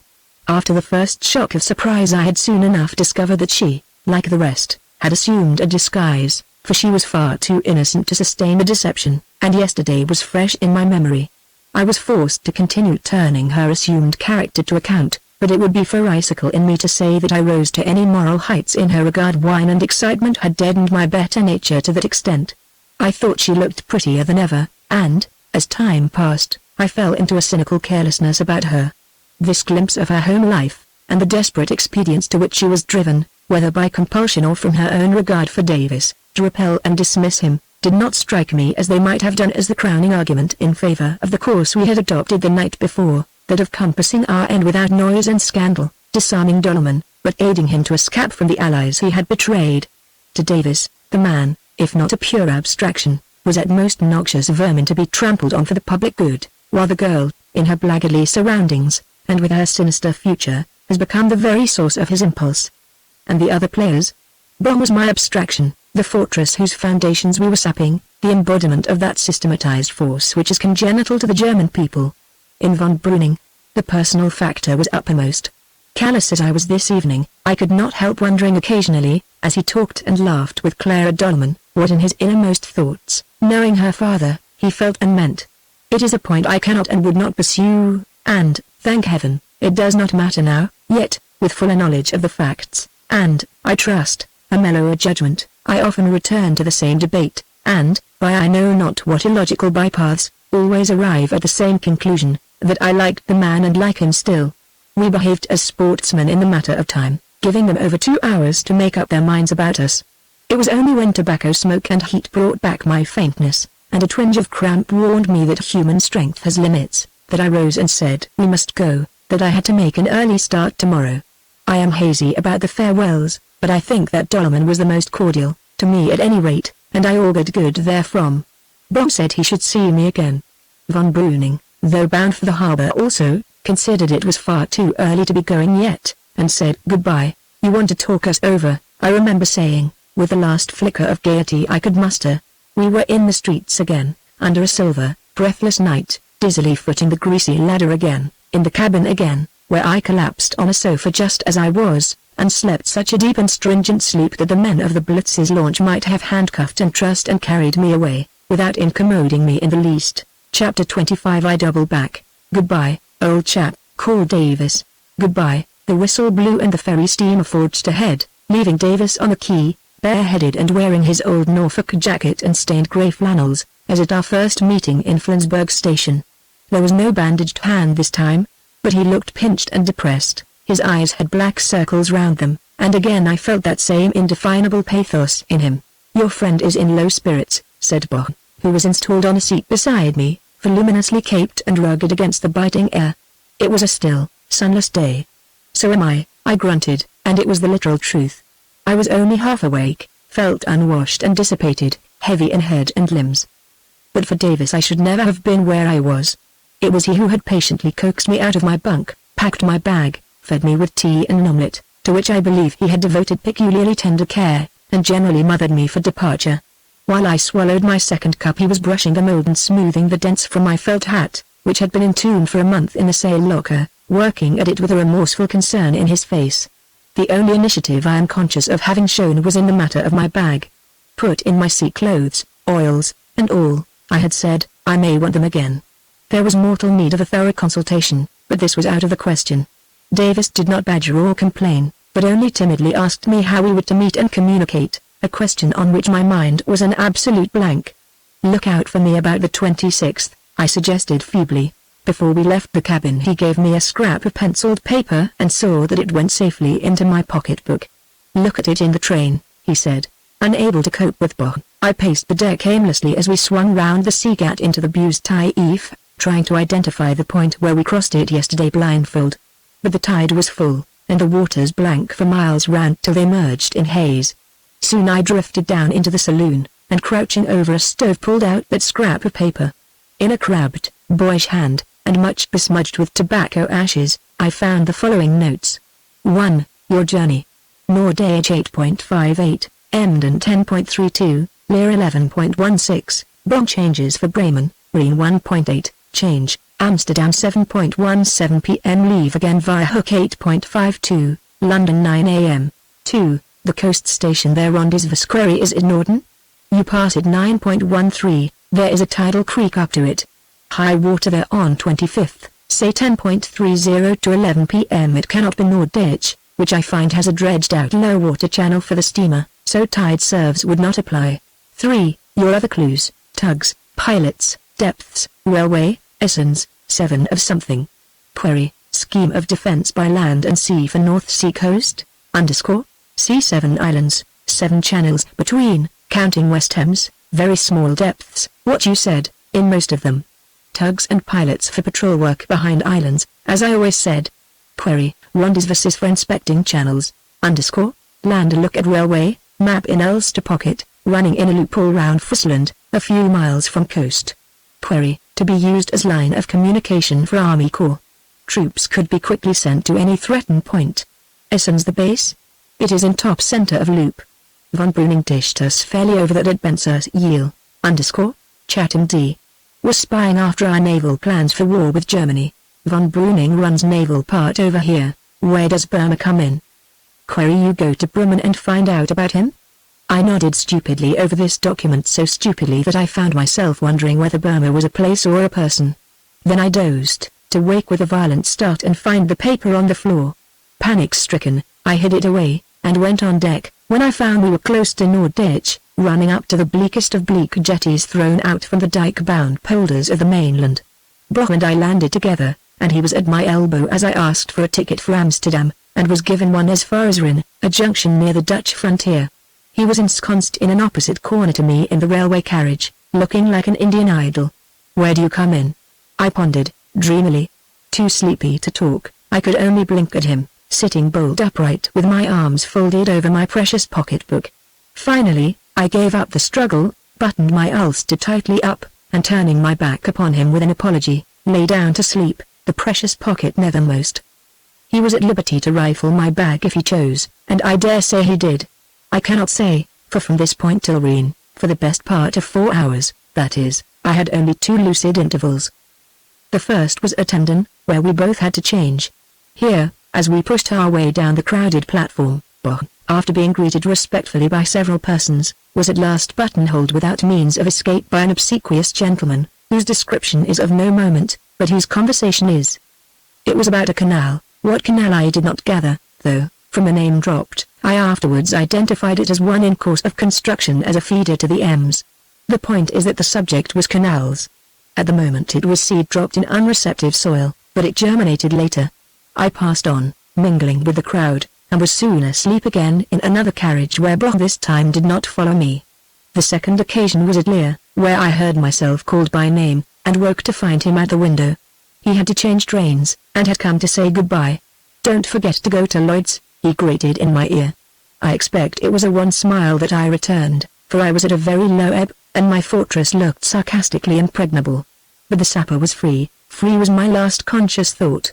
Even after Rhine, where I changed for the last time, a brutish drowsiness enchained me, and the afternoon was well advanced before my faculties began to revive.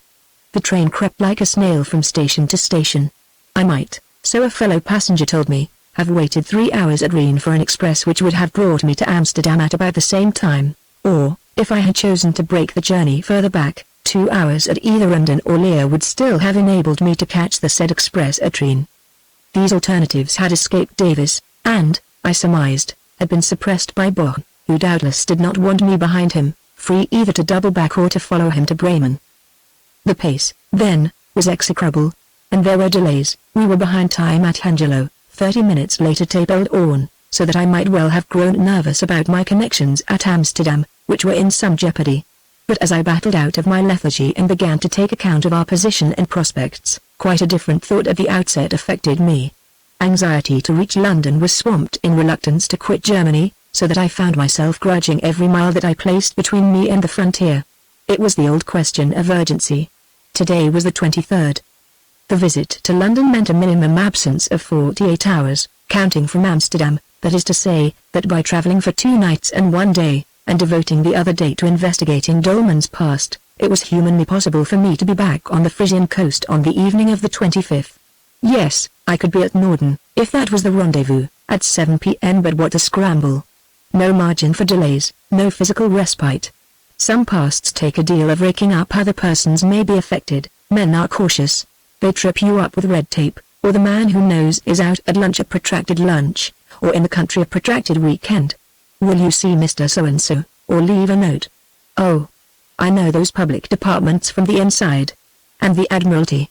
I saw myself baffled and racing back the same night to Germany, with 2 days wasted, arriving, good for nothing, at Norden, with no leisure to reconnoitre my ground, to be baffled again there, probably, for you cannot always count on fogs, as Davis said. Essence was another clue, and to follow Burma there was something in that notion. But I wanted time, and had I time? How long could Davis maintain himself at Norderney? Not so very long, from what I remembered of last night. And was he even safer? A feverish dream recurred to me, a dream of Davis in a diving dress, of a regrettable hitch in the air supply stop, that was nonsense.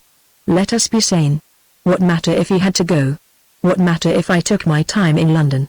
Then with a flood of shame I saw Davis's wistful face on the quay, heard his grim ejaculation, "He's our game or no one's," and my own sullen "No, I'll keep the secret." London was utterly impossible. If I found my informant, what credentials had I, what claim to confidences? None, unless I told the whole story. Why, my mere presence in Whitehall would imperil the secret, for, once on my native heath, I should be recognized, possibly hailed to judgment, at the best should escape in a cloud of rumor. Last heard of at Norderney, only this morning, was raising Cain at the Admiralty about a mythical lieutenant. No. Back to Friesland, was the word. 1 night's rest I must have, that between sheets, on a feather bed, 1 long, luxurious night, and then back refreshed to Friesland, to finish our work in our own way, and with none but our own weapons. Having reached this resolve, I was nearly putting it into instant execution, by alighting at Amos Fort, but thought better of it. I had a transformation to effect before I returned north, and the more populous centre I made it in, the less it was likely to attract notice. Besides, I had in my mind's eye a perfect bed in a perfect hostelry hard by the Amstel River. It was an economy in the end. So, at 8:30 I was sipping my coffee in the aforesaid hostelry, with a London newspaper before me, which was unusually interesting, and some German journals, which, in hate of the wrong not theirs, were one and all seething with rancorous Anglophobia. At 9 I was in the Jewish quarter, striking bargains in an infamous marine slop shop. At 9:30 I was dispatching this unscrupulous telegram to my chief: "Very sorry, could not call Norderney, hope extension all right, please write to Hotel du Louvre, Paris." At 10 I was in the perfect bed, rapturously flinging my limbs abroad in its glorious redundancies. And at 8:28 on the following morning, with a novel chilliness about the upper lip, and a vast excess of strength and spirits, I was sitting in a third-class carriage, bound for Germany, and dressed as a young seaman, in a pea-jacket, peaked cap, and comforter. The transition had not been difficult. I had shaved off my moustache and breakfasted hastily in my bedroom, ready equipped for a journey in my ulster and cloth cap. I had dismissed the hotel porter at the station, and left my bag at the cloak-room, after taking out of it an umber bundle and substituting the ulster. The umber bundle, which consisted of my oilskins, and within them my sea boots and a few other garments and necessaries, the whole tied up with a length of dowry rope, was now in the rack above me, and, with a stout stick, represented my luggage. Every article in it, I shudder at their origin, was in strict keeping with my humble imitia, for I knew they were liable to search at the frontier custom house, but there was a decker of northern Germany in my jacket pocket. For the nonce, if questions were asked, I was an English seaman, going to Emden to join a ship, with a ticket as far as the frontier. Beyond that a definite scheme of action had still to be thought out. One thing, however, was sure. I was determined to be at Norden tomorrow night, the 25th. A word about Norden, which is a small town 7 miles south of Norddeich. When hurriedly scanning the map for coast stations in the cabin yesterday, I had not thought of Norden, because it did not appear to be on the coast, but Davis had noted it while I slept, and I now saw that his penciled hint was a shrewd one. The creek he spoke of, though barely visible on the map, flowed into the Ems estuary in a southwesterly direction. The night train tallied to perfection, for high tide in the creek would be, as Davis estimated, between 10:30 and 11 p.m. on the night of the 25th, and the timetable showed that the only night train arriving at Norden was one from the south at 10:46 p.m. This looked promising. Emden, which I had inclined on the spur of the moment, was out of court in comparison, for many reasons, not the least being that it was served by 3 trains between 9 p.m. and 1 a.m., so that the phrase night train would be ambiguous and not decisive as with Norden. So far good, but how was I to spend the intervening time? Should I act on Davis's query and go to Bremen after Boch? I soon dismissed that idea. It was one to act upon if others failed, for the present it meant another scramble. Bremen is 6 hours from Norden by rail. I should spend a disproportionate amount of my limited time in trains, and I should want a different disguise. Besides, I had already learnt something fresh about Boch, for the sea dropped at Emden station yesterday had come to life. A submarine engineer I knew him to be before, I now knew that canals were another branch of his labours, not a very illuminating fact, but could I pick up more in a single day? There remained Erskine's, and it was there I resolved to go tonight, a tedious journey, lasting till past 8 in the evening, for there I should only be an hour from Norden by rail, and at Erskine's? All day long I strove for light on the central mystery, collecting from my diary, my memory, my imagination, from the map, the timetable, and Davis's grubby jottings, every elusive atom of material. Sometimes I issued from a reverie with a start, to find a phlegmatic Dutch peasant staring strangely at me over his china pipe. I was more careful over the German border. Davis's paper I soon knew by heart. I pictured him writing it with his cramped fist in his corner by the stove, fighting against sleep, absently striking salvos of matches, while one snored in my bunk, absently diverging into dreams, I knew, of a rose-brown face under dewy hair and a grey tam-o'-shanter, though not a word of her came into the document. I smiled to see his undying faith in the channel theory reconciled at the 11th hour, with new data touching the neglected land. The result was certainly interesting, but it left me cold. That there existed in the German archives some such scheme of defense for the North Sea coast was very likely indeed. The 7 islands, with their 7 shallow channels, though, by the way, 2 of them, the twin branches of the Ems, are by no means so shallow, were a very fair conjecture, and fitted in admirably with the channel theory, whose intrinsic merits I had always recognized, my constant objection having been that it did not go nearly far enough to account for our treatment. The ring of railway round the peninsula, with Erskine at the apex, was suggestive, too, but the same objection applied. Every country with a maritime frontier has, I suppose, secret plans of mobilization for its defense, but they are not such as could be discovered by passing travelers, not such as would warrant stealthy searches, or require for their elaboration so recondite a meeting place as Mehmet. Dolman was another weak point. Dolman in England, spying. All countries, Germany included, have spies in their service, dirty though necessary tools, but Dolman in such intimate association with the principal plotters on this side, Dolman rich, influential, a power in local affairs, it was clear he was no ordinary spy. And here I detected a hesitation in Davis's rough sketch, a reluctance, as it were, to pursue a clue to its logical end. He spoke of a German scheme of coast defense, and in the next breath of Dolman spying for English plans in the event of war with Germany. And there he left the matter, but what sort of plans? Obviously, if he was on the right track, plans of attack on the German coast as opposed to those of strategy on the high seas. But what sort of an attack?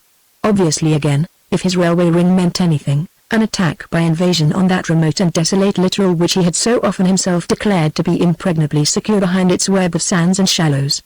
My mind went back to my question at Ben-Sur-Ciel, can this coast be invaded? To his denial and our fruitless survey of the dikes and polders. Was he now reverting to a fancy we had both rejected, while shrinking from giving it explicit utterance? The doubt was tantalizing. A brief digression here about the phases of my journey. At Rhine one changed trains, turned due north and became a German seaman. There was little risk in a defective accent, sailors are so polyglot, while an English sailor straying about Erskine's might excite curiosity. Yesterday I had paid no heed to the landscape, today I neglected nothing that could conceivably supply a hint. From Rhine to Emden we descended the valley of the Ems, at first through a land of thriving towns and fat pastures, degenerating farther north to spaces of heathery bog and moorland, a sad country, but looking at its best, such as that was, for I should mention here that the weather, which in the early morning had been as cold and misty as ever, grew steadily milder and brighter as the day advanced, while my newspaper stated that the glass was falling and the anticyclone giving way to pressure from the Atlantic. At Emden, where we entered Friesland proper, the train crossed a big canal, and for the 20th time that day, for we had passed numbers of them in Holland, and not a few in Germany, I said to myself, canals, canals. Where does Brock come in? It was dusk, but light enough to see an unfamiliar craft, a torpedo boat in fact, moored to stakes at one side. In a moment I remembered that page in the North Sea Pilot where the Ems Jade Canal is referred to as deep enough to carry gunboats, and as used for that strategic purpose between Wilhelmshaven and Emden, along the base, that is, of the Frisian Peninsula. I asked a peasant opposite. Yes, that was the Ems Jade Canal. Had Davis forgotten it? It would have greatly strengthened his halting sketch. At the bookstall at Emden I bought a pocket ordnance map. There is, of course, no space to reproduce this, but here and henceforward the reader is referred to Map B, of Friesland, on a much larger scale than anything I had used before, and when I was unobserved studied the course of the canal, with an impatience which, alas, quickly cooled. From Emden northwards I used the same map to aid my eyesight, and with its help saw in the gathering gloom more heaths and bogs, once a great glimmering lake, and at intervals cultivated tracts, a watery land as ever, pools, streams and countless drains and ditches. Extensive woods were marked also, but farther inland. We passed Norden at 7, just dark. I looked out for the creek, and sure enough, we crossed it just before entering the station. Its bed was nearly dry, and I distinguished barges lying aground in it. This being the junction for Erskine, I had to wait 3/4 of an hour, and then turned east through the uttermost northern wilds, stopping at occasional village stations and keeping 5 or 6 miles from the sea. It was during this stage, in a wretchedly lit compartment, and alone for the most part, that I finally assembled all my threads and tried to weave them into a cable whose core should be Erskine, a town, so Becker said, of 3,500 inhabitants, the centre of a rich agricultural district. Fine spire. Erskine is 4 miles inland from Bensersiel. I reviewed every circumstance of that day at Bensersiel, and boiled to think how von Breuning had tricked me. He had driven to Erskine himself, and read me so well that he actually offered to take me with him, and I had refused from excess of cleverness. Stay, though, if I had happened to accept he would have taken very good care that I saw nothing important. The secret, therefore, was not writ large on the walls of Erskine. Was it connected with Bensersiel too, or the country between? I searched the ordnance map again, standing up to get a better light and less jolting. There was the road northwards from Erskine to Bensersiel, passing through dots and chessboard squares, the former meaning fen, the latter fields, so the reference said. Something else, too, immediately caught my eye, and that was a stream running to Bensersiel. I knew it at once for the muddy stream or drain we had seen at the harbour, issuing through the sluice or seal from which Bensersiel took its name. But it arrested my attention now because it looked more prominent than I should have expected. Charts are a department to ignore the geography of the mainland, except in so far as it offers sea marks to mariners. On the chart the stream had been shown as a rough little corkscrew, like a sucking pig's tail. On the ordnance map it was marked with a dark blue line, was labelled Benser Taif, and was given a more resolute course. Bends became angles, and there were what appeared to be artificial straightnesses at certain points. One of the threads in my skein, the canal thread, tingled sympathetically, like a wire charged with current. Standing astraddle on both seats, with the map close to the lamp, I greedily followed the course of the Taif southward. It inclined away from the road to Erskine and passed the town about a mile to the west, diving underneath the railway. Soon after it took angular tacks to the eastward, and joined another blue line trending southeast, and led to Erskine's Whitman Canal. This canal, however, came to an abrupt end halfway to Whitman, a neighbouring town. For the first time that day there came to me a sense of genuine inspiration. Those shallow depths and short distances, fractions of meters and kilometers, which I had overheard from Brock's lips at Mehmet, and which Davis had attributed to the outside channels, did they refer to a canal? I remembered seeing barges in Bensersiel harbour. I remembered conversations with the natives in the inn, scraps of the postmaster's pompous loquacity, talks of growing trade, of bricks and grain passing from the interior to the islands, From another source was it the grocer of Rantrue ? Of expansion of business in the islands themselves as bathing resorts. From another source again von Breuning himself, surely of Dolman's personal activity in the development of the islands. In obscure connection with these things, I saw the torpedo boat in the Ems Jade Canal. It was between Arnhem and Essens that these ideas came, and I was still absorbed in them when the train drew up, just upon 9 o'clock, at my destination, and after 10 minutes' walk, along with a handful of other passengers, I found myself in the quiet cobbled streets of Essens, with the great church steeple, that we had so often seen from the sea, soaring above me in the moonlight. Chapter 26 The Seven Seals. Selecting the very humblest guest house I could discover, I laid down my bundle and called for beer, bread, and wurst. The landlord, as I had expected, spoke the Frisian dialect, so that though he was rather difficult to understand, he had no doubts about the purity of my own German high accent. He was a worthy fellow, and hospitably interested. Did I want a bed? No, I was going on to Bensersiel, I said, to sleep there, and take the morning postchief to Landjuke Island. I had not forgotten our friends the twin giants and their functions. I was not an islander myself? He asked. No, but I had a married sister there, had just returned from a year's voyaging, and was going to visit her. By the way, I asked, how are they getting on with the Benser Taif? My friend shrugged his shoulders. It was finished, he believed. And the connection to Whitman? Under construction still. Landjuke would be going ahead then? Oh. He supposed so, but he did not believe in these newfangled schemes. But it was good for trade, I supposed? Essens would benefit in sending goods by the Taif. What was the traffic, by the way? Oh, a few more barge loads than before of bricks, timber, coals, etc., but it would come to nothing he knew. Aktiengesellschaften, companies, were an invention of the devil. A few speculators got them up and made money themselves out of land and contracts, while the shareholders they had hoodwinked starved. There's something in that, I conceded to this bigoted old conservative. My sister at Landjuke rents her lodging house from a man named Dolman. They say he owns a heap of land about. I saw his yacht once, pink velvet and electric light inside. They say. That's the name, said mine host. That's one of them, some sort of foreigner, I've heard, runs a salvage concern, too, Jewist way. Well, he won't get any of my savings. I laughed, and soon after took my leave, and inquired from a passer-by the road to Arnhem. Follow the railway, I was told. With a warm wind in my face from the southwest, fleecy clouds and a half-moon overhead, I set out, not for Bensersiel but for Benser Taif, which I knew must cross the road to Arnhem somewhere.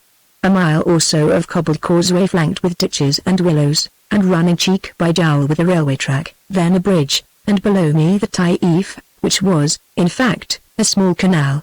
A rutty track left the road, and sloped down to it one side, a rough siding left the railway, and sloped down to it on the other. I lit a pipe and sat on the parapet for a little. No one was stirring, so with great circumspection I began to reconnoitre the left bank to the north. The siding entered a fenced enclosure by a locked gate, a gate I could have easily climbed, but I judged it wiser to go round by the bridge again and look across. The enclosure was a small coal store, nothing more. There were gaunt heaps of coal glittering in the moonlight, a barge half-loaded lying alongside, and a deserted office building. I skulked along a sandy towpath in solitude. Fens and field were round me, as the map had said, willows and osier beds, the dim forms of cattle, the low melody of wind roaming unfettered over a plain, once or twice the flutter and quack of a startled wild duck. Presently I came to a farmhouse, dark and silent, opposite it. In the canal, a couple of empty barges. I climbed into one of these, and sounded with my stick on the offside barely 3 feet, and the torpedo boat melted out of my speculations.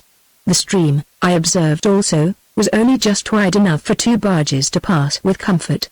Other farms I saw, or thought I saw, and a few more barges lying inside cuts linked by culverts to the canal, but nothing noteworthy, and mindful that I had to explore the Whitman side of the railway too, I turned back, already a trifle damped in spirits, but still keenly expectant. Passing under the road and railway, I again followed the towpath, which, after half a mite, plunged into woods, then entered a clearing and another fenced enclosure, a timber yard by the look of it. This time I stripped from the waist downward, waded over, dressed again, and climbed the paling. There was a cottage standing back, but its occupants evidently slept. I was in a timber yard, by the stacks of wood and the steam sawmill, but something more than a timber yard. for as I warily advanced under the shadow of the trees at the edge of the clearing I came to a long tin shed which strangely reminded me of Mehmet, and below it, nearer the canal, loomed a dark skeleton framework, which proved to be a half-built vessel on stalks. Close by was a similar object, only nearly completed, a barge. A paved slip rail led to the water here, and the canal broadened to a siding or backwater in which lay 7 or 8 more barges in tiers. I scaled another paling and went on, walking, I should think, 3 miles by the side of the canal, till the question of bed and ulterior plans brought me to a halt. It was past midnight, and I was adding little to my information. I had encountered a brick field, but soon after that there was increasing proof that the canal was as yet little used for traffic. It grew narrower, and there were many signs of recent labor for its improvement. In one place a dammed-off deviation was being excavated, evidently to abridge an impossible bend. The path had become atrocious, and my boots were heavy with clay. Bearing in mind the abruptly ending blue line on the map, I considered it useless to go farther, and retraced my steps, trying to concoct a story which would satisfy an irritable Erskine's innkeeper that it was a respectable wayfarer, and not a tramp or a lunatic, who knocked him up at 1:30 or thereabouts. But a much more practical resource occurred to me as I approached the timber yard, for lodging, free and accessible, lay there ready to hand. I boarded one of the empty barges in the backwater, and surveyed my quarters for the night. It was of a similar pattern to all the others I had seen, a lighter, strictly, in the sense that it had no means of self-propulsion, and no separate quarters for a crew, the whole interior of the hull being free for cargo. At both bow and stern there were 10 feet or so of deck, garnished with bitts and bollards.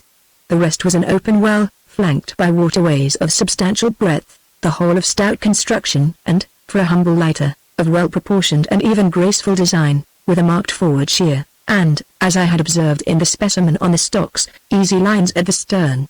In short, it was apparent, even to an ignorant landsman like myself, that she was designed not merely for canal work but for rough water, and well she might be, for, though the few miles of sea she had to cross in order to reach the islands were both shallow and sheltered, I knew from experience what a vicious surf they could be whipped into by a sudden gale. It must not be supposed that I dwelt on this matter. On limited lines I was making progress, but the wings of imagination still drooped nervelessly at my sides. Otherwise I perhaps should have examined this lighter more particularly, instead of regarding it mainly as a convenient hiding place.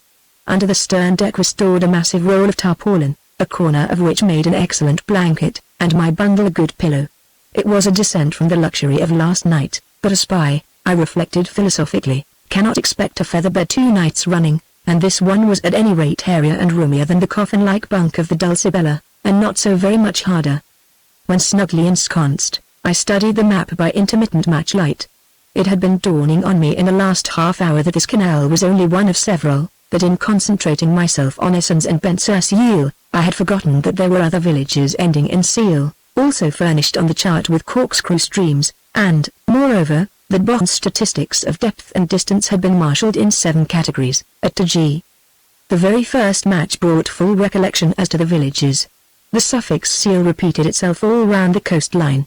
5 miles eastward of Bensersiel was New Hellensiel, and farther on Carolinensiel.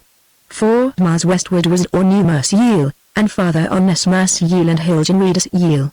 That was 6 on the north coast of the peninsula alone. On the west coast, facing the Ems, there was only one, Greetsiel, a good way south of Norden.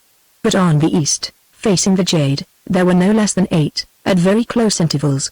A moment's thought and I disregarded this latter group. They had nothing to do with Erskine's, nor had they any imaginable raison d'etre as veins for commerce, differing markedly in this respect from the group of 6 on the north coast, whose outlook was the chain of islands, and whose inland centre, almost exactly, was Erskine's. I still wanted one to make 7, and as a working hypothesis added the solitary Greetsiel. At all 7 villages streams debouched, as at Bensersiel. From all 7 points of issue dotted lines were marked seaward, intersecting the great tidal sands and leading towards the islands. And on the mainland behind the whole 7-fold system ran the loop of railway. But there were manifold minor points of difference. No stream boasted so deep and decisive a blue lintel as did Bensersiel, none penetrated so far into the hinterland. They varied in length and sinuosity. 2. Those belonging to Hilgenriedersiel and Greetsiel appeared not to reach the railway at all. On the other hand, Carolinensiel, opposite Wandsrug Island, had a branch line all to itself. Match after match waxed and waned as I puzzled over the mystic 7. In the end I puzzled myself to sleep, with the one fixed idea that tomorrow, on my way back to Norden, I must see more of these budding canals, if such they were. My dreams that night were of a mighty chain of redoubts and masked batteries couching perdu among the sand dunes of desolate islets, built, coral-like, by infinitely slow and secret labor, fed by lethal cargoes borne in lighters and in charge of stealthy mutes who, one and all, bore the likeness of Grimm. I was up and away at daylight, the weather mild and showery, meeting some navvies on my way back to the road, who gave me good morning and a stare. On the bridge I halted and fell into torments of indecision. There was so much to do and so little time to do it in. The whole problem seemed to have been multiplied by 7, and the total again doubled and redoubled. 7 blue lines on land, 7 dotted lines on the sea, 7 islands in the offing. Once I was near deciding to put my pretext into practice, and cross to Landjug, but that meant missing the rendezvous, and I was loath to do that. At any rate, I wanted breakfast badly, and the best way to get it, and at the same time to open new ground, was to walk to Dornum. Then I should find a blue line called the News Taif leading to Dornumersiel, on the coast. That explored, I could pass on to Ness, where there was another blue line to Nessmersiel. All this was on the way to Norden, and I should have the railway constantly at my back, to carry me there in the evening. The last train, my timetable told me, was one reaching Norden at 7:15 p.m. I could catch this at Hague Station at 7:5. A brisk walk of 6 miles brought me, ravenously hungry, to Dornum. Road and railway had clung together all the time, and about halfway had been joined on the left by a third companion in the shape of a puny stream which I knew from the map to be the upper portion of News Taif. Wriggling and doubling like an eel, choked with sedges and reeds, it had no pretensions to being navigable. At length it looped away into the fens out of sight, only to reappear again close to Dornum in a much more dignified guise. There was no siding where the railway crossed it, but at the town itself, which it skirted on the east, a towpath began, and a piled wharf had been recently constructed. Going on to this was a red brick building with the look of a warehouse, roofless as yet, and with workmen on its scaffolds. It sharpened the edge of my appetite. If I had been wise I should have been content with the snacks bought at a counter, but a thirst for hot coffee and clues induced me to repeat the experiment of Esens and seek a primitive beer house. I was less lucky on this occasion. The house I chose was obscure enough, but its proprietor was no simple Frisian, but an ill-looking rascal with shifty eyes and a debauched complexion, who showed a most unwelcome curiosity in his customer. As a last fatality, he wore a peaked cap like my own, and turned out to be an ex-sailor. I should have fled at the sight of him had I had the chance, but I was attended to first by a slatternly girl who, I am sure, called him up to view me. To explain my muddy boots and trousers I said I had walked from Missons, and from that I found myself involved in a tangle of impromptu lies. Floundering down an old groove, I placed my sister this time on Baltram Island, and said I was going to Dornumersiel, which is opposite Baltram, to cross from there. As this was drawing a bow at a venture, I dared not assume local knowledge, and spoke of the visit as my first. Dornumersiel was a lucky shot. There was a ferry galliot from there to Baltram, but he knew, or pretended to know, Baltram, and had not heard of my sister. I grew the more nervous in that I saw from the first that he took me to be of better condition than most merchant seamen, and, to make matters worse, I was imprudent enough in pleading haste to pull out from an inner pocket my gold watch with the chain and seals attached.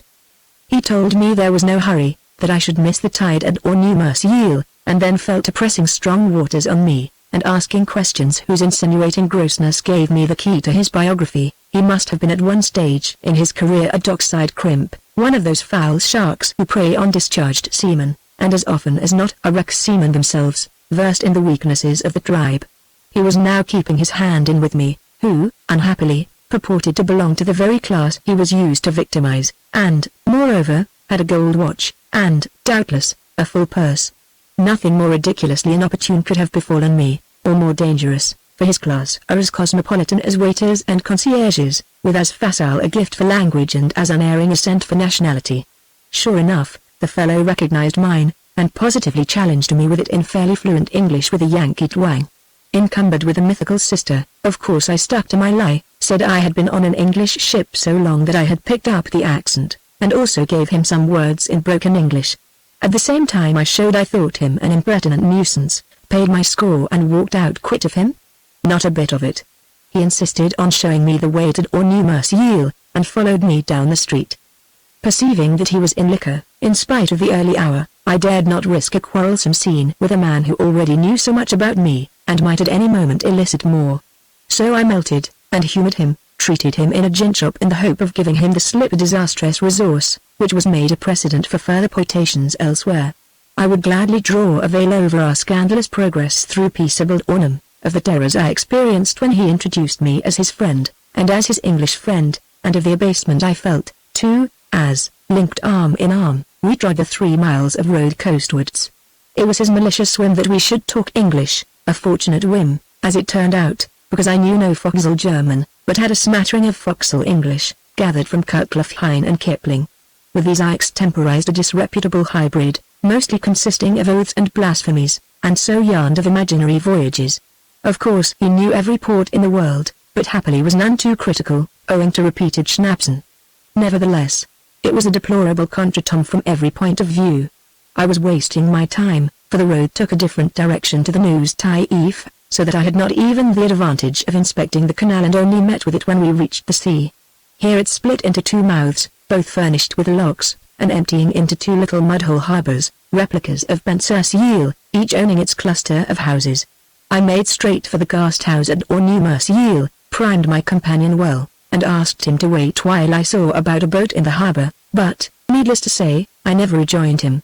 I just took a cursory look at the left-hand harbour, saw a lighter looking through, for the tide was high, and then walked as fast as my legs would carry me to the outermost dike, mounted it, and strode along the sea westwards in the teeth of a smart shower of rain, full of deep apprehensions as to the stir and gossip my disappearance might cause if my odious crimp was sober enough to discover it. As soon as I deemed it safe, I dropped onto the sand and ran till I could run no more. Then I sat on my bundle with my back to the dike in partial shelter from the rain, watching the sea recede from the flats and dwindle into slender meres, and the laden clouds fly weeping over the islands till those pale shapes were lost in mist. The barge I had seen looking through was creeping across towards Landjug behind a tug and a wisp of smoke. No more exploration by daylight. That was my first resolve, for I felt as if the country must be ringing with reports of an Englishman in disguise. I must remain in hiding till dusk, then regain the railway and slink into that train to Norden.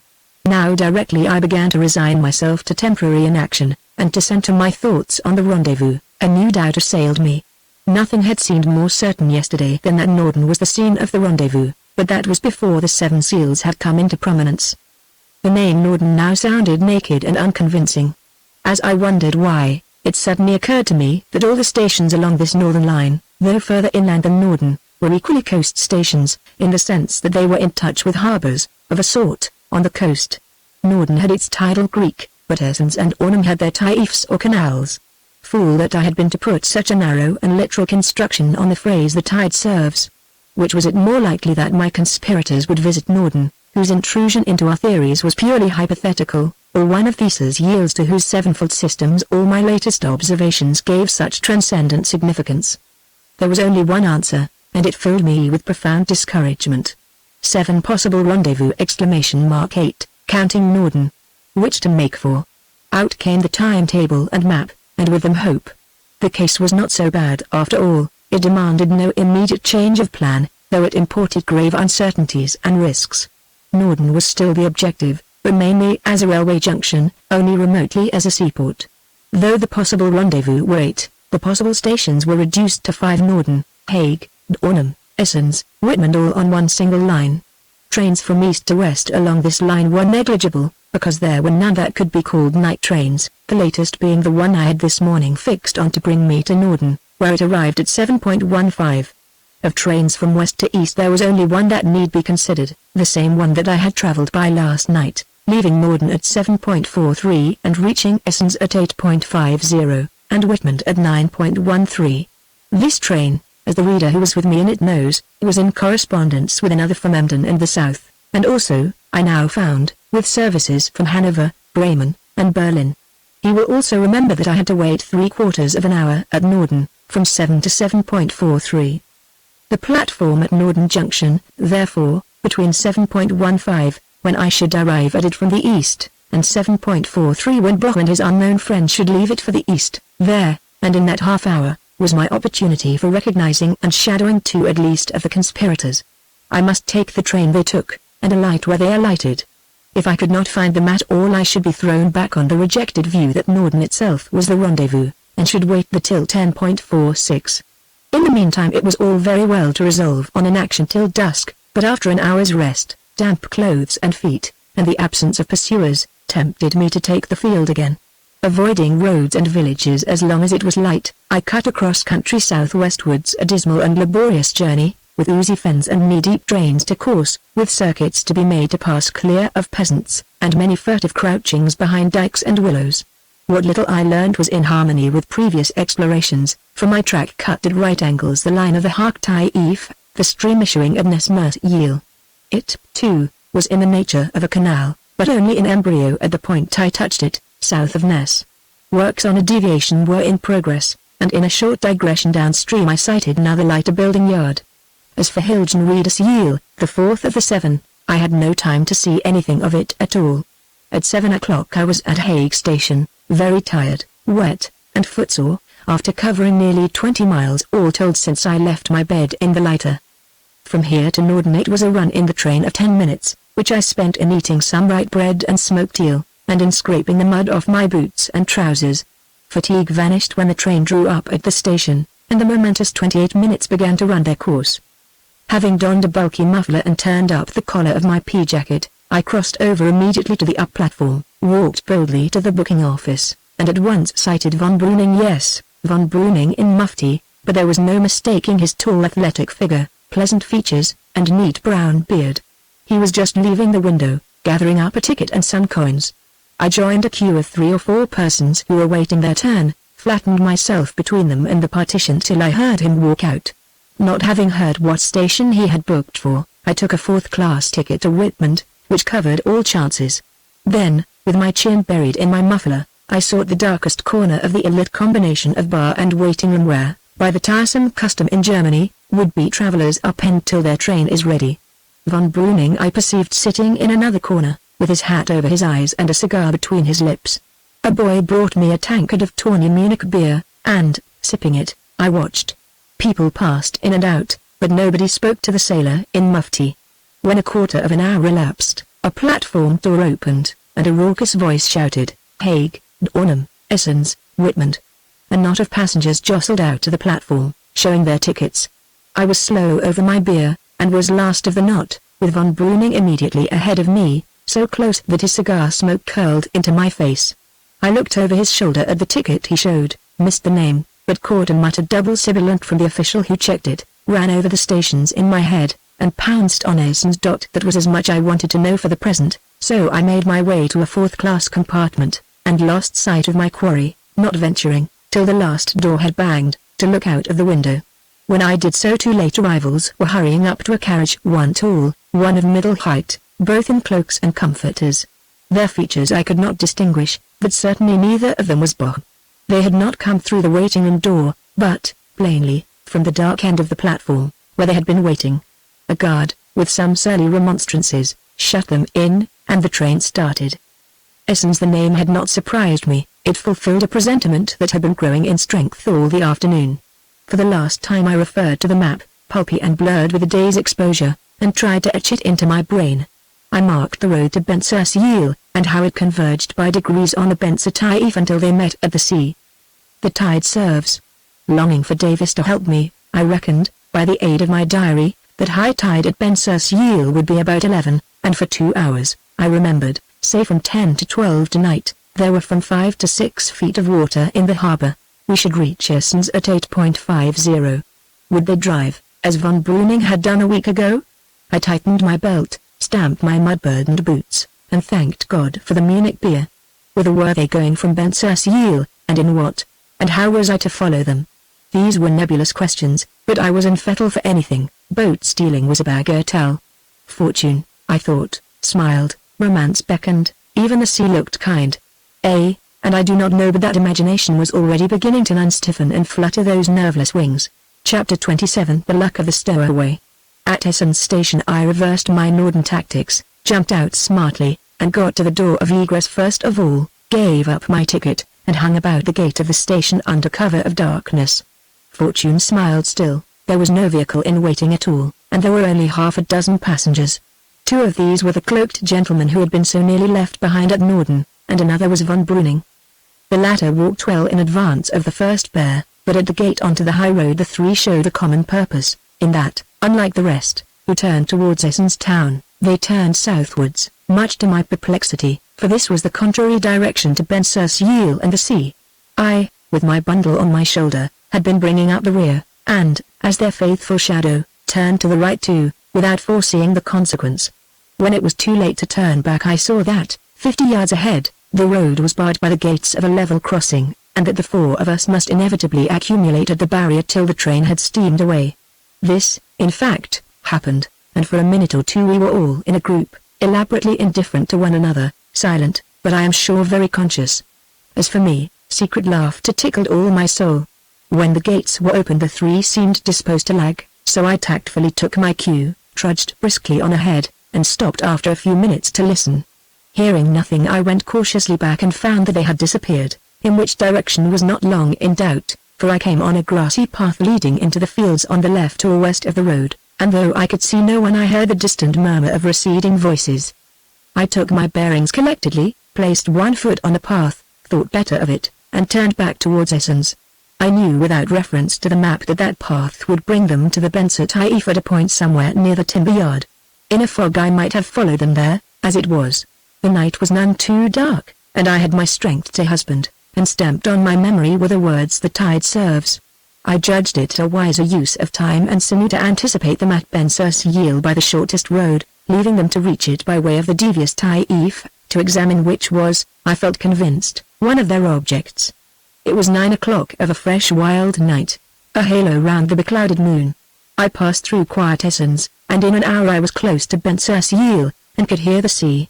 In the routed idea that I should find Grimm on the outskirts, awaiting visitors, I left the road short of the village, and made a circuit to the harbour by way of the sea wall.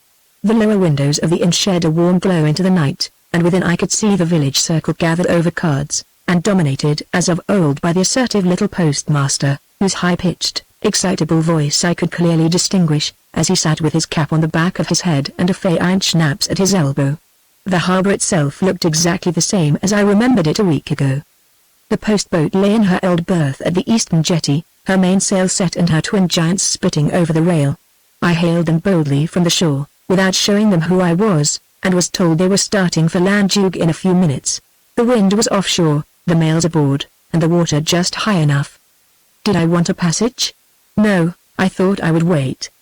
Positive that my party could never have got here so soon, I nevertheless kept an eye on the galliot till she let go her stern rope and slid away. One contingency was eliminated. Some loiterers dispersed, and all port business appeared to be ended for the night. 3/4 of an hour of strained suspense ensued. Most of it I spent on my knees in a dark angle between the dike and the western jetty, whence I had a strategic survey of the basin. But I was driven at times to relieve inaction by sallies which increased in audacity. I scouted on the road beyond the bridge, hovered round the lock, and peered in at the inn parlour, but nowhere could I see a trace of Grimm. I examined every floating object in the harbour, they were very few, dropped onto 2 lighters and pried under tarpaulins, boarded a deserted tug and 2 or 3 clumsy rowboats tied up to a mooring post. Only one of these had the look of readiness, the rest being devoid of oars and rowlocks, a discouraging state of things for a prospective boat lifter. It was the sight of these rowboats that suggested a last and the most distracting possibility, namely, that the boat in waiting, if boat there were, might be not in the harbour at all, but somewhere on the sands outside the dike, where, at this high state of the tide, it would have water and to spare. Back to the dike then, but as I peered seaward on the way, contingencies evaporated and a solid fact supervened, for I saw the lights of a steamboat approaching the harbour mouth. I had barely time to gain my coign of vantage before she had swept in between the piers, and with a fitful swizzling of her screw was turning and backing down to a berth just ahead of one of the lighters, and not 50 feet from my hiding place. A deckhand jumped ashore with a rope, while the man at the wheel gave gruff directions.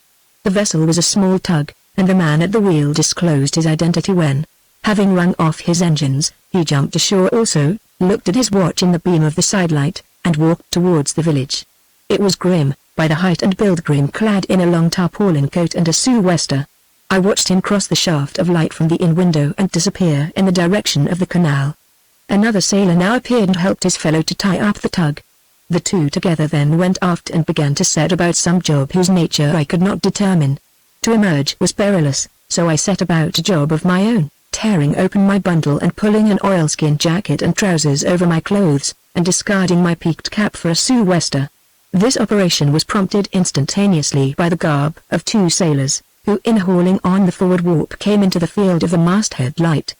It was something of a gymnastic masterpiece, since I was lying or, rather, standing aslant on the rough sea wall, with crannies of brick for foothold and the water plashing below me, but then I had not lived in the Dulcibella for nothing.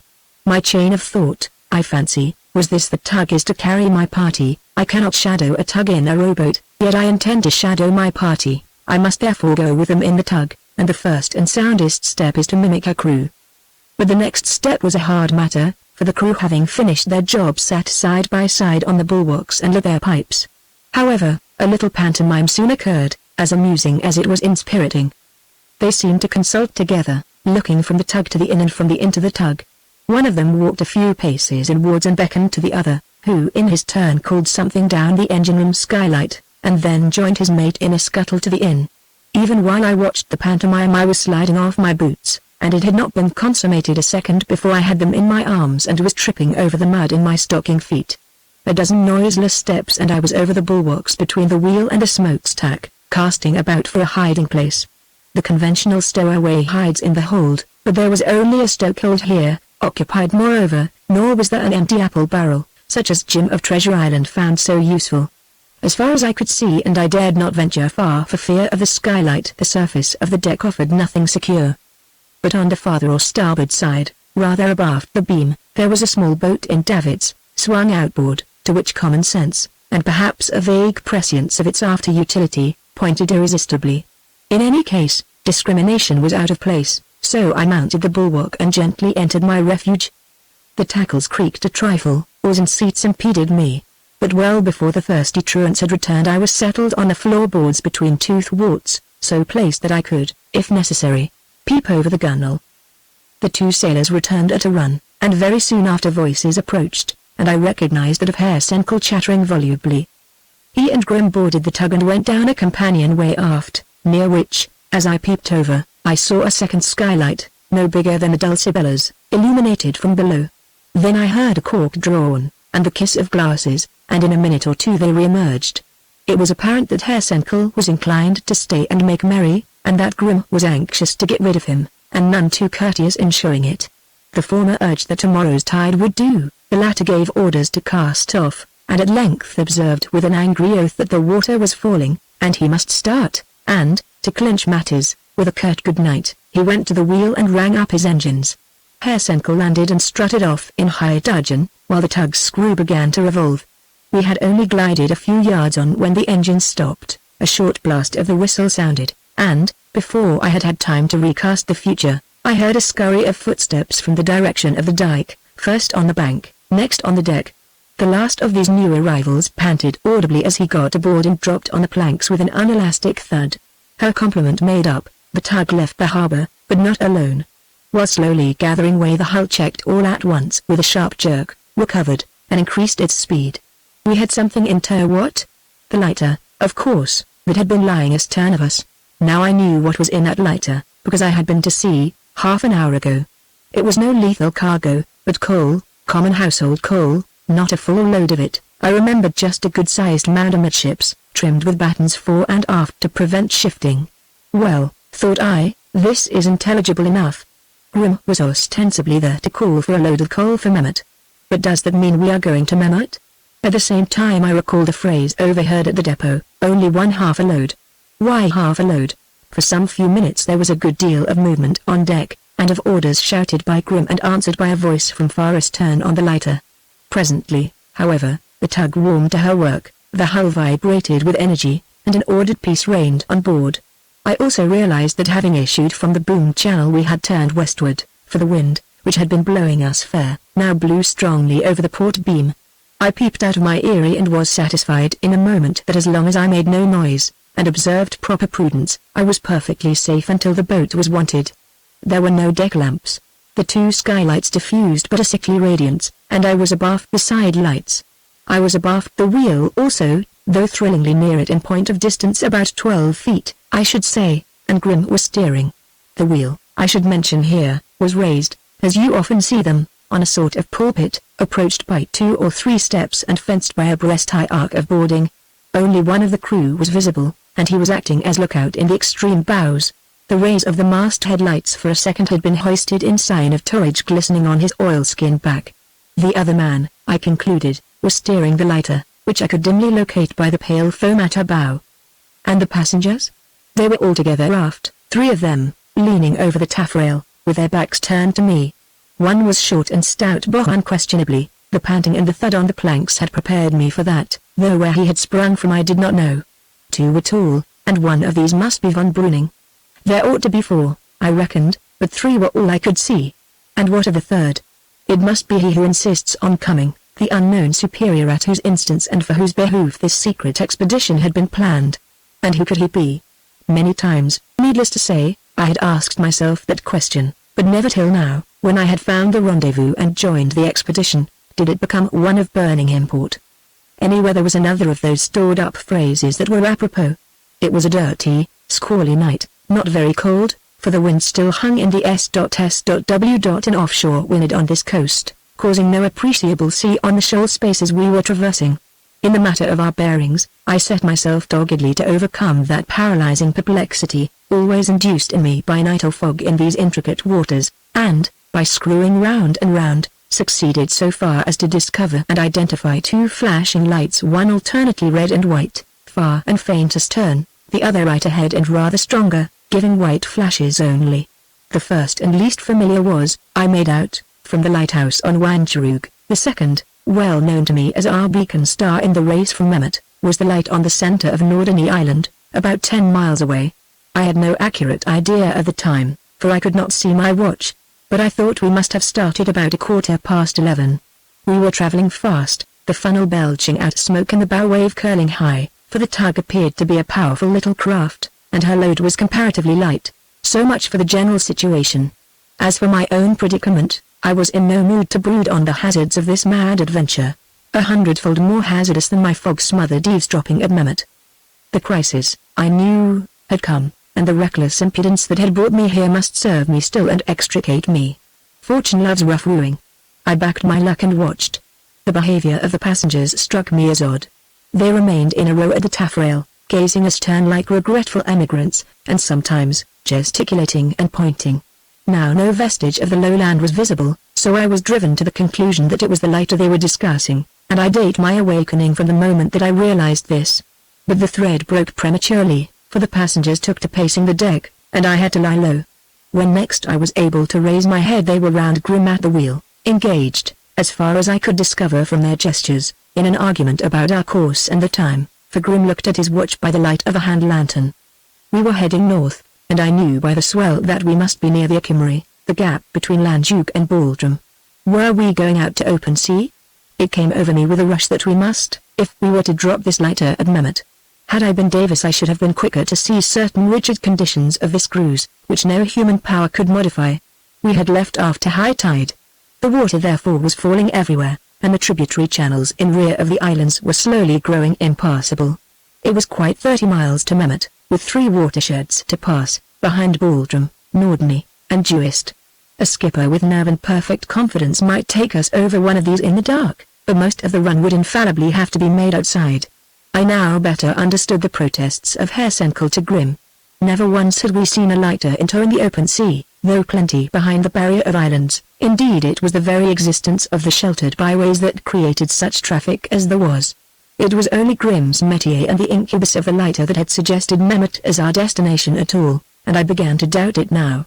That tricky hoop of sand had befooled us before. At this moment, and as if to corroborate my thought, the telegraph rang and the tug slowed down. I effaced myself and heard Grim shouting to the man on the lighter to starboard his helm, and to the lookout to come aft. The next order froze my very marrow. It was lower away. Someone was at the davits of my boat fingering the tackles. The forward fore rope actually slipped in the block and tilted the boat a fraction. I was just wondering how far it was to swim to Landjuke, when a strong, imperious voice, unknown to me, rang out, "No, no. We don't want the boat. The swell's nothing, we can jump." "Can't we, Boh?" The speaker ended with a jovial laugh. Mercy, thought I, are they going to swim to land, Duke? But I also gasped for relief. The tug rolled lifelessly in the swell for a little, and footsteps retreated aft. There were cries of Achtung, and some laughter, one big bump and a good deal of grinding, and on we moved again, taking the strain of the tow rope gingerly, and then full speed ahead. The passengers, it seemed, preferred the lighter to the tug for cruising in, coal dust and exposure to clean planks and a warm cuddy. When silence reigned again I peeped out. Grim was at the wheel still, impassively twirling the spokes, with a glance over his shoulder at his precious freight. And, after all, we were going outside. Close on the port hand lay a black foam-girt shape, the east of Spitbaldrum. It fused with the night, while we swung slowly round to windward over the troubled bar. Now we were in the spacious deeps of the North Sea, and feeling it too in increase of swell and volleys of spray. At this point evolutions began. Grim gave the wheel up to the lookout, and himself went to the taffrail, whence he roared back orders of port or starboard. In response to signals from the lighter, we made one complete circle, steering on each point of the wind in succession, after that worked straight out to sea till the water was a good deal rougher, and back again at a tangent, till in earshot of the surf on the island beach. There the manoeuvres, which were clearly in the nature of a trial trip, ended. And we hove to tranship our passengers. They, when they came aboard, went straight below, and Grim, having steadied the tug on a settled course and entrusted the wheel to the sailor again, stripped off his dripping oilskin coat, threw it down on the cabin skylight, and followed them. The course he had set was about west, with northerly light a couple of points off the port bow. The course for Memmert? Possibly, but I cared not, for my mind was far from Memmert tonight. It was the course for England too. Yes, I understood at last. I was assisting at an experimental rehearsal of a great scene, to be enacted, perhaps, in the near future, a scene when multitudes of seagoing lighters, carrying full loads of soldiers, not half loads of coals, should issue simultaneously, in 7 ordered fleets, from 7 shallow outlets, and, under escort of the Imperial Navy, traverse the North Sea and throw themselves bodily upon English shores. Indulgent reader, you may be pleased to say that I have been very obtuse, and yet, with humility, I protest against that verdict. Remember that, recent as are the events I am describing, it is only since they happened that the possibility of an invasion of England by Germany has become a topic of public discussion. Davis and I had never considered it, but that would not be accurate, for we had glanced at it once or twice, and if any single incident in his or our joint cruise had provided a semblance of confirmation, he, at any rate, would have kindled to that spark. But you will see how perversely from first to last circumstances drove us deeper and deeper into the wrong groove, till the idea became inveterate that the secret we were seeking was one of defense and not offense. Hence a complete mental somersault was required, and, as an amateur, I found it difficult, the more so that the method of invasion, as I darkly comprehended it now, was of such a strange and unprecedented character, for orthodox invasions start from big ports and involve a fleet of ocean transports, while none of our clues pointed that way. To neglect obvious methods, to draw on the obscure resources of an obscure strip of coast, to improve and exploit a quantity of insignificant streams and tidal outlets, and thence, screened by the islands, to dispatch an armada of light draft barges, capable of flinging themselves on a correspondingly obscure and therefore unexpected portion of the enemy's coast. That was a conception so daring, aye, and so quixotic in some of its aspects, that even now I was half incredulous. Yet it must be the true one. Bit by bit the fragments of the puzzle fell into order till a coherent whole was adumbrated. The reader will find the whole matter dealt with in the epilogue. The tug surged on into the night, a squall of rain leapt upon us and swept hissing astern. Baldrum vanished and the strands of Norderney beamed under transient moonlight. Drunk with triumph, I cuddled in my rocking cradle and ransacked every unvisited chamber of the memory, tossing out their dusty contents, to make a joyous bonfire of some, and to see the residue take life and meaning in the light of the great revelation. My reverie was of things, not persons, of vast national issues rather than of the poignant human interests so closely linked with them. But on a sudden I was recalled, with a shock, to myself, Davis, and the present. We were changing our course, as I knew by variations in the whirl of draughts which whistled about me. I heard Grim afoot again, and, choosing my moment, surveyed the scene. Broad on the port beam were the garish lights of Norderney town and promenade, and the tug, I perceived, was drawing in to enter the sea gat. Round she came, hustling through the broken water of the bar, till her nose was south and the wind was on the starboard bow. Not a mile from me were the villa and the yacht, and the 3 persons of the drama 3, that is, if Davis was safe. Were we to land at Norderney Harbour? Heavens, what a magnificent climax! If only I could rise to it. My work here was done. At a stroke to rejoin Davis and be free to consummate our designs. A desperate idea of cutting the davit tackles, I blush to think of the stupidity, was rejected as soon as it was born, and instead, I endeavored to imagine our approach to the pier.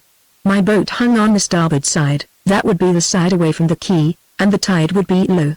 I could swarm down the davits during the stir of arrival, drop into the sea and swim the few yards across the dredged-out channel, wade through the mud to within a short distance of the Dulcibella, and swim the rest.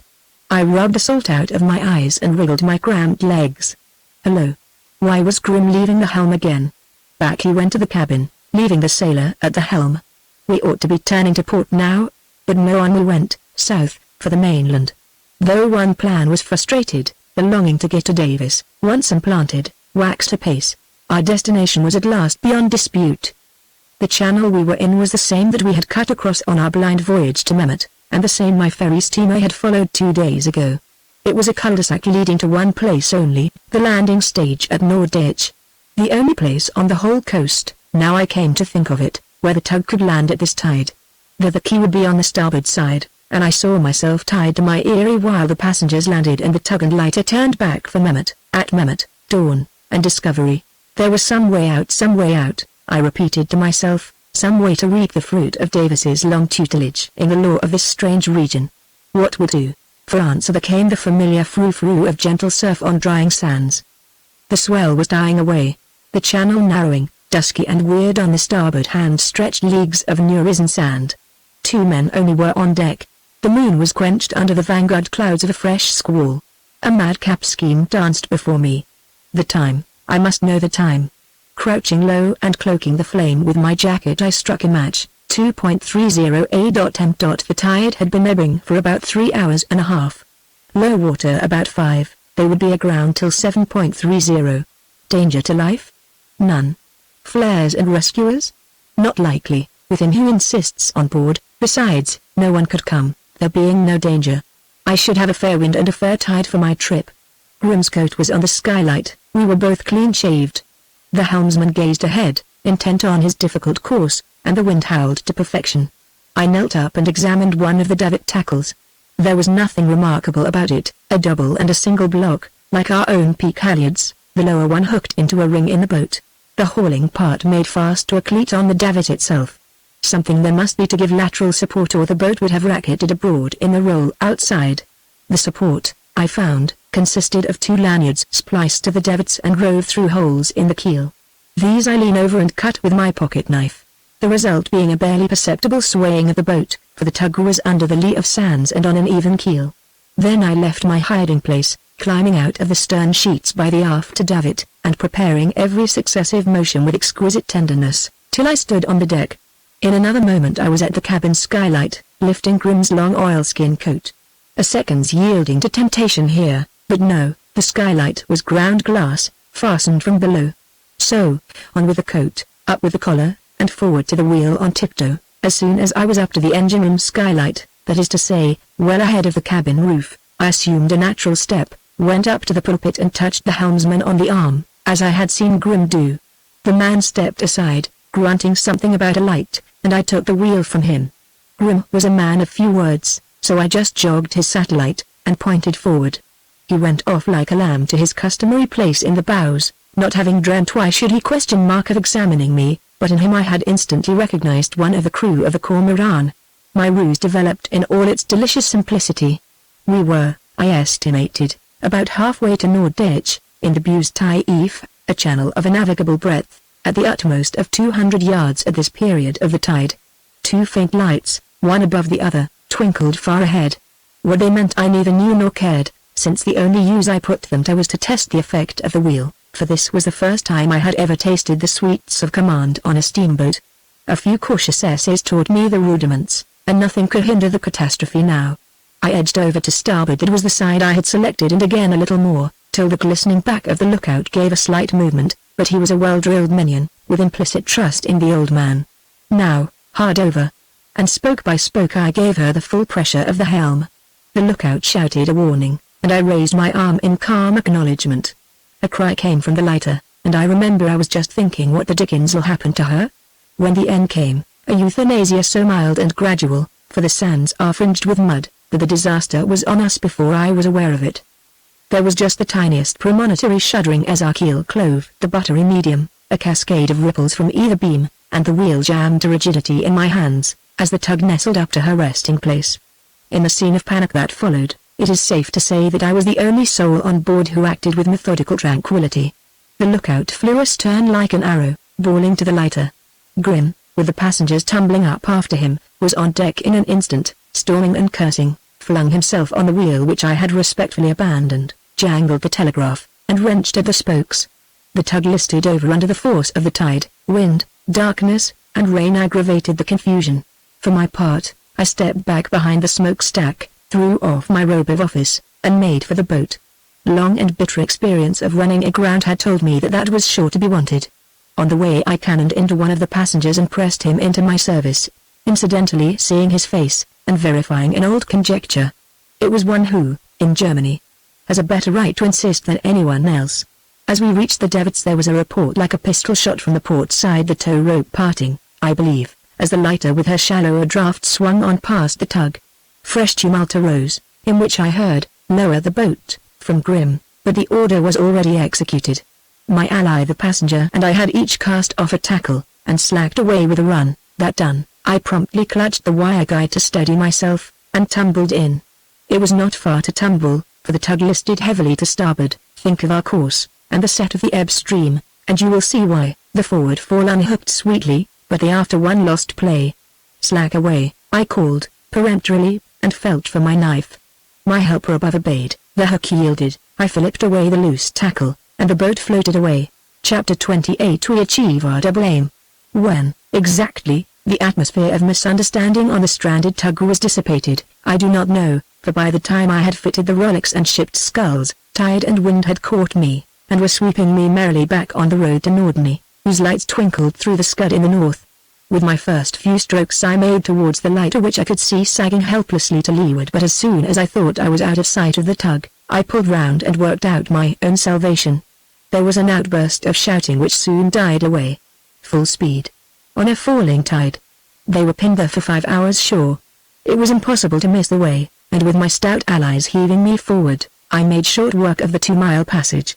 There was a sharp tussle at the last, where the riffgat poured its stream across my path, and then I was craning over my shoulder, God knows with what tense anxiety, for the low Holland taper mast of the Dulcibella. Not there. No, not where I had left her.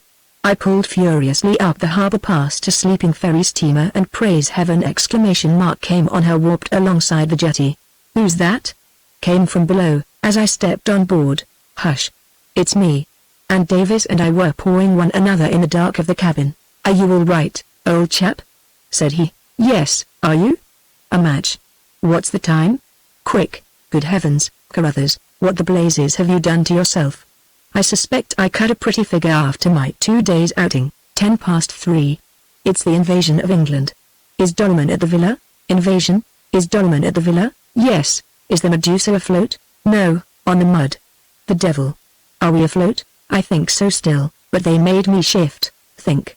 Track her out. Pull her out. Cut those warps. For a few strenuous minutes we toiled at the sweeps till their Dulcibella was berthed ahead of the steamer, in deeper water. Meanwhile I had whispered a few facts. "How soon can you get under way?" I asked. 10 minutes. When's daylight? Sunrise about 7, first dawn about 5. Where are we bound? Holland, or England? Are they invading it now? Said Davis, calmly. No, only rehearsing. I laughed, wildly. Then we can wait. We can wait exactly an hour and a half.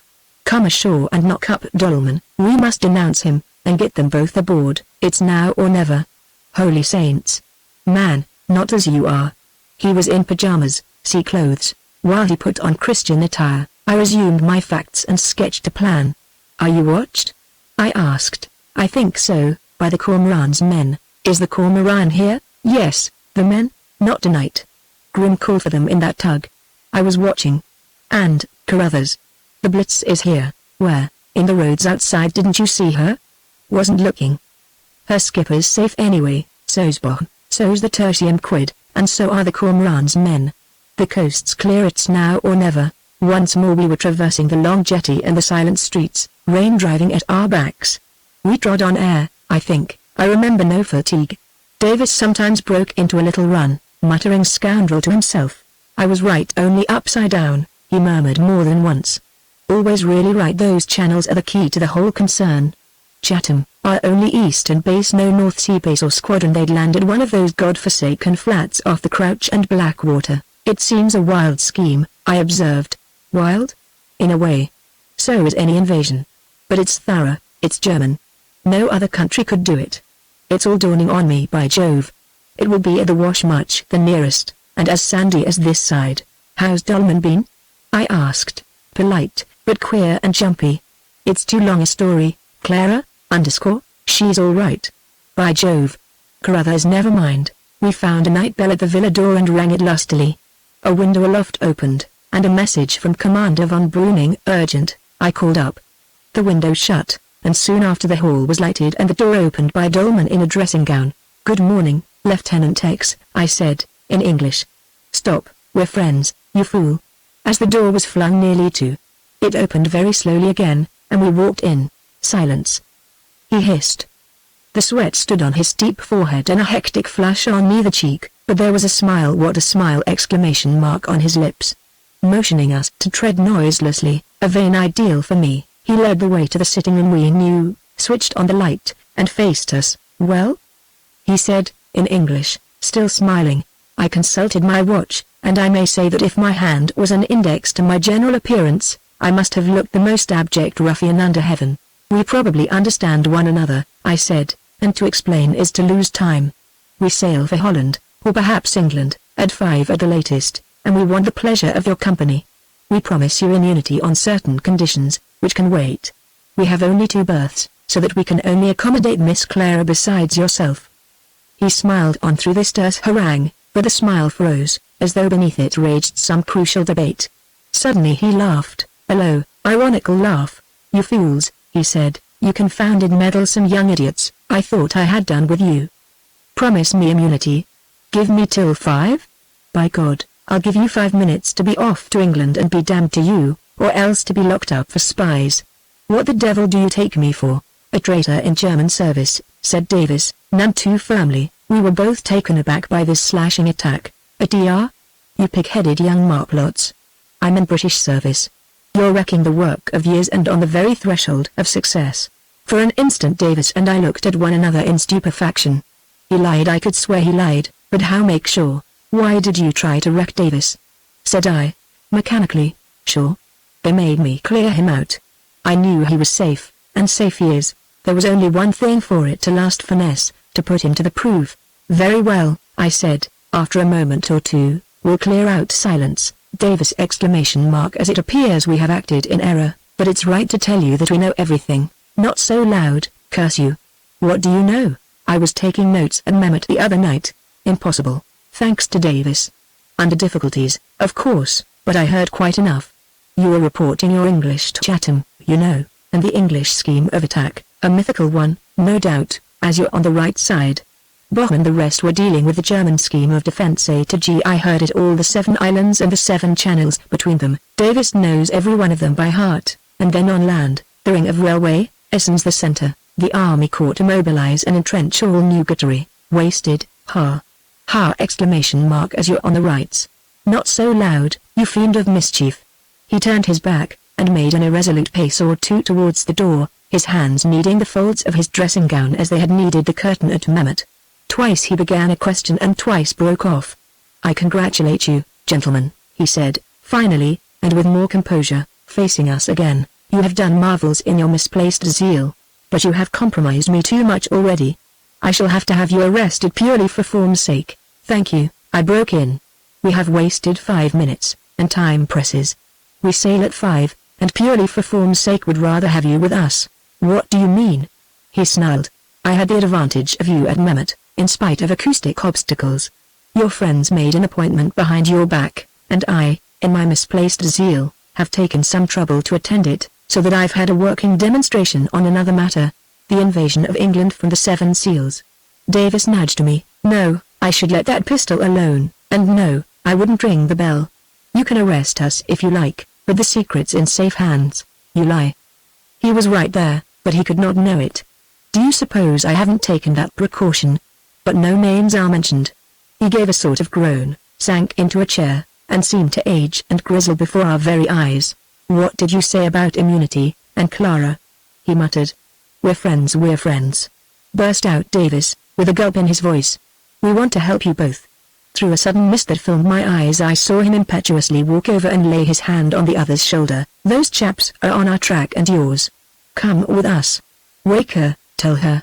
It'll be too late soon. X shrank from his touch. Tell her? I can't tell her. You tell her, boy. He was huddling back into his chair. Davis turned to me. Where's her room? I said, sharply. Above this one. Go up, Carruthers, said Davis. Not I shall frighten her into a fit. I don't like to. Nonsense, man. We'll both go then. Don't make a noise, said a dazed voice. We left that huddled figure and stole upstairs thickly carpeted stairs. Luckily, the door we wanted was half open, and the room behind it lighted. On the threshold stood a slim white figure, barefooted, bare-throated. What is it, father? She called in a whisper. Whom have you been talking to? I pushed Davis forward, but he hung back. Hush, don't be frightened, I said. It's I, Carruthers, and Davis. May we come in, just for one moment? I gently widened the opening of the door, while she stepped back and put one hand to her throat. Please come to your father, I said. We are going to take you both to England in the Dulcibella now, at once. She had heard me, but her eyes wandered to Davis. I understand not, she faltered, trembling and cowering in such touching bewilderment that I could not bear to look at her. For God's sake, say something, Davis, I muttered. Clara, said Davis, will you not trust us? I heard a little gasp from her. There was a flutter of lace and cambric and she was in his arms, sobbing like a tired child. Her little white feet between his great clumsy sea boots, her rose-brown cheek on his rough jersey. It's past 4, old chap, I remarked, brutally. I'm going down to him again. No packing to speak of, mind. They must be out of this in half an hour. I stumbled awkwardly on the stairs, again that tiresome film, and found him stuffing some papers pell-mell into the stove. There were only slumbering embers in it, but he did not seem to notice that. You must be dressed in half an hour, I said, furtively pocketing a pistol which lay on the table. Have you told her? Take her to England, you two boys. I think I'll stay. He sank into a chair again. Nonsense, she won't go without you. You must, for her sake in half an hour, too. I prefer to pass that half hour lightly over. Davis left before me to prepare the yacht for sea, and I had to bear the brunt of what followed, including, as a mere episode, a scene with the stepmother, the memory of which rankles in me yet. After all, she was a sensible woman. As for the other two, the girl when I saw her next, in her short boating skirt and tam o' shanter, was a miracle of coolness and pluck. But for her one should never have got him away. And how good it was to be out in the wholesome rain again, hurrying to the harbour with my two charges, hurrying them down the greasy ladder to that frail atom of English soil, their first guerdon of home and safety. Our flight from the harbour was unmolested, unnoticed. Only the first ghastly evidences of dawn were mingling with the strangled moonlight, as we tacked round the pierhead and headed close reefed down the Riffgat on the lees of the ebb tide. We had to pass under the very quarter of the Blitz, so Davis said, for, of course, he alone was on deck till we reached the open sea. Day was breaking then. It was dead low water, and, far away to the south, between dun swathes of sand, I thought I saw, but probably it was only a fancy, two black-stranded specks. Rail awash, and decks streaming, we took the outer swell and clawed close-hauled under the lee of Juist, westward, hurrying westward. Up the Ems on the flood, and to Dutch Delfzijl, I urged. No, thought Davis, it was too near Germany, and there was a tidal cut-through from Bues Taif. Better to dodge in behind Rotterdam Island. So on we pressed, past Mehmet, over the Juister Reef and the Karun's buried millions, across the two broad and easty mouths of the Ems, till Rotterdam, a wee lonesome wafer of an islet, the first of the Dutch archipelago, was close on the weather bow. We must get in behind that, said Davis, then we shall be safe. I think I know the way, but get the next chart, and then take a rest, old chap. Clara and I can manage. She had been on deck most of the time, as capable a hand as you could wish for, better fur than I in my present state of exhaustion. I crawled along the slippery sloping planks and went below. "Where are we?" cried Dolman, starting up from the lee sofa, where he seemed to have been lying in a sort of trance. A book, his own book, slipped from his knees, and I saw the frontispiece lying on the floor in a pool of oil, for the stove had gone adrift, and the saloon was in a wretched state of squalor and litter. "Off Rotterdam," I said, and knelt up to find the chart. There was a look in his eyes that I suppose I ought to have understood, but I can scarcely blame myself, for the accumulated strain, not only of the last 3 days and nights, but of the whole arduous month of my cruise with Davis, was beginning to tell on me, now that safety and success were at hand. I handed up the chart through the companion, and then crept into the reeling forecastle and lay down on the spare sail bags, with the thunder and thump of the seas around and above me. I must quote Davis for the event that happened now, for by the time I had responded to the alarm and climbed up through the fore-hatch, the whole tragedy was over and done with. "X came up the companion," he says, "soon after you went down. He held on by the runner, and stared to windward at Rotterdam, as though he knew the place quite well. And then he came towards us, moving so unsteadily that I gave Clara the tiller, and went to help him. I tried to make him go down again, but he wouldn't, and came aft. 'Give me the helm,' he said, half to himself. 'Sea's too bad outside, there's a short cut here.' 'Thanks,' I said, 'I know this one.' I don't think I meant to be sarcastic. He said nothing, and settled himself on the counter behind us, safe enough, with his feet against the lee rail, and then, to my astonishment, began to talk over my shoulder jolly sensibly about the course, pointing out a buoy which is wrong on the chart, as I knew, and telling me it was wrong, and so on. Well, we came to the bar of the Suld, and had to turn south for that twisty bit of beating between Rotterdam and Bush Flat. Clara was at the jib sheet, I had the chart and the tiller. You know how absent I get like that. There was a bobble of sea, and we both had heaps to do, and well, I happened to look round, and he was gone. He hadn't spoken for a minute or two, but I believe the last thing I heard him say, I was hardly attending at the time, for we were in the thick of it, was something about a short cut again. He must have slipped over quietly. He had an ulster and big boots on. We cruised about for a time, but never found him. That evening, after threading the maze of shoals between the Dutch mainland and islands, we anchored off the little hamlet of Ostnehorn, gave the yacht in charge of some astonished fishermen, and thence by road and rail, hurrying still, gained Harlingen, and took passage on a steamer to London.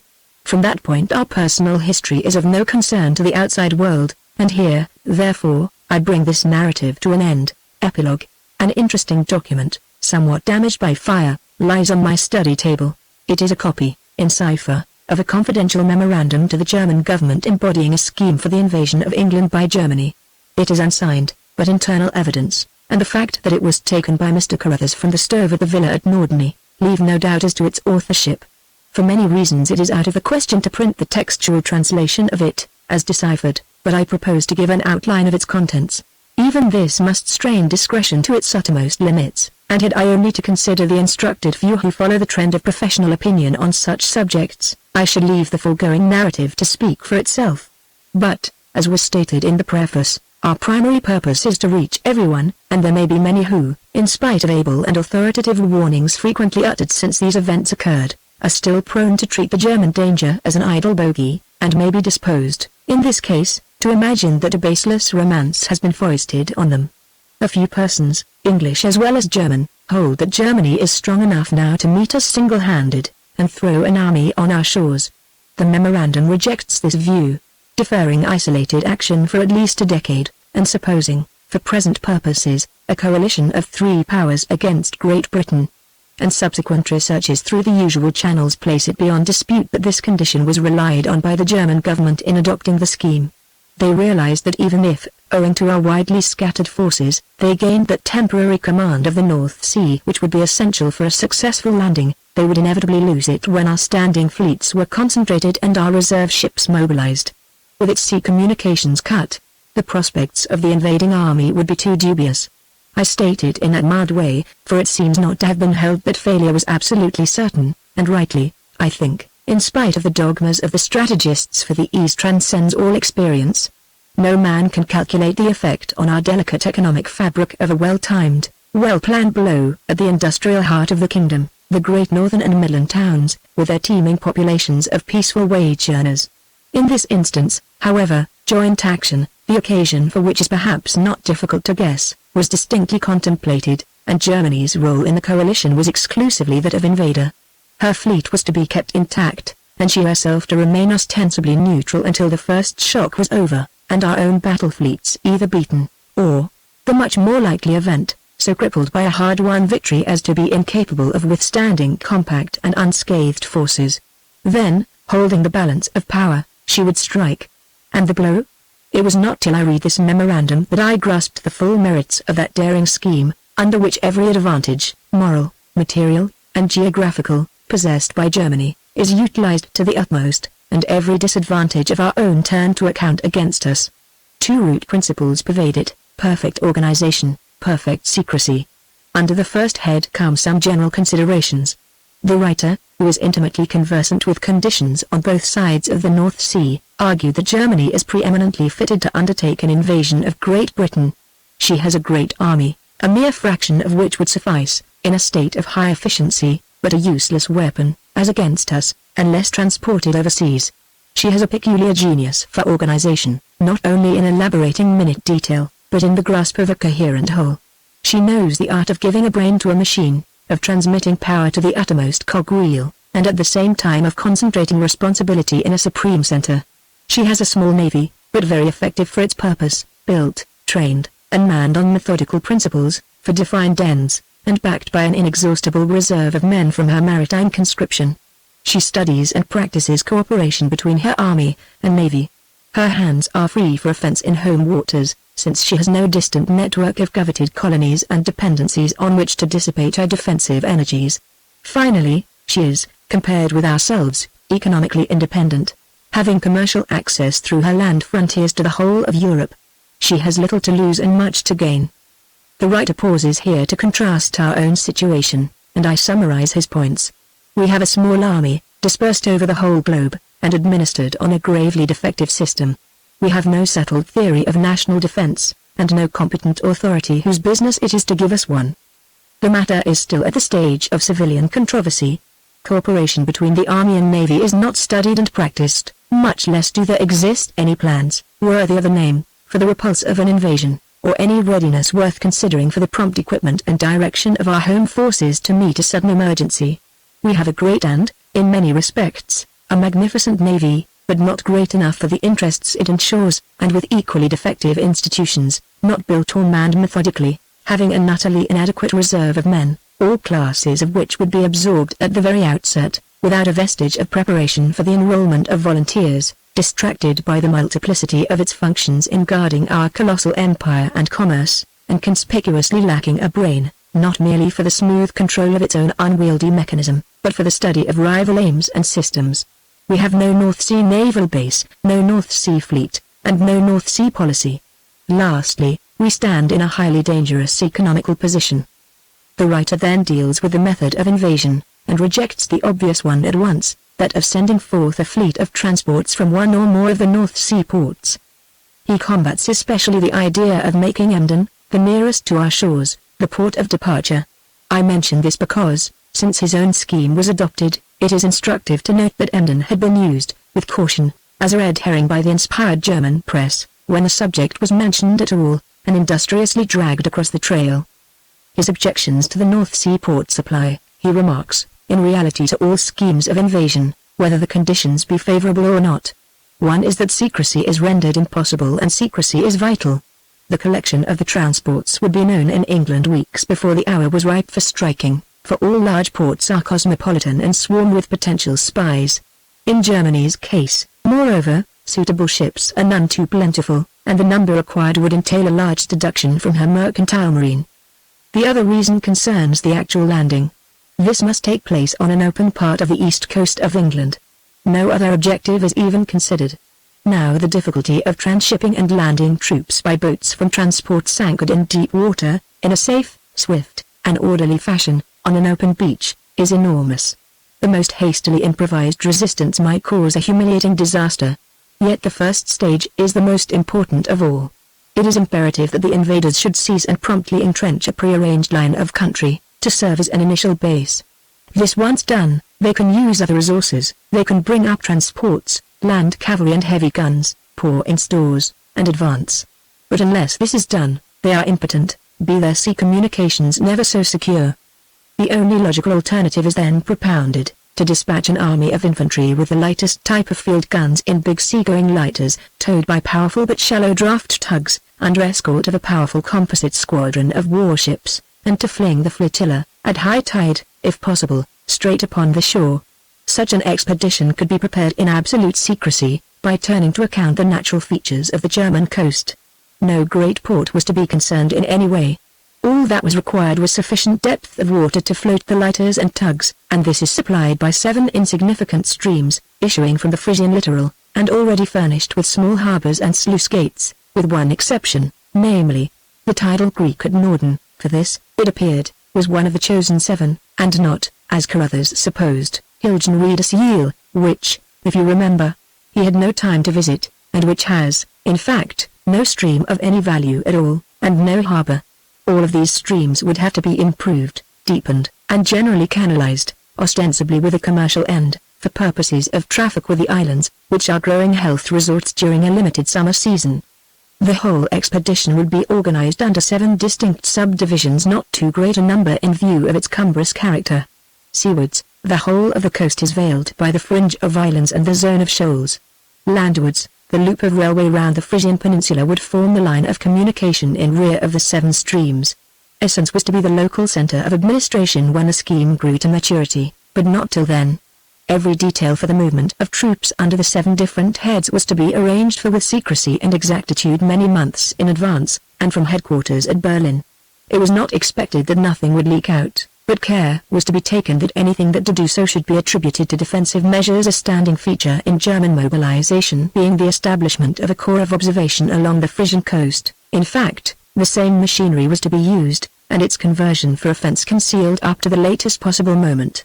The same precautions were to be taken in the preliminary work on the spot. There, 4 men only, it was calculated, need be in full possession of the secret. One was to represent the Imperial Navy, a post filled by our friend von Breuning. Another, Boch, was to superintend the 6 canals and the construction of the lighters. The functions of the third were twofold.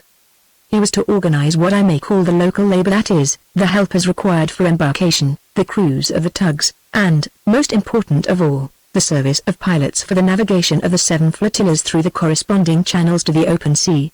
He must be a local man, thoroughly acquainted with the coast, of a social standing not much above the average of villagers and fishermen, and he must be ready when the time was ripe with lists of the right men for the right duties, lists to which the conscription authorities could, when required, give instant legal effect. His other function was to police the coast for spies, and to report anything suspicious to von Breuning, who would never be far away. On the whole, I think that they found the grim a jewel for their purpose. As 4th personage, the writer designates himself, the promoter of the scheme, the indispensable link between the 2 nations. He undertakes to furnish reliable information as to the disposition of troops in England, as to the hydrography of the coast selected for the landing, as to the supplies available in its vicinity, and the strategic points to be seized. He proposes to be guide-in-chief to the expedition during transit. And in the meantime, when not otherwise employed, he was to reside at Norderney, in close touch with the other 3, and controlling the commercial undertakings which were to throw dust in the eyes of the curious. Mehmet, by the way, is not mentioned in this memorandum. He speaks of the place selected for the landing, and proceeds to consider this question in detail. I cannot follow him in his review, deeply interesting though it is, and shall say at once that he reduces possible landing places to 2, the flats on the Essex coast between Foulness and Brightlingsea, and the Wash, with a decided preference for the latter. Assuming that the enemy, if they got wind of an invasion at all, would expect transports to be employed, he chooses the sort of spot which they would be least likely to defend, and which, nevertheless, was suitable to the character of the flotillas, and similar to the region they started from. There is such a spot on the Lincolnshire coast, on the north side of the Wash, known as East Holland. It is low-lying land, diked against the sea, and bordered like Frisia with sand flats which dry off at low water. It is easy of access from the east, by way of Boston Deeps, a deep water channel formed by a detached bank, called the Long Sand, lying parallel to the shore for 10 miles. This bank makes a natural breakwater against the swell from the east, the only quarter to be feared, and the deeps behind it, where there is an average depth of 34 feet at low water, would form an excellent roadstead for the covering squadron, whose guns would command the shore within easy range. It is noted in passing that this is just the case where German first-class battleships would have an advantage over British ships of the same caliber. The latter are of just too heavy a draft to navigate such waters without peril, if, indeed, they could enter this roadstead at all, for there is a bar at the mouth of it with only 31 feet at high water, spring tides. The former, built as they were with a view to maneuvering in the North Sea, are just within the margin of safety. East Holland is within easy striking distance of the manufacturing districts. A vigorous raid on which is, the writer urges, the true policy of an invader. He reports positively that there exist, in a proper military sense, no preparations whatever to meet such an attack. East Holland is also the nearest point on the British shores to Germany, excepting the coast of Norfolk, much nearer, indeed, than the Essex Flats alluded to, and reached by a simple deep-sea passage, without any dangerous region to navigate, like the mouth of the Channel and the estuary of the Thames from Harwich westwards. The distance is 240 sea miles, west by south roughly, from Borkum Island, and 280 from Wandrug. The time estimated for transit after the flotillas had been assembled outside the islands is from 30 to 34 hours. Embarkation is the next topic. This could and must be effected in one tide. At the Six Seals there was a mean period of 2.5 hours in every 12, during which the water was high enough. At Norden a rather longer time was available. But this should be amply sufficient if the machinery were in good working order and were punctually set in motion. High water occurs approximately at the same time at all 7 outlets, the difference between the two farthest apart, Carolinense-Yele and Greetz-Yele, being only half an hour. Lastly, the special risks attendant on such an expedition are dispassionately weighed. X, though keenly anxious to recommend his scheme, writes in no blindly sanguine spirit. There are no modern precedents for any invasion in the least degree comparable to that of England by Germany. Any such attempt will be a hazardous experiment. But he argues that the advantages of his method outweigh the risks, and that most of the risks themselves would attach equally to any other method. Whatever skill in prediction was used, bad weather might overtake the expedition. Yes, but if transports were used, transshipment into boats for landing would in bad weather be fraught with the same and a greater peril. The transports could stand off and wait. Delay is fatal in any case, unswerving promptitude is the essence of such an enterprise. The lighters would be in danger of foundering. Beside the point, if the end is worth gaining, the risks must be faced. Soldiers' lives are sacrificed in tens of thousands on battlefields. The flotilla would be demoralized during transit by the assault of a few torpedo boats. Granted, but the same would apply to a fleet of transports, with the added certainty that one lucky shot would send to the bottom 10 times the number of soldiers, with less hope of rescue. In both cases reliance must be placed on the efficiency and vigilance of the escort. It is admitted, however, in a passage which might well make my two adventurers glow with triumph, that if by any mischance the British discovered what was afoot in good time, and were able to send over a swarm of light draft boats, which could elude the German warships and get amongst the flotillas while they were still in process of leaving the seals, it is admitted that in that case the expedition was doomed. But it is held that such an event was not to be feared. Reckless pluck is abundant in the British Navy, but expert knowledge of the tides and shoals in these waters is utterly lacking. The British charts are of no value, and there is no evidence, he reports, that the subject has been studied in any way by the British Admiralty. Let me remark here, that I believe Mr. Davis's views, as expressed in the earlier chapters, when they were still among the great estuaries, are all absolutely sound. The Channel theory, though it only bore indirectly on the grand issue before them, was true, and should be laid to heart, or I should not have wasted space on it. One word more, in conclusion. There is an axiom, much in fashion now, that there is no fear of an invasion of the British Isles, because if we lose command of the sea, we can be starved a cheaper and surer way of reducing us to submission. It is a loose, valueless axiom, but by sheer repetition it is becoming an article of faith. It implies that command of the sea is a thing to be won or lost definitely, that we may have it today and lose it forever tomorrow. On the contrary, the chances are that in anything like an even struggle the command of the sea will hang in the balance for an indefinite time.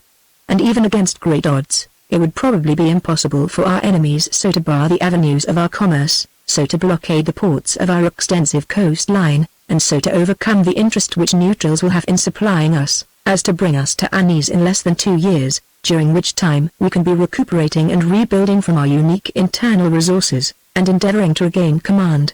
No, the better axiom is that nothing short of a successful invasion could finally compel us to make peace.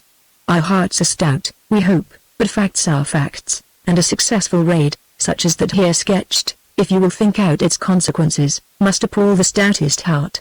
It was checkmated, but others may be conceived. In any case, we know the way in which they look at these things in Germany. Postscript, March 1903.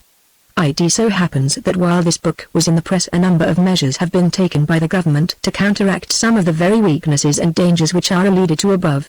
A Committee of National Defense has been set up, and the welcome given to it was a truly extraordinary comment on the apathy and confusion which it is designed to supplant. A site on the 4th has been selected for a new North Sea naval base, an excellent if tardy decision, for 10 years or so must elapse before the existing anchorage becomes in any sense a base. A North Sea fleet has also been created, another good measure, but it should be remembered that its ships are not modern, or in the least capable of meeting the principal gem-man squadrons under the circumstances supposed above. Lastly, a Manning Committee has, among other matters, reported vaguely in favor of a volunteer reserve. There is no means of knowing what this recommendation will lead to. Let us hope not to the fiasco of the last badly conceived experiment. Is it not becoming patent that the time has come for training all Englishmen systematically either for the sea or for the rifle?